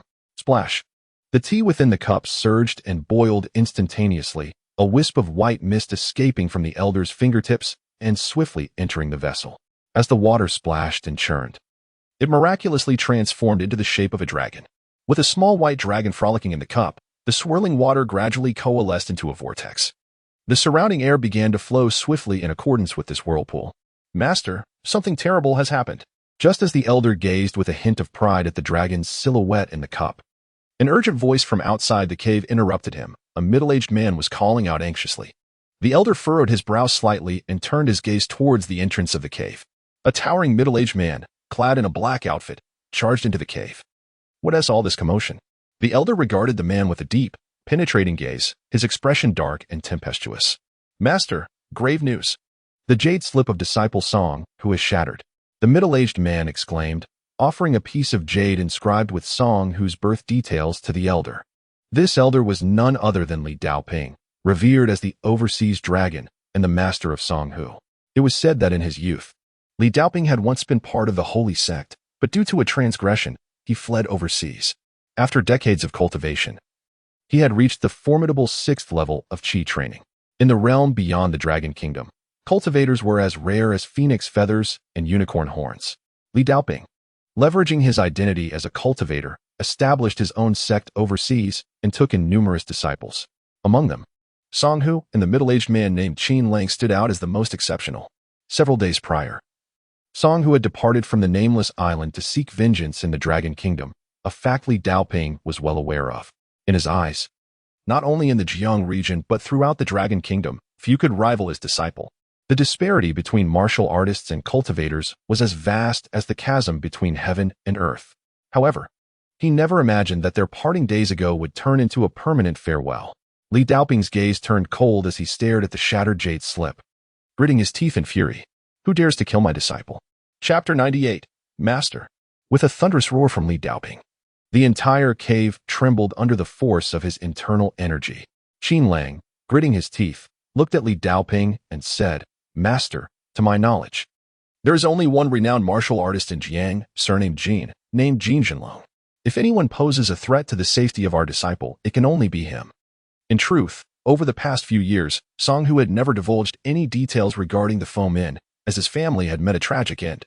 Until Song Hu returned to Jiang, he had no desire to revisit the subject. Thus, even Li Daoping and Qin Lang were only aware that Song Hu was returning to Jiang to exact revenge on his enemies. But the identity of that adversary remained a mystery to them. Qin Lang had only undertaken a brief investigation into Jiang's martial arts after witnessing the shattering of the jade slip inscribed with Song Hu's birth details.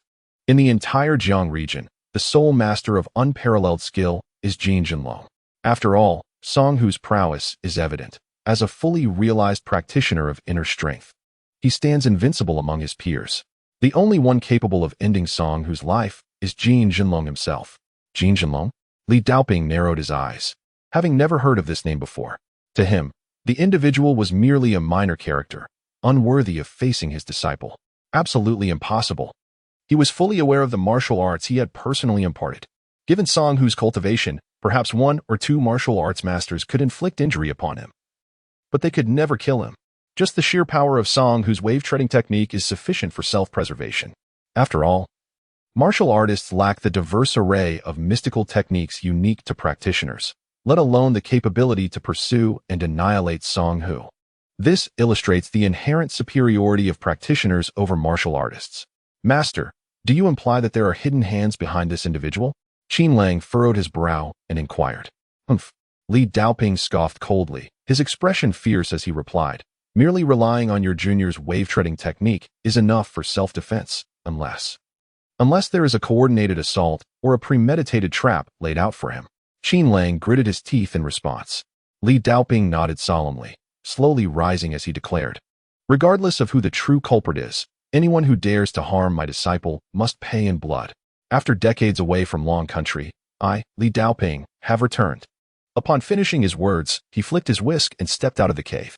Although Li Daoping's strides appeared stable, akin to a leisurely walk in the woods, with every step he took, the ground beneath him seemed to retreat in a frenzy. Within mere steps, Li Daoping reached the seaside. Should any other martial artist have witnessed this scene, they would surely be left agape. For Li Daoping, despite merely being at the 6th level of qi cultivation, had mastered the art of shrinking the earth to an extraordinary degree. After a considerable time, Qin Lang finally arrived breathlessly behind Li Daoping. Master, should we take a boat, or? Li Daoping did not respond, instead tossing a yellow talisman back to Qin Lang. Then, he stepped forward. With a splash, as his foot met the surface of the sea, colossal waves surged in response. Yet, the cloud shoes beneath Li Daoping's feet perfectly balanced upon the crest of the waves, propelled forward at an astonishing speed. Qin Lang could not help but gaze at Li Daoping's retreating figure with envy, silently vowing that in his lifetime, he would strive to reach such heights as his master. Following this, Qin Lang pinched the talisman between 2 fingers and exclaimed, "Transform." Boom. The talisman instantly ignited into 2 flames, appearing beneath Qin Lang's feet. Standing upon the twin flames, he closely followed Li Daoping's lead. At this moment, a cruise ship glided past the 2 masters on the sea. In an instant, nearly all the passengers surged onto the deck, gazing in disbelief at the duo soaring across the water. My goodness, is that the legendary Windfire Wheel? Impossible, absolutely impossible. I must believe in science, exclaimed one. To hell with science, people are flying on the sea. A multitude of tourists and crew members mistakenly believed they had encountered celestial beings, kneeling on the deck and bowing repeatedly in the direction of Li Daoping and his disciple. Li Daoping cast a disdainful glance at the fervently devout crowd, letting out a scoff. If Chu Chun were among them, he would surely expose Li Daoping's little charade. In truth, Li Daoping was employing the supreme art of walking on waves. However, in comparison to Song Hu, his prowess was unfathomable, effortlessly commanding the rolling waves beneath his feet. As for Qin Lang, he merely relied on a wind-fire talisman to traverse the water's surface. One misstep, and he would plunge into the sea. This was due to the fact that all talismans and similar artifacts are susceptible to filth. Conversely, the talisman technique practiced by Chu Chun required no talisman paper. No matter the impurity, it could not disrupt the talisman arts inscribed within the 9 cycles of heaven and Yin. This distinctive aspect was a hallmark of the Northern Emperor Dragon Sovereign's legacy. After all, that ancient dragon had exploited a myriad of magical arts to ruin the virtue of countless female disciples from major sects, all while cloaking his deeds under the guise of dual cultivation. By noon the following day, Li Daoping and his disciple stepped onto the streets of the river city. Enduring the blazing sun, clad in a heavy Taoist robe and wearing a Taoist crown, with his long, graying hair cascading over his shoulders, Li Daoping attracted the curious gazes of pedestrians as if he were a creature from another realm. Master, shall we seek out the one named Jin now? Qin Lang impatiently inquired. In broad daylight, it would be rather inconvenient. Remember, we are in the Dragon Kingdom, a place teeming with martial masters and extraordinary figures from the Taoist sections.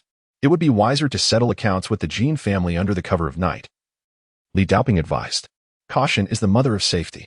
Li Daoping was acutely aware of the numerous hidden masters scattered throughout the Dragon Kingdom. Although the river city seemed modest, its dense mountains and forests provided an ideal training ground. It was entirely possible that a reclusive expert resided nearby, and if they were to be discovered, the lives of the master and disciple would be at stake. Thus, he resolved to find a secure place to stay until nightfall, when he would confront the Jin family and annihilate them completely. Meanwhile, upon returning to the old residence of the Chu family, Chu Chen noticed that an old courtyard across the road, long abandoned, had suddenly been rejuvenated. As he pondered who would purchase such a dilapidated property, the courtyard door swung open, and a charming figure emerged, beaming as she looked at Chu Chen. "Master," she exclaimed. "In Susu?" Since the last time she received treatment at the hotel, Chu Chen had not seen the young lady again. To his surprise, just a few days had passed, and she had learned to adorn herself. The training attire she once wore had vanished, replaced by a high-slit qipao. Her delicate feet, glistening white under the sunlight, were particularly striking. With a graceful figure, a charming silhouette, and exquisite curves, her already dainty face, adorned with a touch of makeup, appeared exceptionally radiant and alluring, while still exuding a hint of innocence. Perfect. Even Chu Chen could not help but offer a sincere, "Didn't you say you were going back?" He cast a glance at In Susu, his gaze lingering on her ample bosom for merely 2 seconds before he turned and walked back to the Chu family's old residence. "Do I not possess even a hint of allure?" In Susu fumed, stamping her foot as she watched Chu Chen's retreating figure. From early morning, every time someone passed by the Chu family's old residence, In Susu would open the courtyard door to check if Chu Chen had returned. She had invested considerable effort to create a stunning chance encounter for him. For several days, she had diligently observed live streams of certain young ladies performing dramatic dances, meticulously studying their attire and makeup for over 10 days. With newfound confidence, she returned. To be honest, the knowledge she gleaned from those streamers proved immensely beneficial. Men who had previously brushed past her without a glance now found themselves unable to resist turning back for a second look. There was even a delivery man who, so captivated by her, collided with a utility pole, spilling his deliveries onto the ground. Noticing her rising allure, In Susu confidently believed that Chu Chen would rush to her side like a bee drawn to a flower. However, the reality was that throughout their encounter, Chu Chen's gaze lingered on her for less than 3 seconds, of which 2.5 seconds were fixated on her chest. With a thud, he abruptly closed the courtyard door, igniting a spark of determination within In Susu. "Humph, I refuse to believe I cannot captivate you." Taking a deep breath, she donned her pink high heels and briskly crossed the street, directly knocking on Chu Chen's courtyard door. Hearing the knock, Chu Chen leisurely approached the door, opening it to say, "Come in." Without a second glance, he sauntered into the courtyard and reclined on a lounge chair. In Susu furrowed her brows, fixing her gaze on Chu Chen, and intentionally accentuated her voluptuous curves as she stepped forward. Alas, as she took that step, her foot landed in the crevice between the bricks on the courtyard floor. Being unaccustomed to high heels, she stumbled as her heel caught in the gap, causing her to tumble towards Chu Chen. What on earth is happening? Chu Chen was reclining in a leisurely chair, indulging in a moment of tranquility when a sudden shriek pierced the air. Before he could fully comprehend the situation, an overwhelming pressure enveloped him. "Master, I apologize. I did not mean to." After several arduous seconds, In Susu finally managed to straighten herself and hurriedly offered her apologies. "Phew." Chu Chen cast a glance at the flustered In Susu standing beside him. "Those high heels suit you well, but perhaps you should refrain from wearing them next time." "Humph." With a blush adorning her cheeks, In Susu huffed defiantly. "What, are you still unconvinced?" Chu Chen shot her an exasperated look before hastily rising from his chair. "Of course. How could I possibly measure up to that woman from the other day? You didn't even spare her a glance. What is it? Are you impotent or a eunuch?" In Susu muttered softly. Yet, Chu Chen's keen hearing and perceptive abilities were extraordinary. Even the slightest rustle within a 500-meter radius could not escape his notice, let alone In Susu's proximity. Her words rang in his ears as if she were shouting through a megaphone. "What did you say?" Chu Chen abruptly turned his head, scrutinizing In Susu. To be honest, he was not entirely disinterested in her. However, given her nature, engaging in dual cultivation would only serve to nurture her at his expense. Among practitioners, there exists a term known as nating, which refers to the absorption of energy and spirit, rendering even the mightiest techniques powerless against it. Who could withstand such a predicament? Well versed in the secrets of the 9 transformations of heaven-swallowing In-devouring Heart Sutra, Chu Chen was resolute in avoiding any entanglement with In Susu until he discovered a way to alter her condition. Thus, regardless of her numerous provocations, he remained nearly impervious to her charms. At his current level, Chu Chen could effortlessly control the flow of the 9 transformations, and, moreover, he was hardly in want of female companionship. There was no need to risk diminishing his power or jeopardizing his cultivation for a fleeting indulgence. And no, it's nothing.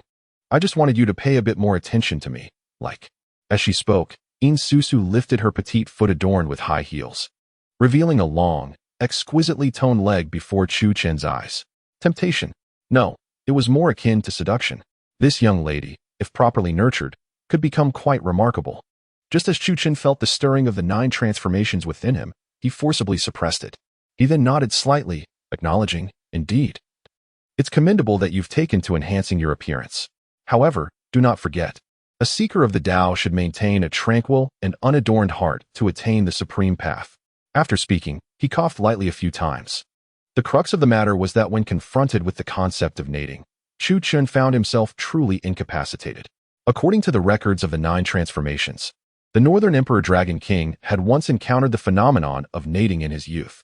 Just once, and it nearly cost this ancient dragon its life, instilling such fear that it dared not touch the nating ever again.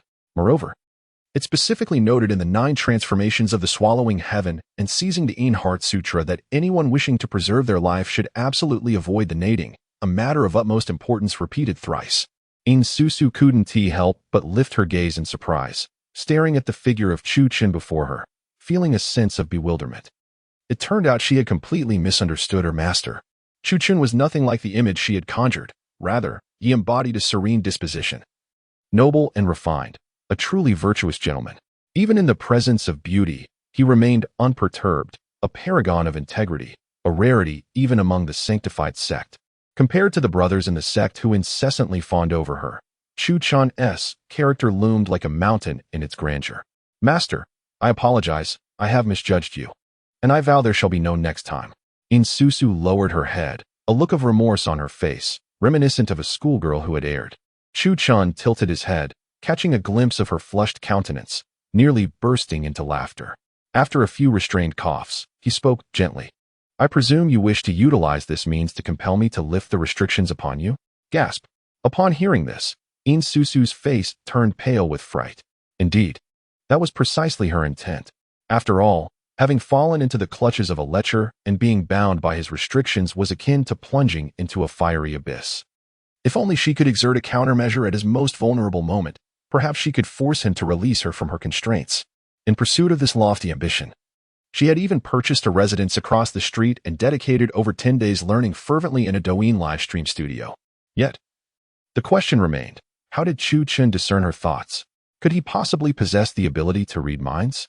Oh no, what if he had seen through her? As these thoughts raced through her mind, her anxiety intensified, her flawless legs trembling, her waist twisting incessantly.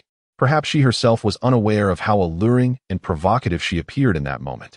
Her demeanor and movements resembled that of a springtime wildcat, as if given a tree, she could effortlessly strip its bark away. Chapter 100, Sealing the Stamp Master. I swear, it is not as you think. I am merely concerned that if I remain away from the sect for too long, I might be discovered. If that were to bring you trouble, it would be a grave mistake. In Susu feigned calm as she explained. Chu Chen smiled lightly and replied, "In truth, the restriction upon you poses no real threat unless you harbor thoughts of killing me. Otherwise, it shall not be triggered. Furthermore, it will not impede your return to your sect. I am confident that even your ancestral masters would be unable to detect it." This confidence was not unfounded. Based on the Northern Dragon Emperor's millennia of experience in dealing with various sects, his techniques were not easily discernible by just anyone. If one were truly capable of discerning such matters, wouldn't the Northern Emperor Dragon Monarch have perished long ago? What? Even my revered ancestor could not detect it? Upon hearing this, In Susu was taken aback, nearly unable to believe her own ears. Since departing from her sect, she had entirely severed ties with it. In her recent days by the river, she fortuitously became a member of an organization known as the Holy Cult. Within this cult, there resided numerous masters of the martial arts from the river region, including several sect leaders.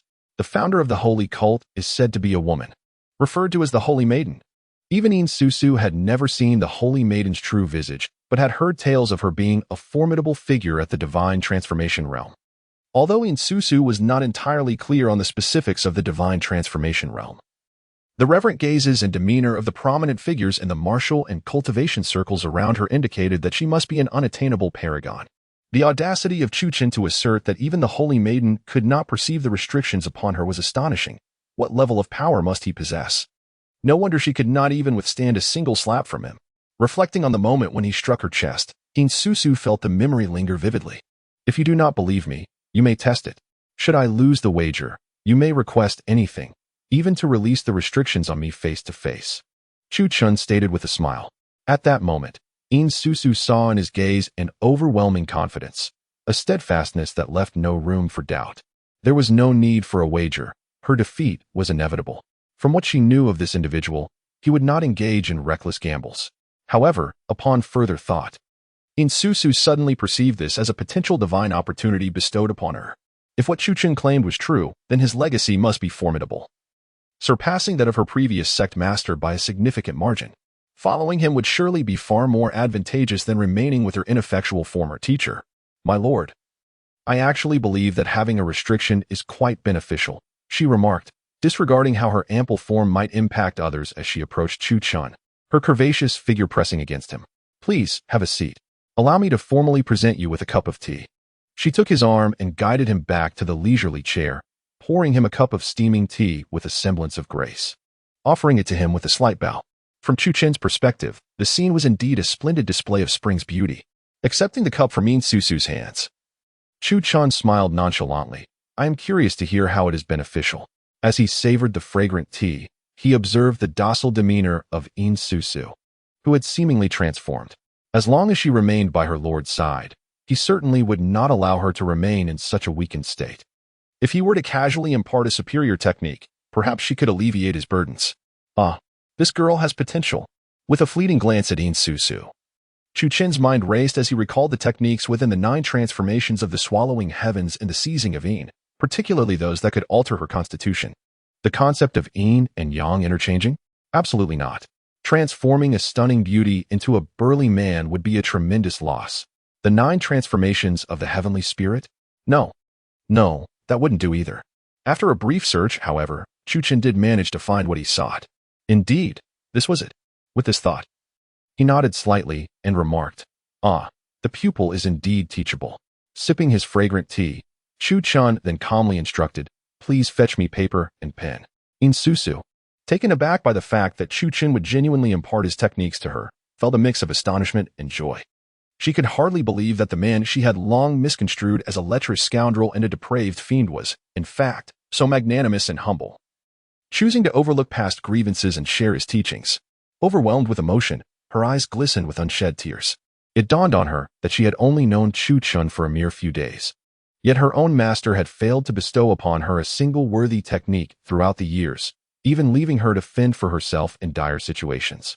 With this thought in mind, In Susu hurried into the inner room to retrieve paper and pen.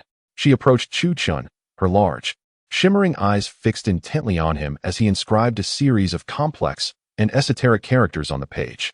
Stealing a glance at the nearly intimate proximity of In Susu, Chu Chun felt an unspoken allure emanating from her, as if it beckoned to him with every breath she took. Truly, the most enticing temptations are often those that remain unseen. Taking a deep breath, Chu Chun handed the completed text to In Susu and spoke with an air of calm assurance. By practicing according to this method, your constitution will soon undergo a profound transformation. Furthermore, your cultivation and realm will advance at an astonishing pace once your constitution shifts. Really? In Susu could scarcely believe her ears. The youth before her appeared to be of a similar age. So how could he discern the nature of her constitution and the appropriate technique for her in just a few encounters? Do you doubt me?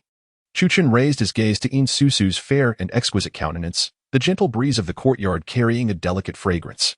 My lord, it is not that I question your insight, but rather that even my previous master could not determine my constitution, which is why he refused to teach me any cultivation techniques, imparting only some defensive martial arts instead.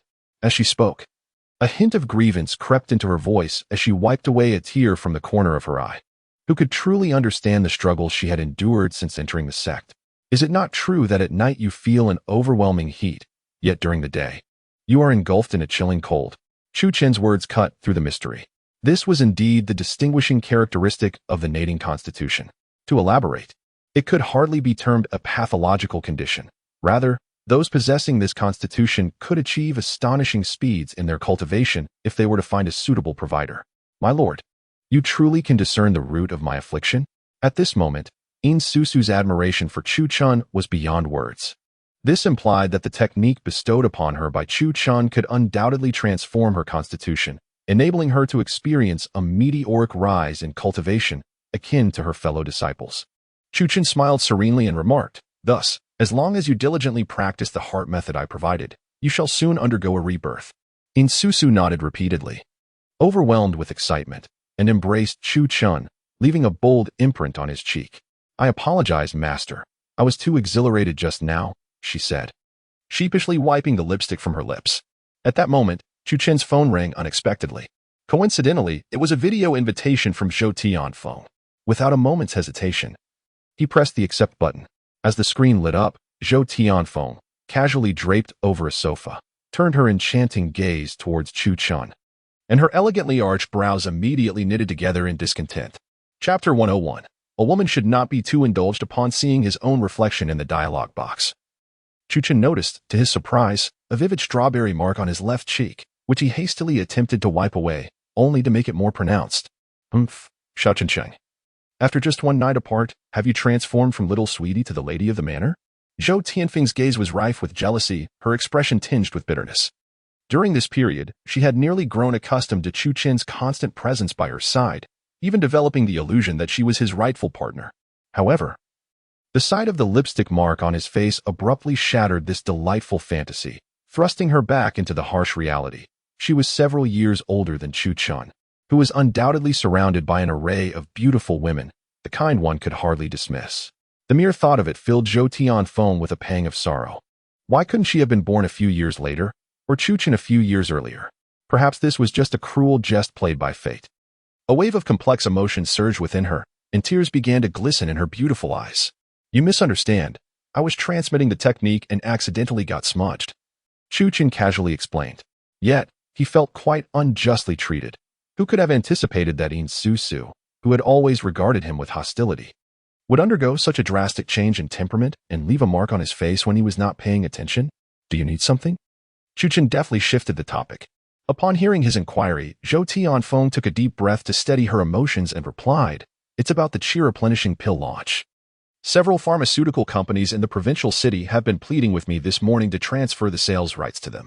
However, I believe these companies possess substantial capabilities, and the pharmaceutical firms in the provincial city completely overshadow those in Jiangzhou in every aspect." Upon hearing this, Chu Chun gently shook his head, stating, "We cannot grant them any leeway. They must understand that to acquire the sales rights, they must demonstrate the requisite competence. Furthermore, regardless of the opponent's corporate background, we must eliminate such detrimental competition. Otherwise, should they hoard a substantial amount of stock, they could very well usurp the pricing authority that rightfully belongs to us. Given the rarity of the Qi supplement pill, if they were to amass a considerable supply without my knowledge, they would swiftly establish a monopolistic trend in the market. At that point, irrespective of the price at which they procure the goods from me, they could arbitrarily inflate the prices. Consequently, this would lead to irremediable losses in the sales of the Qi supplement pill in the future." Moreover, Chu Chun had more long-term plans in mind. After all, compared to the spirit-nourishing pill, the efficacy of the Qi supplement pill was rather rudimentary. Chu Chun merely intended to use the Qi supplement pill to filter a reliable cohort of partners, paving the way for the emergence of the spirit-nourishing pill. Thus, the initial batch of collaborators must prioritize integrity over all else. The scale and background of the company were, in fact, of lesser significance. Once the Qi supplement pill is fully launched, even a small enterprise could swiftly burgeon into an industry behemoth. Indeed, your reasoning is sound. Are you free this afternoon? Zhou Tianfeng inquired tentatively, not even bothering to counter Chu Chun's objections. This indicated that her thoughts were solely fixated on Chu Chun, leaving little room for distractions. After all, a stunningly beautiful young woman, with a captivating figure, stood beside Chu Chun, and a woman's sense of competition had evidently consumed Zhou Tianfeng's heart. "Should be. Why do you ask?" Chu Chun replied nonchalantly. "There are simply too many pharmaceutical companies registering for the press conference these days, and I find it challenging to make decisions alone. How about I come to pick you up later, so we can discuss this thoroughly?" Zhou Tianfeng shot Chu Chun a flirtatious glance through the screen, teasingly caressing her newly purchased stockings on her legs. "All right, I shall await your arrival at home." With that, Chu Chun abruptly ended the call. "Master, I sincerely apologize. It's entirely my fault for causing that misunderstanding with the older sister," In Susu expressed regretfully towards Chu Chun. Chu Chun waved his hand dismissively. No matter, it's not a significant issue. Moreover, what could she possibly misunderstand? Our relationship is purely platonic. Platonic friendship, you say? From my perspective, Zhou Tianfeng appeared quite jealous. Moreover, her eagerness to come over clearly holds deeper implications, In Susu observed. Zhou Tianfeng's earlier actions resembled that of a little cat intent on safeguarding her beloved dried fish, and that fish was evidently Chu Chun. You can begin practicing the mental techniques I've provided you. Should you encounter any uncertainties, feel free to inquire at any time. Chu Chun remarked upon noticing In Susu standing there, seemingly at a loss. Understood, master. After In Susu concluded her words, she took the cultivation technique that Chu Chun had just written for her and settled onto the stone bench in the courtyard. Although the characters appeared intricate and obscure, as soon as In Susu truly assumed a cross-legged position and began her breathing exercises, the words seemed to come alive, swiftly penetrating her mind. How could this be? In Susu found it hard to believe what was transpiring. Was this indeed the mental discipline practiced by cultivators? Although she remained puzzled, In Susu quickly entered a focused state. As the mental guidance provided by Chu Chun stirred her thoughts, the true energy within her began to circulate. Before long, a warm current flowed through her meridians, enveloping her entire being. Upon closer inspection, a faint mist began to emerge around her body. Transforming one's constitution is no trivial matter for a cultivator. And while the technique given to In Susu was unique, it also required time and perseverance. Just as In Susu was fully engrossed in her practice, a sudden knock echoed from outside the door. Chu Chun approached and opened the door, revealing the elegantly adorned Zhou Tianfeng, who stepped gracefully into the courtyard. Today, Zhou Tianfeng had completely altered her usual attire. She wore a white blazer on top and a pink bodycon skirt below, her long, beautiful legs ensconced in black stockings, and her feet adorned with crystal high heels. Her fair feet, painted with bright red nail polish, shone brilliantly under the midday sun. Xiao Qinshan, as she spoke. Zhou Tianfeng's gaze swept across the courtyard, quickly settling upon the engrossed In Susu. Upon noticing the visible mist surrounding In Susu, she was momentarily taken aback. See? I was lying. Don't disturb her. Let us go, Chu Chun said, taking Zhou Tianfeng's hand and stepping out of the courtyard. After securely closing the door, Chu Chun directly entered Zhou Tianfeng's business vehicle. I didn't realize you had such a keen eye for choosing disciples, with curves like that. She looks like she is meant for childbearing, Zhou Tianfeng teased playfully while starting the engine. What disciple? Chu Chun shot her a glance. She is my maid. And I must earnestly warn you, this is the first and last time. In an instant, Chu Chun's expression darkened. He was well aware of Zhou Tianfeng's intentions. She merely wanted to see what he was up to.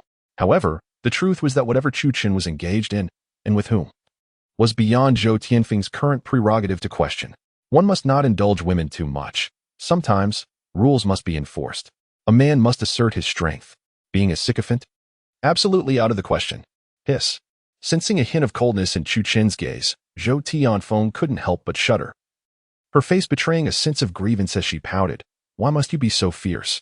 I simply cannot bear to be apart from you. As she spoke, her lips formed a delicate pout, and it seemed that tears shimmered in her eyes. Chapter 102. The Age of Ferocity. Chu Chun cast a glance at Zhou Tianfeng, exhaling softly as he casually tossed her a piece of paper inscribed with the Jade Maiden cultivation method. Jade Maiden Heart Method? Zhou Tianfeng furrowed her brows, perplexed by the esoteric characters upon it, and inquired with confusion. Indeed, this is for you. While I was imparting the teachings of In Susu's heart method, I suddenly remembered your unique constitution. If you do not align it with the appropriate heart method, I fear you may never break through to the Grandmaster realm, he replied. Although Zhou Tianfeng had diligently trained over the past few days and had already attained the pinnacle of inner strength, no matter how hard she endeavored, or how much she practiced dual cultivation with Chu Chun, she still could not surpass that threshold. She even began to doubt whether she was inherently suited to be a martial artist. The truth was that the refined essence within her was being absorbed by Chu Chun.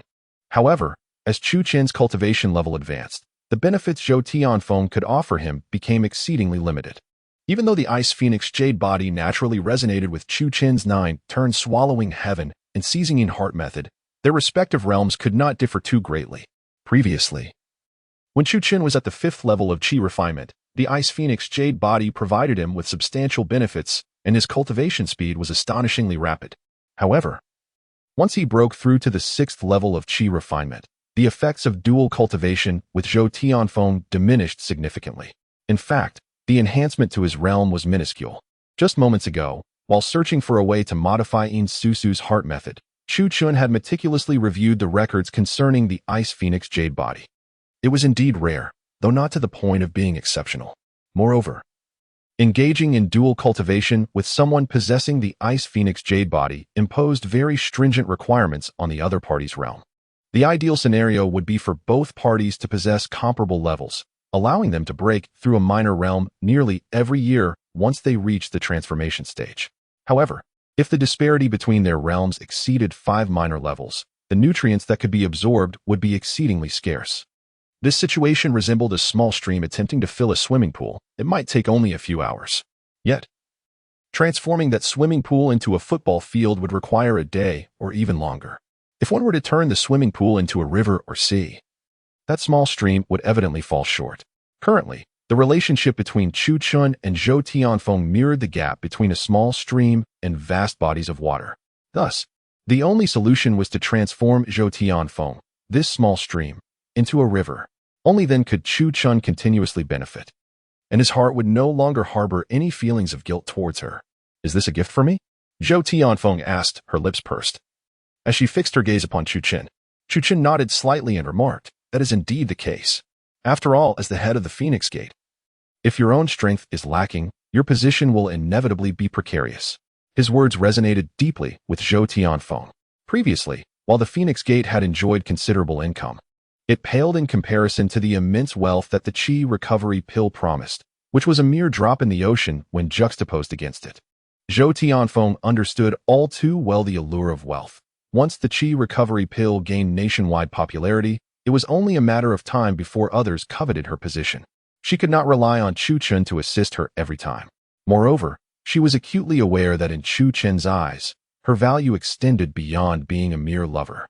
She was the most significant asset of the Phoenix Gate.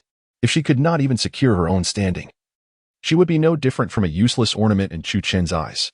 Once a woman descends to the status of a disposable adornment, she is perilously close to being cast aside. Thank you, Xiaochen. Zhou Tianfeng carefully tucked away the paper before starting the car. Despite ostensibly discussing the invitation list with Chu Chen, upon returning to the Tianfeng manor, her thoughts were wholly consumed by the study of the Jade Maiden Heart method, completely sidelining the invitation matter. As she silently recited the heart method, the intricate and elusive characters seemed to imprint themselves effortlessly into her mind. Boom. As those words etched themselves into Zhou Tianfeng's memory, her meridians underwent a profound transformation. The bottleneck that had previously stymied her progress suddenly shattered, rendering her pathways remarkably clear. In the next moment, Zhou Tianfeng's aura surged dramatically, climbing steadily until it stabilized at the pinnacle of the Grandmaster realm. I actually broke through? Zhou Tianfeng could hardly believe the reality of her achievement. A Grandmaster in a place as modest as Jiangzhong was enough to command respect from all. In both the underground world and the martial arts community, Grandmasters were revered, while individuals like Jin Jinlong, who had toiled for decades, barely reached that level. Furthermore, Jin Jinlong still had a considerable distance to cover before attaining the apex of Grandmaster status. Otherwise, he would not have been so easily injured by Song Hu's strike. Yet here was Zhou Tianfeng, as the leader of the Phoenix Gate, achieving the pinnacle of martial prowess in just a week of knowing Chu Chun, making her the second most formidable martial artist in Jiangzhong, aside from him. This reality surpassed her comprehension of martial arts. While others labored through the sweltering heat of summer and the biting cold of winter, she had merely engaged in activities that everyone relished, with Chu Chun effortlessly breaking through. In an instant, Zhou Tianfeng's emotions became exceedingly complex. She found herself at a loss regarding her feelings for Chu Chun. From her initial indifference and disdain upon their first encounter, to shock, followed by an unparalleled sense of security, and now, it seemed as though Chu Chun had opened a door to a new world for her. Chu Chun smiled calmly, casually retrieving a bunny girl outfit from the wardrobe and tossing it to Zhou Tianfeng.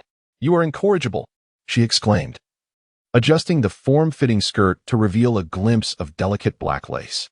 With a sharp snap, she unfastened the garter straps of her stockings, exposing a segment of her flawless fair leg. "Shall we go to the back mountain?" Zhou Tianfeng suggested, her breath quickening as she clutched Chu Chen's arm tightly. It was as though Chu Chen were a key, unlocking the constraints of Zhou Tianfeng's ingrained thoughts, allowing her inner wildness to erupt in a torrent. This sensation, amidst all men in the world, could only find fulfillment in Chu Chen. Even a young girl of merely 18 or 19, upon experiencing it once, would find herself ensnared, unable to extricate herself. Not to mention, Zhou Tianfeng, having crossed into her 30s, was at an age ripe with fervor. It seemed that only the unrestrained expression of her wildness could dispel the turmoil within her heart, granting her the freedom to wholly reveal herself. Little temptress, yearning for the back mountain again? Chu Chen's fingers grazed Zhou Tianfeng's lips, caressing her silky skin. Zhou Tianfeng's cheeks flushed crimson, her eyes sparkling with anticipation as she gazed at Chu Chen. In that moment, it seemed as if a blaze ignited within her eyes. Her entire being felt as though it was on the verge of combustion. After what felt like a protracted half-hour, Chu Chen finally inhaled deeply. Xiao Chen, shall we depart quickly? Zhou Tianfeng wiped her lips and, without further ado, tugged at Chu Chen's arm, dashing toward the back mountain. Chapter 103. A quantum leap. She was frantic. The past half-hour had stretched for Zhou Tianfeng, feeling longer than an entire month. It was as if a spark had been planted within her, relentlessly growing and burning with every passing moment. The vital energy within her seemed to be stirred by this spark, becoming increasingly restless, perhaps due to her cultivation of the Jade Maiden Heart technique. Each touch of Chu Chen's body sent electric sensations coursing through her. As they approached the familiar boulder, Zhou Tianfeng eagerly pulled Chu Chen closer. In an instant, Chu Chen sensed her unusual fervor. An overwhelming surge of vital energy streamed from Zhou Tianfeng into Chu Chen's dantian. The atmosphere around them seemed to manifest two distinct currents, one frenzied and heated, the other cool and serene. As these two currents intertwined and spiraled rapidly, the spiritual energy hidden within the surrounding mountains was stirred to life. Almost simultaneously, it surged towards Chu Chen and Zhou Tianfeng, enveloping them in a thick mist of spiritual essence, visible to the naked eye, forming a gentle white fog around them. As Chu Chen inhaled and exhaled, tendrils of dense spiritual energy, akin to white mist, were rapidly absorbed into his energy sea. The 9 turns devouring heaven and seizing Yin Heart Sutra seemed to be invigorated, operating at an accelerated pace. In the blink of an eye, Chu Chen felt as if his energy sea and dantian were on the verge of bursting from the influx of spiritual energy. Even Zhou Tianfeng beneath him underwent subtle transformations. Unbeknownst to her, much of the filth mingled with her sweat was expelled from her body, with the expulsion of impurities. Her already flawless skin appeared even more delicate and smooth, resembling that of a newborn, as if it could be easily broken. With a long exhale, Chu Chen realized that despite his attempts to resist the influx of spiritual energy, he found himself utterly incapable. Wisps of dense, mist-like spiritual energy surged through his sweat pores, frantically entering his body and swiftly merging into his meridians. The spiritual energy within him, too thick, transformed from a gaseous state into a misty form. Yet, this was merely the beginning. As more spiritual energy gushed into his body, the already misty energy gradually compressed into a liquid state. In less than an hour, the barely perceptible spiritual energy within Chu Chen, which had existed in a gaseous form, transmuted into a golden liquid, flowing rapidly through his meridians. His dantian and energy sea, having been inflated by the tremendous influx of spiritual energy, expanded to more than double their original size. If his energy sea had previously resembled a small swimming pool, it now rivaled the size of a basketball court. His dantian, too, had transformed from the size of a basketball court to that of a football field. The golden liquid coursing through his meridians gradually flowed from the energy sea into the dantian, inducing a remarkable transformation within it. Suddenly, a colossal wave surged within the golden pool of his dantian, and a small golden dragon emerged, soaring and spiraling within his dantian. Chu Chen couldn't help but be startled. "What is wrong with you?" Zhou Tianfeng asked, handing him a towel to wipe away his sweat, her expression filled with curiosity. In truth, Chu Chen had just been perusing the records of the 9 turns devouring heaven and seizing Yin Heart Sutra. According to the documentation, this small golden dragon was an evolution of spiritual energy, meaning it was not a living entity, nor a true dragon. It was a manifestation of spiritual energy, a result of Chu Chen inheriting the legacy of the Northern Emperor Dragon Sovereign. Thus, it took the form of a dragon shadow. Although this dragon shadow lacked true draconic essence, it would continuously absorb the spiritual energy accumulating within Chu Chen to nourish itself. This, in turn, significantly increased the amount of spiritual energy required for Chu Chen to elevate his cultivation by a geometric factor, inadvertently accelerating his advancement. However, the existence of this dragon shadow was not without its benefits for Chu Chen. Once Chu Chen sustained grave injuries or his dantian was compromised, the ethereal dragon shadow would deplete its own reservoir of spiritual energy to swiftly mend Chu Chen's wounds. In essence, this conferred upon him a formidable regenerative capability. This extraordinary ability merely required the consumption of spiritual energy, as long as the supply was abundant, even if Chu Chen's dantian and Qi Si were shattered. They could be restored in a remarkably short time. Moreover, even in the absence of injury, the dragon shadow would continuously assist in refining Chu Chen's physical form. Even if the spiritual energy stored within the dragon shadow were to be exhausted and it vanished entirely, Chu Chen's body would not revert to its pre-transformation state. Thus, the emergence of this dragon shadow bore both advantages and disadvantages. Nevertheless, recalling the intense sense of peril experienced earlier, Chu Chen welcomed this development with open arms. After all, the master of that terrifying aura was exceedingly formidable, until he could discern whether the entity was friend or foe. Possessing an additional means of survival was certainly not detrimental for Chu Chen. It merely required several times more spiritual energy than others during breakthroughs. Fortunately, cultivation was remarkably effortless for Chu Chen at this stage. As he basked under the bright sunshine, he unknowingly underwent a genuine metamorphosis. By the time the sun dipped below the horizon, Zhou Tianfeng contentedly linked her arm with Chu Chen's as they returned to the villa. "Chenma," Zhou Tianfeng called out towards the door. Shortly thereafter, a middle-aged woman, aged around 36 or 37, with an enduring grace, briskly entered Zhou Tianfeng's room. Upon glimpsing Chu Chen and Zhou Tianfeng, huddled together on the sofa in their light attire, her face flushed crimson to the roots of her neck. A mere glance sent her heart racing uncontrollably, and her expression shifted to one of acute unease. "Miss Zhou, did you call for me?" After steadying her nerves, Chen Ma inquired with a quivering voice. "Yes, please order a seafood feast from Tianfeng Tower, and also have them send over 2 bottles of vintage red wine. Make haste. I am famished," Zhou Tianfeng instructed, her voice weary. Today's exertion had indeed been considerable, compounded by the fact that she had missed lunch in her rush to meet Chu Chen, even during their descent earlier. It was Chu Chen who had assisted her down the stairs. Chen Ma promptly nodded. "Understood. I shall arrange it immediately." With that, she seemed to flee the room in haste. Chapter 104. Trouble approaches as night fell, while Chu Chen and Zhou Tianfeng indulged in their seafood banquet. In a 5-star hotel along the river, Li Daoping and his disciple Qin Lang were lamentably munching on burritos. In their haste, they had inadvertently left their bank cards on an unnamed island. Fortunately, Qin Lang still possessed enough money to cover their lodging expenses. However, their dining options were limited to whatever meager fare they could manage. Gulp. Swallowing a dry, tasteless pancake, Qin Lang took a hearty gulp of mineral water to moisten his throat and addressed Li Daoping. "Master, there is no need for you to intervene on behalf of a mere grandmaster.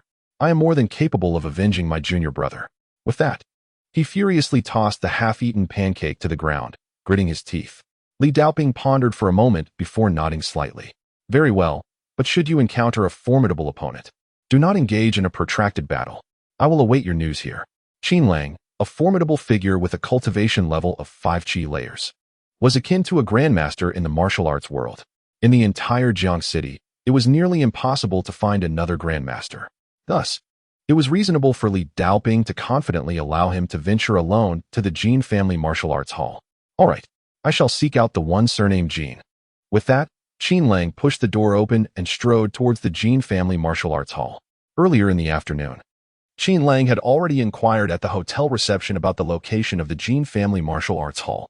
Unbeknownst to him, there were 4 Jin family martial arts halls in Jiang City. Due to their identical names, the reception had directed him to the one closest to the hotel.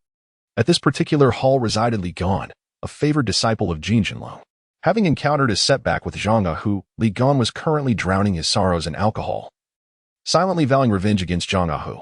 Suddenly, a series of anguished screams from outside interrupted Li Gan's thoughts. What is happening? Li Gan sprang to his feet. Is the tiger not roaring, leading them to mistake him for a sickly cat? Having been thwarted by Zhang Ahu, Li Gan was already seething with anger. Who dared to cause trouble in his domain? With his fury needing an outlet, He hurriedly led several disciples of the hall toward the door. Bang! Before Li Gan and his companions could reach the entrance, two dark figures crashed through the front door, hurtling into the hall. Thud! Thud! Two bloodied corpses fell heavily before Li Gan, instantly sobering him from his drunken stupor. Who are you? He lifted his gaze towards the door, where a middle-aged man in a tight black outfit approached with a grim expression. A dozen disciples of the hall were being forced to retreat before him. The one who seeks to kill you. Qin Lang raised his dark eyes and fixed his gaze on Li Gan. Are you Jin Jinlong? Gasp. Li Gan felt a sinking sensation in his heart upon realizing that the adversary was inquiring about his master. Could it be that his master had provoked someone? Yet, judging by the opponent's aura, he did not seem to be a grandmaster. Rather, he emanated an oddly mundane presence. Li Gan steadied his mind and stepped forward, clasping his fist towards Qin Lang. Friend, regardless of your reasons for seeking my master, it is unthinkable to resort to violence, is it not? You are not Jin Jinlong? Before Li Gan could finish his sentence, Qin Lang interrupted with a look of impatience. Indeed, my master. Without allowing Li Gan to elaborate, Qin Lang advanced a step, closing the distance in an instant, and with a swift motion, seized Li Gan by the collar with his large hand. Instinctively, Li Gan attempted to evade, but the opponent's speed was astonishingly swift. Before he could react, he found himself hoisted into the air. Where's Jin Jinlong? Qin Lang's voice was frigid. You dare to disrespect our senior brother. Observing Li Gan suspended in midair, several disciples from the martial arts school mustered their courage and charged forward. However, their advance was short-lived. Before they could even approach Qin Lang, he waved his hand, and a powerful gust of wind surged forth, sending a dozen disciples crashing to the ground, lifeless. Hiss. Witnessing this scene, Li Gan felt a chill run down his spine. Qin Lang's display of power was indeed a manifestation of true energy. Even his master, Jin Jinlong, could not achieve such a feat. This indicated that the opponent's strength far surpassed that of Jin Jinlong. Where is Jin Jinlong? I warn you, my patience is limited. Qin Lang slowly lifted his head, his murderous gaze fixed intently on Li Gan's face, causing Li Gan to turn pale as a ghost, cold sweat cascading down his brow. Spare me. I will tell you. My master resides at. Just as Qin Lang focused intently on Li Gan's words, Li Gan suddenly pulled a handful of white powder from his pocket and threw it towards Qin Lang's face. Bang! The powder was effortlessly blocked by Qin Lang's raised hand. However, in the next moment, he yanked Li Gan's collar and slammed him forcefully to the ground. Puff! The impact made Li Gan feel as if his insides had shifted, and he immediately spat out a mouthful of blood. It seems there is no need for further conversation. Qin Lang lifted his leg and pressed it against Li Gan's chest. As he applied pressure, the sound of cracking bones echoed, eliciting a series of blood-curdling screams from Li Gan. Spare me. I realize my errors. I will take you to see my master. Please, spare my life. I promise not to resort to tricks again. Faced with the specter of death, Li Gan ultimately capitulated. He did not wish to meet an untimely end like Zhang Kuan. Moreover, Jin Jinlong was merely his teacher. If Jin Jinlong perished, he could always seek another master. The realm of martial arts in Longwo was vast, and it was not limited to just one Jin Jinlong. Qin Lang fixed his gaze on Li Gan for a prolonged moment before extending his hand to lift him off the ground, threatening coldly. This is your final opportunity. I hope you cherish it. Terrified, Li Gan nodded vigorously and replied, Hero, rest assured, I shall take you to find Jin Jinlong immediately. With that, he dared not linger, disregarding his own injuries, and hurriedly led Qin Lang towards the direction of the Jin family's ancestral home. At that moment, Jin Jinlong was dining with his son and daughter. While eating, Jin Outyen, with a disdainful expression, remarked, Father, sister, surely you have not been deceived by that man surnamed Chu. It has been several days, and he has yet to come to treat my sister. He added, I believe that even if he possesses some skill, it is far from what he claims. Jin Jinlong furrowed his brow and retorted, You know nothing. To cure your sister's ailment, we require a rare herb known as Tianxianko. Master Chu has already stated that as long as our Jin family can procure this medicine, your sister can be freed from her suffering at any time.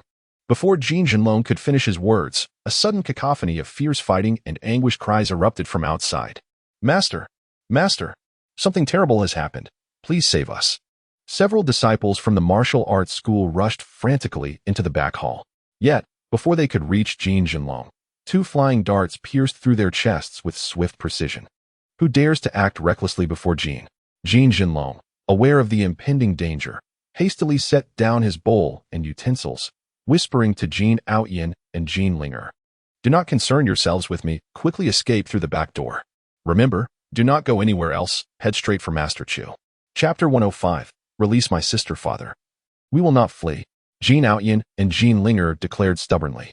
Jean Jinlong frowned and said solemnly, "The intruders harbor ill intentions. I may not stand a chance against them."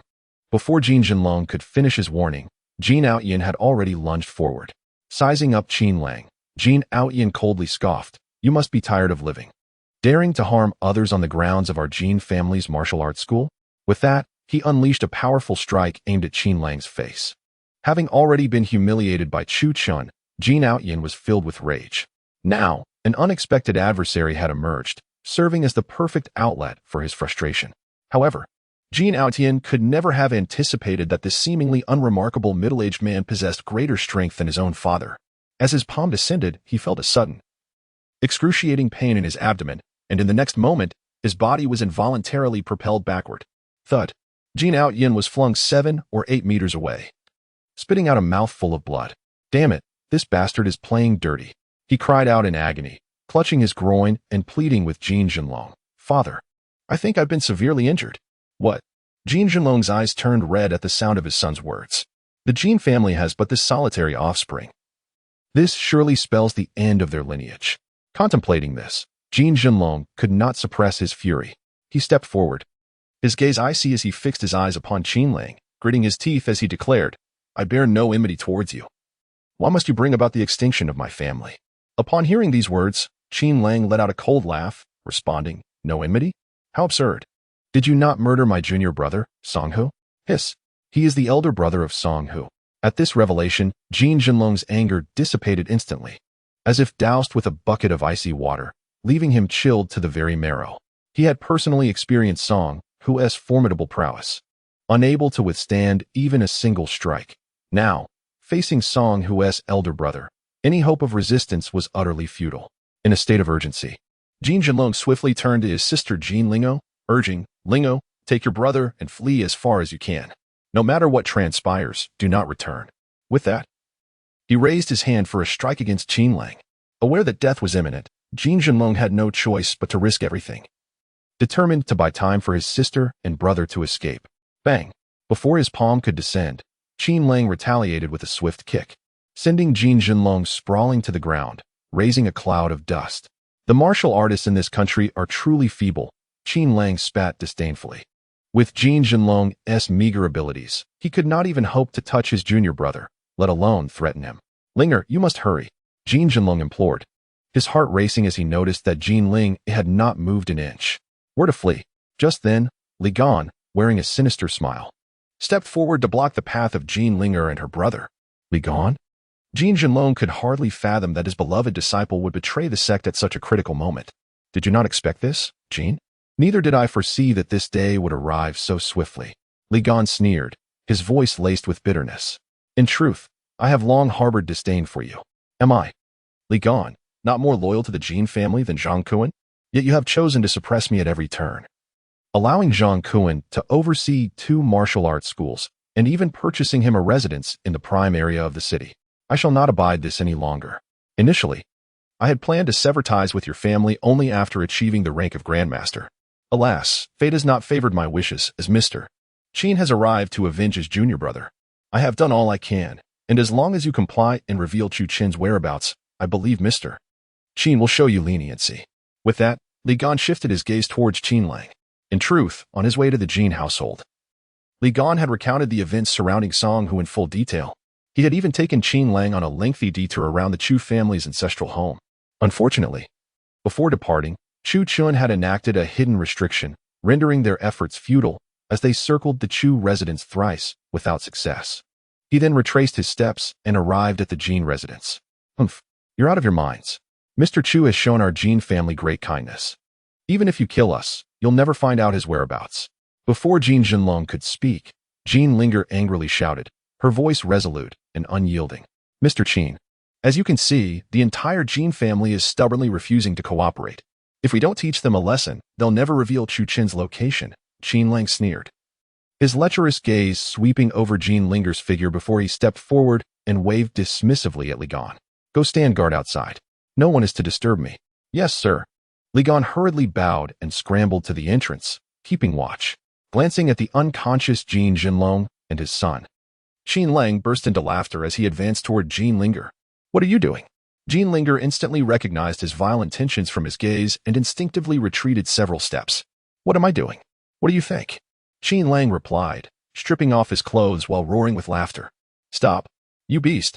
If you dare lay a finger on my daughter, I'll fight you to the death.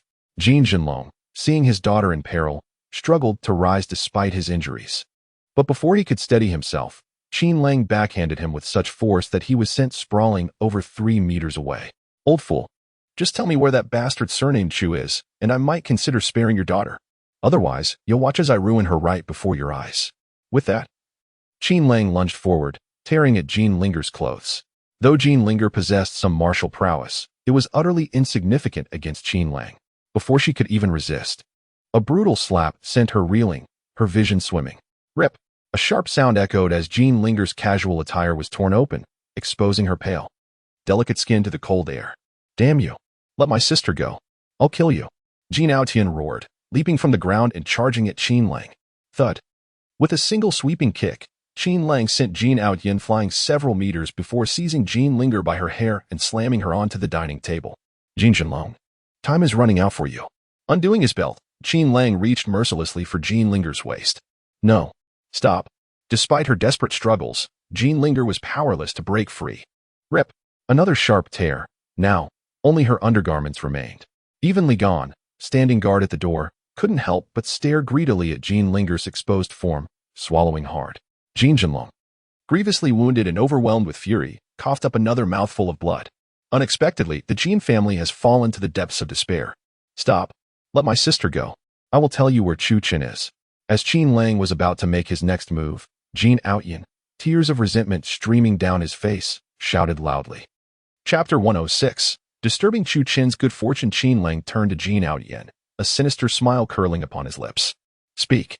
Chu Qin is merely assisting a brother. The true culprit behind Song Hu's demise is Zhou Tianfeng. Jean Aotian's eyes darted around before he shifted the blame squarely onto Zhou Tianfeng. Although Chu Qin had shown kindness to the Jean family, and under no circumstances should Jean Aotian divulge his whereabouts, Zhou Tianfeng was not connected to the Jean family. In order to save Jean Linger, Jean Aotian had no choice but to sacrifice Zhou Tianfeng.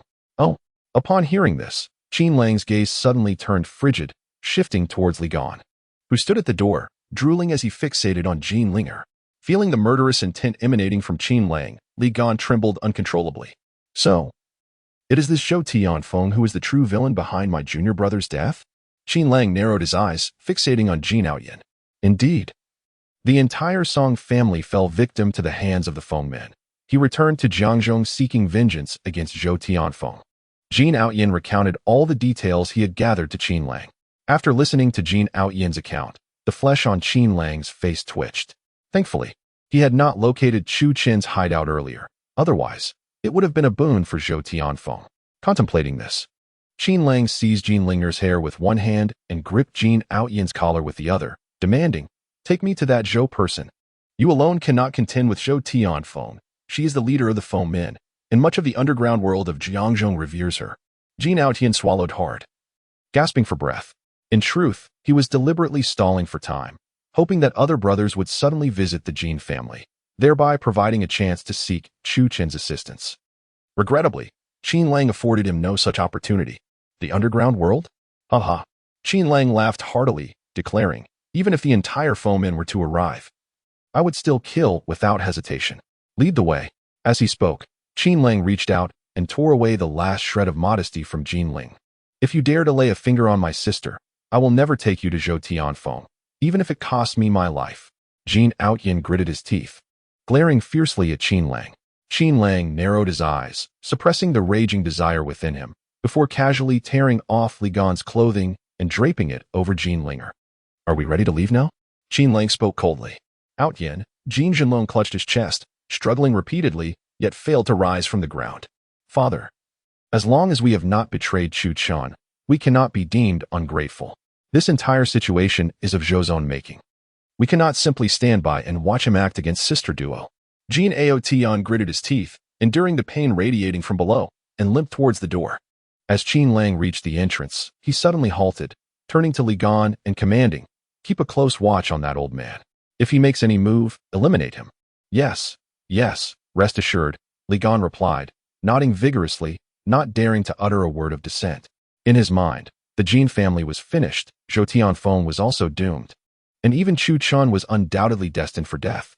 As long as he diligently flattered Qin Lang, perhaps he could become the next Zhou Tianfeng. Wielding absolute power over the underground world of Jiangzhong, bolstered by the reputation of being Jin Jinlong's disciple, wouldn't both the martial arts and the underground realm of Jiangzhong thus belong solely to him? The more Li Gan contemplated, the more elated he became. After Qin Lang and the others departed, he arrogantly approached Jin Jinlong, delivering a vicious kick to him. Meanwhile, within Tianfeng Mountain Villa, Chu Qin and Zhou Tianfeng were deeply engrossed in their training. The dual energies of yin and yang within Chu Qin's body had surprisingly taken the form of a yin-yang fish in his qi, with a golden light enveloping his lower abdomen. The yin-yang fish and a small golden dragon seemed to resonate with each other, interlinking the dual energies within Chu Qin. As an immense surge of spiritual energy flooded into his body, the previously empty qi of Chu Qin became filled with golden, liquid spiritual energy. After several deep breaths, Chu Qin's cultivation had firmly stabilized at the mid-stage of qi refinement, level 6. Zhou Tianfeng's situation mirrored that of Chu Qin, as her true energy became increasingly abundant. A yin-yang fish symbol appeared in her lower abdomen as well. Just as Zhou Tianfeng was taken aback, a commotion erupted at the entrance. Chu Qin frowned, disregarding the noise outside, and instead lifted Zhou Tianfeng, pressing her down onto the sofa. Bang, bang, bang. With several loud thuds, a number of bodyguards were sent flying into the courtyard of Tianfeng Mountain Villa. Who dares? The head of the bodyguards, hearing the ruckus, rushed out of the villa. Upon seeing several of his companions lying on the ground, barely clinging to life, he could not contain his fury. "You have some nerve to cause trouble at Tianfeng Mountain Villa. I will make you pay." As he finished speaking, the head of the bodyguards and more than 10 of his subordinates charged forward, brandishing knives and steel pipes towards Qin Lang. "You are courting death." Qin Lang scoffed disdainfully, launching a punch. A silver-white gust of fist energy shone brilliantly beneath the night sky. Boom! With just a single strike, he incapacitated the head of the bodyguards and his men, leaving them severely injured. Meanwhile, Zhong Ahu, who had been scrolling through his phone on the first floor, heard the cries from the courtyard and quickly leaped out of bed, hastening to the yard. When he beheld the captain of the guard and several of Fengman's subordinates sprawled in a pool of blood, he was initially taken aback, but then scrutinized Qin Lang and the Jin siblings beside him, furrowing his brow as he inquired, "Who are you? Why are you causing a disturbance at Tianfeng Mountain Villa? Is Zhou Tianfeng present?" Without responding, Qin Lang posed a counter-question, his gaze coldly drifting towards the second floor. Through the sheer curtains, he could faintly discern a man and a woman engaged in some activity within the room. The corners of Qin Lang's mouth involuntarily curled into a subtle smirk. It appeared that Zhou Tianfeng was not only present but also preoccupied. With this thought in mind, and without waiting for Zhang Ahu's reply, Qin Lang forcefully shoved Jin Lingo aside and strode towards the villa's entrance. "Stop!" Zhang Ahu, seeing Qin Lang act as if he were in an unguarded realm, stepped forward and reached for Qin Lang's shoulder. Seeking death, Qin Lang abruptly shook his shoulder, colliding perfectly with Zhang Ahu's palm. Bang! Zhang Ahu felt a sharp pain radiate from his palm, quickly followed by a tingling sensation throughout his entire arm. When he glanced down, he was astonished to discover that his right arm had been shattered by Qin Lang's force. A master! Zhang Ahu's heart tightened as he hurried forward to obstruct Qin Lang, simultaneously shouting towards the villa, "Mr. Chu, elder sister, flee quickly." As soon as the words left his mouth, Zhang Ahu launched a side kick aimed at Qin Lang's left rib. "Die!" Seeing Zhang Ahu relentlessly pursue him, Qin Lang, having completely lost his patience, executed a high side kick that landed heavily on Zhang Ahu's shoulder. With a crisp crack, Zhang Ahu collapsed to the ground, his knee shattering 2 of the cobblestones beneath him. Puff! Just as Zhang Ahu attempted to rise, his internal organs felt as though they had been displaced, causing him excruciating pain, and he promptly spewed forth a mouthful of blood. In the room, Chu Qin sensed the bloody aura wafting from the courtyard, his brow furrowing as he pushed himself up from the table. Casually donning a robe, and slipping on a pair of flip-flops before leaping from the second-floor window. Boom. Chu Chun landed heavily on the ground, stirring up a cloud of dust. Mr. Chu, Zhong Ah-hu, gritting his teeth against the agony, staggered to his feet. But the next moment he lost his balance and fell again. Little Hu, focus on your recovery. This matter does not concern you. Chu Chun tossed a bottle of chi-replenishing pills to Zhong Ah-hu and, still wearing his flip-flops, advanced towards Qin Lang. Qin Lang narrowed his eyes at Chu Chun. Yet he found it impossible to discern Chu Chin's cultivation level.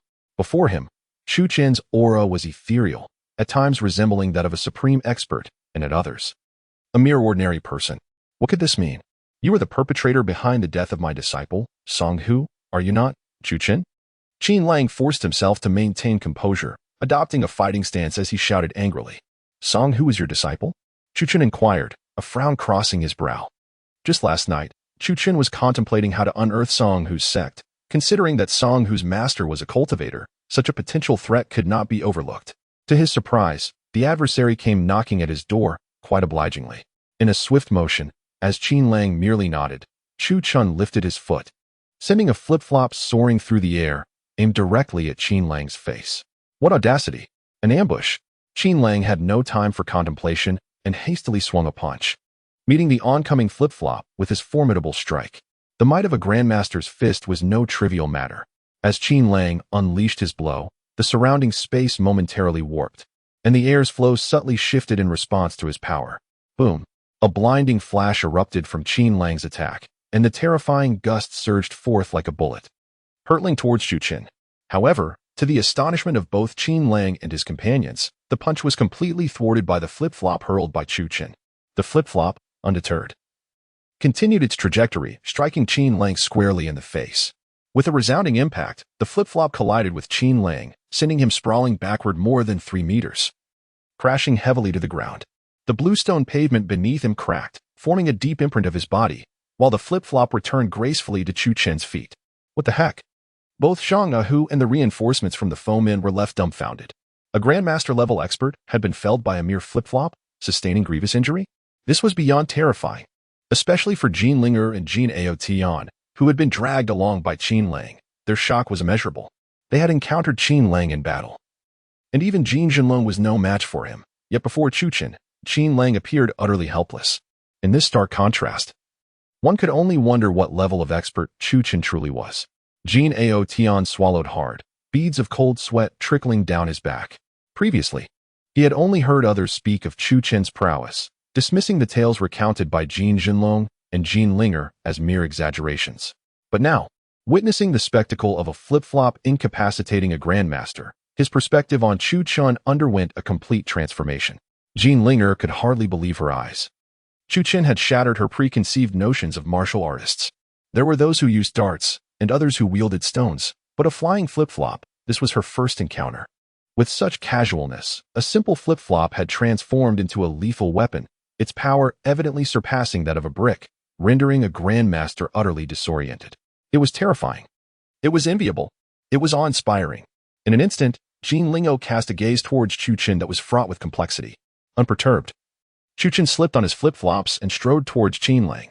You sneak attacked, Qin Lang exclaimed, clutching his injured right cheek, rolling like a lazy donkey before springing up from the ground. At that moment, half of his face bore dark shoe prints, from which blood continued to seep, leaving his head buzzing. Bang! The only response he received was a silent slap from Chu Chun, with but a single strike. Qin Lang was once again sent sprawling to the ground, utterly bewildered. After all, he was at the 5th level of chi refinement, a strength comparable to a grandmaster. It was rare to find anyone of such caliber throughout the entire Jiang province. Yet, before Chu Chun, he felt like a mere 3-year-old child, easily manipulated with not even a chance to resist. It was only then that he noticed the aura surrounding Chu Chun bore an uncanny resemblance to that of his own master. Indeed, it was that semblance of an ordinary person, yet inherently terrifying. Could it be that he too was at the 6th level of chi refinement?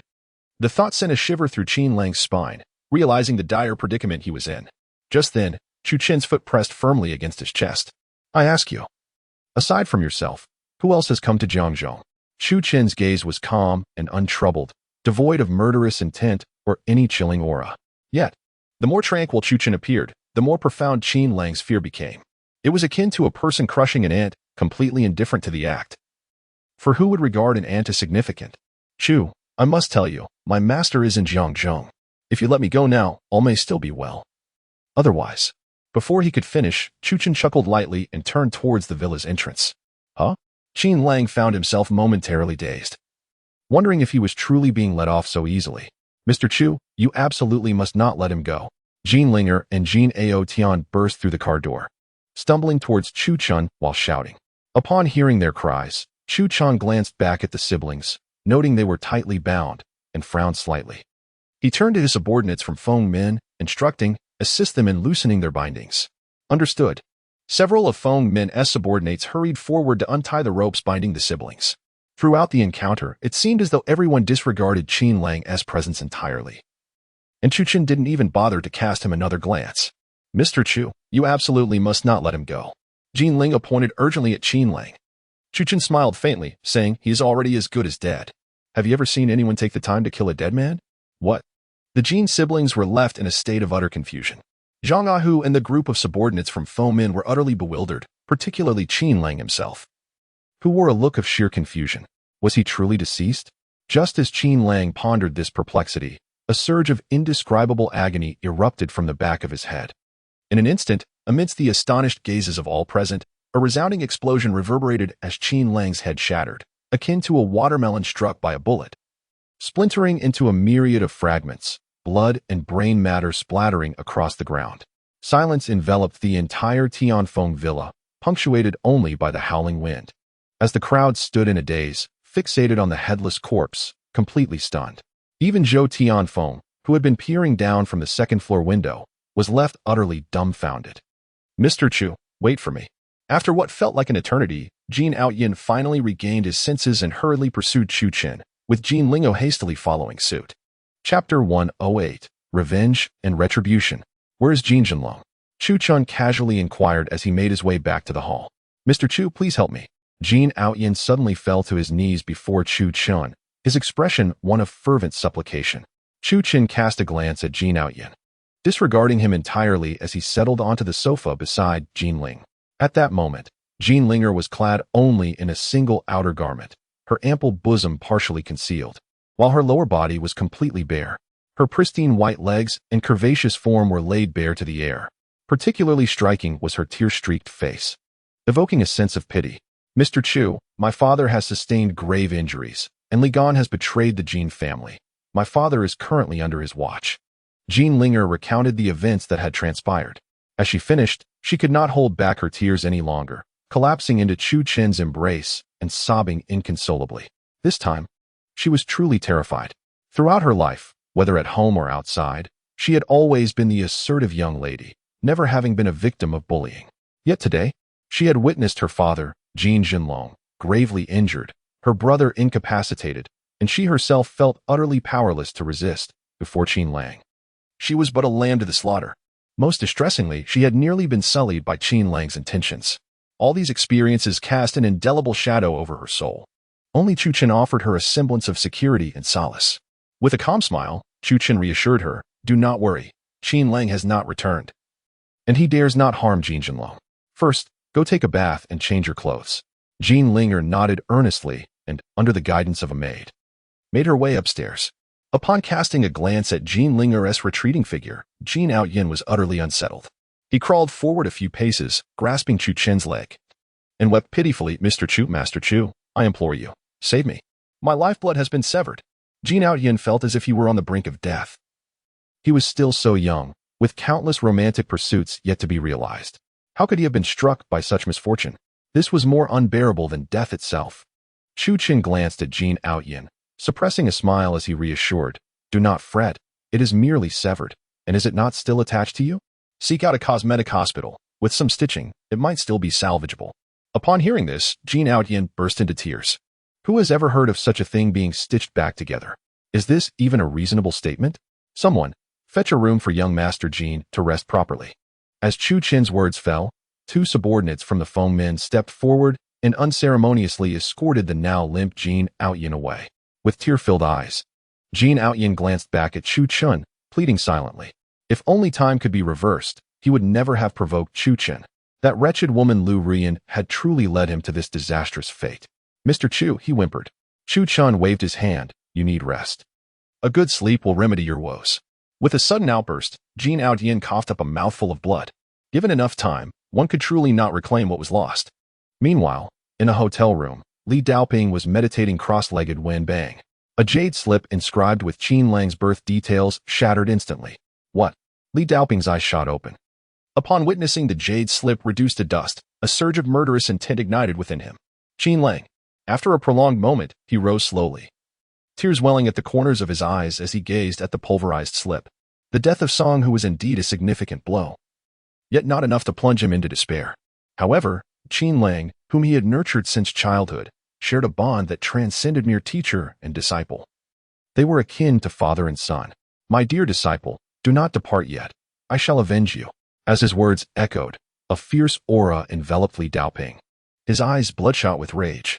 In the next moment, he produced a talisman inscribed with symbols, swiftly folding it into the shape of a paper crane. Fly forth. Seek the traces, obey my command, rise. As Li Daoping intoned these words and directed his finger, the paper crane gently ascended over a meter high, navigating through the hotel room in pursuit. This paper crane would trace Qin Lang's essence, following his path. Within a day, any place Qin Lang had visited would still carry his aura. The crane first guided Li Daoping to the Jin family martial arts hall. After retrieving the paper crane, Li Daoping first conducted a nearby reconnaissance, yet he sensed no presence of any formidable beings, prompting him to invoke the paper crane once more. Soon, he found himself in the vicinity of the Chu family's ancestral home. As Li Daoping gazed at the desolate expanse of the Chu family residence, a frown creased his brow. Although the site appeared barren, devoid of any structures, he could distinctly feel a surge of energy emanating from a practitioner of the Tao. An invisibility talisman? Li Daoping narrowed his eyes, producing the 8 mirror to survey the surroundings, but he could not pinpoint the exact location of the Chu family home. Hiss. Could the one who harmed my disciple be lurking nearby? While Li Daoping circled the ancestral residence, In Susu also sensed a powerful presence, seemingly scrutinizing the Chu family dwelling. Who? Sitting cross-legged, In Susu abruptly opened her eyes and stealthily approached the entrance, peering through the crack of the door. She spotted an elderly man with white hair and beard, clad in a Taoist robe, busily crafting a straw figure, seemingly muttering incantations. However, the distance was too great for her to discern what Li Daoping was saying. In Susu's delicate brows furrowed as she recalled the events from over 10 days prior, when Chu Chun had slain Song Hu at the Riverside Pavilion. Although she had not accompanied Chu Chun at that time, she had heard numerous rumors afterward, suggesting that the man named Song Hu was indeed a practitioner of the Tao, who had studied under a renowned master overseas. Could he be Song Hu's master? Come to exact vengeance? Contemplating this, In Susu tightened her grip on the short sword in her hand, yet ultimately restrained her impulse to strike. The old man before her exuded an unfathomable strength, far beyond her capabilities. After much deliberation, she decided against confronting Li Daoping. The immediate priority was to swiftly inform Chu Chun to prevent him from falling victim to this old adversary's treachery. Resolute, In Susu quietly opened the back door and slipped out of the Chu family residence. Whoosh. However, just as she closed the door behind her, a flash of red light shot directly toward her face. Startled, In Susu gasped, instinctively lowering her head, only to see a talisman graze her forehead and embed itself into the entrance of the Chu family home. Boom. The moment the talisman struck the door, a fiery explosion erupted, revealing the Chu family residence in its entirety. Humph! Li Daoping let out a chilling snort as he emerged from the nearby woods. His aged eyes fixed intently on In Susu, coldly demanding, "Speak. Who killed my disciple?" Chapter 109. Under the influence of the aphrodisiac, In Susu was taken aback by Li Daoping's sudden appearance. Steadying her nerves, she furrowed her brow and inquired, "Who are you? And who is your disciple? How can I ascertain who has slain your disciple? Step aside, or I shall call the authorities." Li Daoping chuckled coldly, brushing his dust lightly as he sneered, "Call the authorities? Young girl, do not feign ignorance. The one capable of casting an invisibility array within this residence is undoubtedly the perpetrator behind my disciple's demise. Now, tell me, where is the master of this abode?" As his words lingered in the air, Li Daoping took a single step forward, his figure appearing before In Susu in a mere blink, scarcely 5 meters away. Hiss. Although In Susu's cultivation was not particularly high, she had encountered enough to recognize the extraordinary feat before her. This was clearly a manifestation of the art of spatial contraction. Even among the elders of her sect, few had merely heard of such a technique, let alone practiced it. Yet this old scoundrel had mastered it to an impressive degree. Did this not imply that he was at least on par with her master? Noticing a flicker of trepidation on In Susu's face, Li Daoping grinned maliciously. Fear not. Young girl, the person I seek is not you. If you obediently disclose the whereabouts of this residence's master, I can assure you that no harm will come to you. Before he could finish his sentence, however, In Susu had already made her move. With a swift motion, she brandished her short sword, unleashing a streak of silver light aimed directly at Li Daoping's chest. Aware that she was no match for him, she nonetheless felt compelled to fight back. Firstly, she bore a restriction placed by Chu Chen. Any action detrimental to him could very well trigger that binding, putting her life in peril. Even the mightiest of beings would be unable to save her then. Moreover, after spending a brief time with Chu Chen today, her perspective of him had significantly shifted. Having a young, handsome, and capable figure like Chu Chen as her master was indeed a stroke of fortune. Thus, for both personal and practical reasons, she found no justification to betray him. Rather than passively await capture by Li Daoping, she preferred to take a bold stand. Should she carve a path through blood? Reaching Chu Chen would ensure her safety. Thus, her strike came as an utter surprise, even momentarily slowing Li Daoping's reaction. Hiss! A gash more than a foot long was cut into the front of Li Daoping's robe, but fortunately, he reacted in time to avoid serious injury. Young girl, it seems you prefer to drink punishment rather than accept kindness. Very well, I shall oblige. As he spoke, Li Daoping flicked his hand, sending a cloud of pink powder hurtling towards In Susu's face. She was immediately enveloped by a pleasant fragrance, followed by a sudden wave of dizziness. A peculiar heat surged through her entire being. This was disastrous. The powder was poisoned, and the most insidious kind at that. In Susu steeled herself, piercing her own fingertip with the tip of her sword, hoping that the pain would keep her perpetually alert. Hee. The Hehuan powder I possess is not so easily broken, she sneered. Cease your struggles. Soon you will be begging on your knees. If you obediently reveal the whereabouts of the master of this residence, I shall be magnanimous and grant you mercy.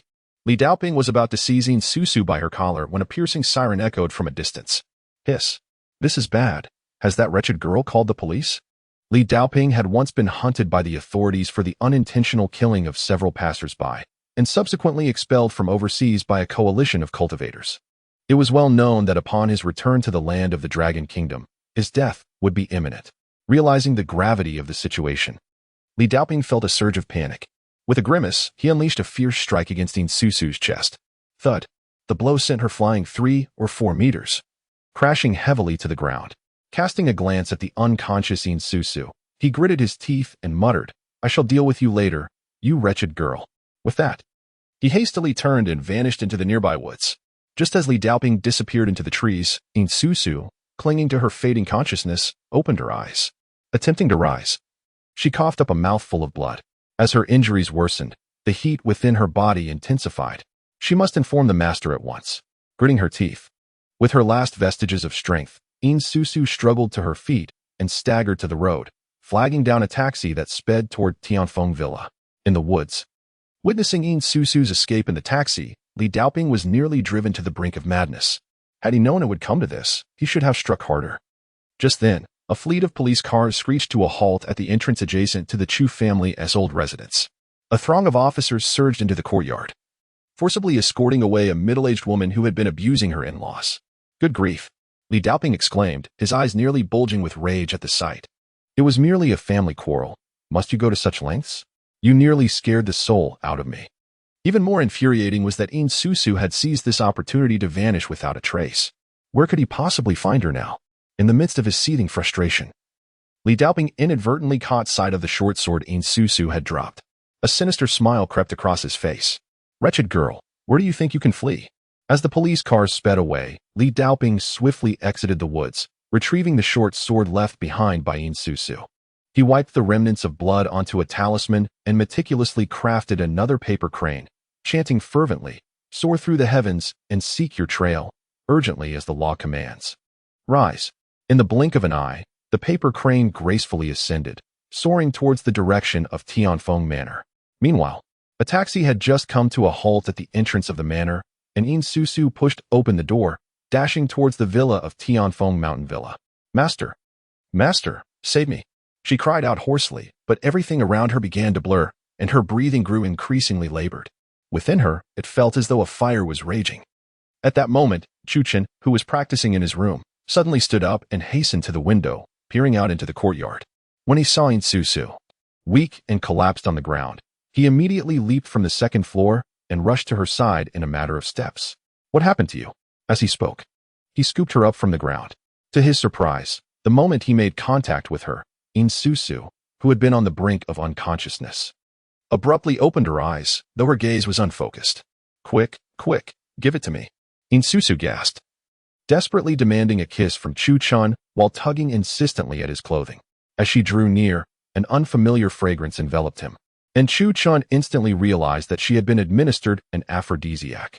With this thought, he swiftly pressed his fingers against several key acupoints on her body, allowing her gaze to gradually regain clarity. What on earth is happening? Chu Chun inquired, furrowing his brow. Master, there is an old scoundrel who seems intent on doing you harm. He keeps muttering about avenging his disciple. I intended to come and warn you. But that old scoundrel, at this point, Yin Susu was seized by a fit of violent coughing, expelling a mouthful of dark blood. Do not speak. Chu Chun urgently instructed as he lifted her garment to investigate. He noticed a black handprint appearing on the left side of her peach-like breast, and its size was continuously expanding. Hiss. The black wind palm. Even Chu Chun couldn't help but gasp in shock if she did not receive prompt treatment. Within 3 hours, as the handprint spread throughout her body, Yin Susu would undoubtedly perish. Without a moment to lose, he instructed a maid to prepare a quiet chamber and dispatched someone to fetch a packet of silver needles. He first sealed several key acupoints on Yin Susu to prevent the poison from the black wind palm from spreading. Meanwhile, Li Daoping, in pursuit of the paper crane, arrived at a wooded area 100 meters from Tianfeng Mountain Villa, where he crouched down, casting a cold glance towards the manor. At that moment, 2 henchmen from the Phoenix Gate were seen carrying a burlap sack into the woods, digging a small pit to hastily bury it. Only after the 2 henchmen had departed did Li Daoping extend his hand, and the paper crane, which had been circling above the pit, slowly descended back into his palm. At this moment, it has become almost certain that Yin Susu is concealed within the Tianfeng Villa, and the burlap sack that was recently buried likely contains the lifeless body of Qin Lang.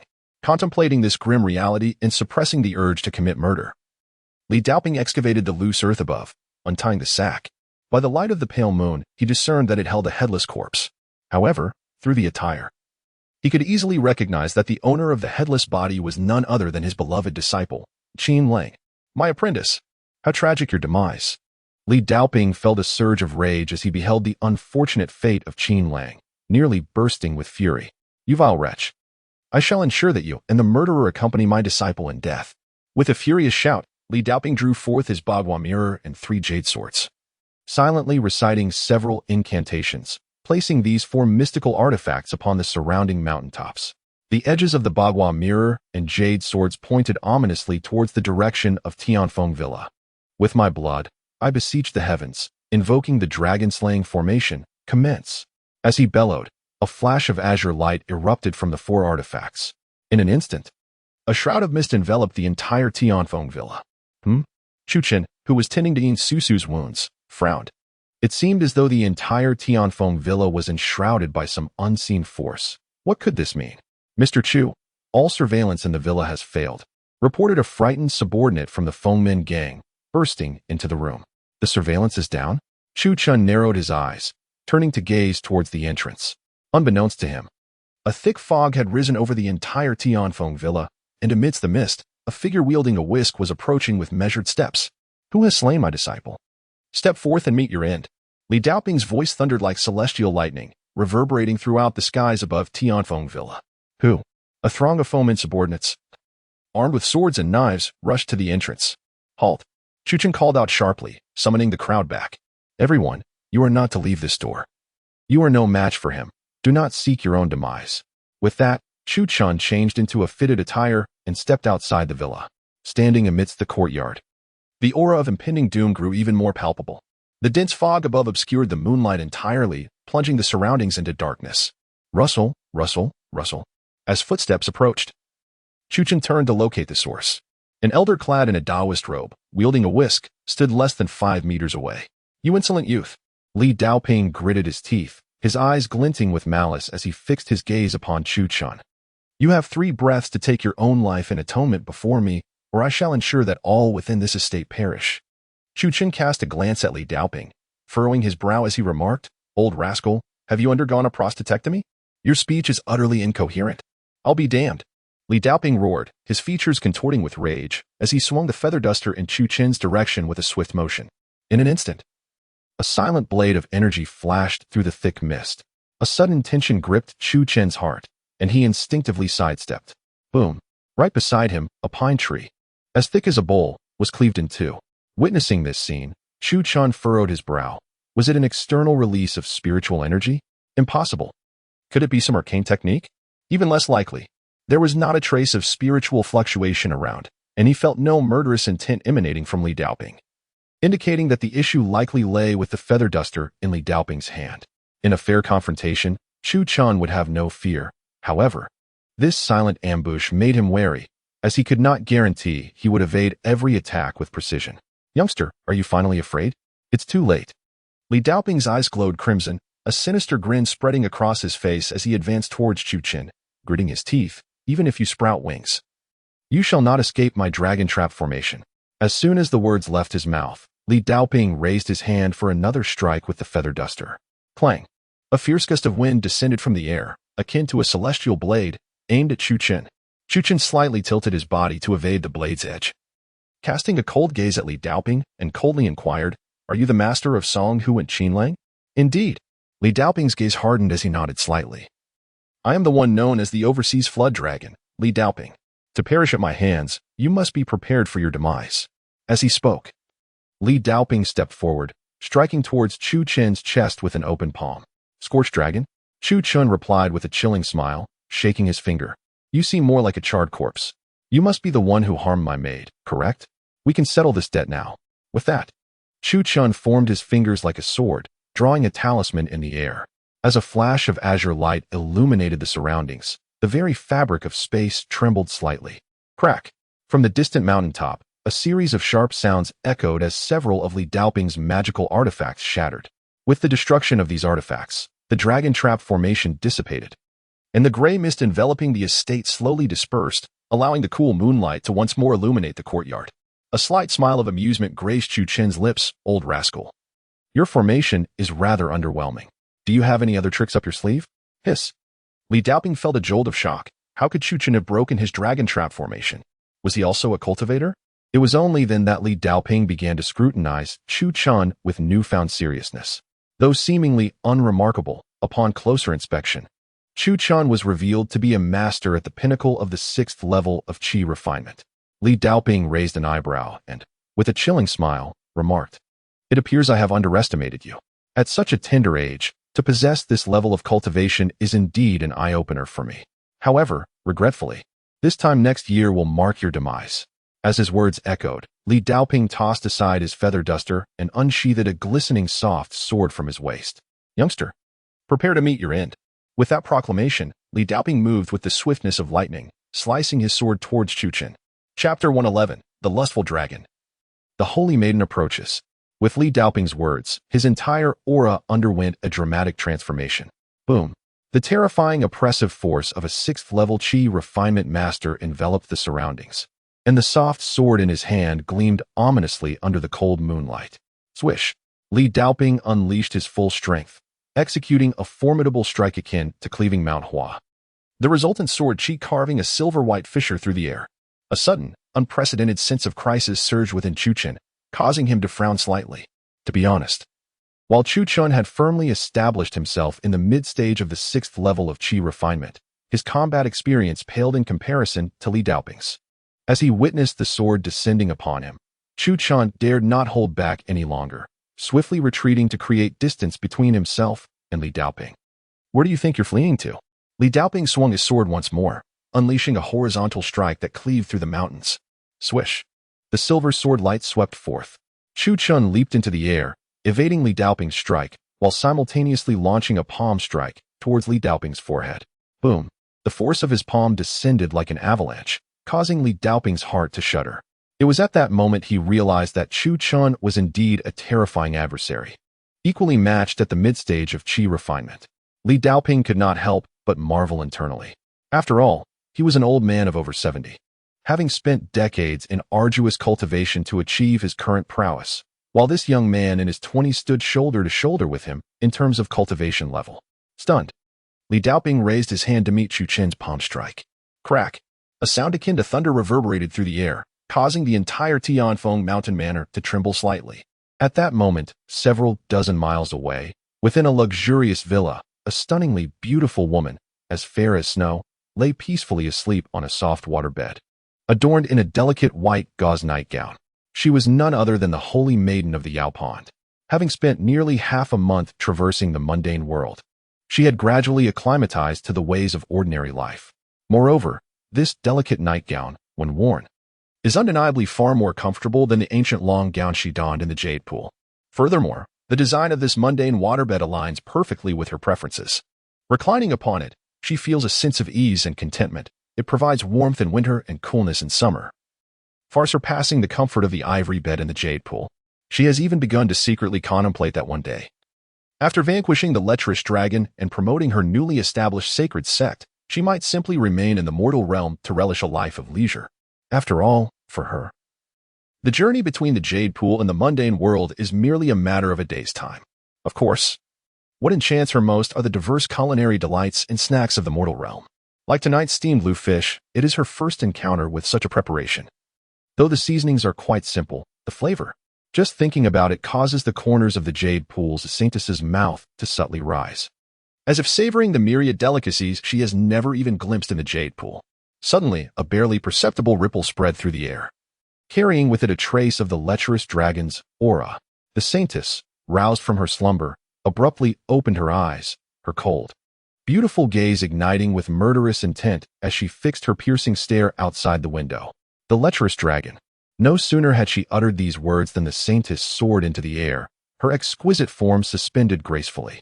At that moment, not far away, several astronomy enthusiasts were poised with cameras and telescopes, eagerly awaiting the meteor shower announced in the news. Goodness, is this a movie? This is simply too captivating. Where are the wires? Has the steel cable become invisible? The astronomy enthusiasts hastily turned their telescopes toward the direction of the saintess, and one particularly rotund middle-aged man began snapping photos frantically at the sight of her hovering in the air. As the night breeze lifted her ethereal garments, it became evident that underneath, she was in a state of complete undress. In an instant, even the astronomy enthusiasts could not suppress their gasps of astonishment. This was an extraordinary spectacle. Just then, a pair of cold, murderous eyes suddenly appeared in the telescope's view, startling the group into hastily discarding their instruments and fleeing down the hillside. With the pests now dispersed, the saintess once again focused her attention, attuning herself to the surging residual waves. Lecherous dragon, this time you shall not escape my grasp. With a crisp, icy admonition, she lightly tread upon the void, her form soaring towards the Tianfeng Villa like a character from a film. At this moment, the battle at Tianfeng Villa had reached a fever pitch. Chu Chen and Li Daoping had nearly abandoned all techniques and strategies, engaging in a raw exchange of fists and palms. Boom, boom, boom. The two collided with a series of strikes, and the terrifying shockwaves radiated outward, sending gravel and stones from the hillside soaring into the air. Chu Chen felt a surge of blood and could not help but spout a mouthful of fresh crimson. This was the first time since inheriting the legacy of the Northern Emperor Dragon that he had been wounded by an opponent. Li Daoping fared little better. He forcibly suppressed the tumultuous energy within him, and only after Chu Chun expelled a significant quantity of blood did he, too, retch forth a copious amount of dark blood, interspersed with fragments of internal organs. Damn it, how could this brat be so formidable? Li Daoping gritted his teeth, his heart brimming with astonishment. In a mere few minutes, he had exchanged over 100 blows with Chu Chen, yet the spiritual energy within Chu Chen seemed inexhaustible, unwavering in its vitality. Rather than exhibiting any signs of fatigue, he grew increasingly emboldened. This fellow is truly a monster. While inwardly cursing Chu Chen, Li Daoping began to contemplate his escape. He was uncertain whether Chu Chen would perish in this exchange, but he knew his own demise was inevitable. After all, the elderly do not possess the same resilience as the young. As a man well into his 70s, even a minor injury would have far graver consequences for him than for Chu Chun, who, brimming with youth, could recover from even significant wounds with a few days of rest. Engaging in a direct confrontation was clearly disadvantageous for him. Huh. Chu Chen wiped the blood from the corner of his mouth, grinning with a grimace, and taunted, "Old man, have you not eaten? Why are your punches so feeble? Or has your vigor waned since your prostate surgery? I'll cut you." Li Daoping nearly exploded with rage upon hearing this. Blast it. This Chu brat is utterly devoid of martial ethics. Just moments ago, he had been successfully ambushed by a move reminiscent of a monkey stealing peaches, causing Li Daoping to lose grip of his treasured sword, which tumbled down into the woods below. Even now, every step he took sent pangs of pain rippling through him. "I will risk my life to ensure your demise." With a furious roar, Li Daoping darted forth like a bolt of lightning, aiming a palm strike directly at Chu Chen's crown. "Humph, it is still too soon to determine who will kill whom," Chu Chen bellowed in response, meeting the attack with a strike of his own. Boom. Another earth-shattering crash echoed as both Chu Chen and Li Daoping were propelled backward, crashing to the ground and expelling another mouthful of blood. Master Yin Sisu, who had been anxiously watching from the window, burst through the door and rushed toward Chu Chen upon witnessing his grievous state. "Master, are you all right?" Her heart nearly broke at the sight of Chu Chen injured. Chu Chen wiped the blood from his mouth and, summoning his strength to stand tall, gritted his teeth and smiled. "I'm fine, old man. If you're unconvinced, come at me again." With that, he could not suppress a violent cough, blood soaking through his shirt. Chapter 112. Extracting the congested blood. Alas. Li Daoping clutched his chest, struggling to rise from the ground. After exchanging blows for an extended period, he felt as though he might vomit blood at any moment, should the fight continue. Chu Chen could exhaust him to death. After all, this was Chu Chen's territory, teeming with allies. Even an ordinary individual could easily eliminate him once his internal energy was depleted. Chu Chen, that young scoundrel, had every advantage: timing, location, and support. Li Daoping was no fool. As he stood, he was already scheming his escape route. "Young brat, today I shall fight you to the bitter end," Li Daoping suddenly roared, his aura surging to a formidable height. With a swift motion, he unleashed a glimmering projectile aimed directly at Chu Chen. "Master, be careful." Yin Sisu, perceiving the lethal gleam racing towards Chu Chen, instinctively positioned herself in front of him. Chu Chen felt a tightening in his chest. His own condition was scarcely better than Li Daoping's. As the cold star approached, he instinctively shut his eyes. Alone, Yin Sisu stood no chance against a 6th-tier Qi refining expert's concealed weapon. She would merely be pierced through. Boom. At that moment, a cloud of black smoke suddenly erupted, enveloping the area in a foul stench. Yin Sisu, poised to intercept the projectile with her bare hands, inhaled deeply just as the noxious vapor engulfed her, causing her to faint on the spot. Chu Chen hastily covered his mouth and nose. "You young one, I shall return one day to claim your life." A frustrated roar echoed from the depths of the forest. As the black smoke dissipated, Chu Chen glanced toward the tree-line, but Li Daoping had long since vanished.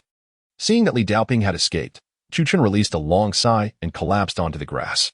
"Xiao Qianqian, are you all right?"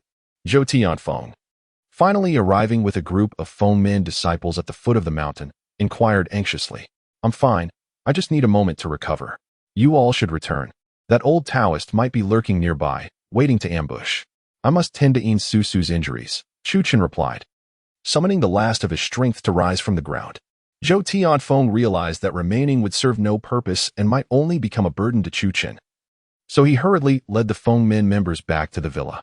Before long, one of the Fengmen disciples returned with a pouch of silver needles for Chu Chen. It was not that Chu Chen wished to avoid bringing Yin Sisu inside. Rather, the stench emanating from her was potent enough to fell an ox. Receiving the silver needles, Chu Chen assessed Yin Sisu's condition. Fortunately, the smoke bomb Li Daoping had deployed contained only a strong-smelling seasoning. Otherwise, Yin Sisu might have faced dire consequences. Even so, due to the earlier blow from Li Daoping and the sudden onslaught of the noxious cloud, her injuries had worsened considerably.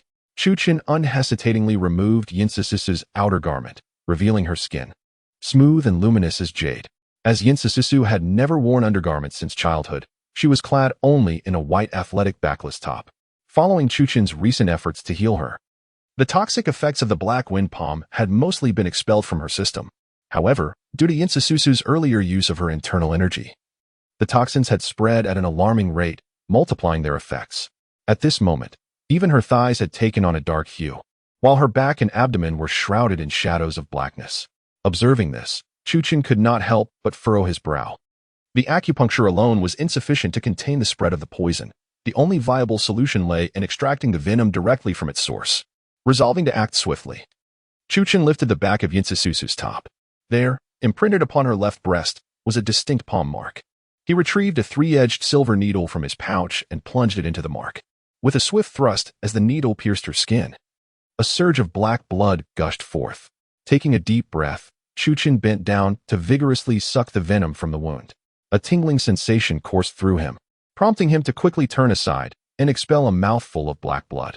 After expelling several more mouthfuls, Yinsusu began to regain consciousness from her stupor. As she awoke, Yinsusu, startled, instinctively attempted to break free. Before Chuchen could explain, a figure draped in white glided through the distant sky. Hearing Yinsusu's terrified cries below, the holy maiden of the Yaoqi instinctively cast her gaze toward Tianfeng Villa. The sight ignited a fierce wrath within her beautiful eyes.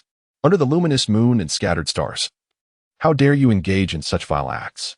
With that, the holy maiden raised her delicate hand, unleashing a gust of energy directed at Chuchen. Although she had grown accustomed to the ways of the mundane world, a trace of feudal ideology lingered within her heart. To her, the men and women of the secular realm exhibited a shocking lack of self-respect, readily indulging in procreation without restraint. Moreover, it was often the women who took the initiative. A display of utter shamelessness. Witnessing a young girl being forcibly violated and struggling desperately, how could she stand idly by? Master, be careful. Yinsusu had also been taken aback. But upon noticing the dark blood at the corner of Chuchen's mouth, she quickly realized he was aiding her by extracting the toxins. Before she could fully comprehend the situation, the holy maiden's descending strike was already upon them. In a moment of urgency, Yinsusu pushed Chuchen aside, placing herself atop him to shield him from harm. The holy maiden, taken aback by Yinsusu's sudden action to protect Chuchen, hesitated and swiftly retracted her force. Despite this, a fierce gust of wind reduced a small tree beside Chuchen to mere splinters. Only then did Chuchen raise his gaze to the ethereal figure of the Yaoqi saintess, swallowing hard in awe. His astonishment was not due to her formidable power, but rather the celestial beauty that stood before him. Her skin was as white as snow, so delicate it seemed as if it could shatter at the slightest touch. As he gazed upward from her dainty feet, he noted that the loose, sheer nightgown she wore concealed nothing beneath it. Her flawless curves, from the perfectly rounded backside to the slender waist that could be grasped with a single hand, were breathtaking. Although she lacked prominent abdominal muscles, her abdomen remained smooth and taut. Her figure was nothing short of perfection, rivaling even Gu Ruoxue without a hint of inferiority. Noticing Chuchen's mesmerized stare, the Yaoqi saintess let out a soft snort. You lecher, if you dare to gaze any longer, I shall end you. The moment her words fell, a chilling aura of death enveloped the entire estate. My lady, you've misunderstood. In my current position, it is impossible not to look, Chuchen protested. Still pinned beneath Yinsusu, lying flat on the grass, unable to avert his eyes, the Yaoqi saintess took a deep breath, suppressing her rising fury, and furrowed her brow at Yinsusu. Will you not rise? At the sound of the lady's voice, Yinsusu finally scrambled off Chuchen. It was only then that the Yaoqi saintess scrutinized Yinsusu closely, her brow knitting in confusion. You are also a member of the Holy Sect? The Holy Sect was a religious order initiated by the Yaoqi saintess upon her arrival in the mortal realm. She had little interest in its current state of development. However, the disciples within practiced the techniques she had imparted. The aura emanating from Yinsusu struck the Yaoqi saintess as familiar, leading her to immediately recognize her as a disciple of the Holy Sect. Upon hearing the term Holy Sect, Yinsusu initially froze, but then quickly nodded. Yes. May I inquire who you are, esteemed elder? She looked up at the Yaoqi saintess, gasping in surprise. Without needing to ask further, it was clear that the Yaoqi saintess, with her ability to float effortlessly in the air, was indeed a senior member of the Holy Sect. Yet, the audacity of her attire was striking, even at night. Such transparency was inappropriate, especially as she hovered 3 meters above the ground. Wasn't she exposed? The Holy Sect had explicit regulations forbidding its disciples from engaging in inappropriate relations and mandated modesty in attire. There's no need for questions. I shall ask you instead, who is he? He was disrespectful to you, and I acted to discipline him. Why did you intervene on his behalf? The Yaoqi saintess fixed her cold gaze upon Yinsusu, her voice laced with icy reprimand. Moreover, within her gaze, there resided an unmistakable aura of lethal intent. Her delicate hands shimmered with a radiant light, suggesting that in the next moment, she might decisively eliminate Chu Chun. She could not shake the feeling that the aura emanating from Chu Chun was oddly familiar. Witnessing this scene, In Susu hastily shook her head and exclaimed, "Senior, it is not as you presume." Suddenly, she halted mid-sentence. Though she was unaware of the identity of the saintess of Yaoqi, she realized that if the holy sect learned of her becoming Chu Chen's attendant, it would spell significant trouble. Are you perhaps harboring some secret? The saintess of Yaoqi's beautiful eyes turned icy, her murderous intent palpable, just as she prepared to strike down both Chu Chun and the rule-breaking In Susu. The latter unexpectedly burst into tears. Observing In Susu's tear-filled eyes, which appeared genuine, the saintess of Yaoqi furrowed her brow and, her tone softening, inquired, "What precisely is happening? If you speak the truth, I shall intercede on your behalf." "Senior, I was merely passing through this place, but upon reaching that hillside, an elderly Taoist with a head of white hair suddenly appeared. Not only did he injure me, but he also forced me to inhale a kind of aphrodisiac. Fortunately, this young man arrived just in time to drive away the white-haired elder and rescue me. Just now, this young man was assisting in extracting the toxins from my body. If you doubt my words, please verify for yourself." With that, In Susu pulled aside her clothing to reveal the lingering palm print upon her chest. Alongside the puncture wounds weeping crimson blood, the saintess of Yaoqi examined In Susu's injuries, her beautiful eyes narrowing as she responded, "Is this truly the case? A white-haired elder? It must undoubtedly be the lustful dragon. Indeed, how infuriating. Have I arrived too late? Senior, how could I dare deceive you? Our holy sect enforces strict regulations. I would never utter a single falsehood." Frightened, In Susu quickly knelt upon the ground, repeatedly assuring her sincerity. The saintess of Yaoqi shook her head slightly, turning her gaze toward the bewildered Chu Chun standing nearby. Pointing at him, she commanded, "You." "Why, yes, Senior," Chu Chun stammered, wiping his mouth as he greeted the saintess of Yaoqi with a smile. "Place your hand upon it," the saintess instructed, indicating the palm print on In Susu's chest. Senior, is that really appropriate?" Chu Chun replied, clearing his throat. "It is rather improper to force someone into such an act, and besides, that palm print has nothing to do with me. I said to place your hand upon it." The saintess of Yaoqi shot him an intense glare, her eyes reflecting a hint of murderous intent. All right, I shall comply with your request. There's no need to be angry. Women age quickly when they are upset."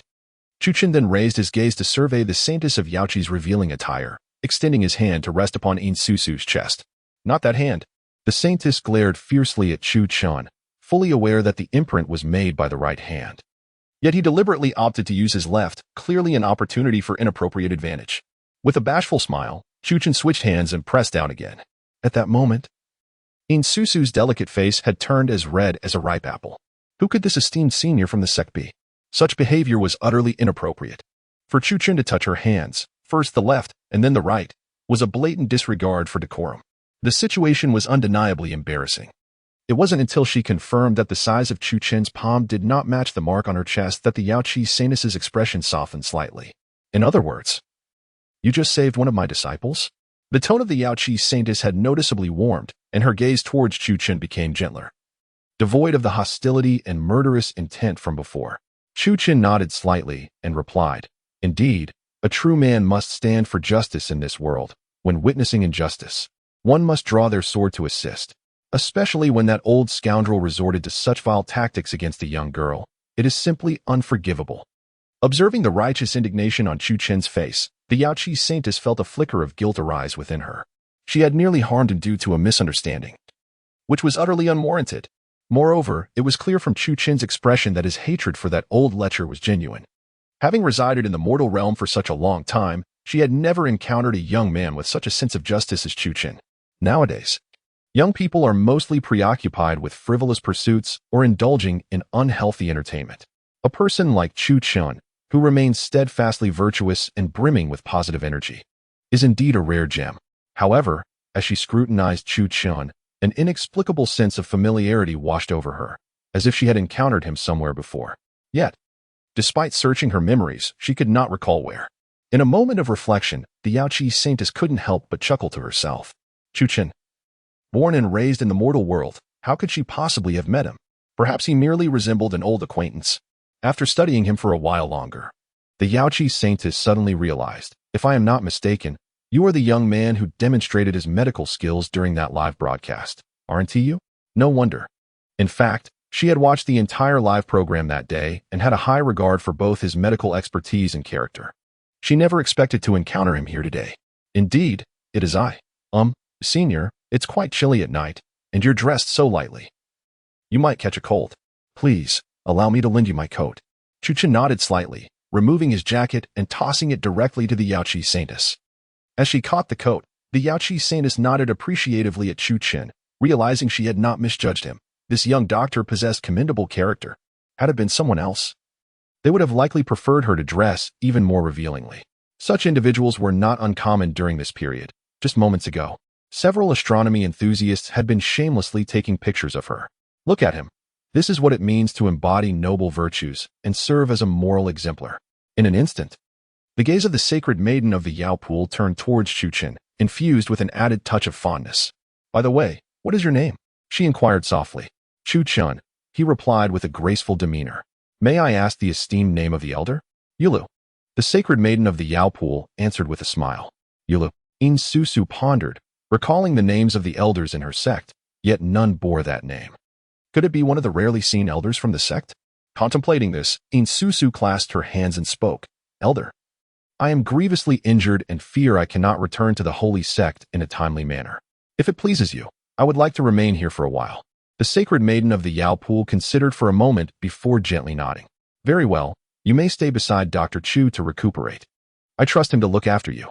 Furthermore, you are forbidden from associating with dubious individuals, understood?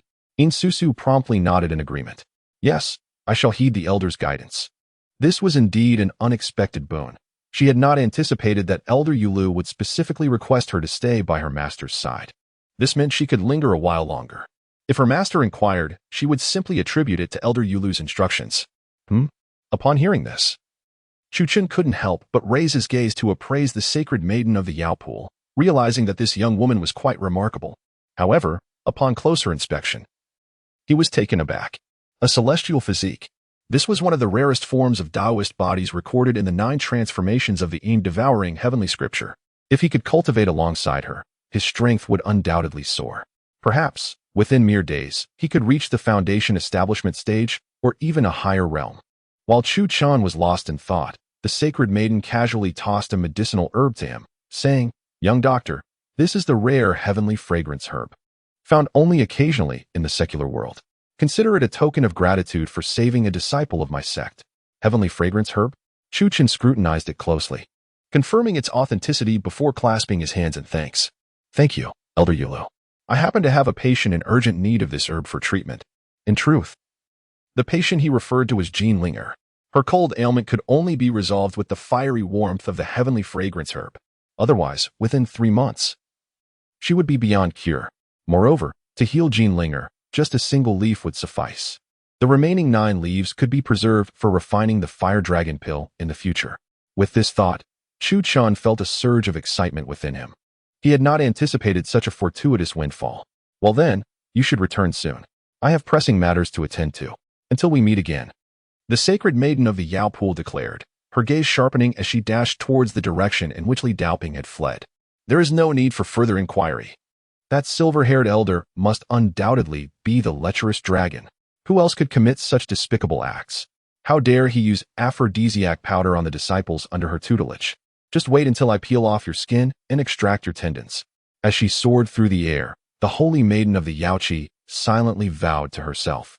Meanwhile, Li Daoping, who had just crested a hill, was about to pause for a moment to catch his breath when, suddenly, an icy killing intent surged towards him from behind. Startled, Li Daoping swiftly darted into the nearby thicket. That little rascal is truly pursuing me. I shall eventually bring about your demise. Suppressing the fury within him, Li Daoping pinched his nose, fearful that even the slightest sound would betray his presence to Chuchen. However, when he dared to glance back, he was utterly astonished. A white-clad woman, her face etched with murderous intent, was almost flying through the air, rapidly closing in on him. By the heavens, Li Daoping nearly fainted from terror. Though he was unaware of the relationship between the Holy Maiden of Yuqi and Chuchen, it was evident that the two were allies. Otherwise, how could this formidable woman be clad in Chu Chen's attire, particularly the large stain of blood on her chest? Li Daoping would not mistake that for anything else. Curse it! Li Daoping seethed inwardly, cursing profusely. Even if that Chu fellow had the protection of the heavens, I shall avenge today's grievances. After all, this white-clad woman cannot be eternally watching over Chu Chun, can she? Even a tiger must rest at times. Only after watching the holy maiden of Yaoqi drift away did Li Daoping exhale a long breath, lying in the thicket, wiping the cold sweat from his forehead, and reflecting. Surviving such a calamity surely brings future blessings. That was truly terrifying. After lingering for a while longer, Li Daoping finally turned and fled in another direction. On the other side, observing the distant figure of the holy maiden of Yaoqi, Chu Chen's mind echoed with the words of the Northern Emperor Long Wang. Once your cultivation reaches the heavens, you must ensure this dragon emperor sleeps with the imperious holy maiden of Yaoqi. The holy maiden of Yaoqi, you say? Gazing at her silhouette, Chu Chen fell into deep contemplation. As long as he could engage in dual cultivation with that white-clad woman from earlier, he believed it wouldn't be long before his cultivation would fulfill the old dragon's wishes. Old dragon, I shall undoubtedly realize your unfulfilled desires. Noticing that Chu Chen was still gazing longingly at the departing figure of the holy maiden, Yin Susu gently coughed and remarked, Master, that esteemed elder is a high-ranking figure within our sect. Oh, Chu Chen cast a complex glance at Yin Susu, slightly nodding as he replied, Yes, I understand. Let us return. You shall stay here for the night, and it will not be too late to return tomorrow morning. With that, Chu Chen tucked the heavenly fragrant herb into his embrace. Upon returning to the villa, Chu Chen arranged for Yin Susu to have a guest room for her temporary stay. Subsequently, Jean Linger and her brother Jean Outyin were summoned before him. Mr. Chu, Master Chu. The siblings bowed respectfully to Chu Chen. At that moment, Jean Outyin eagerly awaited Chu Chen's aid to heal his wounds. After all, the continuation of the Jean family's legacy hinged upon Chu Chen's goodwill. It was only then that he comprehended why his father and elder sister held such profound respect for Chu Chen. Well, you just mentioned that Li Gan is still in the Jean family? Chu Chen inquired, furrowing his brows. Yes, that man surnamed Li is nothing short of a beast. Jean Outyin spat with gritted teeth. Chu Chen nodded slightly. Very well. I shall accompany you back to the Jean family and assist in your healing. Upon hearing this, Jean Outyin fell to his knees before Chu Chen, tears streaming down his face as he exclaimed, Thank you, Master Chu, for saving my life. I, Jean Outyin, shall never forget your kindness in this lifetime. Enough, Chu Chen interjected impatiently, furrowing his brow as he gestured, Hurry and fetch the car. With that, he took Jean Linger's hand and headed towards the door. Jean Outyin quickly sprang to his feet, hastening to the entrance with a beaming smile as he opened the car door for Chu Chen and Jean Linger. As the vehicle gradually started and made its way towards the Jean family estate, Li Gan was seated beside Jean Jinlong, having pulled up a chair. He pressed his foot against Jean Jinlong's chest, a mocking smile adorning his face. You, surnamed Jean, if you had shown me even a modicum of kindness back then, I would not have taken pleasure in your downfall. Alas, your precious disciple Zhang Kun perished too soon. The heavens have granted me the opportunity for revenge. Hearing this, Jean Jinlong seethed with fury, glaring at Li Gan as he clenched his teeth. Li Gan, you treacherous wretch, your day of reckoning will come. Bah! Li Gan suddenly stood up, delivering a fierce kick to Jean Jinlong's chest, venting his pent-up rage while cursing loudly. You old fool. Look at you now.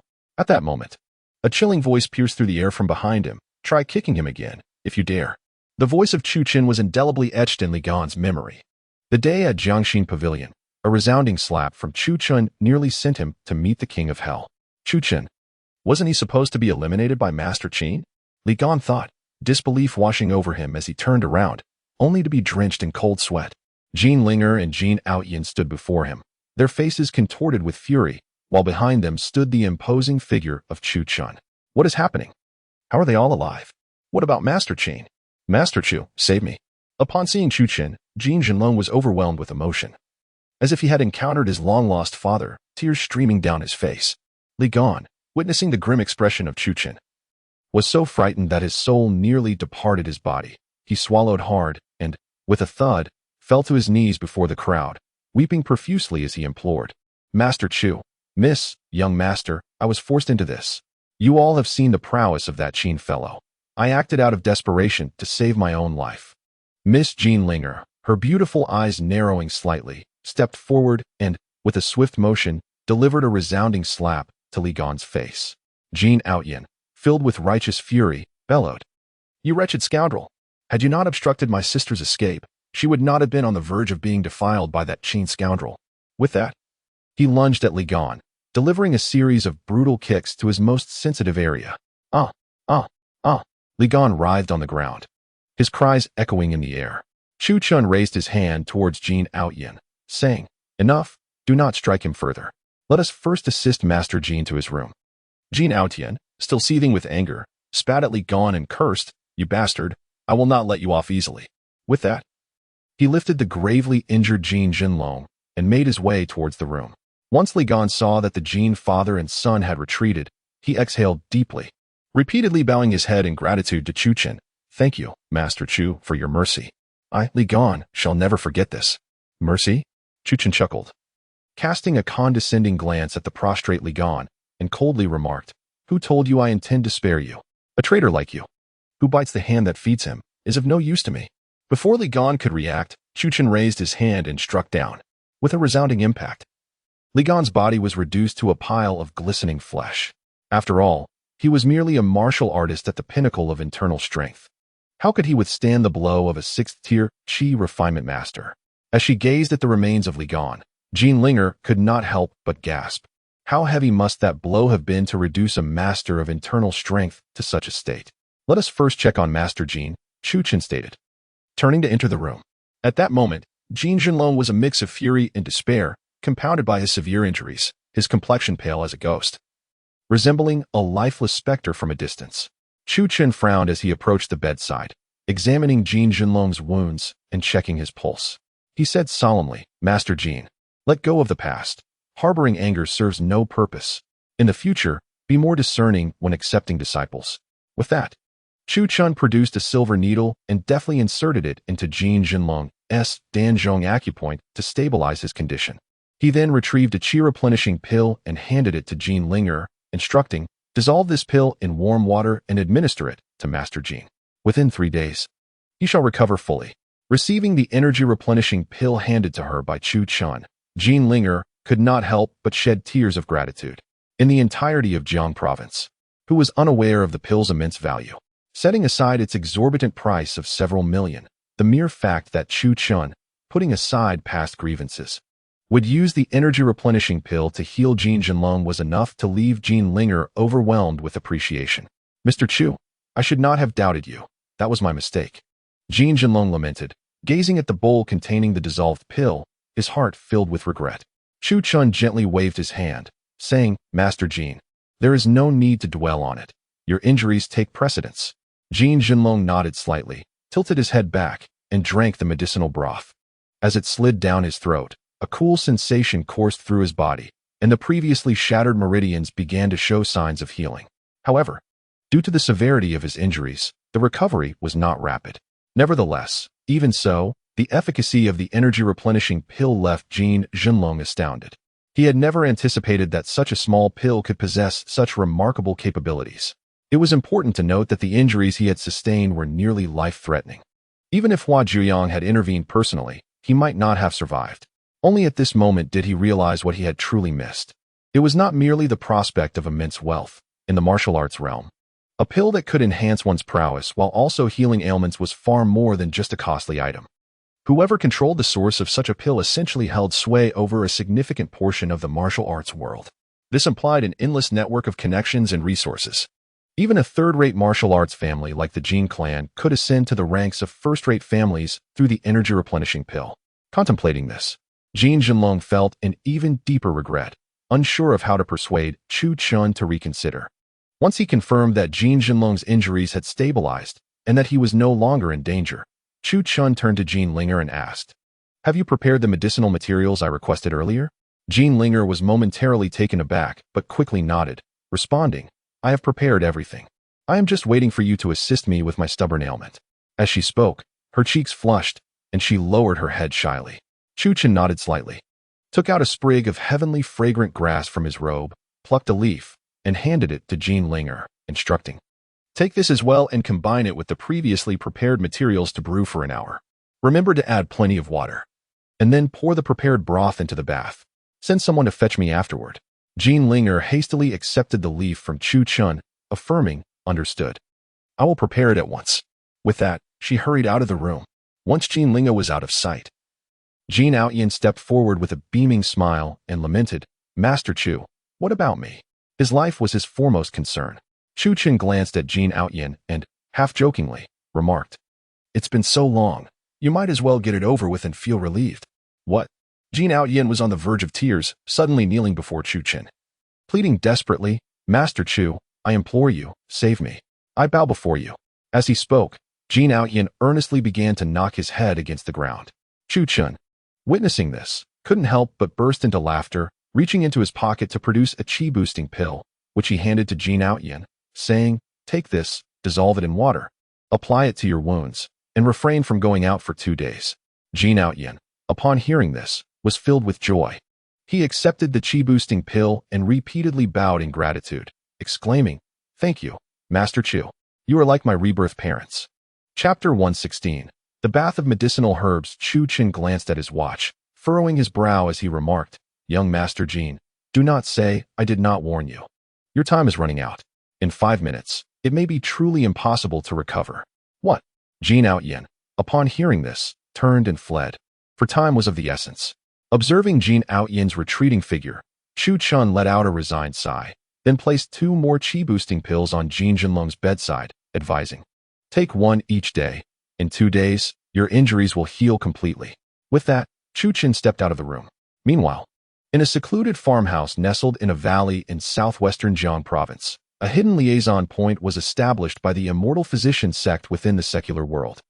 The Immortal Physician sect is also a martial arts sect, primarily devoted to the study of ancient medical texts, with its disciples excelling in medicine and alchemy.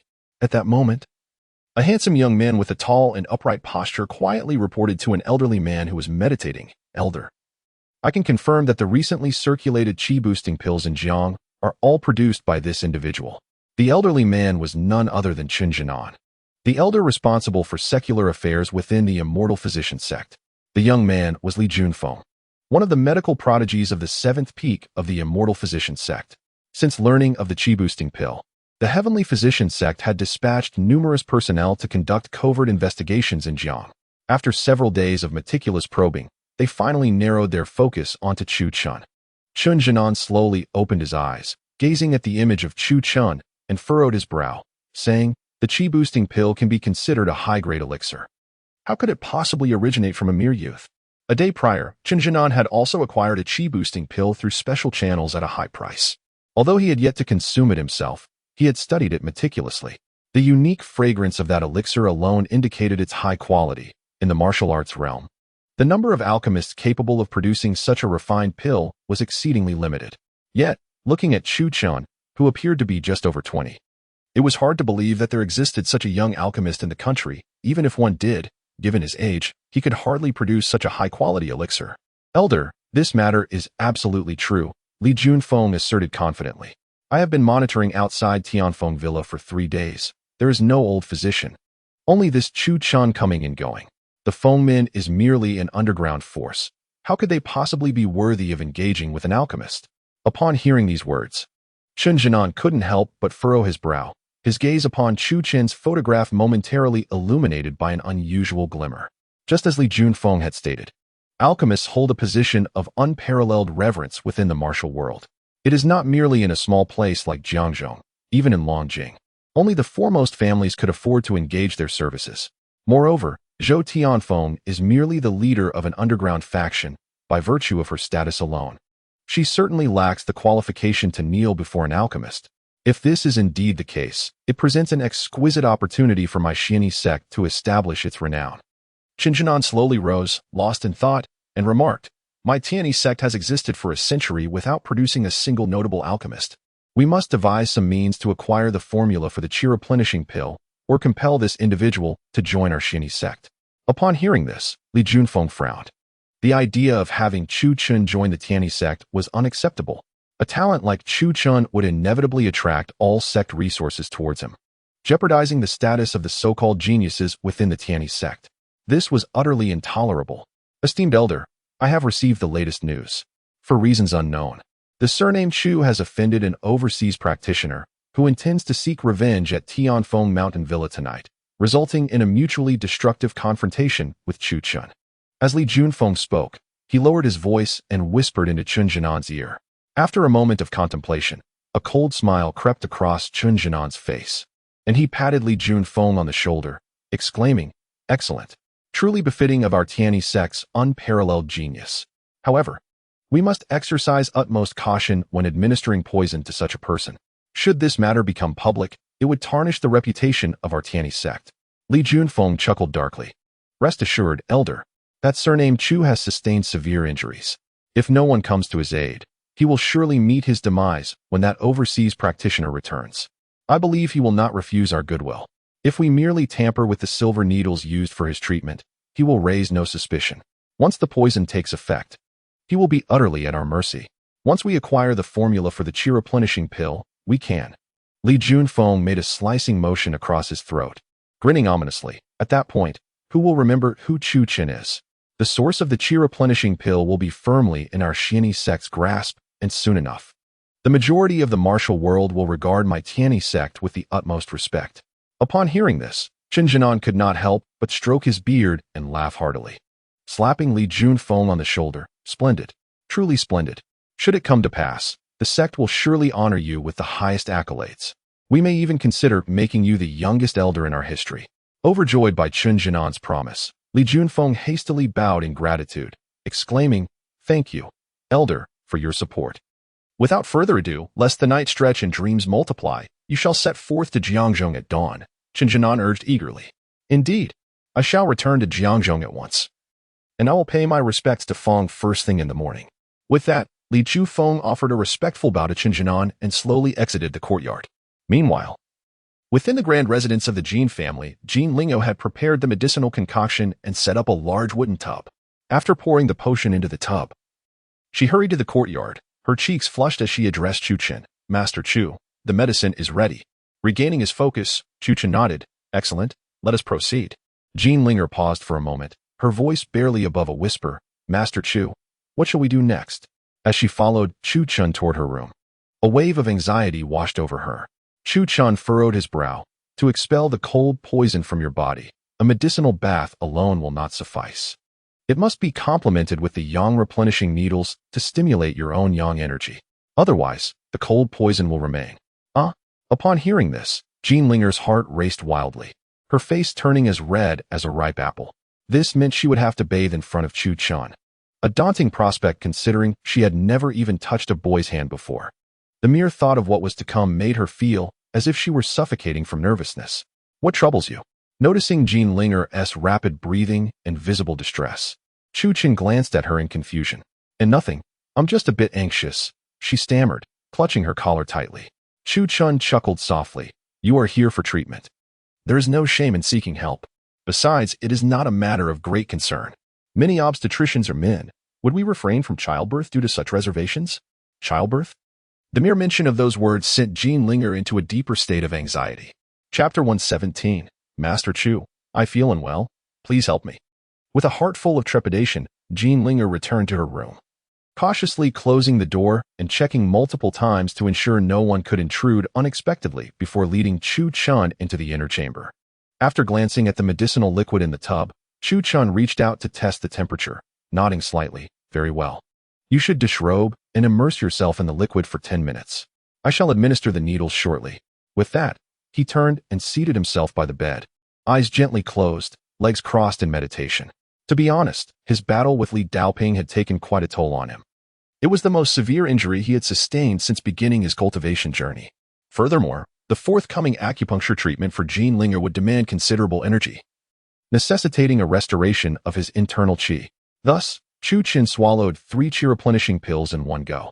Even so, his internal energy had only recovered to less than half its capacity.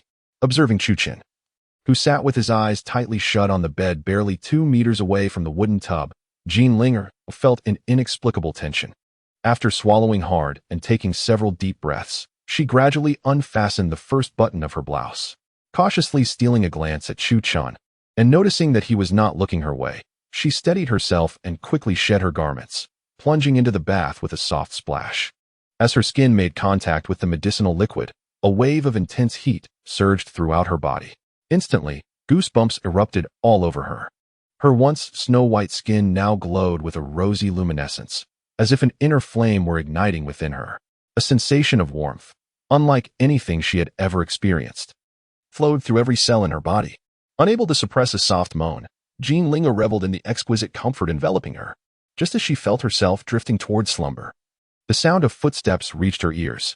When she opened her eyes, she saw Chu Chen approaching her, bare-chested, holding a pouch of needles.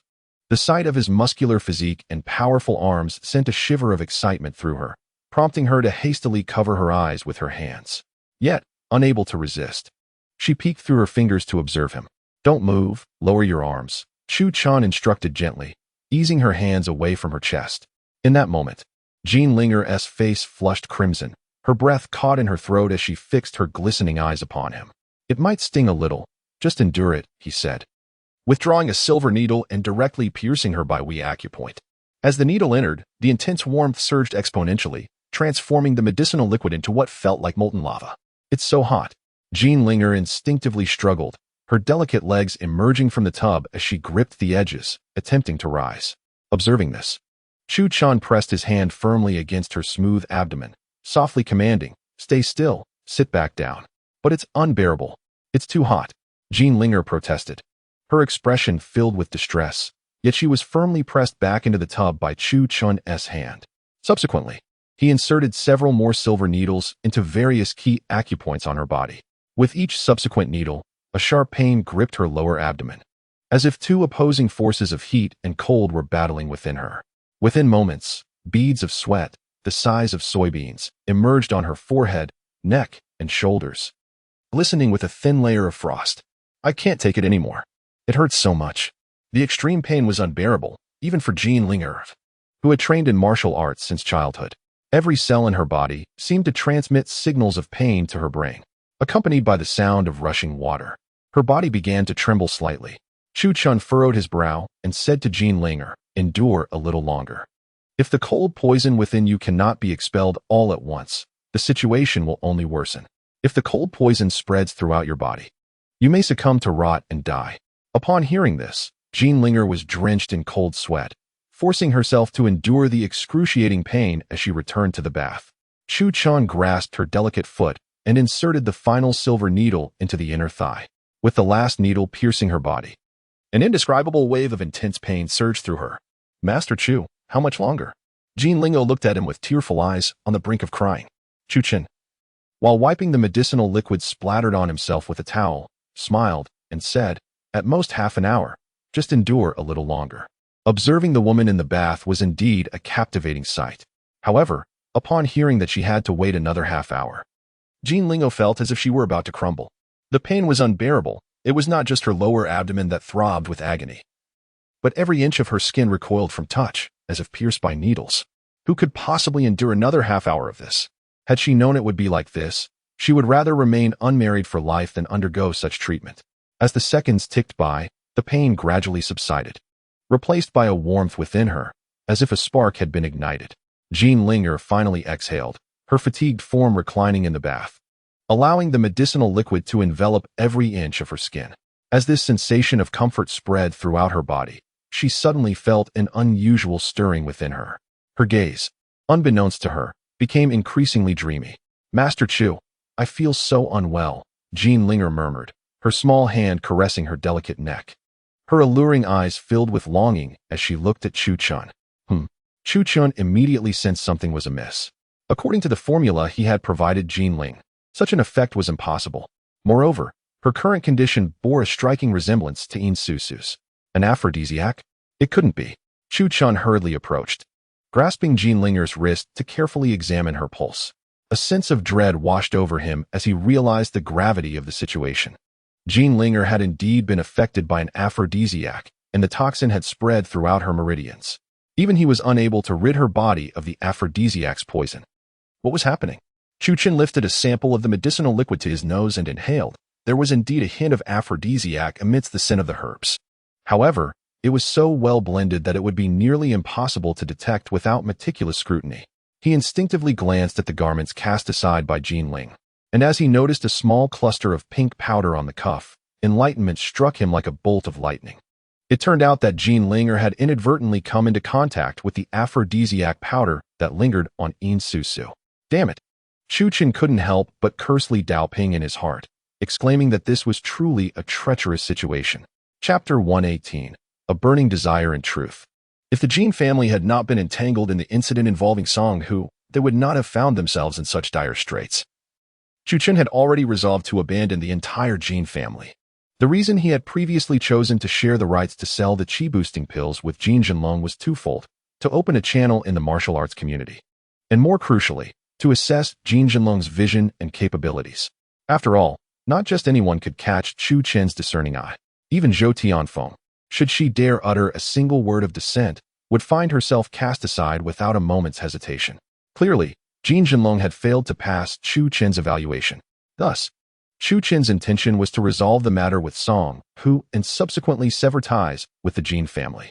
His decision to treat Jean Linger was merely a matter of honoring his promise. However, the situation had spiraled entirely beyond Chu Chen's control. The aphrodisiac powder, if merely inhaled, could be remedied with relative ease, as in the case of Yin Susu, who could be cured with just a couple of needles to expel the toxin. The real issue was that the aphrodisiac had now integrated into Jean Linger's meridians, complicating matters significantly. Once the powder penetrated the bloodstream, if the desires remained unfulfilled, the afflicted individual would undoubtedly meet a tragic end. Moreover, time was of the essence. Chu Chen had little left. Within the span of an hour, the toxicity of the aphrodisiac would inevitably manifest, and at that point, Jean Linger would be at risk of bleeding from her orifices and perishing before his very eyes. Yet, Chu Chen was genuinely reluctant to remain entangled with the Jean family. Damn it, he was truly on the brink of madness. How could the aphrodisiac powder from Yin Susu have come into contact with Jean Linger? Why hadn't he conducted a more thorough inspection earlier? A large curse floated through Chu Chen's mind. However, Jean Linger was no longer granting him any time for contemplation. A delicate hand began to fervently tear at Chu Chen's clothing, and at that moment, her eyes were glazed with desire, nearly consumed by an insatiable fire. She had lost all control over her actions. In her mind, only vivid images of passion and indescribable scenes remained, to the extent that she had completely forgotten Chu Chen's name. Before Chu Chen could fully comprehend the situation, her soft lips had already pressed against his. A shiver coursed through Chu Chen, a wave of exhilarating sensation enveloping him entirely. It was the first time he had been ambushed by a woman so unexpectedly. As the 9 transformations of Yin and the Heavenly Absorption Sutra unfolded, Chu Chen took a deep breath and stepped into the bath. Meanwhile, Jean Jinlong, after consuming a chi-replenishing pill, felt rejuvenated and rose from his sickbed, pacing back and forth in the courtyard. He had discerned from Chu Chen's gaze that the Jean family had been excluded from his plans. From this moment onward, any hope of collaborating with Chu Chen seemed as insurmountable as scaling the heavens. In the past, Jean Jinlong might not have felt such despair, but after experiencing the miraculous effects of the chi-replenishing pill, he realized that Chu Chen was indeed a veritable gem of potential. By aligning with Chu Chen, the Jean family could undoubtedly soar to great heights. Missing this opportunity could mean that the Jean family would never encounter someone as extraordinary as Chu Chen again. As Jean Jinlong pondered how to win back Chu Chen's favor, he was abruptly startled by a commotion emanating from Jean Linger's courtyard. What could be happening? Instinctively, he crossed the threshold to the adjoining courtyard. The sounds within were unmistakably lively. He didn't need to open the door to know what was transpiring. Jean Jinlong was rendered speechless. It was not that he disapproved of such an occurrence, in fact. He had contemplated numerous times whether to send his daughter to Chu Chen in exchange for a brighter future for the Jean family. The complication lay in the fact that the son of the Zhao family from the provincial city was due to arrive the following morning with betrothal gifts. This marriage had only recently been arranged, as Chu Chen had assured the Jean family that he could cure Jean Linger's ailment. Furthermore, the Zhao family was a renowned martial arts lineage with a commendable presence in the business realm, and Zhao Tinda's son, Zhao Kong, was a graduate of a prestigious university. Not only was he handsome, but he was also a remarkable talent excelling in both academics and martial arts. From his teenage years, Zhao Kong had been infatuated with Jean Linger, Although their meetings were infrequent, he consistently showered her with gifts during festivals. Considering all these factors, Jin Jinlong had made the decision to arrange this marriage unbeknownst to Jin Ling, planning to explain the situation when Zhao Kong arrived the next day. Now, with this development, how could he possibly explain the situation to the Zhao family or broach the subject with Jin Ling? In that moment of turmoil, Jin Outyin, having approached quietly from behind, whispered to Jin Jinlong, "Father, this is a fortuitous turn of events. Haven't we found a tremendous ally for the Jin family?" Upon hearing this, Jin Jinlong, frustrated, slapped Jin Outyin across the face, exclaiming, "You foolish child, what good could possibly come of this? You seem to have forgotten that just a few days ago, I arranged a marriage between your sister and the young master of the Zhao family. They are coming to our doorstep tomorrow. How am I supposed to explain this?" Jin Outyin cast a disdainful glance at Jin Jinlong and sneered, "Explain? To whom? Zhao Kong? Father, it's a matter of family. Whoever wins the heart shall claim the prize. What is there to explain? Besides, what business is it of yours? Just hand him over to my sister tomorrow. If she finds him unworthy, then that is not on anyone else." Jin Outyin spoke with an air of nonchalance, nearly driving Jin Jinlong to the brink of fury. "Get lost!" Jin Jinlong snapped, delivering a sharp kick to Jin Outyin's behind. As the father and son made their way toward the courtyard gate, the water sounds from the room suddenly intensified and became frantic. Jin Jinlong froze, a shiver coursing through him, and he hastily exited, his face flushed with embarrassment. Goodness! Jin Outyin glanced at his watch, realizing that over an hour had passed. This was quite extraordinary. As a reaction stirred within him, a wave of pain followed. Ouch! Jin Outyin bent over in agony, fleeing back to his room as if running for his life. After a tempestuous episode, Chu Chen exhaled a breath of relief. Although Jin Ling did not possess a particularly unique constitution, nearly an hour of practice had greatly aided in her recovery. The spiritual energy within her had once again surged. After a considerable time, Jin Ling finally regained her senses. Upon opening her beautiful eyes, she was taken aback and let out a startled scream. Chapter 119. Lu Ruyan is anxious to be honest. Jin Ling was completely stunned by the scene before her. She distinctly remembered soaking in the herbal bath, while Chu Chen was clearly seated on the bed in meditation. How did it come to this? Seeing that Jin Ling had finally awakened, Chu Chen sighed in relief. "You're awake? You were affected by an aphrodisiac." He pointed to the remnants of pink powder on Jin Ling's clothing. Immediately, Jin Ling scrambled off Chu Chen and sat back in the bath, covering her face with her hands and desperately replaying the events in her mind. In truth, during that moment, Jin Ling had been in a daze. Yet she still retained memories of what transpired, particularly the moment she tore away Chu Chen's garments, which left her utterly mortified.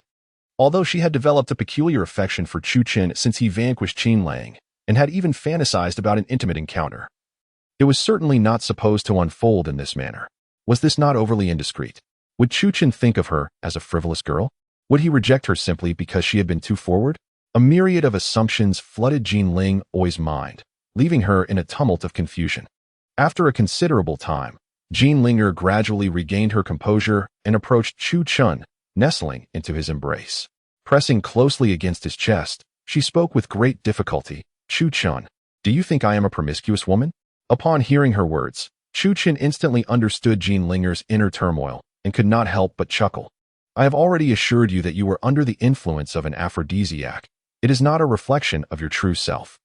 How could I possibly think of you in that manner?" With Chu Chen's reassuring response, Jin Ling finally exhaled a sigh of relief and cautiously inquired, "Has the poison within me been resolved? I mean, the aphrodisiac." Chu Chen furrowed his brows, his expression turning serious as he replied, "It has merely been temporarily suppressed. However, to completely eradicate it will require some time. After all, the poison has permeated your meridians and blood, and it is not so easily dispelled. Nevertheless, you need not worry. It should not reoccur in the short term." Upon hearing this, Jin Ling felt despondent. What if one day Chu Chen was not around, and she suddenly experienced the effects of the poison? Would she have no way to control it?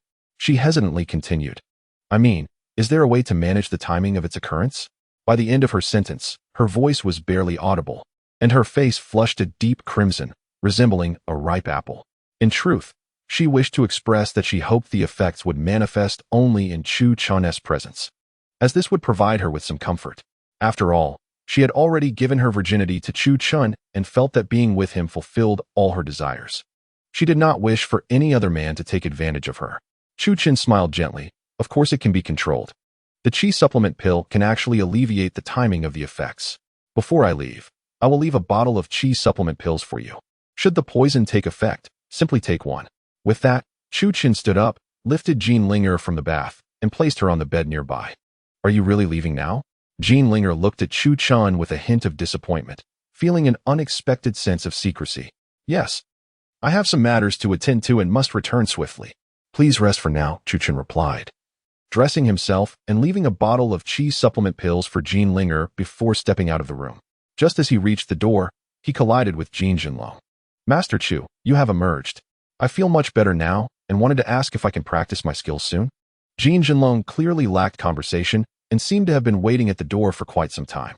Chu Chun smiled calmly. Headmaster Jean, let us arrange it this way. The rights to sell Qi supplement pills in Jiang Province have been granted to Fomen, as long as it is outside Jiang Province. Your family may sell the pills freely.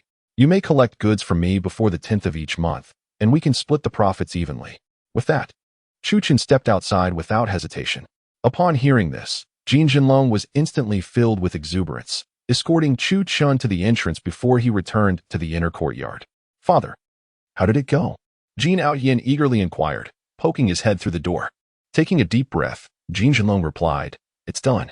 However, we cannot conduct business in Jiang Province, but that is of little consequence. In a few days, I shall visit the neighboring Dong Province to reconnect with some old friends from years past. At this moment, Jean Jinlong felt a profound sense of rejuvenation. Even Jean Outyin couldn't contain his joy. With the rights to sell the Qi supplement pill, he would be able to stride confidently wherever he went. Meanwhile, Lu Ruyan remained on the phone with Li Hui late into the night. This afternoon, many local medical companies in Jiang and those in the provincial capital received invitations to the Qi supplement pill launch, yet she and her daughter were conspicuously overlooked. Given the current fervor surrounding the Qi supplement pill, being excluded from the event effectively relegated them outside the medical sphere in Jiang. Lu Ruyan was increasingly anxious, which compelled her to suppress her disdain for Li Hui and reach out to him. Ruyan, you need not fret. Given your and your mother's standing in the Jiang medical community, you will surely receive an invitation. It is only a matter of time. Li Hui reassured her over the phone while perusing the invitation he held. Should Lu Ruyan be left out, it would suit his designs perfectly. With the rights to sell the Qi supplement pill in his grasp, she would have no choice but to comply with his whims. The thought of Lu Ruyan submitting to him brought a smirk to his face. He had grown weary of various models and internet celebrities. But a woman like Lu Ruyan, exquisite as a celestial being and a formidable figure in the business realm, had always eluded him. The launch is merely days away.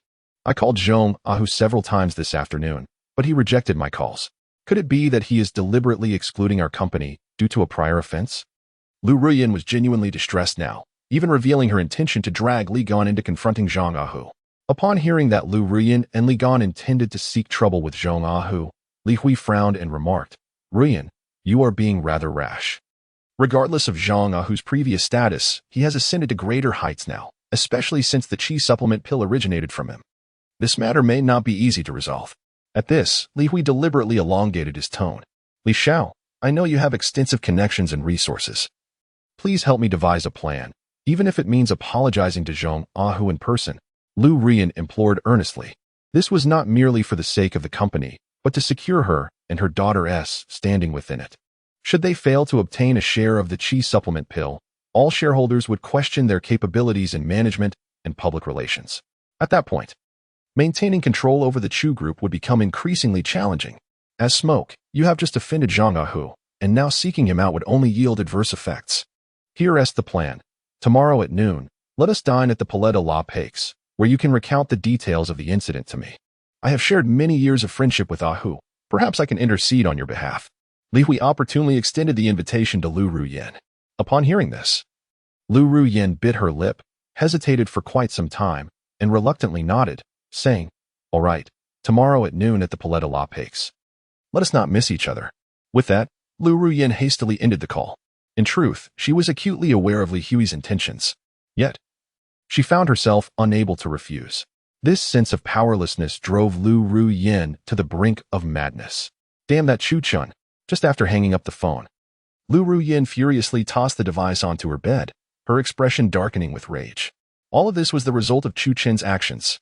Had it not been for his live broadcast that day, which brought her so much humiliation, her and her mother's esteemed status in the Jiangzhou medical circle would have rendered a press conference unnecessary. They could have collaborated directly with the Chu group. Thinking of Chu Chun, Lu Ruyin could not help but recall the traditional medicine conference. If she wished to rehabilitate her and the group's public image and thoroughly expose Chu Chen's lies, she would need to ensure that he made a fool of himself at the conference. With this thought in mind, Lu Ruyin's beautiful eyes sparkled as she picked up the phone once more, searching for a contact saved under the name Kong Lingjie, and dialed. Kong Lingjie was also one of Lu Ruyin's admirers and a judge for the upcoming traditional medicine conference. The phone rang twice before Kong Lingjie's excited voice resonated on the other end. "Ruyin, you finally decided to call me. How may I assist you?" Hearing his sycophantic tone, Lu Ruyin could not suppress a sneer within her heart. Men were hardly different from one another. "Lingjie, I have heard that this year's traditional medicine conference allows provincial pharmaceutical companies to send representatives. Is that correct?" Lu Ruyin's melodious voice reached Kong Lingjie, leaving him utterly captivated. Yes. How wonderful. Are you planning to send someone?" He eagerly replied. "Shall I reserve a spot for your company?" Although the conference had explicit rules stating that no entries would be accepted past the registration deadline, such trivialities posed no obstacle for Kong Lingjie, especially when it concerned his beloved goddess. "I am merely contemplating. I haven't decided whom to send. I wanted to inquire if it is still possible to register in a few days." Lu Ruyin feigned a smile. "There is still time. As long as it's your company, you can register even the day before the selection begins. By the way, when are you available for us to dine together?" Ugh. The same old routine. Lu Ruyin was exasperated. She had no time to dine with him. Had it not been for the purpose of exposing Chu Chan, she would have scarcely bothered to make a call to someone like Kong Lingjie. "Very well, once I have decided on the contestants, let us share a meal together." After hanging up, Lu Ruyin furrowed her brow and exited the room. At that moment, Lu Qinghe was in the living room on the first floor, engrossed in the television. Noticing Lu Ruoyan descending the stairs with a troubled expression, she curiously inquired, "Ruoyan, what is the matter? You seem rather downcast these past few days. Has something happened?" Lu Ruoyan plucked a cherry tomato from the table and, with a hint of resentment, replied, "It's all because of that useless Chu Chun. I'm worried that the issue from the last live stream has reached the developers of the Qi supplement pill, which is why they have yet to send us an invitation letter. However, I have already instructed young Masterly to find a solution. I believe we will see results soon. As for the traditional medicine conference, I plan to hire a renowned old Chinese doctor at a high price to participate. We must ensure that everyone recognizes Chu Chun as the fraud he truly is, not some divine physician." The more she spoke, the more agitated she became, her chest rising and falling dramatically. In her fervor, she accidentally knocked over the teacup on the table. The sound of shattering startled Lu Ruoyan, and she stamped her foot in frustration, clenching her delicate fists. Her teeth gritted as she exclaimed, "This is infuriating." Lu Qinghe, however, spoke with a serious demeanor. "Ruoyan, we need to reconsider the matter of the traditional medicine conference. As far as I know, participants over the age of 40 are disqualified. Where in Jiangzhou could we find such young esteemed doctors?" Lu Ruoyan laughed lightly. "Mother, you cannot truly believe that Chu Chan possesses any medical skills? I merely intend to find someone to expose him. Winning the championship is of no consequence. My sole aim is to ensure everyone knows he is a charlatan. Once I unveil his deceit, our reputations will be restored, will they not? Furthermore, we can leverage this to undermine his new venture, Chu Pharmaceuticals, driving his company out of Jiangzhou, perhaps even leading to his bankruptcy." Lu Qinghe pondered for a moment before replying. "Ruoyan, I must caution you. The current Chu Chun is vastly different from the one you remember. You must—" "Oh, mother," Lu Ruoyan interrupted impatiently. "What difference does it make? He was once a cripple, and now he merely has regained some mobility. Ultimately, he remains a useless man, does he not? In any case, do not concern yourself with this matter. I have my own plans." With that, Lu Ruoyan stormed upstairs in a huff. Watching her retreating figure, Lu Qinghe felt an inexplicable sense of unease. While she had no authority to speak on many matters, there was one truth she was acutely aware of. Chu Chun was certainly not the impotent fool everyone believed him to be. In fact, he was remarkably potent in that regard. The night passed in silence, and the following morning, just after Chu Chun finished his breakfast, a call from Jean Linger came through. Chu-Chen, I am in excruciating pain. It seems that the poison is about to take effect again. Hurry, come and save me. Before Jean Lingo could finish her desperate plea, the phone slipped from her grasp and fell to the ground. Hiss. Chu-Chen furrowed his brow, astonished that Li Daoping's concoction had such terrifying potency. From the tone of her voice, it was evident that Jean Lingo was on the brink of collapse. Could it be that even the chi-boosting pill could not suppress the lingering toxins within her? With a hint of concern, Chu-Chen swiftly rose and departed, hailing a taxi at the intersection and heading towards the Jean family estate. In truth, Jean Linger had hesitated to call Chu-Chen, aware that he had many pressing matters to attend to. She feared that her incessant demands might drive him away. However, her father Jean Jinlong and brother Jean Outyin had left early that morning without breakfast, evading any confrontation with Zhao Kong. Moreover, they could not possibly explain the situation to Chu-Chen, as it was a complete misunderstanding. After finishing her breakfast, Jean Lingo felt an unbearable heat enveloping her. Initially, she dismissed it as a normal reaction following the expulsion of cold toxins. Yet soon, an unusual sensation surged within her, prompting her to take a chi-boosting pill in haste. However, upon ingesting the pill, it felt as though she had poured oil onto a raging fire, and she was nearly consumed by an overwhelming desire. It was only in desperation that she reached out to Chu-Chen for help. Upon Chu-Chen's arrival at the Jean residence, he found that Jean Jinlong and his son were absent. He inquired of the housekeeper, "Where is your young mistress?" The housekeeper, bowing and scraping, replied, "Master Chu. The young mistress had breakfast this morning and then retired to her room. She has not emerged since. Perhaps you should go and check on her?" As he spoke, the housekeeper led Chu-Chen to the entrance of Jean Linger's courtyard, gesturing for him to proceed before turning away. Chu-Chen hurriedly pushed the door open, and upon entering the inner room, he was met with the sight of Jean Linger, completely bare and writhing in unbearable heat, her gaze fixated on the doorway with longing. "Chu-Chen, I am so uncomfortable," Jean Lingo gasped, leaping from the bed and lunging towards him. Chapter 121. Wearing the green hat?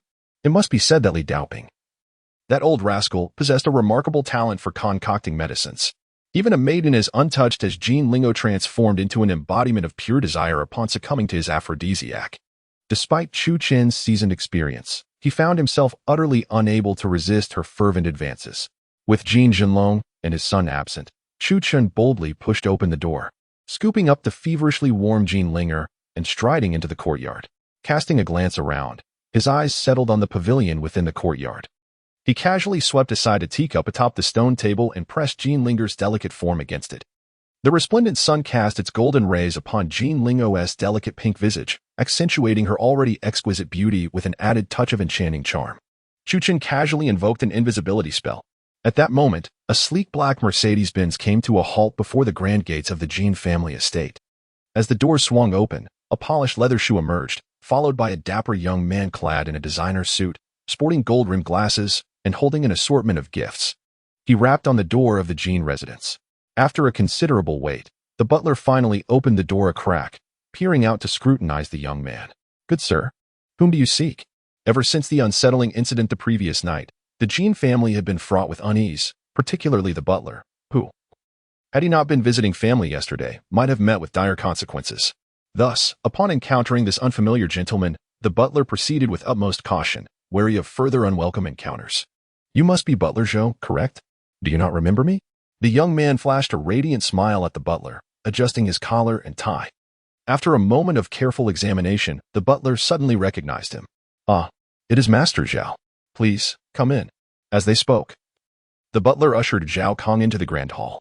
"Butler Zhou, where is Uncle Jean?" As soon as he settled into a seat, Zhao Kong eagerly inquired, handing over the gifts to the butler. "Ah, Master Zhao, your visit is unfortunately timed.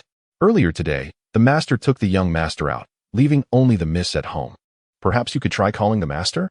The butler, all smiles, accepted the gifts and instructed a servant to pour tea for Zhao Kong. Zhao Kang glanced at his watch, initially frowning, before pulling out his phone to dial Jean Jinlong. However, as soon as the call connected, a message indicating that the number was out of service echoed on the line. Puzzled, Zhao Kong tucked his phone away and grinned at the butler. "Never mind. I shall wait a while. By the way, is Lingo at home?" As he spoke, Zhao Kong rose to head toward the backyard. The butler hastily intercepted him, his expression becoming somewhat strained. Master Zhao, the miss is feeling unwell and it is not convenient for her to receive guests. Please sit for a moment. I will contact the master. With that, the butler firmly guided Zhao Kong back into his seat before turning and rushing out. This was a predicament. As he dashed outside, the butler's mind raced with anxiety. He was all too aware of the ruckus emanating from the backyard, where the sounds were thunderous. Zhao Kang's affections for the young lady were well known throughout the Jin household. Who among them was unaware? If Zhao Kong were to stumble upon the scene, the butler frantically dialed Jin Jinlong's number multiple times, only to be met with an inability to connect. What to do? What to do? As the calls continued to fail, beads of cold sweat formed, soaking into his pockets. Meanwhile, observing the butler's hurried demeanor, Zhao Kong furrowed his brow. Is Lingo ill? Zhao Kong, seizing the opportunity while the steward was distracted, quietly rose to his feet. With a swift turn, he made his way to the back door of the front hall, gently pushing it open to step into the rear courtyard. Huh! A sudden chill ran through Zhao Kong as an ominous sound reached his ears. His heart sank at the thought, prompting him to instinctively stride towards the gate of Jin Lingo's courtyard, pressing his ear to the door, straining to discern the commotion within. Hiss! The moment he listened, a wave of fury surged over him, as if dark clouds loomed ominously above. The indignation ignited within him, flaring up to his very forehead. The Jin family, father and daughter, had gone too far. Even if they were unwilling to forge a marriage alliance with the Zhao family, such humiliation was utterly intolerable. With this in mind, Zhao Kong raised his leg and with a resounding bang, kicked the courtyard door open. Clang! The sound echoed as the door slammed against the wall, startling the steward, who was as anxious as an ant on a hot pan, causing him to flee towards the rear courtyard in fright. By the time young Master Zhao reached the backyard, he was utterly dumbfounded. There stood Zhao Kong, eyes ablaze with fury, storming into Jin Linger's courtyard with an intimidating presence.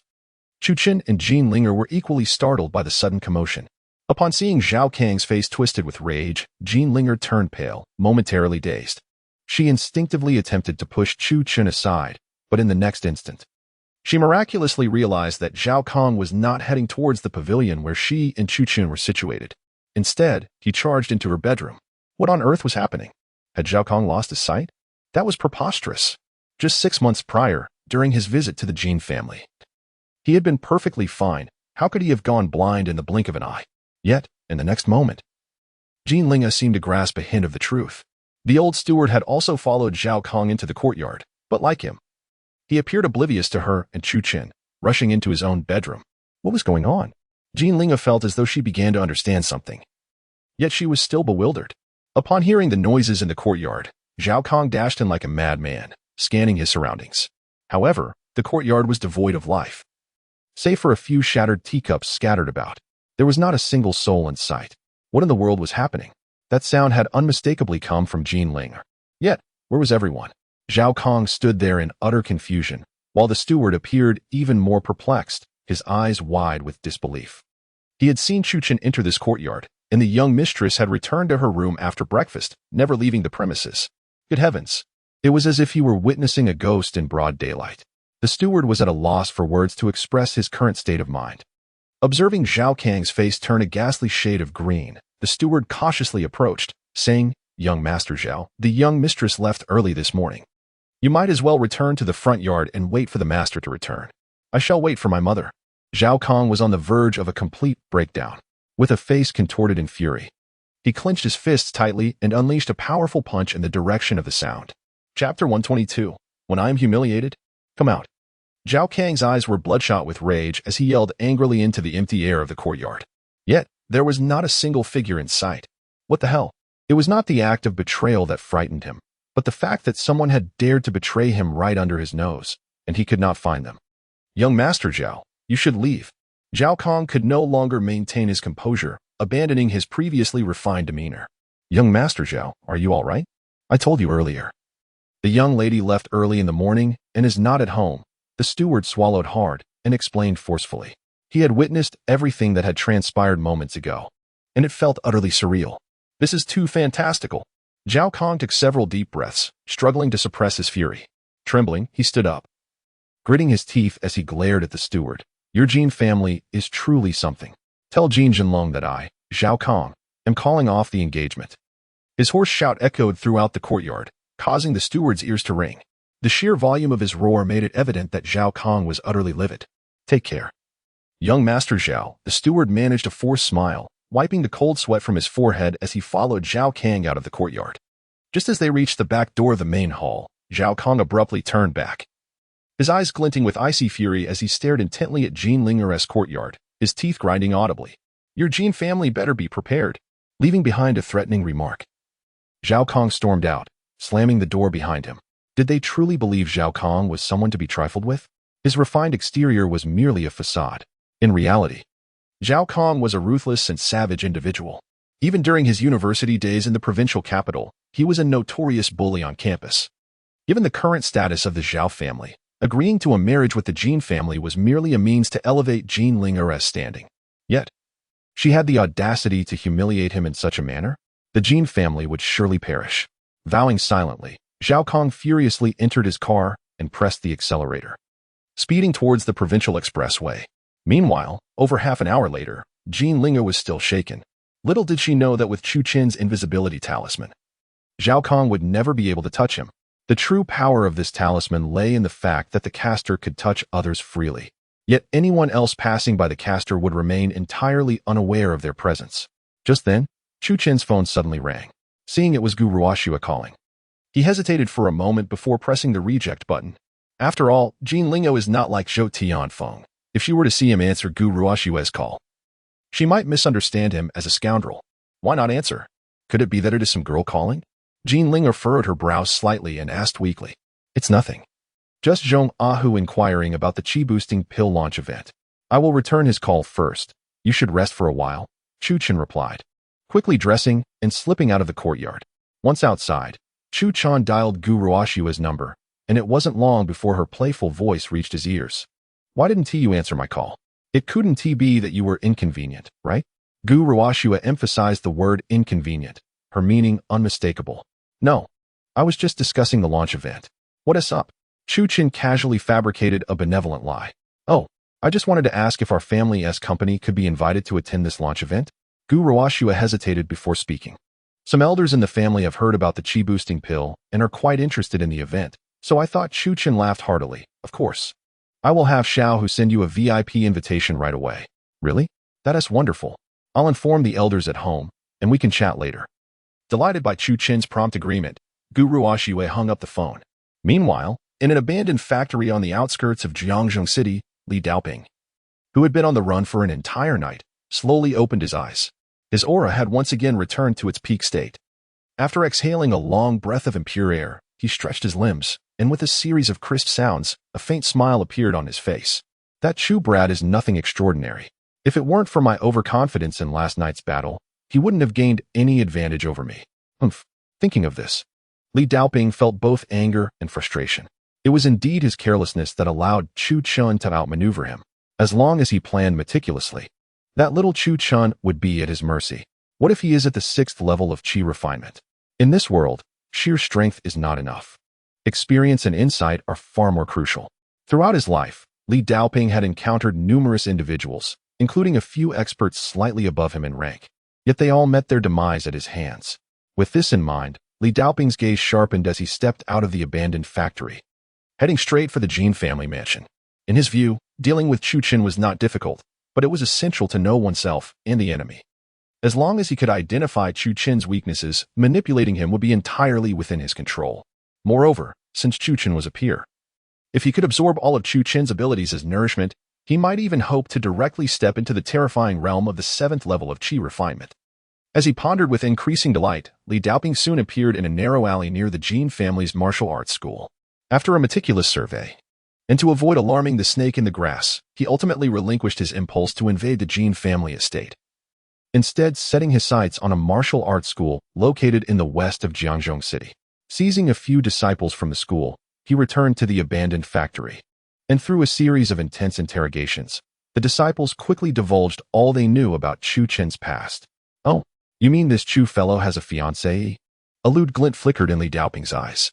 Indeed, and his fiancée is none other than the renowned beauty and CEO of Jiangzhou, Lu Ruyan. Master, we have revealed everything we know. Please, spare us. We are innocent, pleaded one of the martial arts disciples, kneeling in desperation. Li Daoping smirked coldly, his eyes gleaming with malice. Ah, you are indeed innocent. How about this? I shall grant you a journey, shall I? As he spoke, he slowly reached for the soft sword at his waist. Master, we can walk on our own. You need not trouble yourself. Before the disciple could finish, Li Daoping struck with sudden ferocity, severing the man's head in a single stroke. The remaining disciples, still in shock, were swiftly dispatched by Li Daoping as well. Lu Ruyan? Heh, Chu Chun, today I shall prepare your bridal chamber, he cackled, his laughter echoing as he twirled his dust whisk and strode toward the heart of Jiangzhong City. At that moment, Lu Ruyan lounged in a delicate pink sheer nightgown, half reclined on the sofa, propping her phone with her bosom as she scrolled through the trending news. Her long, fair legs were tightly crossed, and the edge of her nightgown subtly revealed a hint of white lace. Nearby, Lu Qinghe, with her voluptuous figure fully exposed to the air, clutched a cushion, sprawled across the other end of the sofa, casually lifting a large peach to her lips. Li Daoping, stealthily lurking outside the window, beheld this intoxicating scene, feeling as though the blood within him was boiling. Particularly, Lu Ruyan's figure, from his vantage point, was laid bare before his eyes. Chu, you truly are a fortunate man, Li Daoping gritted his teeth in resentment. Bang! In the next moment, he raised his leg and kicked the window open. Startled by the sudden crash behind them, Lu Qinghe and Lu Ruyan turned in unison to face Li Daoping. Ah! Lu Qinghe shrieked as she saw an old man in a Taoist robe, with wild eyes leering at her and Lu Ruyan. Lu Ruyan, equally alarmed, dropped her phone and grabbed a cushion to shield her alabaster skin, her expression tense as she demanded, Who are you? Who let you in? Mom. Mom. Due to her overwhelming panic, the delicate straps of Lu Ruyan's sheer nightgown slipped, causing her to inadvertently expose her flawless back, eliciting a heavy swallow from Li Daoping. My goodness, this mother and daughter pair are truly rare beauties. Taking a deep breath to suppress a certain urge within, Li Daoping stepped forward, seizing Lu Ruyan's hair and lifting her from the sofa. He grinned. You must be Chu Chen's fiancée, am I right? His gaze, invasive and predatory, roamed over Lu Ruyan's figure. Let go of me. I am not that useless man's fiancée, Lu Ruyan shouted in terror, desperately slapping at Li Daoping's arms. Yet, her futile attempts only served to heighten his excitement. Li Daoping licked his lips in anticipation. Release my daughter. Lu Qinghe, he cried out, grabbing a fruit knife from the table and lunging at Li Daoping. Oh, quite fiery, aren't we? Excellent. Once I deal with that little brat Chu Chun, I shall enjoy training you. Li Daoping's hand clamped down on Lu Qinghe's delicate neck, and as a wave of suffocation enveloped her, the fruit knife slipped from her grasp. Feeling the warmth of Lu Qinghe's skin, Li Daoping's hands trembled with excitement as they traced along her graceful neck. Stop it. Just then, Aunt Wu shouted, kicking fiercely towards Li Daoping's groin. Li Daoping swiftly hooked his leg, catching Aunt Wu's delicate foot and forcefully sending her stumbling forward, causing her to crash heavily onto the sofa. Casting a glance at Aunt Wu, who wore nothing but an apron, Li Daoping's breath grew ragged. This family is simply too provocative. Even the maid dresses so daringly and seductively? Suppressing the volcanic heat surging within him, Li Daoping hoisted Lu Ruyan onto his shoulder, coldly stating, If you don't wish to see her suffer at my hands, ensure that Chu Chen presents himself to me before midnight. With a menacing remark, he carried Lu Ruyan away. Chapter 124. Controlling Lu Qinghe Ruyan. Lu Qinghe, disregarding her own nudity, dashed out of the door in a frenzy.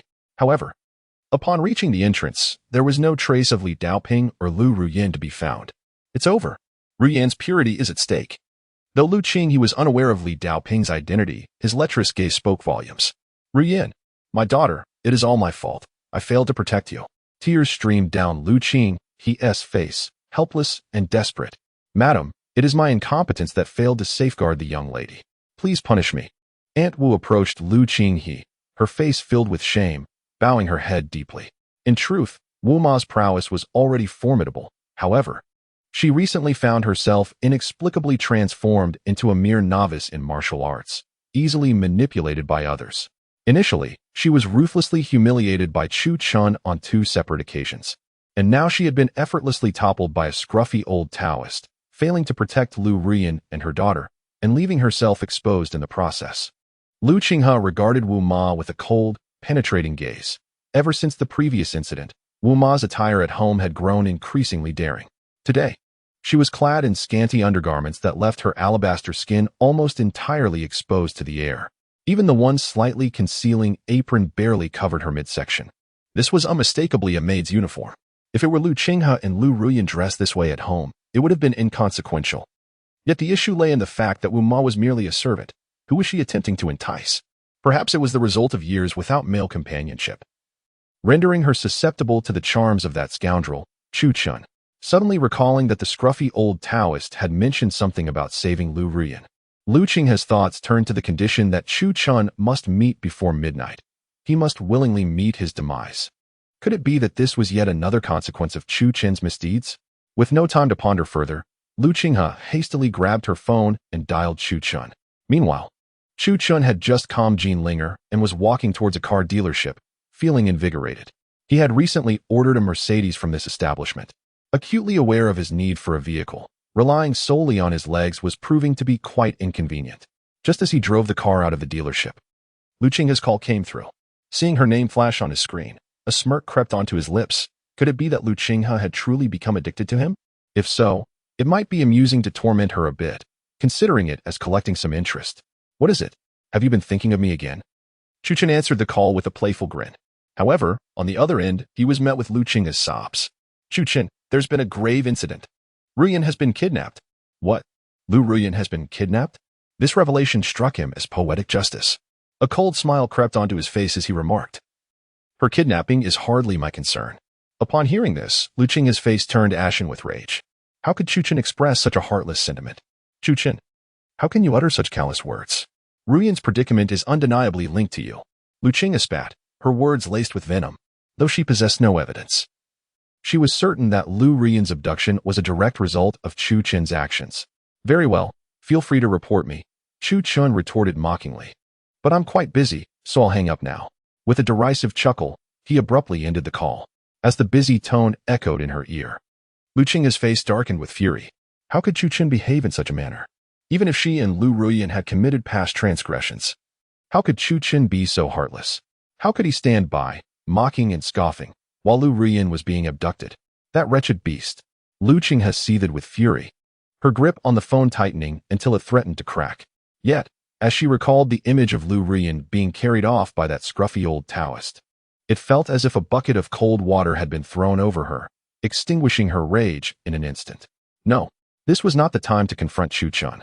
To save her daughter, she must endure for the time being. All her grievances paled in comparison to Lu Ruyan's innocence. If only Lu Ruyan could safely return to her side, then what harm could it do to temporarily tolerate this little scoundrel?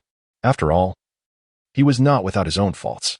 With this thought, Lu Qinghe trembled as she picked up the phone and dialed Chu Chen once more. Chu Chen glanced at the caller ID with a playful smirk before casually pressing the reject button. As the voicemail greeting echoed in her ears, Lu Qinghe felt as if she might explode. That wretched beast actually had the audacity to reject her. As her breaths grew heavier, her chest heaved and swayed. One day, I will settle this score with you. Lu Qinghe forced herself to suppress her anger and dialed Chu Chen again. Yet, within moments, he rejected the call once more. Chu Chen seemed intent on making her anxious, slowly taming Lu Qinghe bit by bit. It was not until the phone rang for the third time that he finally answered, taking his time. Chu Chen, I'm begging you, please save Ruyan. You cannot just stand by and watch her be violated by an old man with white hair. Lu Qinghe implored, desperation lacing her voice. I know that in the past, it was my daughter and I who wronged you, but this is all my fault alone. It has nothing to do with Ruyan. If you are angry, direct it at me and spare Ruyan, please. She spoke through gritted teeth, suppressing her fury. She understood all too well that, given the old Taoistess skills, even involving the police would be futile and could place Lu Ruyan in greater danger. The only one who could save Lu Ruyan now was Chu Chen. No matter how much she resented him, she had to wait until Lu Ruyan was safe before settling the score. It's easy for you to say it has nothing to do with her. Do you truly believe that I will let her off the hook? Chu Chen's voice was icy. The memories of all he had endured over the past 3 years sent a chill through him, igniting a murderous impulse within. Even though he was a naturally gifted alchemist, the lengths this mother and daughter had gone to in order to exploit his abilities were unforgivable, especially as they stripped him of his rights as a man. Chu Chen, can't you just think of it as me begging you? As long as you can safely bring Ruyan back, I will do whatever you wish. Just promise me, and I will ensure your satisfaction," Lu Qinghe cried, her voice trembling with tears. "Indeed, you possess remarkable skill. However, I regret to say that you can no longer satisfy my needs." With a smile gracing his lips, Chu Chen spoke as he navigated the vehicle. "Chu Chen." Lu Qinghe was so incensed that her mind became a whirlwind, the world around her dissolving into a blur. "If only you agree to save Ru Yan, I can submit to your whims," she uttered through clenched teeth, struggling to maintain her composure. Chapter 125. Yielding to circumstances, a smirk played at the corners of Chu Chen's mouth as he chuckled softly. "Change into something presentable and freshen up for me. I hope to witness a different side of you today." With that, he ended the call. Setting down the phone, Lu Qinghe slumped onto the sofa. As if her very soul had been siphoned away, her energy depleted. She loathed the notion of being toyed with by Chu Chen. Yet an unprecedented sense of helplessness engulfed her completely. "Madam, has Mr. Chu promised to save Miss?" Wu Ma inquired cautiously. Lu Qinghe turned her gaze towards Wu Ma. Despite her efforts to conceal her emotions, the flush on her cheeks betrayed her. That wretched woman is actually anticipating Chu Chen's arrival. Yet, amid her fury, she instinctively clutched her chest. The moment she heard Chu Chen's last words, a flicker of warmth ignited within her heart, one that she had not expected. After all, she too was a woman, one over 30, yearning for affection from a man. With a long sigh, Lu Qinghe nodded slightly. "Yes, he has agreed. Wu Ma, you may return to your room now. Your presence is no longer required here." Ignoring Wu Ma's response, she languidly swayed her curvaceous form back to her room. It was the first time Wu Ma had witnessed Lu Qinghe so despondent. With a soft sigh, she secured the doors and windows before silently retreating to her own quarters. Driving the newly acquired Mercedes-Benz, Chu Chen intentionally slowed his pace, taking nearly an hour to arrive at the entrance of the Lu family villa. After exiting the vehicle, he adjusted his collar and strode towards the villa. Just as he was about to knock, he noticed the door was ajar, not fully closed. Thus, he simply pushed it open and entered. Upon stepping inside, his eyes were immediately drawn to Lu Qinghe, who stood at the entrance in a figure-hugging dress, arms crossed. This attire must be her usual work outfit. However, at that moment, the two buttons of her crisp white shirt were deliberately undone, revealing a bare décolletage that seamlessly blended professionalism with seduction, a striking contrast to the Lu Qinghe he had previously encountered. "Chu Chen, are you satisfied with my attire?" Lu Qinghe's voice was tinged with a husky quality, clearly a result of the intense psychological battle she had just endured. "Yes, it looks quite good," he replied. Step forward. Gently lifting the shirt of Lu Qinghe, deliberately unbuttoning two of its buttons. He cast a glance at the view within, a playful smile gracing his lips. "Is this how you dress for work?" "You!" Lu Qinghe exclaimed, abruptly raising her head, her beautiful eyes glinting with cold fury as she fixed her gaze on Chu Chen. "What is the matter? You seem rather unwilling." Chu Chen's smile deepened with mischief. Upon hearing his subtly threatening tone, Lu Qinghe slowly closed her eyes, taking a deep breath to suppress the anger brewing within her. After a moment, she managed to present a smile once more. "It's getting late. Let us head upstairs." Chu Chen playfully patted her ample backside. With a sharp sound, it resonated throughout the entire villa. In the maid's quarters, Mama Wu, who had been eavesdropping, involuntarily shuddered. As Chu Chen removed his outer garments, he looked at Lu Qinghe with a teasing glint. "Why close the door? Afraid Mama Wu might hear? What is there to fear? After all, I've already played games with her before. Open the door," he commanded. Lu Qinghe's face darkened, pursing her lips as she attempted to speak softly. "Chu Chen, must you be so excessive?" With a sharp slap, Chu Chen struck Lu Qinghe's ample backside, his fingers gripping the fabric of her fitted skirt, tearing it effortlessly. The pink fabric yielded, revealing her fair skin to the air. Casting a glance at Lu Qinghe's disheveled appearance, Chu Chen shook his finger with a smirk. "Oh no, I want her to hear. I want her to see." "Excessive? For the past 3 years, the things you all have done to me far exceed this in magnitude. If you wish for me to save your daughter, you will obey my commands." Lu Qinghe clenched her delicate fists, her heart in turmoil. Yet, ultimately, she complied with Chu Chen's orders, turning to open the door. Just as she was about to turn back, Chu Chen's strong arm seized her waist, pulling her into his embrace. Meanwhile, downstairs, the door to the maid's quarters opened a crack. He. Chu Chen's gaze sharpened, a playful expression dancing on his face. Chapter 126. To kill or not to kill. As night descended, Lu Qinghe lay on the bed like a fish washed ashore, gasping for breath. Turning to glance at the exhausted Lu Qinghe, Chu Chen rolled out of bed, donned his clothes, and leaped out of the second-floor window. Only after he departed did Lu Qinghe muster the strength to rise, swaying as she made her way to the bathroom. Chu Chen, you beast, she seethed between clenched teeth. Elsewhere, Chu Chen exited the Lu family villa, conjuring a spirit-seeking talisman in the air. Locate and track. As the words fell, Chu Chen cast a strand of Lu Ruiyan's hair into the air. With a single utterance, that hair instantly transformed into a wisp of ethereal blue flame, soaring towards the direction of the abandoned factory on the outskirts. Though both were tracking spells, Chu Chen's tracking technique was on an entirely different level compared to Li Daoping's celestial search. Before long, guided by the flickering azure flame, Chu Chen arrived at the entrance of the derelict factory. Peering through the dimly lit interior, he beheld a delicate, snow-white figure suspended from a beam in the center. At that moment, Lu Ruiyan was already in a state of disorientation, her body marred by numerous bruises, unmistakably the result of her struggles against Li Daoping's brutal assault. Who would have thought that Lu Ruiyan was such a chaste and indomitable woman? Observing the battered Lu Ruiyan, a playful smile graced Chu Chen's lips. One day, he would ensure that Lu Ruiyan and her daughter, Lu Qinghe, would obediently submit to him. At that time, he was eager to see just how fierce Lu Ruiyan's resistance could be. Youngster, come inside to meet your demise. Just then, a chilling voice resonated from within the factory. Chu Chen chuckled softly and stepped inside. There, he found Li Daoping perched ominously atop a mound of earth, his eyes glinting with malice as they fixated on Chu Chen. Yet, upon closer inspection, several scratches marred his face. Seeing this, Chu Chen couldn't help but laugh heartily. Old fool, it's no injustice to call you a waste. How does it feel to have your plans thwarted, only to suffer the consequences? Without needing to ask, Chu Chen could surmise that Li Daoping had attempted to force himself upon Lu Ruiyan, only to be met with her fierce resistance, resulting in her nails leaving marks upon his face. In his humiliation and fury, he had suspended Lu Ruiyan and savagely beaten her. A 6th-level Qi refining master.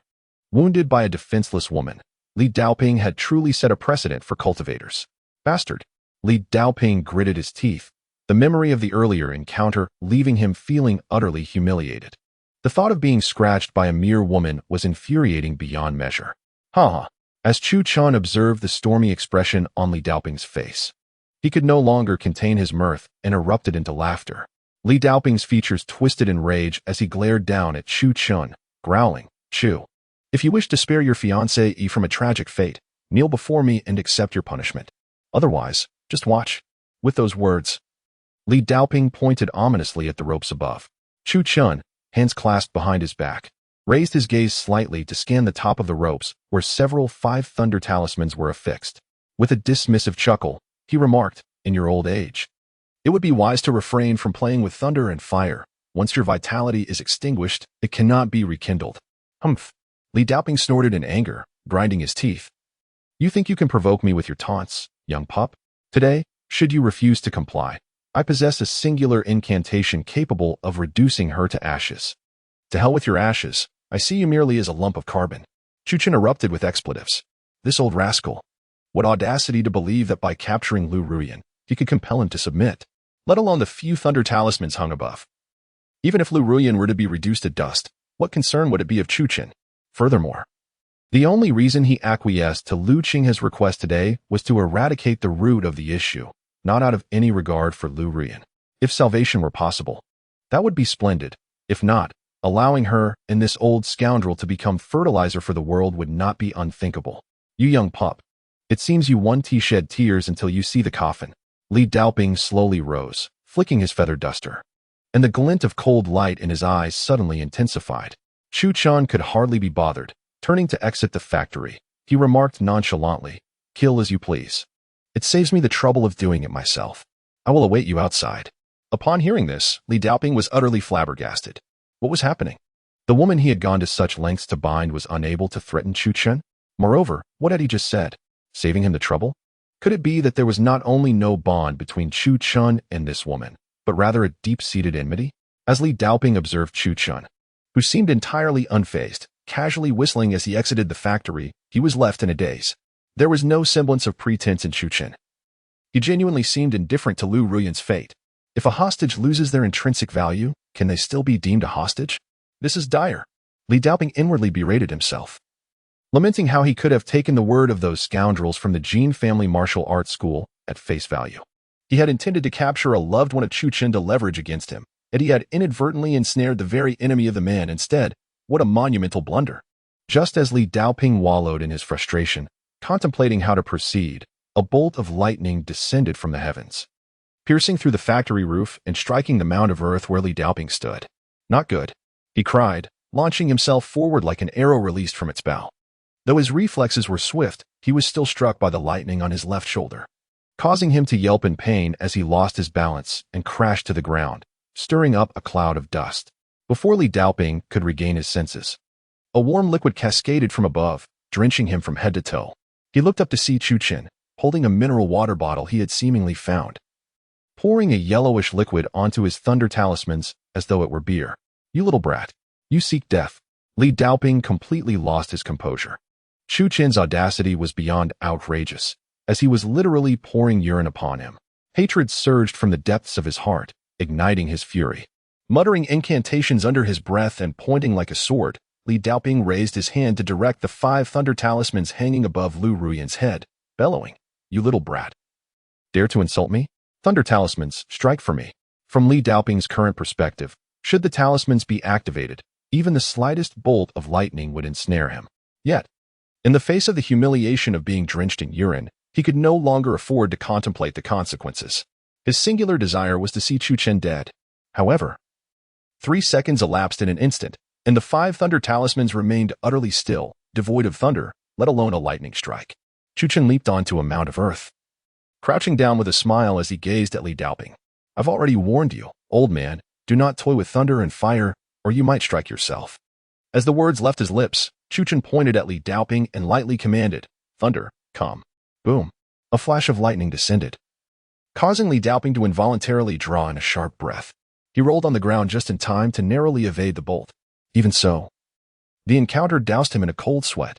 Was it possible that Chu Chen could summon lightning without the use of talismans? Was it truly that simple? This was utterly inconceivable.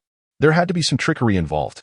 Surely, while he was chanting his incantation, Chu Chen must have been casting a spell simultaneously. Otherwise, such a fantastical occurrence was impossible.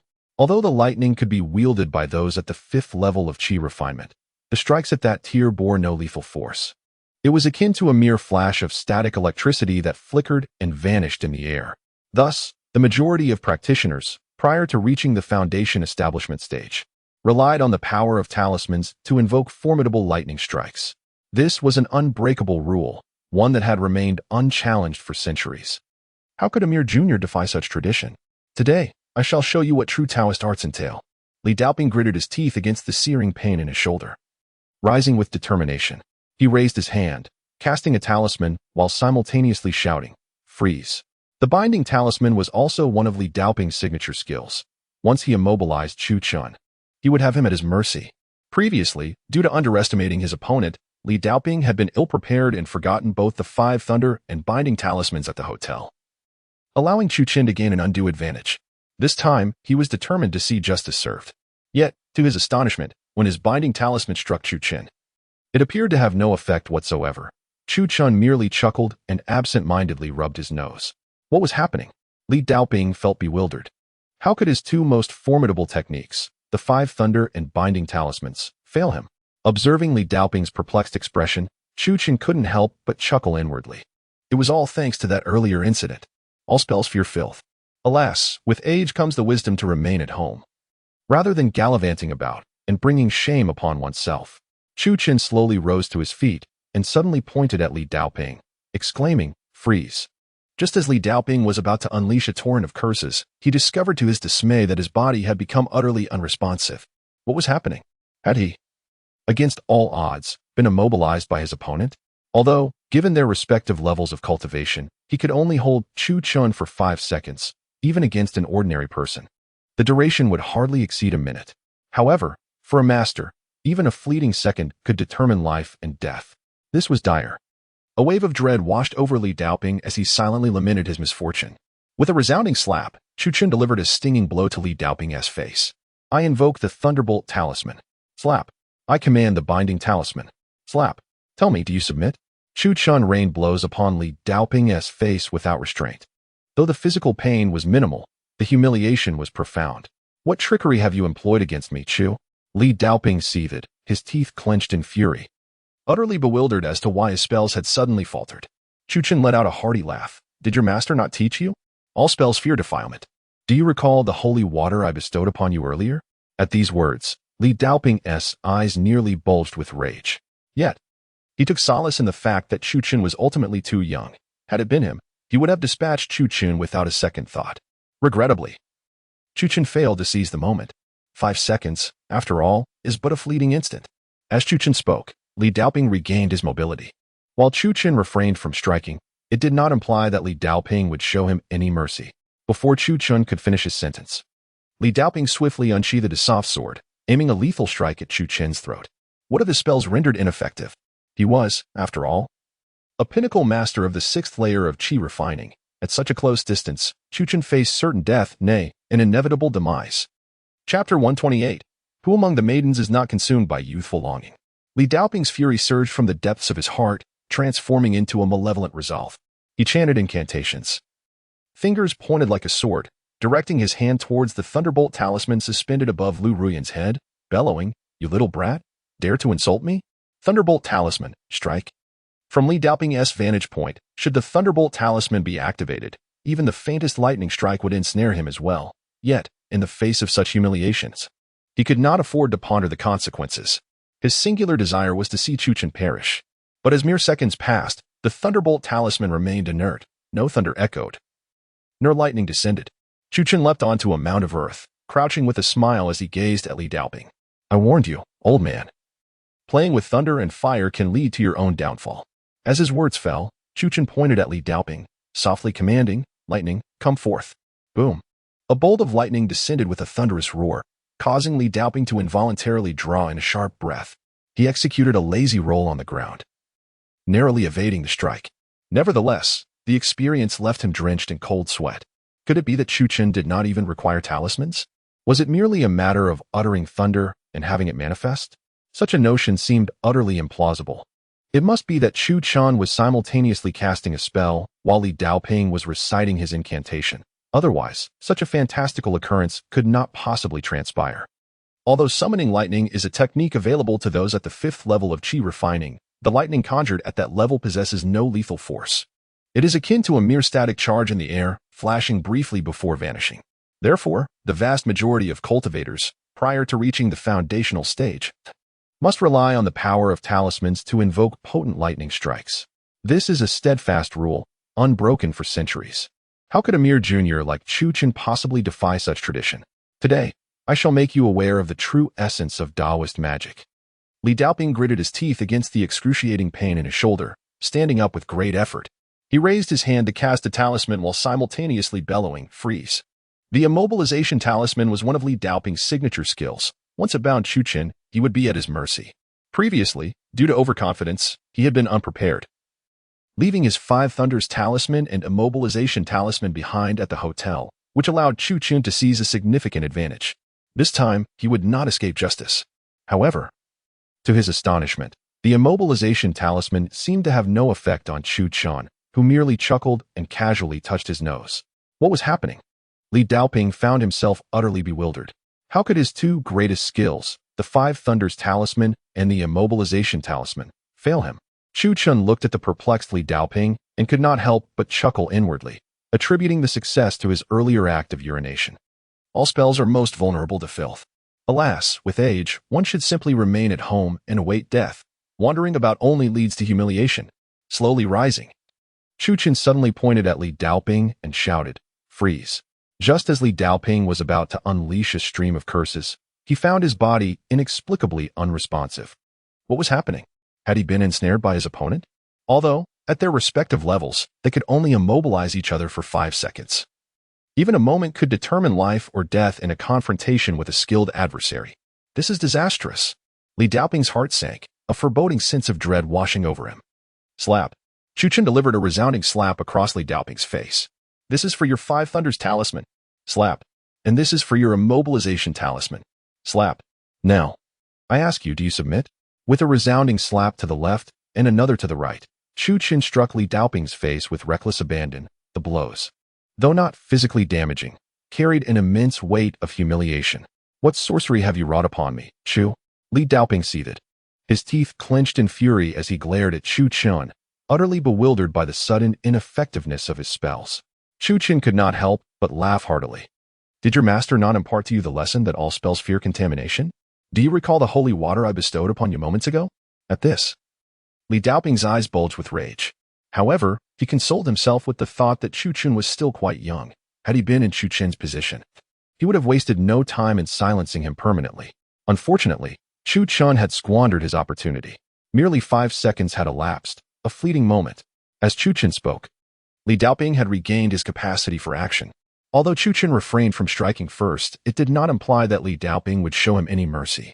Before Chu Chen could finish his words, Li Daoping suddenly drew his flexible sword from his waist and aimed a lethal strike at Chu Chen's throat. What did it matter if his spells were rendered useless? He was a consummate master at the 6th level of Qi refinement, and at such close range. Chu Chen was destined for peril. No, certain death. Die, you impudent wretch. Li Daoping's eyes glinted with madness as he envisioned the moment he would sever Chu Chen's head. Old fool, do you still not comprehend? Chu Chen's eyes narrowed slightly, his focus unwavering as he regarded the descending blade with a disdainful smile. If their initial encounter had seen Li Daoping hold his own against Chu Chen, now, the latter was more than capable of overwhelming him. The reason Chu Chen had not seized the opportunity to eliminate Li Daoping earlier was not due to a lack of experience or a surfeit of compassion, but rather a firm belief in his own abilities. After a day and night, he had fully restored himself, whereas Li Daoping had merely mended his external injuries. The true energy within him had not been replenished. He could barely muster half of his previous strength. In that moment, Li Daoping's strike only served to affirm Chu Chen's suspicions. "I understand you well. Now, meet your demise." Li Daoping, consumed by rage and desperation, had but one singular thought: to slay this insolent brat. Clang. In the next instant, an astonishing scene unfolded before Li Daoping's disbelieving eyes. Chu Chen, unhurried and composed, slowly raised his hand, pinching the sword with 2 fingers, firmly immobilizing it. No matter how Li Daoping strained, the sword seemed to have taken root in Chu Chen's grasp, utterly unyielding. Hiss! Li Daoping's heart sank as he realized the gravity of the situation, but it was far too late. With a swift motion, Chu Chen raised his right hand, and a brilliant golden light erupted from his palm. The radiant golden glow enveloped the entire abandoned factory. Annihilation palm? Li Daoping's pupils constricted in shock as he gasped. You are the heir of the North Emperor Dragon Sovereign? This is impossible. The Northern Emperor's lineage has long been extinguished. I am not a repository of endless questions. If you have doubts, go inquire with King Yin in the underworld. With a cold snort, Chu Chen struck Li Daoping's head with a palm as swift as lightning. Bang!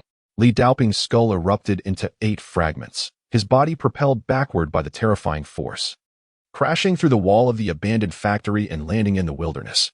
In her unconscious state, Lu Ruyan felt herself enveloped by a warm, radiant aura, prompting her to gradually open her eyes. To her astonishment, a magnificent figure stood amidst a halo of golden light. Could it be that she was dreaming? Lu Ruyan gazed adoringly at the silhouette emerging from the golden radiance, her heart aflutter. What young maiden is immune to the stirrings of spring? Yet, those suitors surrounding her were utterly mediocre. Only this man, cloaked in golden light, was worthy of her unparalleled beauty. He is truly handsome. Lu Ruyan could not help but fixate on Chu Chen's back until, after a long while, the golden light dissipated, plunging her surroundings back into endless darkness. Chapter 129. Turning against one another, Lu Qinghe was instantly elated, never having expected that Chu Chen, this little scoundrel, would prove to be trustworthy. Within mere seconds, Lu Qinghe rushed downstairs and flung open the door. Upon seeing Chu Chen cradling Lu Ruyan at the threshold, it was as though all her fatigue vanished in an instant. Chu Chen strode into the hall, unceremoniously tossing Lu Ruyan onto the sofa. At that moment, her delicate nightgown bore several tears, revealing crimson streaks and bruises where the fabric had been compromised. It seemed highly likely that Li Daoping had inflicted those wounds with a feather duster. "Ruyan, what has happened to you?" Lu Qinghe exclaimed, tears welling in her eyes as she hurried to assess Lu Ruyan's injuries. If scars formed, how could Lu Ruyan ever face the world again? "Chu Chen, even if my mother and I have wronged you, you would not take advantage of us, would you?" Chu Chen glanced at Lu Qinghe, his voice icy. "What madness is this? Take a closer look. Those are wounds inflicted by a feather duster." Only then did Lu Qinghe notice the intricate blood trails adorning Lu Ruyan's body, which bore no resemblance to injuries dealt by Chu Chun. She shot an angry huff in his direction and turned to fetch a medical kit, tending to Lu Ruyan's wounds with utmost care. Chu Chun, why is Ruyan not yet awakened? What on earth is happening? You possess medical skills, do you not? Hurry and examine her. Lu Qinghe commanded. Lu Qinghe, are you not aware of our respective positions? Chu Chun replied, a playful smile gracing his lips as he wrapped an arm around Lu Qinghe's waist. What do you intend to do? Lu Qinghe hurriedly broke free, adjusting the delicate sheer nightgown that barely reached her thighs, and gritted her teeth as she said, Chu Chun, I warn you, what just happened was solely to rescue Ruyan. Moreover, nothing transpired between us. Chu Chun chuckled softly, his gaze shifting from Lu Qinghe to the surveillance camera above, and he smiled. Some matters are not so easily dismissed. Do you truly believe that the actions you and your mother have taken against me over the past 3 years can simply be forgotten? Neither you nor Lu Ruyan can escape. Upon hearing this, Lu Qinghe's expression changed dramatically. Instinctively, she shielded the unconscious Lu Ruyan, exclaiming, Chu Chun, you scoundrel. If you dare to lay a finger on my daughter, I will not let this go. This Chu Chun was utterly despicable, speaking such outrageous words. It was simply unforgivable. However, in that fleeting moment, Lu Qinghe noticed Lu Ruyan's face growing increasingly pale and quickly stood up, questioning Chu Chun. Chu Chun, you promised me you would bring Ruyan back safely. What is happening now that she lies unconscious? A man of honor cannot be untrustworthy, can he? Chu Chun scoffed, glancing at Lu Ruyan on the sofa. Due to the bumpy journey and Lu Qinghe's earlier vigorous actions, Lu Ruyan's figure was now fully exposed. Even Chu Chun had to concede that Lu Ruyan's physique was undeniably alluring, perhaps even surpassing that of Lu Qinghe, despite her experience. She was drugged. A splash of water will wake her, he stated coldly. Skeptical, Lu Qinghe poured a cup of warm water and, with a sudden motion, splashed it onto Lu Ruyan's face. The force was so great that nearly half a cup drenched Lu Ruyan, causing her sheer nightgown to cling tightly to her exquisite form, accentuating her perfect curves. The warm water broke the spell of the drug, and Lu Ruyan jolted awake, sitting up on the sofa, wiping the water from her face. Lu Ruyan's eyes immediately fell upon Chu Chun standing opposite her. Ah, you pervert, turn your face away. She instinctively covered her chest and shouted angrily, Chu Chun, this is my home, get out immediately. Seeing Lu Ruyan safe and sound, Lu Qinghe felt a sense of relief. Yet she was genuinely terrified that Chu Chun would reveal what had transpired in the bedroom. If that were to happen, her esteemed image before Lu Ruyan would be utterly shattered. At this moment, she desperately wished to expel Chu Chun from their presence. Chu Chun laughed coldly, scrutinizing the mother-daughter duo. As his gaze fell upon Lu Qinghe, a flicker of apprehension crossed her face. What is this? Wasn't it you who pleaded for me to save your daughter? Chu Chun scrutinized Lu Qinghe, his tone suddenly turning frosty. Do not forget. The poison afflicting your daughter remains unresolved. Are you certain you wish for me to leave? Hiss. Upon hearing this, Lu Qinghe's expression instantly shifted. Panic ensued as she remembered Chu Chun's assertion that only he could remedy the toxin within Lu Ruyan. With the date for the onset of the poison fast approaching, Lu Qinghe's demeanor grew increasingly frantic. Lu Ruyan retorted with a scoff. What poison? Spare me your nonsensical ramblings. Furthermore, who asked for your help? The one who rescued me just now is certainly not you. At these words, Lu Qinghe was momentarily taken aback. Was it not Chu Chun who saved Lu Ruyan? Ruyan. What do you mean? The person who just brought you back was not Chu Chun? The implications were staggering. She had paid a hefty price to solicit Chu Chun's intervention, nearly losing her voice in the process, only to find he had engaged in such deceitful trickery. This little scoundrel had the audacity to act in such an inhumane manner. Mother, do not listen to his fabrications. It is true that I was indeed kidnapped by that old scoundrel, but I distinctly heard him say that the one who saved me was named the Dragon Emperor. Chapter 130. The Dragon Emperor. The lighting was dim at the time. Though I could only discern a vague outline, I was certain that the individual was not Chu Chun. Upon hearing this, Lu Qinghe's face turned a deep shade of green. Chu Chun had overstepped. Such a significant matter could not be a lie on Lu Ruyan's part. This implied that Chu Chun was entirely unrelated to the one who saved Lu Ruyan. The recollection of the scene in which Chu Chun had brazenly mistreated her sent tremors of fury coursing through Lu Qinghe. Are you certain? Chu Chun's gaze was icy as it fixed upon Lu Ruyan. Had he foreseen her treachery? He should have instructed Li Daoping to activate the Thunder Talisman to awaken Lu Ruyan from her stupor. Humph. Even at this juncture, she continued to feign ignorance. Lu Ruyan regarded Chu Chun with disdain. Do not think that I remained unconscious. I witnessed everything clearly when the Dragon Emperor vanquished that old scoundrel. The Dragon Emperor not only surpasses you in stature, but also possesses far greater masculinity, and he is undeniably more handsome than you. Unlike you, a pitiful wretch with a lecherous demeanor, attempting to deceive us for your own gain? Dream on, Lu Rian shouted with all her might. Overwhelmed by indignation, Lu Rian trembled violently, her chest rising and falling with each heavy breath. Her small hands clenched into tight fists. Alas, if only the Dragon Emperor were present. He would surely impart an unforgettable lesson to this worthless Chu Chun. Such eloquence, akin to flatulence, Chu Chun retorted coldly. Humph. You need not attempt to wriggle out of this. The Dragon Emperor not only possesses striking looks and formidable presence, but his character far surpasses that of a lecherous scoundrel like you. You have 1 minute to vanish from my sight, or I shall summon the authorities for trespassing, Lu Rian declared, picking up her phone and gripping it tightly, poised to call for help at any moment. Chu Chun narrowed his eyes, a cold smile creeping into his heart. Very well, Lu Rian, the Dragon Emperor, is it? Tomorrow night, you shall find yourself beneath him, he mused silently. With a dismissive snort, he turned to Lu Qinghe and warned, remember your actions today. Do not seek my assistance, for next time the terms may be far less favorable. If you catch my drift. With that, Chu Qin strode out of the Lu family villa. Lu Qinghe shuddered slightly, watching Chu Qin's retreating figure, a wave of concern washing over her. The date of Lu Ruyan's next poison episode was fast approaching. What if Chu Qin refused to help when the time came? Mother, what troubles you? What were you discussing regarding poison? Lu Ruyan inquired, noticing her mother's unusual demeanor. Lu Qinghe forced a smile, waving her hand dismissively. Oh, it's nothing.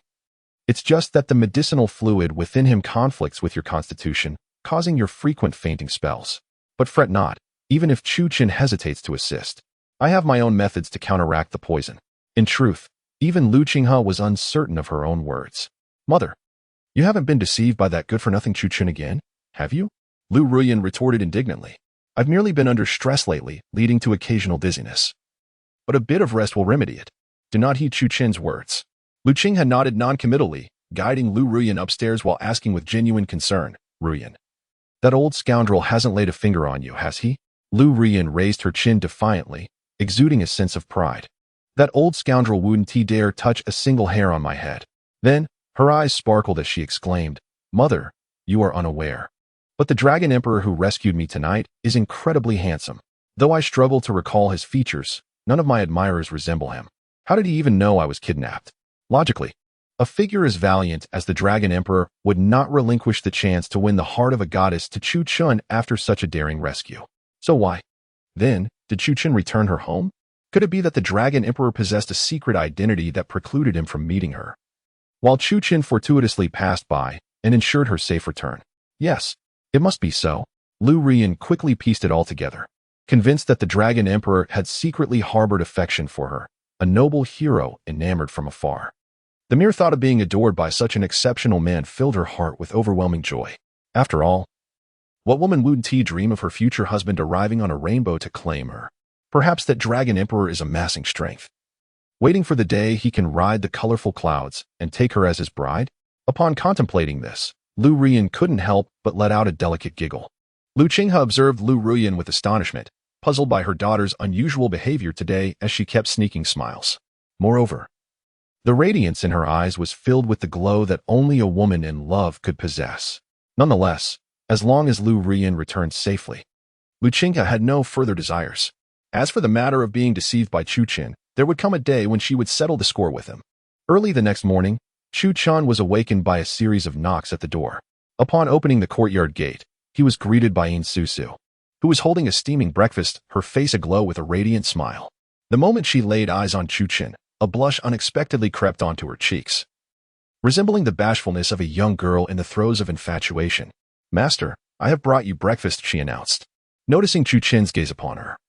Yin Susu felt her heart race uncontrollably. The sensation was akin to an electric shock. She was so nervous that she could hardly muster the courage to meet his eyes. What was happening? She had never experienced such feelings before.